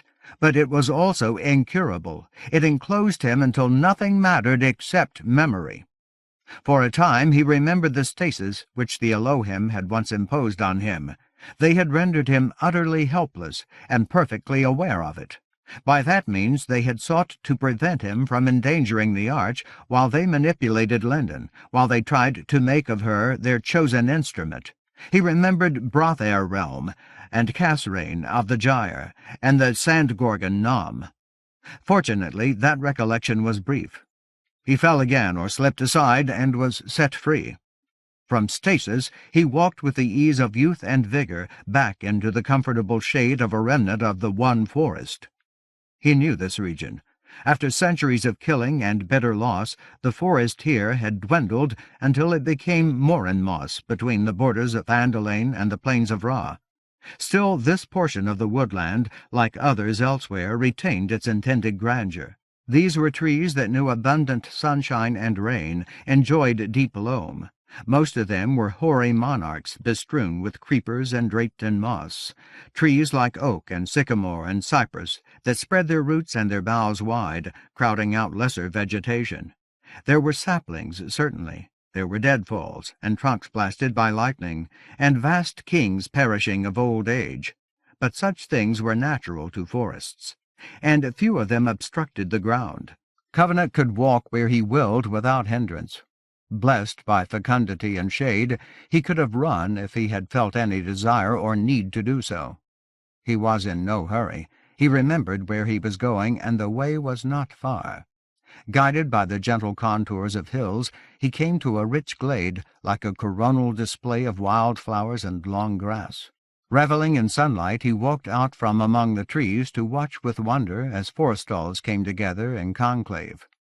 All of them, together, here, for the first time, and for the last.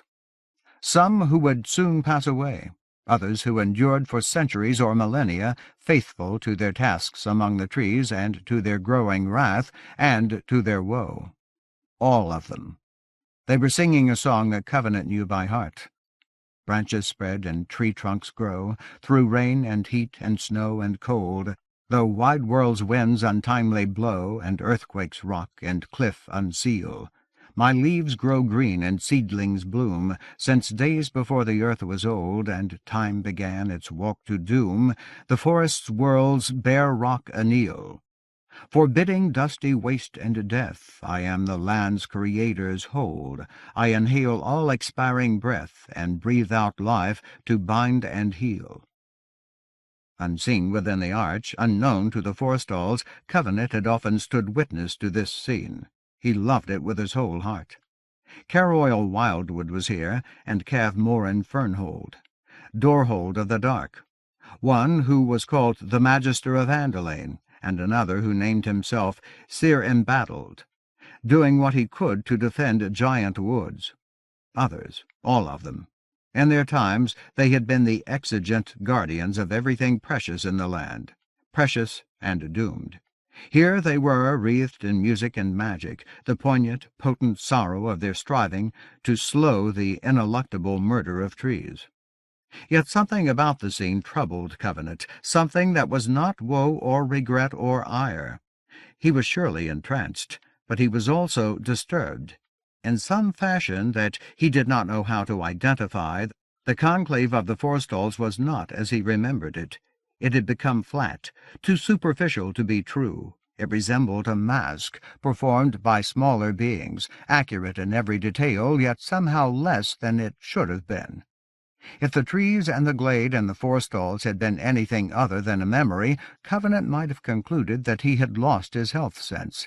He could not see in, and so he could not truly see at all. Joan was too strong for him.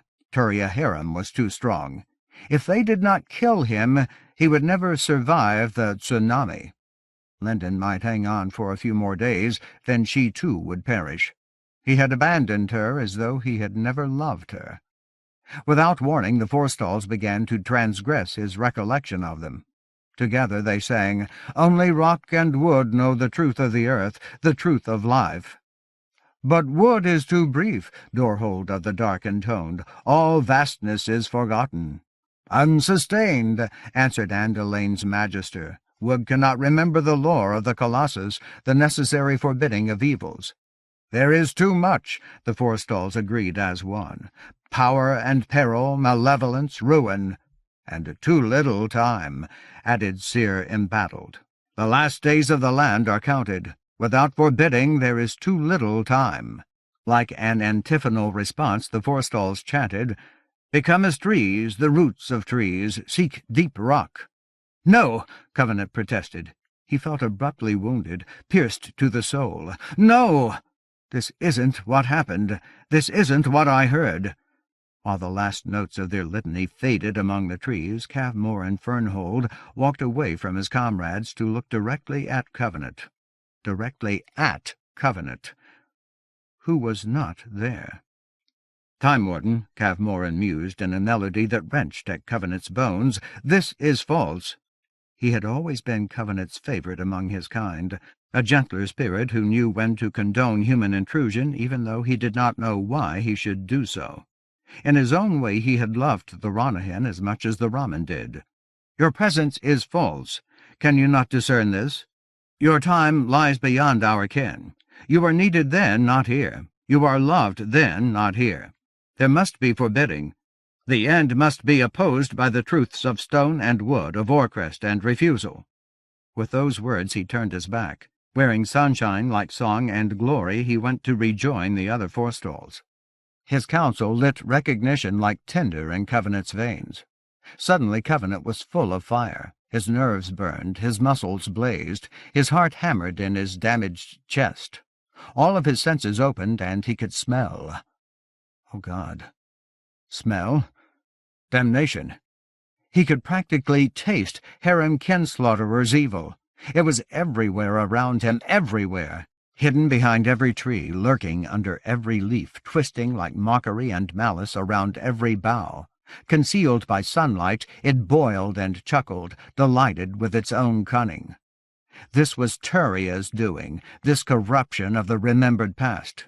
He had sent Covenant here to distract him until Joan recovered her failing strength, until she was ready to scatter the instants of his life like dust over the seafloor. But the raver's power showed through the veil of Covenant's recall. Still the ploy had succeeded.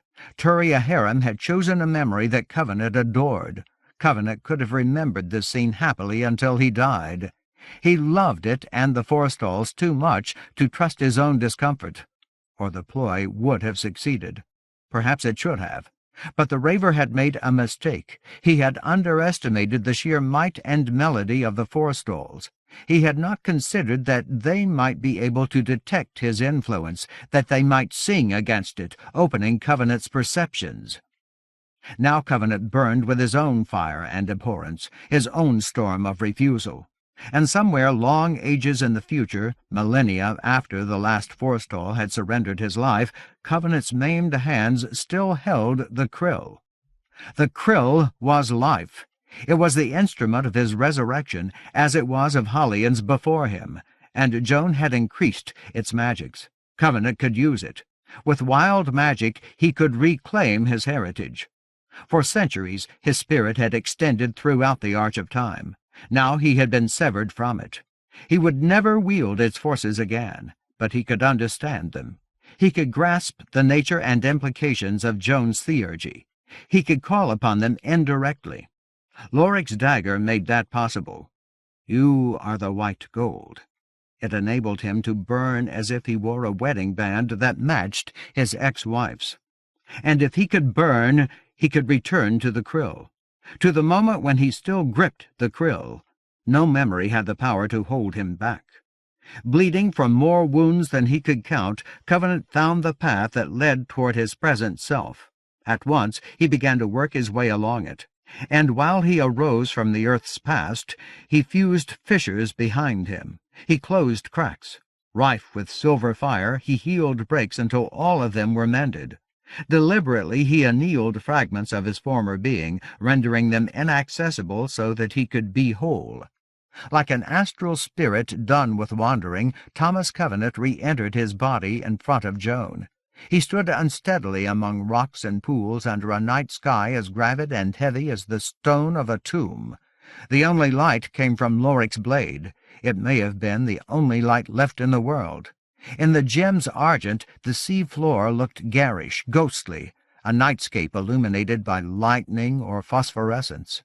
Clyme and Bronnell remained on either side of him, but now they resembled shadows of themselves, tenuous as spectres or dreams, as though they inhabited a dimension of existence which he could scarcely perceive. When he completed his reality, they would be gone, lost among the effects of Joan's madness. In the sequences of her life, he had not been absent for more than a few moments. That was obvious. She had not moved. Apart from the uncertain clutch of her fist on her ring, and the tremulous shudder of her breathing, and the pitiless drip of blood down her face, she might have been a corpse, so meagerly loved that it had been denied sepulture. Her dulled gaze hardly seemed capable of noticing him. But then the raver gave fuel to a spark of awareness within her. Her eyes caught reflections from the krill. They rediscovered rage. Shaking at the force of Turia Haram's hate and of her own repudiation, she readied her arm. Covenant was still 10 paces from her, and he too was weak, badly hurt. Blood soaked his torn clothes. They felt like bandages applied in haste. He was barely able to remain on his feet and hold the dagger. He could not reach her quickly enough to interrupt her blow. In another moment, another instant, she would hit herself again, then he would die. Gasping against the pain in his chest, he shouted, "Joan!" His own gambit of distraction. "Don't do this! One of us has to die. One of us has to live. You know that. You know why. And I think you've already suffered too much. Joan, please, let me live." She heard him. She must have. She paused. Reflections accumulated in her eyes, a wild glare of madness. Her body stiffened as though she feared that he would rape her. Her reply was a scream that clawed its way out of her taut throat. "Leper!" Straining, she lifted her arm, clenched her fist. "Ah, hell!" Covenant groaned in silence. He could not use his hands. He needed them to grip the krill. It was his only conceivable defense, but it was not enough. His life and will and even his love seemed to leak out of him from too many injuries. Tottering on the cluttered seabed, he was too drained to do anything except bare his teeth, and the humbled could not help him. They had already given him the pure gift of their support. They were not substantial here. Yet he was not dead, and betimes some wonder is wrought to redeem us. With all of the air that he could force from his rent chest, he made a thin whistling sound through his teeth. Then he waited for death or life. Any delay would have been fatal, but he was answered instantly. Somewhere behind him 2 Ranyhyn trumpeted defiance into the night. When he heard Mornim and Nabon, he secured his grasp on the krill and mustered his resolve. Joan heard them as well. She heard horses. Holding her arm poised, she looked away from Covenant. A moment later her face crumpled. Her fury vanished. Even her insanity seemed to vanish. Tears welled in her eyes. They spilled into the blood on her cheek and mouth. Her fist dropped. While Turia Kinslaughterer spat and gibbered within her, she opened her arms to welcome Mornim and Nabon. Careless and quick among the stones and reefs, the shivering pools, the Ranyhyn cantered toward her. As they ran, they neighed again, a kinder call now fretted with compassion and sorrow. Together they came near, as if they were eager for her embrace. On their foreheads their stars shone like echoes of Loric's eldritch gem, instances of salvation. Covenant did not hesitate. He would not be able to stay on his feet much longer. He had to act. In spite of his peril, he sacrificed a moment for the humbled. Swinging the quill, he slapped at Clime's chest with the flat of the blade. He did the same to Bronnell. Needy as a supplicant, he touched both of them with the inferred possibilities of wild magic. A heartbeat later, he lurched into motion, stumbling toward Joan. The raver tried to warn her. He howled for her attention, roared to break the enchantment of horses. But in her that magic was older than his mastery, much older. It endured like bedrock beneath the rubble of her madness. Wrapped in the face of her one remaining love, she waited with her arms wide while Covenant struggled to reach her. 5 racked steps, 6. God help me, be merciful to me, for I have sinned. Moments before the Ranyhyn came near enough to take his burden from him, Thomas Covenant gave Joan the only gift that he had left. Nearly falling, he slid his blade into the center of her chest. With High Lord Loric's krill, he accepted her guilt and set her free. Then he plunged to his knees. As she died, he heard Mornim and Nabon cry lamentation into the night. Later, Covenant realized that Bronnell and Clime were still with him. Wild magic and Joan's death had removed them from the seizure before the arch healed itself, locking them out of their proper time forever. And the Ranyhyn were still with him. Killing Joan, he had spared them the necessity of striking down a woman who loved them. Because he was capable of such things, they feared him, and would remain faithful to the end. Turia Harem was gone. Covenant did not imagine that he had slain the raver. Doubtless the krill could have killed Lord Fowl's servant if Turia had continued to possess Joan. However, the raver had not done so. He had discarded her like a useless husk, seeking some new being or creature to inhabit. But Covenant did not think about Turia, or about the Ranyhyn, or about the improbable survival of the humbled. He hardly thought at all. Stunned in the aftermath of delivering death, he was not aware that he had dropped the krill, or that Bronnell had retrieved it, or that the dagger's gem was dark, deprived of wild magic and light. Covenant was only grateful that he was not alone. He had never been able to bear his crimes in isolation. Without friends and companions and love steadfast beyond his worth, he would have failed long ago. When Clime or Bronnell spoke, he did not hear. He had no room for words. Instead, he crawled forward, seeping blood until he reached Joan. Her arms were still outstretched, still waiting for horses. Her right fist still held her wedding band. With as much gentleness as he could summon, he peeled back her fingers until he was able to claim her ring. For a long moment he peered at it, as if it were a mere trinket, something to be tossed aside when it had served its purpose. But finally he accepted it as well. Looping the chain over his head, he hung her ring against his sternum, one of the few bones in his chest that did not feel cracked or broken. Only then did he begin to listen. "Lord," Clime or Bronnell was saying, "we must flee. The tsunami comes." One of them added, "We cannot bear you to safety. We are not swift enough. You must consent to ride." After a while, Covenant found that he had room for one word. Never. If he accomplished nothing else that would serve as restitution, he was going to, by God, keep his promise to the Ranyhyn. The humbled did not object or argue. They did not waste time. Quickly they mounted their Ranyhyn. Then they leaned down to Covenant, one on each side of him, grasped him by his arms near his shoulders, and lifted him into the air between them. Mornim and Nabon needed no urging to run. In perfect step, an exact distance apart, they wheeled away and sprang into a gallop, racing toward their only conceivable salvation, the riven cliffs where Fowl's Cresh had once stood high above the sea. Hanging helpless while his arms wept with pain, and fragments of bone ground against each other in his chest, Covenant heard it now, the unfathomable rumble of the tidal wave. He felt tremors like incipient spasms in the sea floor, even though the horses were sure of their footing and the hands of the humbled were as reliable as iron. If he could have looked behind him, he might have seen havoc looming against the bleak stars, the fragile heavens. He did not try to look.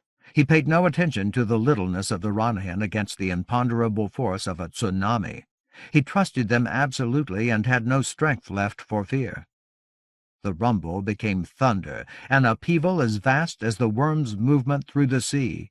It blotted out the world at his back, making every mortal effort vain. To strive against all things ending was simple vanity, valiant and futile. Like the worm, the tsunami exceeded living comprehension. It could be neither accepted nor opposed. It required a different answer. Nevertheless, the Ranyhyn ran like figures in dreams, swift as yearning, slow as hopelessness. Their febrile rush tore at Covenant's arms, but they would never reach the cliffs. Then they had already done so. At the verge of a great fan of rubble that piled massively toward the heights of the promontory, Nabon and Mornim pounded to a halt. Somehow Clym and Ronald dismounted without dropping Covenant, without dislocating his shoulders. At once Clym swept Covenant into his arms. As he sprang at the rising wreckage, he told Covenant, "Here we are quicker than Ranyhyn. There is no path. They must ascend with care. If fortune smiles upon them, they may yet survive the onslaught of waters, but we require greater haste." Covenant did not hear him. The roar of the tidal wave smothered sound. It smothered thought. The tsunami was a mountain range of water mounting against the land. It would hit like the earthquake which had riven Melanchurion's skyweir. Its violence might resemble the convulsion which had severed the whole of the lower land from the upper. The Ranyhyn would be smashed to pulp in an instant. Covenant and the humbled would die in the first impact of the wave. During the past few days, many regions of the earth must have suffered similar catastrophes, shocks brutal enough to crush islands, maim continents. Now the worm was feeding its way toward the land at last. Useless in Clym's arms, Covenant tried to say, "Thank you," just in case, but his voice made no sound that could be heard through the onset of mountains. Supernally fleet, the humbled bounded upward. Covenant tried to sense the progress of the struggling Ranyhyn, but the tsunami filled every nerve, every perception. It felt higher than the cliffs, higher than the unattainable obstruction of the shattered hills. It might flood the lower land as far as Landsdrop. Unable to discern the horses, he simply prayed that Linden and her companions would receive enough warning. Then the humbled were not leaping up rocks, not hurling themselves at unassailable boulders. Instead, they ran from crest to crest across the foundation stones of Fowl's Cresh. The rubble still climbed toward the comparative flat of the promontory, but more gradually here, allowing them to increase their speed. Covenant should have been able to remember this place. He should have known how far he and the humbled were from cooled hot ash sleigh in the shattered hills. He had not cut himself off from the memories which belonged to his former mortal life. But he was too weak now. He had lost too much blood, had too many broken bones. He had killed Joan. Even his most human recollections were effaced by the impending mass of the tidal wave. When the humbled stopped, when they turned to watch the wave front, he did not understand why. A moment passed before he realized that they stood on old lava at the western boundary of the promontory. He gaped at the dark bulk of the shattered hills only a few dozen paces away and could not comprehend what he saw. How had Clym carried him so far? Why were they still alive? Why were they no longer fleeing? At last he forced himself to look toward the east, and as he did so, the tsunami struck the cliff. In that instant his entire reality became thunder and tumult as savage as the destruction of Regic Thome. Time seemed to pause, as though the arch itself recoiled in dismay. He felt stubborn rock shaken to shards and scattered. He heard cliffs scream as they clung to their moorings. He saw an immeasurable mass of water rise and rise, its surge crowned with froth and luminescence as if it were full of stars. Concussions shook the world, but he could not separate one detail from another. They were all one, all too much for his mind to contain, and they appeared to take no time forever. Water broke over the promontory, inundated it, plunged from its sides, swept forward. It spouted like a tremendous geyser from the rent where Fowl's Cresh had once stood. Spray stung Covenant's eyes until he could not see. It soaked his clothes, drenched his many wounds. Yet Clym and Ronald stood where they were, rigid as defiance. Apparently they believed that they had estimated the tsunami's reach exactly, that it would not take them. Too weak to protest, Covenant lay in Climb's arms and awaited the fate that the Humboldt had chosen. In front of him the wave's force was split by the wedge of the promontory, deflected by the shape and bulk of the stone. Higher turmoil crashed against the cliffs on either side. Sweeping over granite toward Hot Ash Sleigh, the tsunami parted, recoiled against itself, poured away. At the end of its rush, it climbed to the knees of the masters. It slapped against the first bluffs of the hills. Then it began to spill backward. Its sweep would have dragged anyone weaker than the Harukai with it. When time resumed its inexorable beat, Covenant understood that he was going to live. After a while he was able to think again. Eventually he was able to look away from the receding waters, but when he regarded his companions, their flat stoicism made him flinch. It reminded him that they had left the Ranyhyn behind. Sighing to himself, he wondered whether he would ever again draw a breath that did not taste of salt and death. If the Humboldt whistled, other Ranyhyn would come, and they would know how to find their way through the maze, but their fidelity would not make the loss of Mornim and Nabon less grievous. It would not relieve the necessity of Joan's end. By degrees, Covenant regained the sensation of passing moments. Through the star-pricked darkness, he watched the seas subside, thrashing against the cliffs. On either side, sections of stone had calved like glaciers. Slabs the size of Revelstone's prow or of Kevin's watch continued to topple, unregarded by the lashing ocean. And as the waves shrank to the scale of a more ordinary storm, he saw that the end of the promontory was gone, broken by the brunt of the tidal wave. Every hint or relic of the despiser's former habitation had collapsed, leaving no sign that it had ever existed. Still Clyme and Bronnell stood where they were, as unmoved as icons. For a time Covenant wondered why they remained expressionless and dour. Then he realized that they were waiting for the Ranyhyn, waiting for Mornim and Nabon, and refusing to mourn until hope became impossible. Even then they might not permit themselves sorrow. They were Harukai. They had done what they could. To their way of thinking, grief was a form of disrespect. Any admission of loss would dishonor the sacrifice of the Ranyhyn. Vexed by the self-inflicted wound that was the Harukai version of rectitude, Covenant twisted against Clyme's arms, asked to be put down. When the master set him on his feet, he feared that he would prove too weak to stand. But he splayed his legs, braced himself on Clyme's shoulder, and refused to crumble. Then he withdrew his hand, kept himself upright. He needed at least that much distance from the intransigence of the Humboldt. His own mute lament demanded it. Gradually he became aware that dawn was near. The pallor in the east was faint. He could not be sure of it. Nonetheless, his wan health sense interpreted the darkness. His surviving nerves assured him that this night was nearly done. Perhaps when the sun rose, the Humboldt would consent to leave Hot Ash Sleigh, so that he could at least try to return to Linden and Jeremiah and Stave, to Martyr and the Swordmaynir. Linden would recognize his sadness and his sins. Her companions would understand them. But the sun did not rise. By tentative increments, the east paled. Slowly a preternatural gloaming spread across the sunburnt sea until it diluted the dark over Hot Ash Sleigh and the shattered hills. In contrast, the stars overhead grew strangely distinct, eerie and fragile. They seemed closer, drawing near to bewail their plight. The Humboldt became vaguely visible, as if they stood in dusk or shadow. At their backs, the hills crouched like megalithic beasts.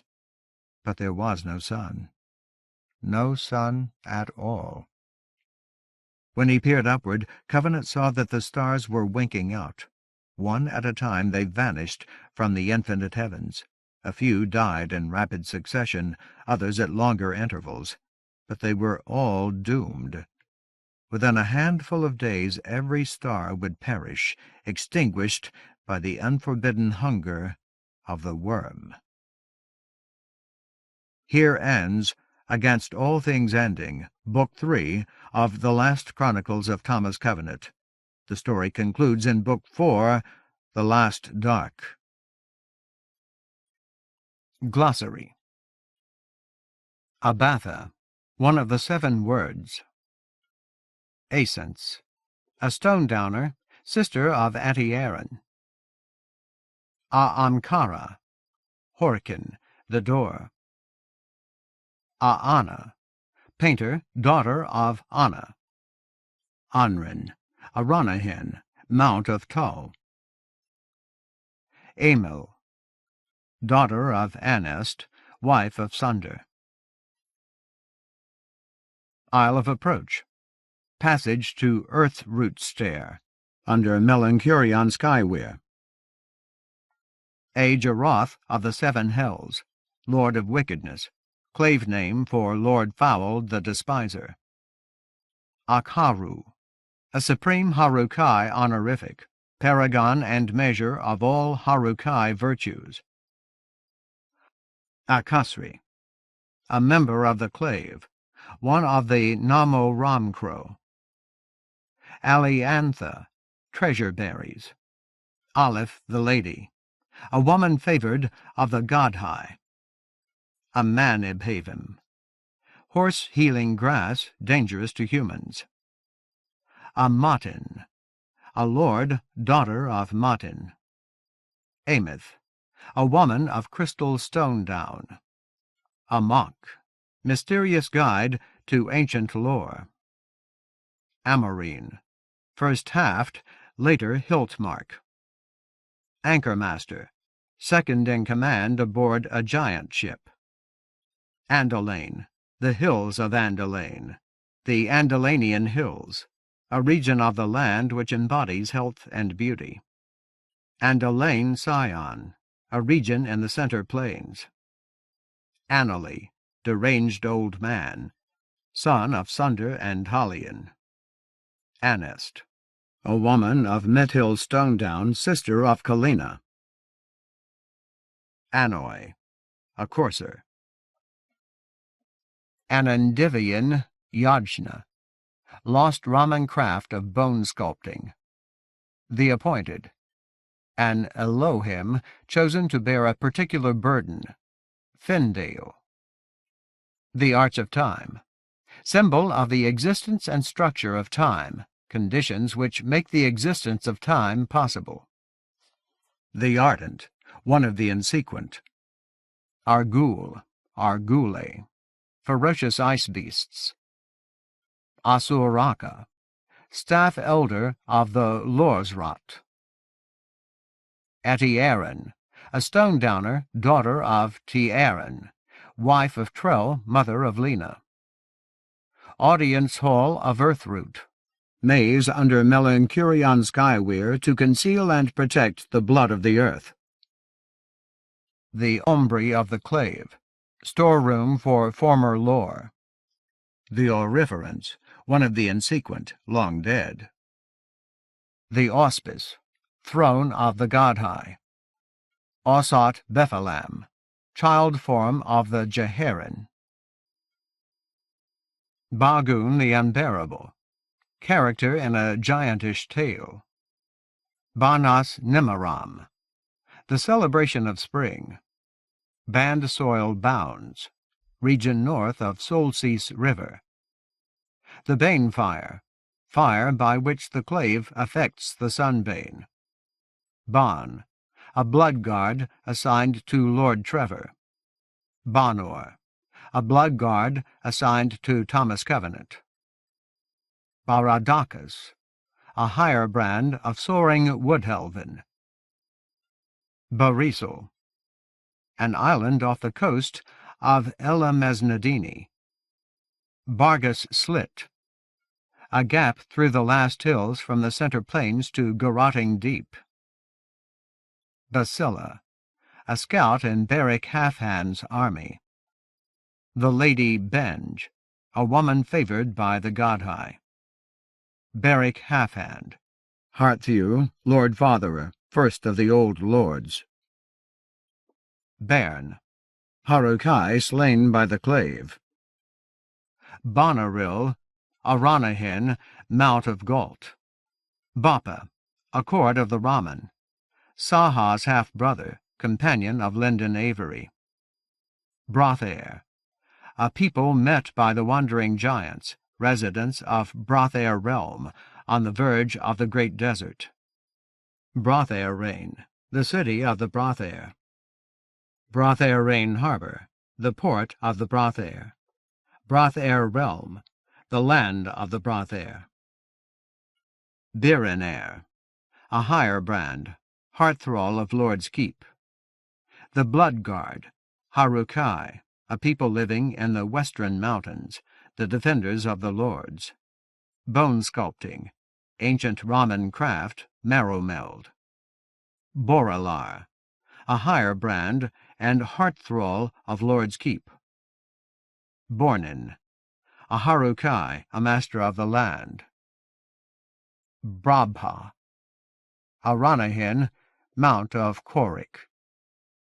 Bronel, a Harukai, a master of the land, one of the humbled.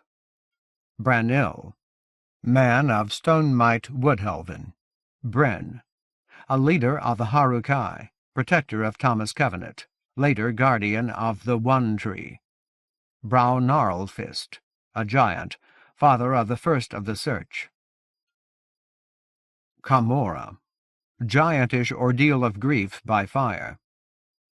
Cable Sea Dreamer, a giant, brother of Hunan's Crave, member of the Search, possessed of the Earth Sight.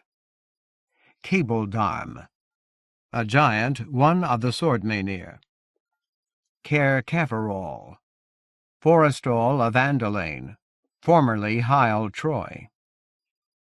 Caroil Wildwood, Forestall of Garrotting Deep.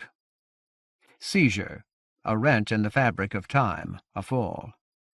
Kale, one of the Harukai, protector of Lyndon Avery.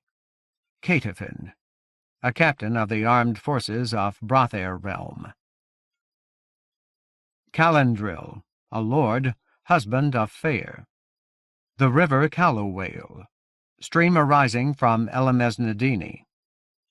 Cave Wights, evil creatures existing under Mount Thunder. Cavmoran Fernhold, former forestall of Moranmoss. Seer, one of the Harukai. The celebration of spring, the dance of the wraiths of Andalane on the dark of the moon in the middle of spring. The Centre Plains, a region of the land. Centerpith Barrens, a region in the Centre Plains.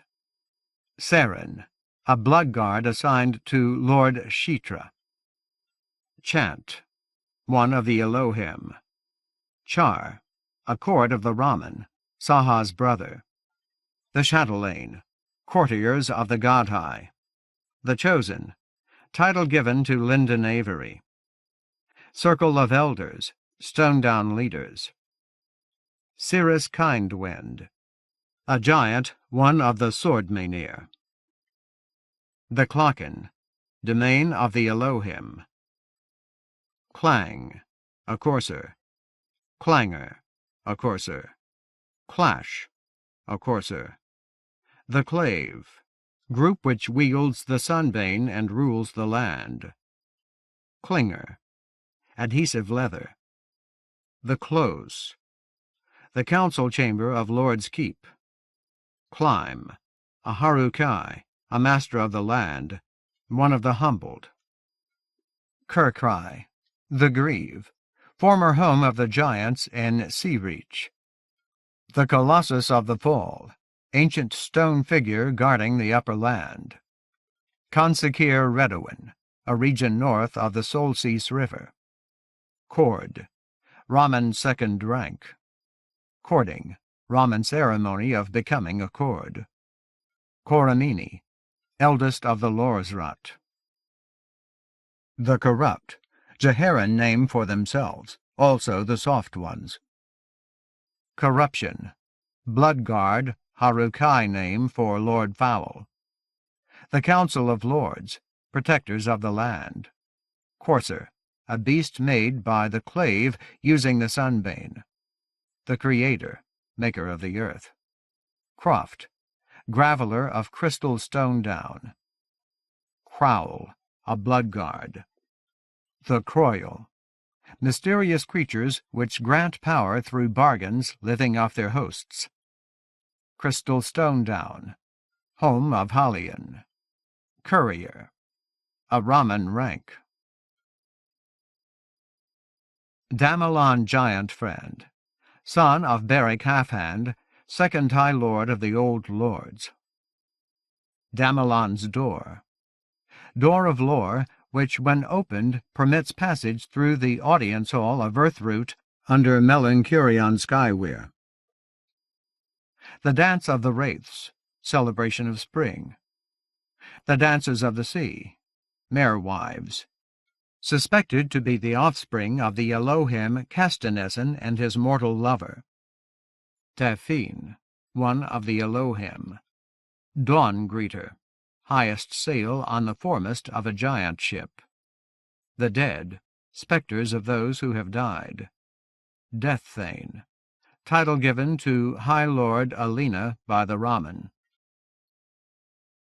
The Defiles course, river in the lower land. Demimage, a sorcerer of Vedic Amar. The Demon Dim, creatures created by Viles, creators of Viles and Ranyhyn. Demon Dim Spawn, another name for Viles and Ranyhyn, also another name for Vane. The Desolation, era of ruin in the land after the ritual of desecration. The Despiser, Lord Fowl. Despite, evil, name given to the despiser's nature and effects. Dharmakshitra, to brave the enemy, awain him. Doorhold of the Dark, forestall of Grimmertor. Draga, awain him. Dubha, awain him. Dernig, awain him. Diamond Draught, giantish liquor. Den, a courser. Dyer's Vessel, giant ship used by the Sword Mainir to convey Longwrath.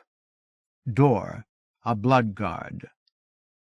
Done, a main thrall of the Raman. The Dole Wind, wind blowing to the soul-biter. Doom's Retreat, a gap in the Southron range between the South Plains and Doriandor-Koroshev.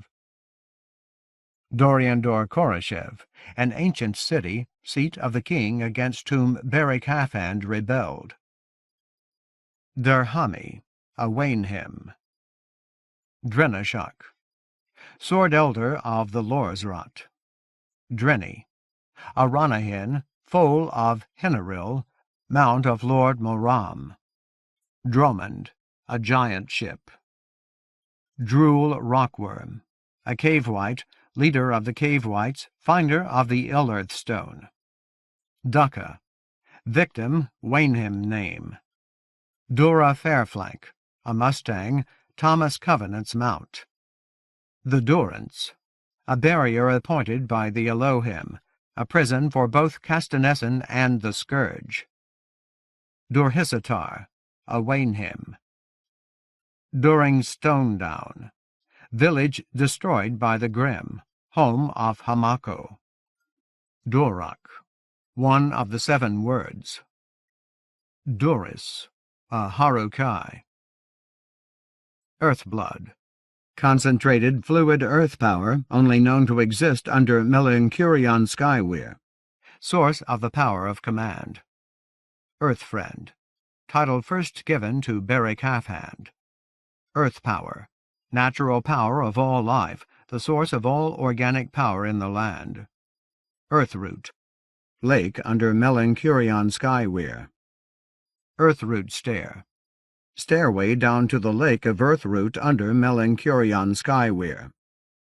Earthsight, giantish power to perceive distant dangers and needs. Eft Mound, gathering place for the Elohim. Ebrand, one who can use wood to read the sunbeam. Elemeznadini, home of the Elohim. Alina, daughter of Lena and Thomas Covenant, later High Lord. The Elohim, a mystic people encountered by the wandering giants. Elohim Fest, a gathering of the Elohim. Emakrema's Maw, a region in the Center Plains. Emerovrai, Castanessen's mortal lover, now victim to she who must not be named. Enemy, Lord Fowl's term of reference for the Creator. Eoman, a unit of the warward of Lord's Keep, 20 warriors and a war-haft. Eoward, 20 eomen plus a haft. Epiman, a soldier in Beric Halfhand's army, 10th eoman, 2nd eoward. Esmer, tormented son of Cael and the Dancers of the Sea. Exalt, Widen World, a giant, youngest son of Sor Gladbirth and Sable-Hair Foamheart, later called Lostson and Longwrath. Thael Bephalim, serpent form of the Jeharan. Fair, wife of Lord Calandril. Fall, Harukai name for a seizure. Fangs, the teeth of the render, Ramen name for the demon-dem. Fangthane the render, Ramen name for Lord Fowl. Far Woodhelven, a village of the land. The father of horses. Kellenbra Banal, legendary sire of the Ranyhyn. The favored, courtesans of the Godhigh.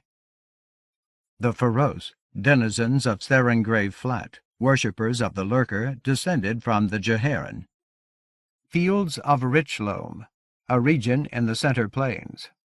Filigree, a giant, another name for Sable-Hair Foamheart. Fendale, one of the Elohim, the appointed. Fire Lions, living fire flow of Mount Thunder. Firestones, graveling. First Betrayer, clave name for Beric Halfhand. First Cercinate, first level of the Sandhold. First Haft, third in command of the Warward. First Mark, Bloodguard commander.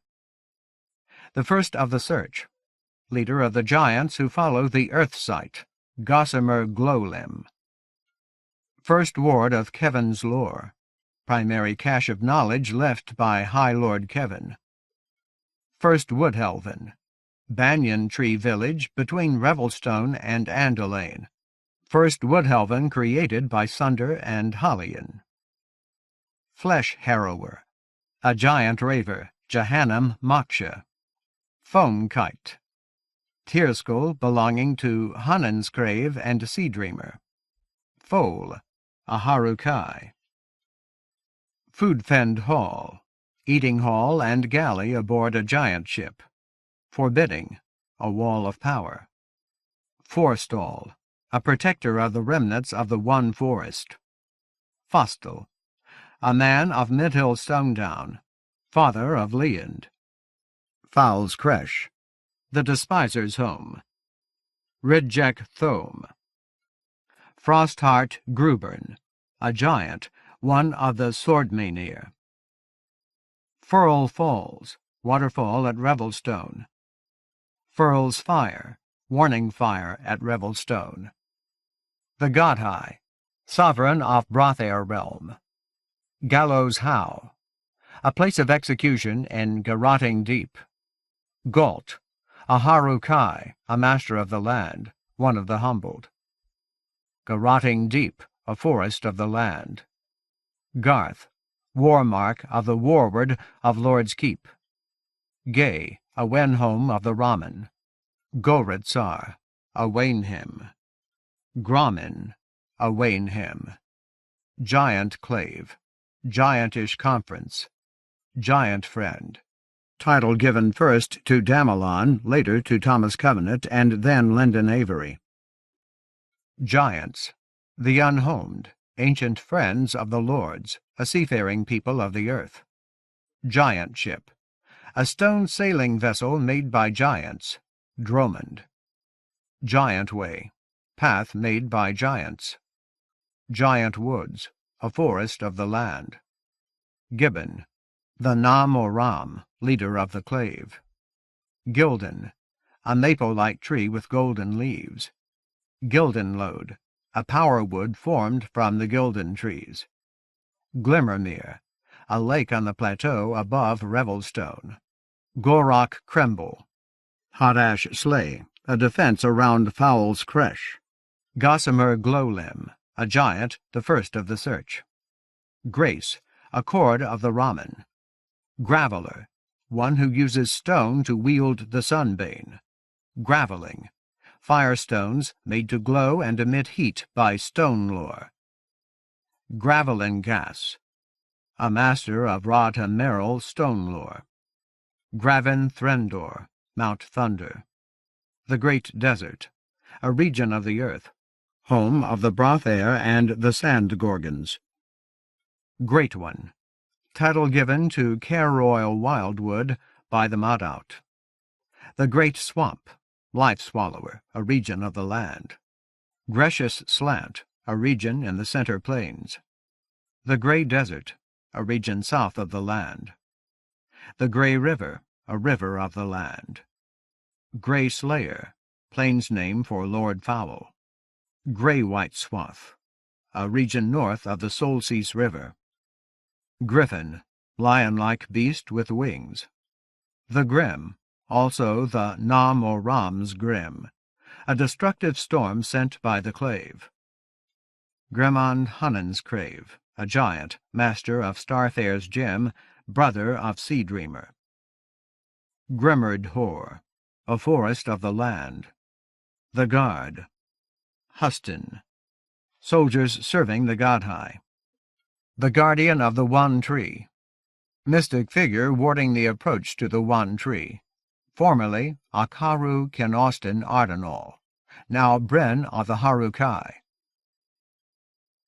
Haft, commander of an Eoward. Hailhole Bluntfist, a giant, one of the Sword Mainir.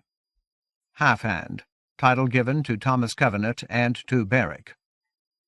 The Hall of Gifts, large chamber in Revelstone devoted to the artworks of the land.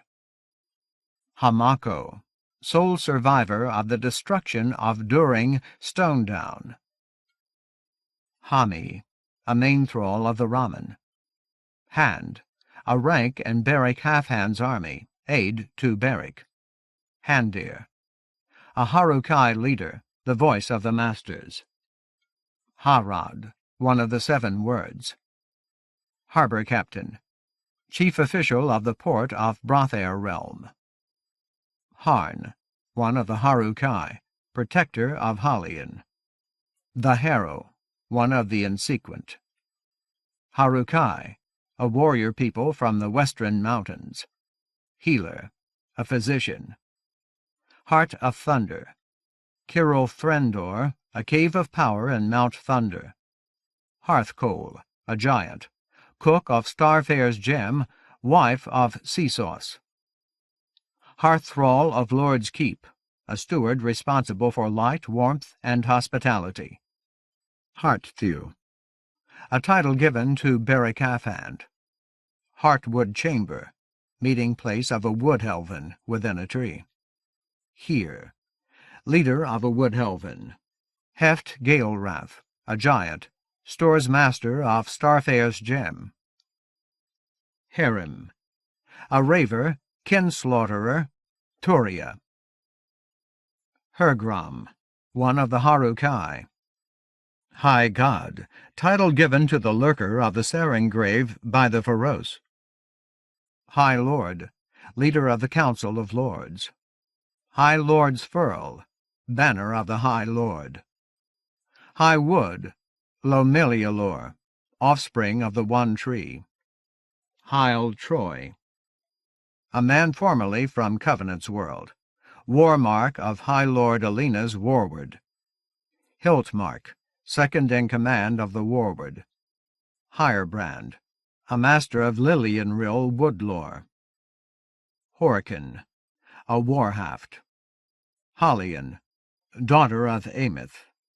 Abrand of Crystal Stone Down, companion of Thomas Covenant and Lyndon Avery. Home, original homeland of the giants. Horizon scan, look out atop the midmast of a giant ship. Horam Carabol, name given to the lurker of the Sarengrave.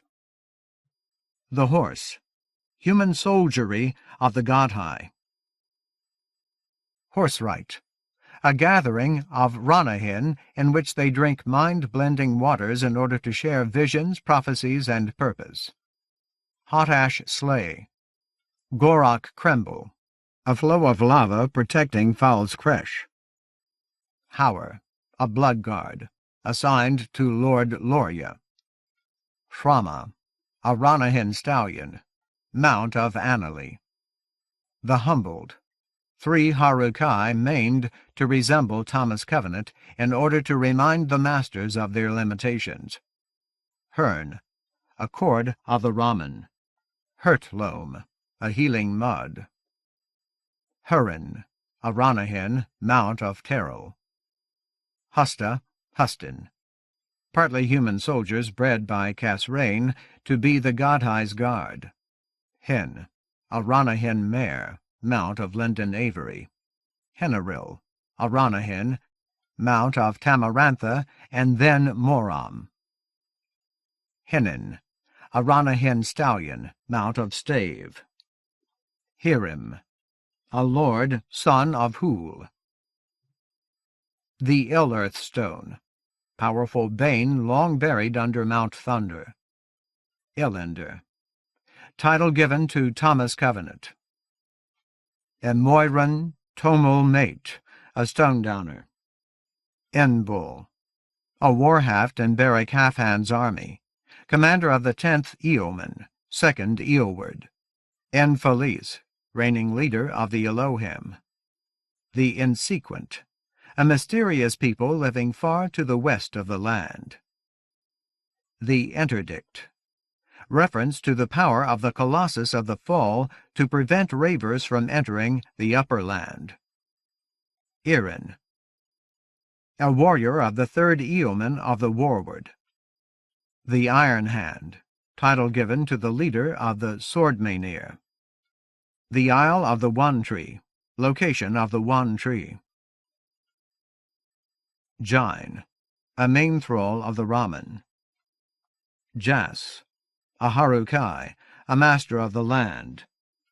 Jahannam, a raver, flesh-harrower, Moksha. Jeric, a demi-mage of Vedic Amar, in part responsible for the creation of Quelvisks. Jevin, a healer in Beric Halfhand's army. Jeharan, soft ones, misshapen byproducts of Fowl's making. Juice, a man of Midhill Stonedown, son of Prasan. Father of Nasik, inheritor of the Unfettered One's mission to remember the Half-Hand. Qwellinir, a woman of Midhill Stonedown, wife of Nasik, mother of Sunder. Kam, a main thrall of the Raman. Karnas, a heir of First Woodhelven. Casrain of the Gyre, a thaumaturge, the Godhigh's Kemper, advisor in Brothair realm. Castanessen, one of the Elohim, former appointed. The Keep of the Na-Moram, Revelstone.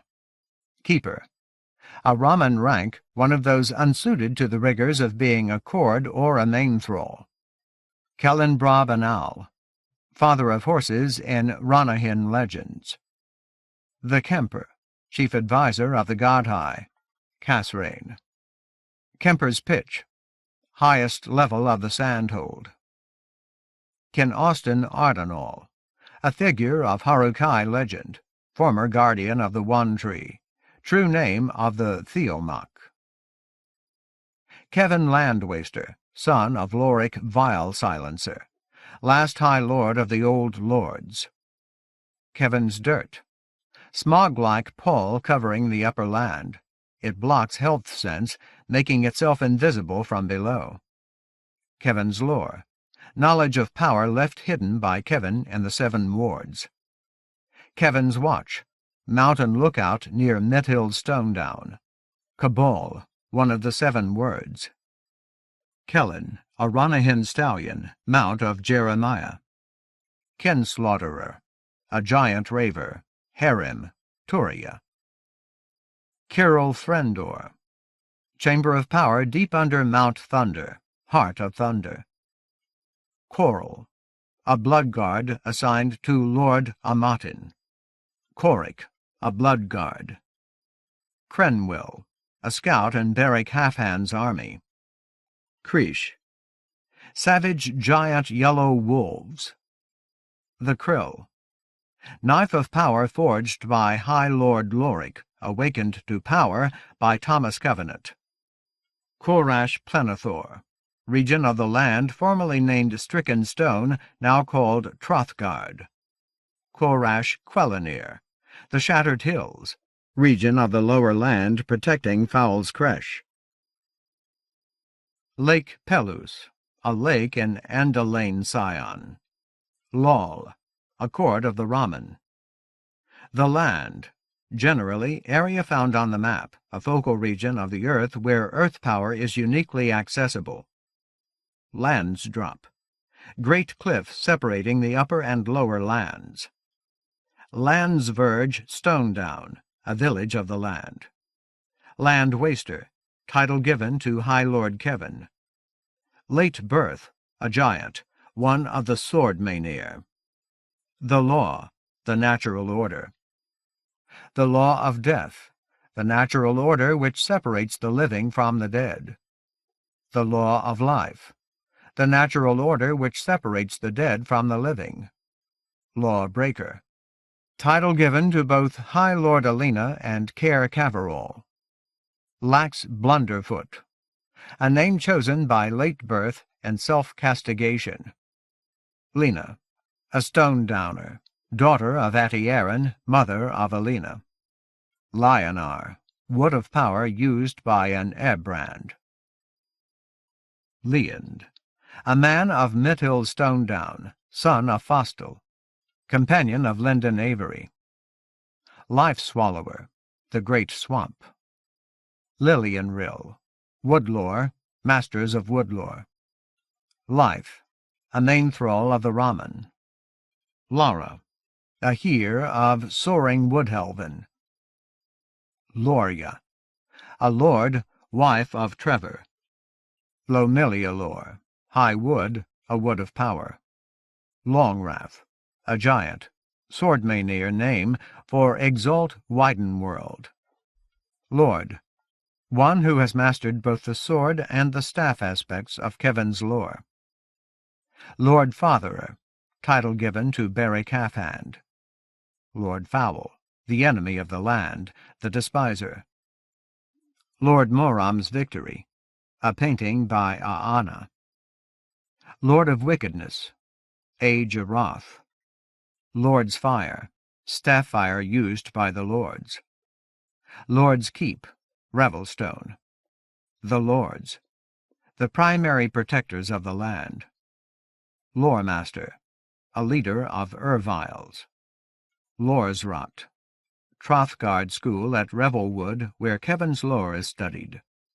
Lore Warden, a teacher in the Loresrot. Loreworks, Demon Den Power Laboratory. Lorik Vile Silencer, a High Lord, son of Damelon Giant Friend. Lor Lyaril, Gildenlode.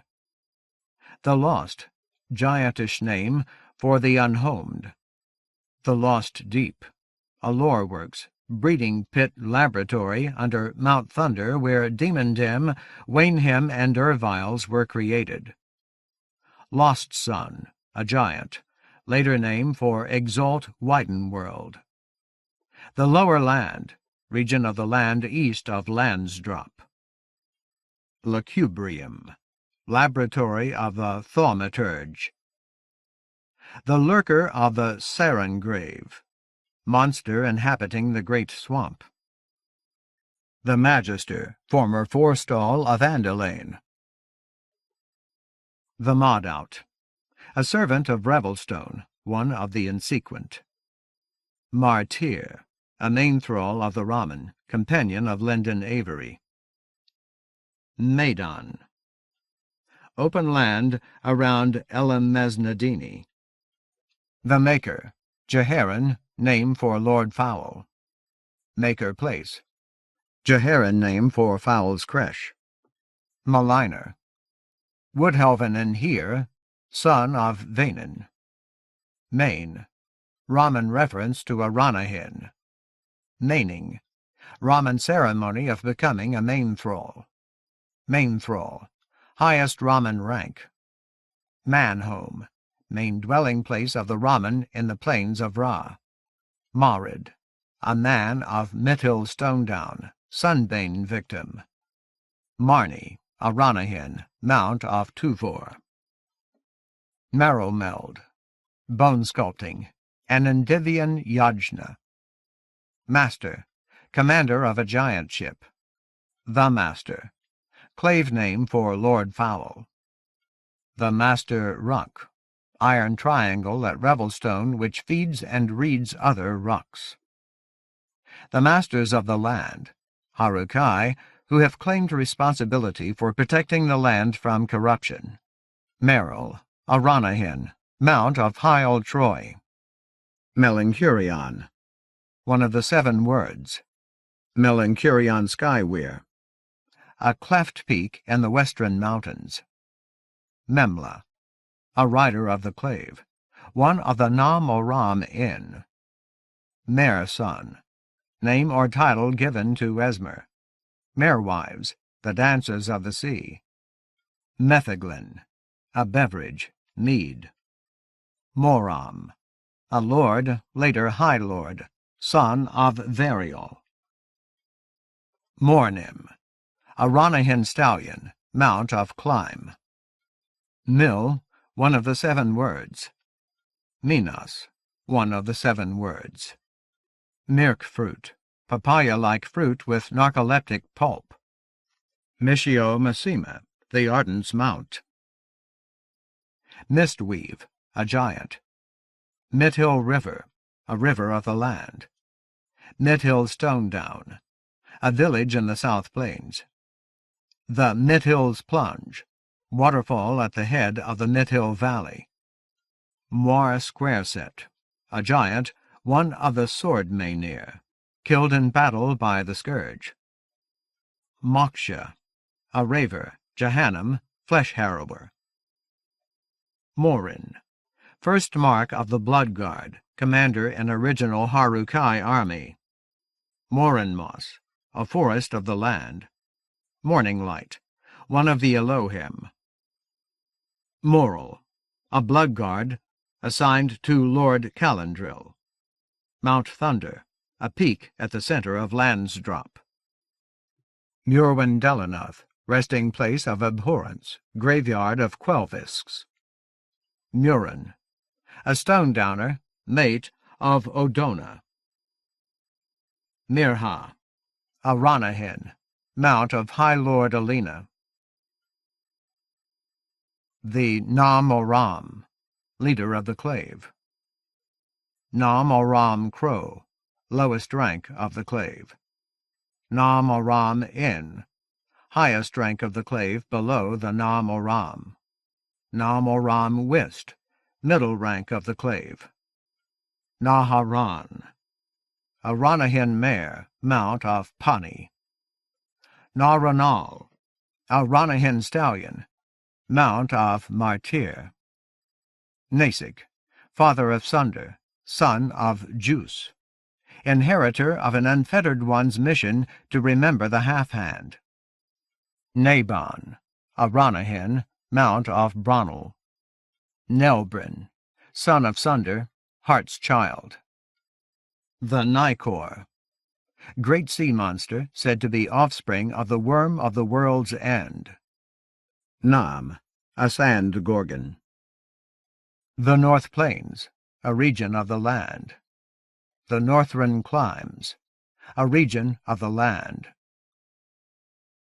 The Oath of Peace, oath by the people of the land against needless violence. O'Dona, a stone-downer, mate of Murin. Offin, a former Namoram. The Old Lords, lords prior to the ritual of desecration. O'Mornil, Woodhelvan and Here, daughter of Mornil. The One Forest, ancient forest covering most of the land. The One Tree, mystic tree from which the staff of law was made. Onyx Stone Mage, a giant, one of the Swordmanir. Orcrest, a stone of power, sunstone. Osandria, a lord, daughter of Sandria, later High Lord.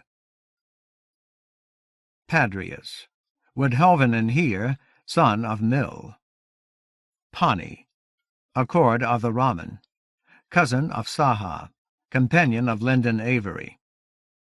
Pala, a healer and Beric Halfhand's army. The Peak of the Fire Lions, Mount Thunder, Graven Threndor. Pietin, Woodhelvan and child damaged by Lord Fowl's minions, son of Soranol. Pitch Brew, a beverage combining diamond draught and vitrim, conceived by Pitchwife. Pitchwife, a giant, member of the Search, husband of the first of the Search. The Plains of Ra, a region of the land. Porib, a blood guard. The Power of Command, seventh ward of Kevin's lore. Pren, a blood guard. Protol, High Lord, son of Dwillian. Prover of Life, title given to Thomas Covenant. Pul, a cord of the Raman. The Pure One, redemptive figure of Jeharan legend. Quan, Warhaft of the third Eoman of the Warward, later Hiltmark, then Warmark. Quelvisk, a kind of monster, now apparently extinct. Quern Estral, true name of the Modout. The quest for the Staff of Law, quest to recover the Staff of Law from Drool Rockworm. The Quest Simoon, the Roveheart's Wind, a steady favourable wind, perhaps seasonal. Quella, a Here of first Woodhelvan. Kiro, a stone-downer, companion of Trioc. Raman, people who serve the Ranyhyn. Rant Absalane, the Godhigh. Ranyhyn, the great horses of the plains of Ra. Ravers, Lord Fowl's three ancient servants. The Raw, fjord into the domain of the Elohim. The Raw Edge Rim, mountains around Alamesnadini. Reader, a member of the clave who tends and uses the master Ruck. The Reed, knowledge of history and survival promulgated by the clave. Revelstone, Lord's Keep, mountain city formed by giants. Revelwood, seat of the Lorsrot, tree city grown by lords. Rod Hamerl, stone lore, masters of stone lore. Ree, a Raman food, a thick mush. Rome, a Ranyhyn stallion, mount of Leand. Rish, a community of Wainhem, stead. Rishashim, a gathering of Rish, a place in which such gathering occurs. Ridden Stretch, a region north of the Solseis River. Rider, a member of the clave. Ridjek Thome, Fowl's Creche, the despiser's home. Rillen Lure, healing wood dust.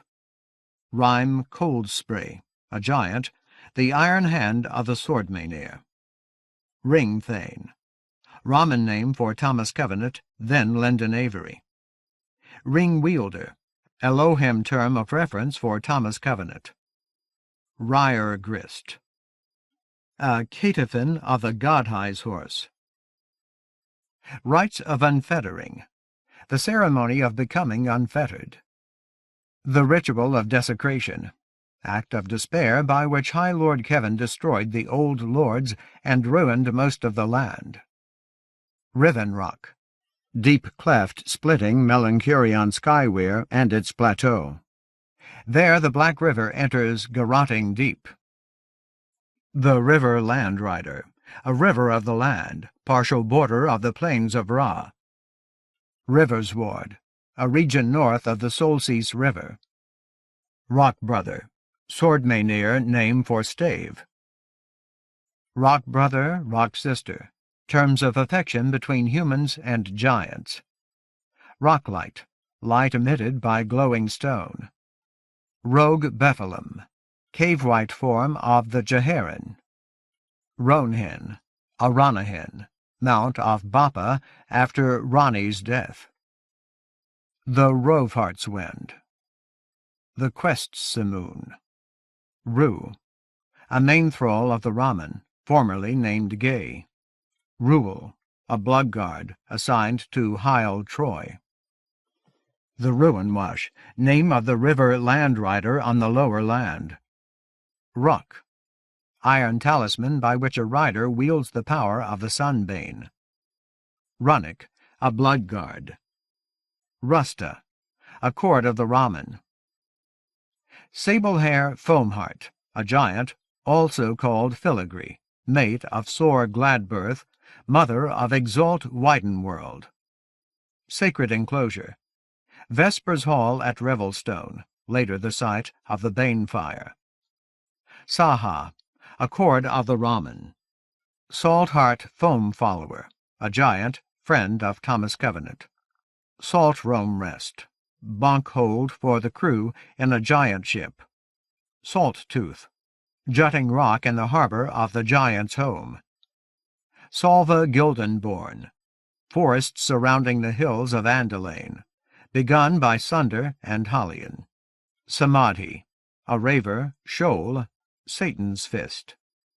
Sand Gorgons, monsters of the great desert of Brothair realm. Sand Gorgon's doom, imprisoning storm created by Casrain to trap the Sand Gorgons. The Sandhold, the Godhigh's castle in Brothair realm. The Sand Wall, the great wall defending Brothair reign. Santonin, a rider of the clave, one of the Nam or Ram Inn. Serengrave Flat, a region of the lower land encompassing the Great Swamp. Satan's Fist, a giant raver, shoal, Samadhi. Satan's Heart, giantish name for Lord Fowl. Send Wavegift, a giant, one of the Swordmaynir, killed by Longwrath. The Search, quest of the giants for the wound in the earth, later the quest for the Isle of the One Tree. Sea Reach, region of the land occupied by the unhomed. Seasauce, a giant, husband of Hearthcoal, cook of Starfare's gem. Sea Theme, dead wife of Sevenhand. Second Cercinate, second level of the Sandhold. Second Ward, second unit of Kevin's hidden knowledge. Set Rock, a type of stone used with pitch to repair stone. The Seven Hells, Age-Aroth's domain, desert, rain, pestilence, fertility, war, savagery, and darkness. The Seven Wards, collection of knowledge hidden by High Lord Kevin. The Seven Words, words of power from Kevin's lore. Sevenhand, a giant, anchormaster of Starfare's gem. The Shattered Hills, a region of the land near Fowl's Creche. She who must not be named, an ancient bane slumbering under Mount Thunder, now composed of many lost women. Shoal, a raver, Satan's Fist, Samadhi. Shitra, a lord, wife of Verament. Ship's Heart Thew, the wheel of a giant ship. Shola, a small wooded glen where a stream runs between unwooded hills. Shull, a blood guard. Sill, a blood guard assigned to Lord Hiram. Civet, a rider of the clave, one of the Nam or Ram whist. Skest, acid creatures serving the lurker of the Sarin grave, descended from the Jeharan. Scourge, larval monsters that devour earth and vegetation. Long ago the Elohim Castanessen was appointed, the Durance, to prevent them from wreaking terrible havoc. Slen, a stone-downer, mate of Terras. The Snared One, Ervile name for Lord Fowl the Despiser. Sor Gladbirth, a giant, youngest son of Pitchwife and Gossamer Glowlam. Soaring Woodhelven, a tree village. The Soft Ones, the Jeharan. Somo, Pento taken by Leand from Mithill Stonedown. Sooth Reader, a seer. Sooth Tell, ritual of revelation practiced by the clave. Soranol, a Woodhelvenin here, son of Thiller. The Soul Biter, a dangerous ocean of giantish legend. Soul Biter's teeth, reefs in the Soul Biter. Soul Crusher, giantish name for Lord Fowl. The South Plains, a region of the land. Sparlim Keel Setter, a giant, father of triplets. The Spikes, guard towers at the mouth of Brothairrain Harbour. The Spoiled Plains, a region of the lower land. Spray Froth Surge, a giant, mother of the first of the Search. Spring Wine, a mild, refreshing liquor. The Staff, a branch of the study of Kevin's lore. The Staff of Law, a tool of earth power. The first staff was formed by Beric from the One Tree and later destroyed by Thomas Covenant. The second was formed by Lyndon Avery by using wild magic to merge Vane and Fendale. The Stallion of the First Herd, Kellenbrab and Owl. Starfare's Gem, giant ship used by the Search. Starkin, one of the Elohim. Stave, a Harukai, a master of the land, companion of Lyndon Avery. Stell, one of the Harukai, protector of Sunder. Stonedown, a stone village. Stonedowner, one who lives in a stone village. The Stone Mite, a fragment of the Ill-Earth Stone. Stone Mite Woodhelven, a village in the South Plains. Stores Master, third in command aboard a giant ship. Storm Past Galesend, a giant, one of the Sword Maynir. Stricken Stone, region of the land, later called Trothgard. The Sunbane, a power arising from the corruption of nature by Lord Fowl. The Sunbirth Sea, ocean east of the land. Sunder, son of Nasik, graveller of Mithill Stonedown, companion of Thomas Covenant and Lyndon Avery. Sunsage, one who can affect the Sunbane. Sunstone, Orecrest. Sir Jeharan, descendants of the Jeharan, inhabitants of Sarangrave Flat. Suru Pomero, an art using stone. Swart, a rider of the clave. The Sword, a branch of the study of Kevin's lore. Sword Elder, chief lore warden of the sword at the Loresrot. Swordmane, Sword Maynir, giants, trained as warriors. Seer Embattled, former forestall of Giant Woods. Tamarantha, a lord, daughter of Inesta, wife of Variol. The Teeth of the Render, Raman name for the demon dem, fangs. Terras, a stone-downer, daughter of Honoria, wife of Slen. Terrell, a blood guard assigned to Lord Moram. a commander of the original Harukai army.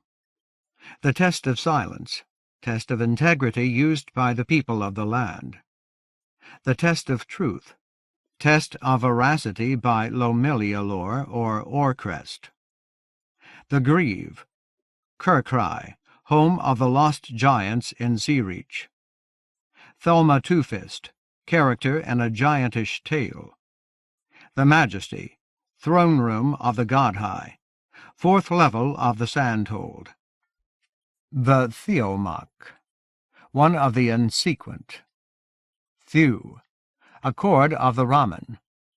Third Ward, third unit of Kevin's hidden knowledge. Thomin, a blood guard assigned to Lord Veriment. The Three Corners of Truth, basic formulation of beliefs taught and enforced by the Clave. The Throne Hall, the Despiser's Seat in Fowl's Creche. The Tier of Riches, showroom of the God-High's wealth, third level of the Sandhold. Time Warden, a Lohem title for Thomas Covenant after his death. Torm, a Gravelin Gas, heart thrall of Lord's Keep. Tomel, a stone-downer craftmaster. Toril, Harukai slain by the Clave. Treacher's Gorge, ravine opening into Mount Thunder. Treasure Berries, Aliantha, nourishing fruit found throughout the land in all seasons. Trell, Gravelin Gas of Midhill Stonedown, husband of Attiaran, father of Lena. Trevor, a lord, husband of Loria. Trioch, a stone-downer, son of Thuller, loved Lena. Trothgard, a region of the land, formerly stricken stone. Tull, a blood guard. Turia, a raver, harem, kin-slaughterer. Tuvor, first mark of the blood guard, a commander of the original Harukai army. Tearskull, a giantish training vessel for apprentice sailors. The Unbeliever, title claimed by Thomas Covenant. The Unfettered, lore students freed from conventional responsibilities to seek individual knowledge and service. The Unfettered One, founder of a line of men waiting to greet Thomas Covenant's return to the land. The Unhomed, the lost giants living in Seareach. The Unmaker Made, in Jeharan legend, living beings not created by the Maker. Upland, plateau above Revelstone. The Upper Land, region of the land west of Landsdrop. Urlord, title given to Thomas Covenant. Urviles, demon dim spawn, evil creatures. Ususamel, nourishing melon grown by the people of the land. Valent, former High Lord before Protol. Vain, demon dim spawn, bred by Urviles for a secret purpose. Vale, a blood guard. The Valley of Two Rivers, site of Revelwood in Trothgard. Variol Tamaranthanate, a lord, later High Lord, son of Pentil, father of Moram. Veriment, a lord, husband of Shitra. The Verge of Wandering, valley in the Suthran Range, southeast of Midhill Stonedown, gathering place of the nomadic Raman. Vernagil, a Harukai, a master of the land guarding first Woodhelven. Vertorn, a healer and Beric Halfhand's army. Vespers, self-consecration rituals of the lords. Vetalor, war mark of the army opposing Beric Halfhand. Viancum, meeting place at Revelwood. Victualan Tain, a region in the Center Plains. Vidic Amar, a region of the earth. Vials, monstrous beings which created the demon dim. Vitrim, nourishing fluid created by the Ranyhyn. The vizard, one of the insequent. The voice of the masters, a Harukai leader, spokesman for the masters as a group. Vur, a plant sap which wards off insects. The vow, Harukai oath of service which formed the blood guard. Wraith, a Ranyhyn. Ward, a unit of Kevin's lore. Warhaft, commander of an Eoman. Warlore, sword knowledge in Kevin's lore. Warmark, commander of the Warward. Warren Bridge, entrance to the catacombs under Mount Thunder. The Warward, army of Lord's Keep. Wave Dancer, giant ship commanded by Brawl Gnarlfist. Wavenhair Hailall, a giant wife of Sparlim Keelsetter, mother of triplets. Waymeet, resting place for travelers maintained by Ranyhyn. Ranyhyn, tenders of the Waymeets, rejected demondem spawn, opponents and relatives of Verviles. The weird of the Ranyhyn. Ranyhyn concept of doom, destiny, or duty. Wyrminheer, Wyrminheers, giantish name for the scourge. Wayne, a cord of the Raman. White gold, a metal of power not found in the land. White gold wielder, title given to Thomas Covenant. The White River, a river of the land. Rani, a Ranyhyn stallion, mount of Bappa. The White Burrow, cairn under which Drool rockworm is buried. White Warrens, home of the cave whites under Mount Thunder, catacombs. Wild magic, the power of white gold, considered the keystone of the Arch of Time. Wild Wielder, White Gold Wielder, title given to Lyndon Avery by Esmer and the Elohim. Wind Scour, region in the Center Plains. Windshorn Stone Down, a village in the South Plains. Wenholm, Raman lowest rank. Wooden Walled, region of trees surrounding the Maidan of Elamesnadini. Woodhelven, Wood Village. Woodhelvenen, inhabitants of Wood Village. Word of Warning, a powerful, destructive forbidding. The Worm of the World's End, creature believed by the Elohim to have formed the foundation of the earth. The Wraiths of Andalane, creatures of living light that perform the dance at the celebration of spring. The Word of the Earth, term used by the Elohim to describe their own nature, destiny, or purpose, could be read as word, worm, or weird. Qwellinir, a soldier in Beric Halfhand's army, third in command of the 10th Eoman, 2nd Eoward. Yerquin, a stone-downer, companion of Trioc. Yolanid, daughter of Loria. Xanor, a Harukai from a time long before the Harukai first came to the land.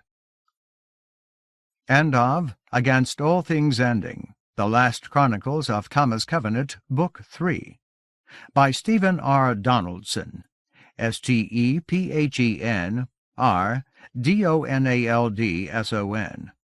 Read by Gary Tipton, in the studios of the American Printing House for the Blind, Louisville, Kentucky, for the Library of Congress, October 2011. Published by G. P. Putnam's Sons, The Penguin Group, USA, Incorporated, 375 Hudson Street, New York, New York, 10014, www.penguin.com. Further reproduction or distribution in other than a specialized format is prohibited. If you found this book to be defective, please contact your cooperating network library. End of book.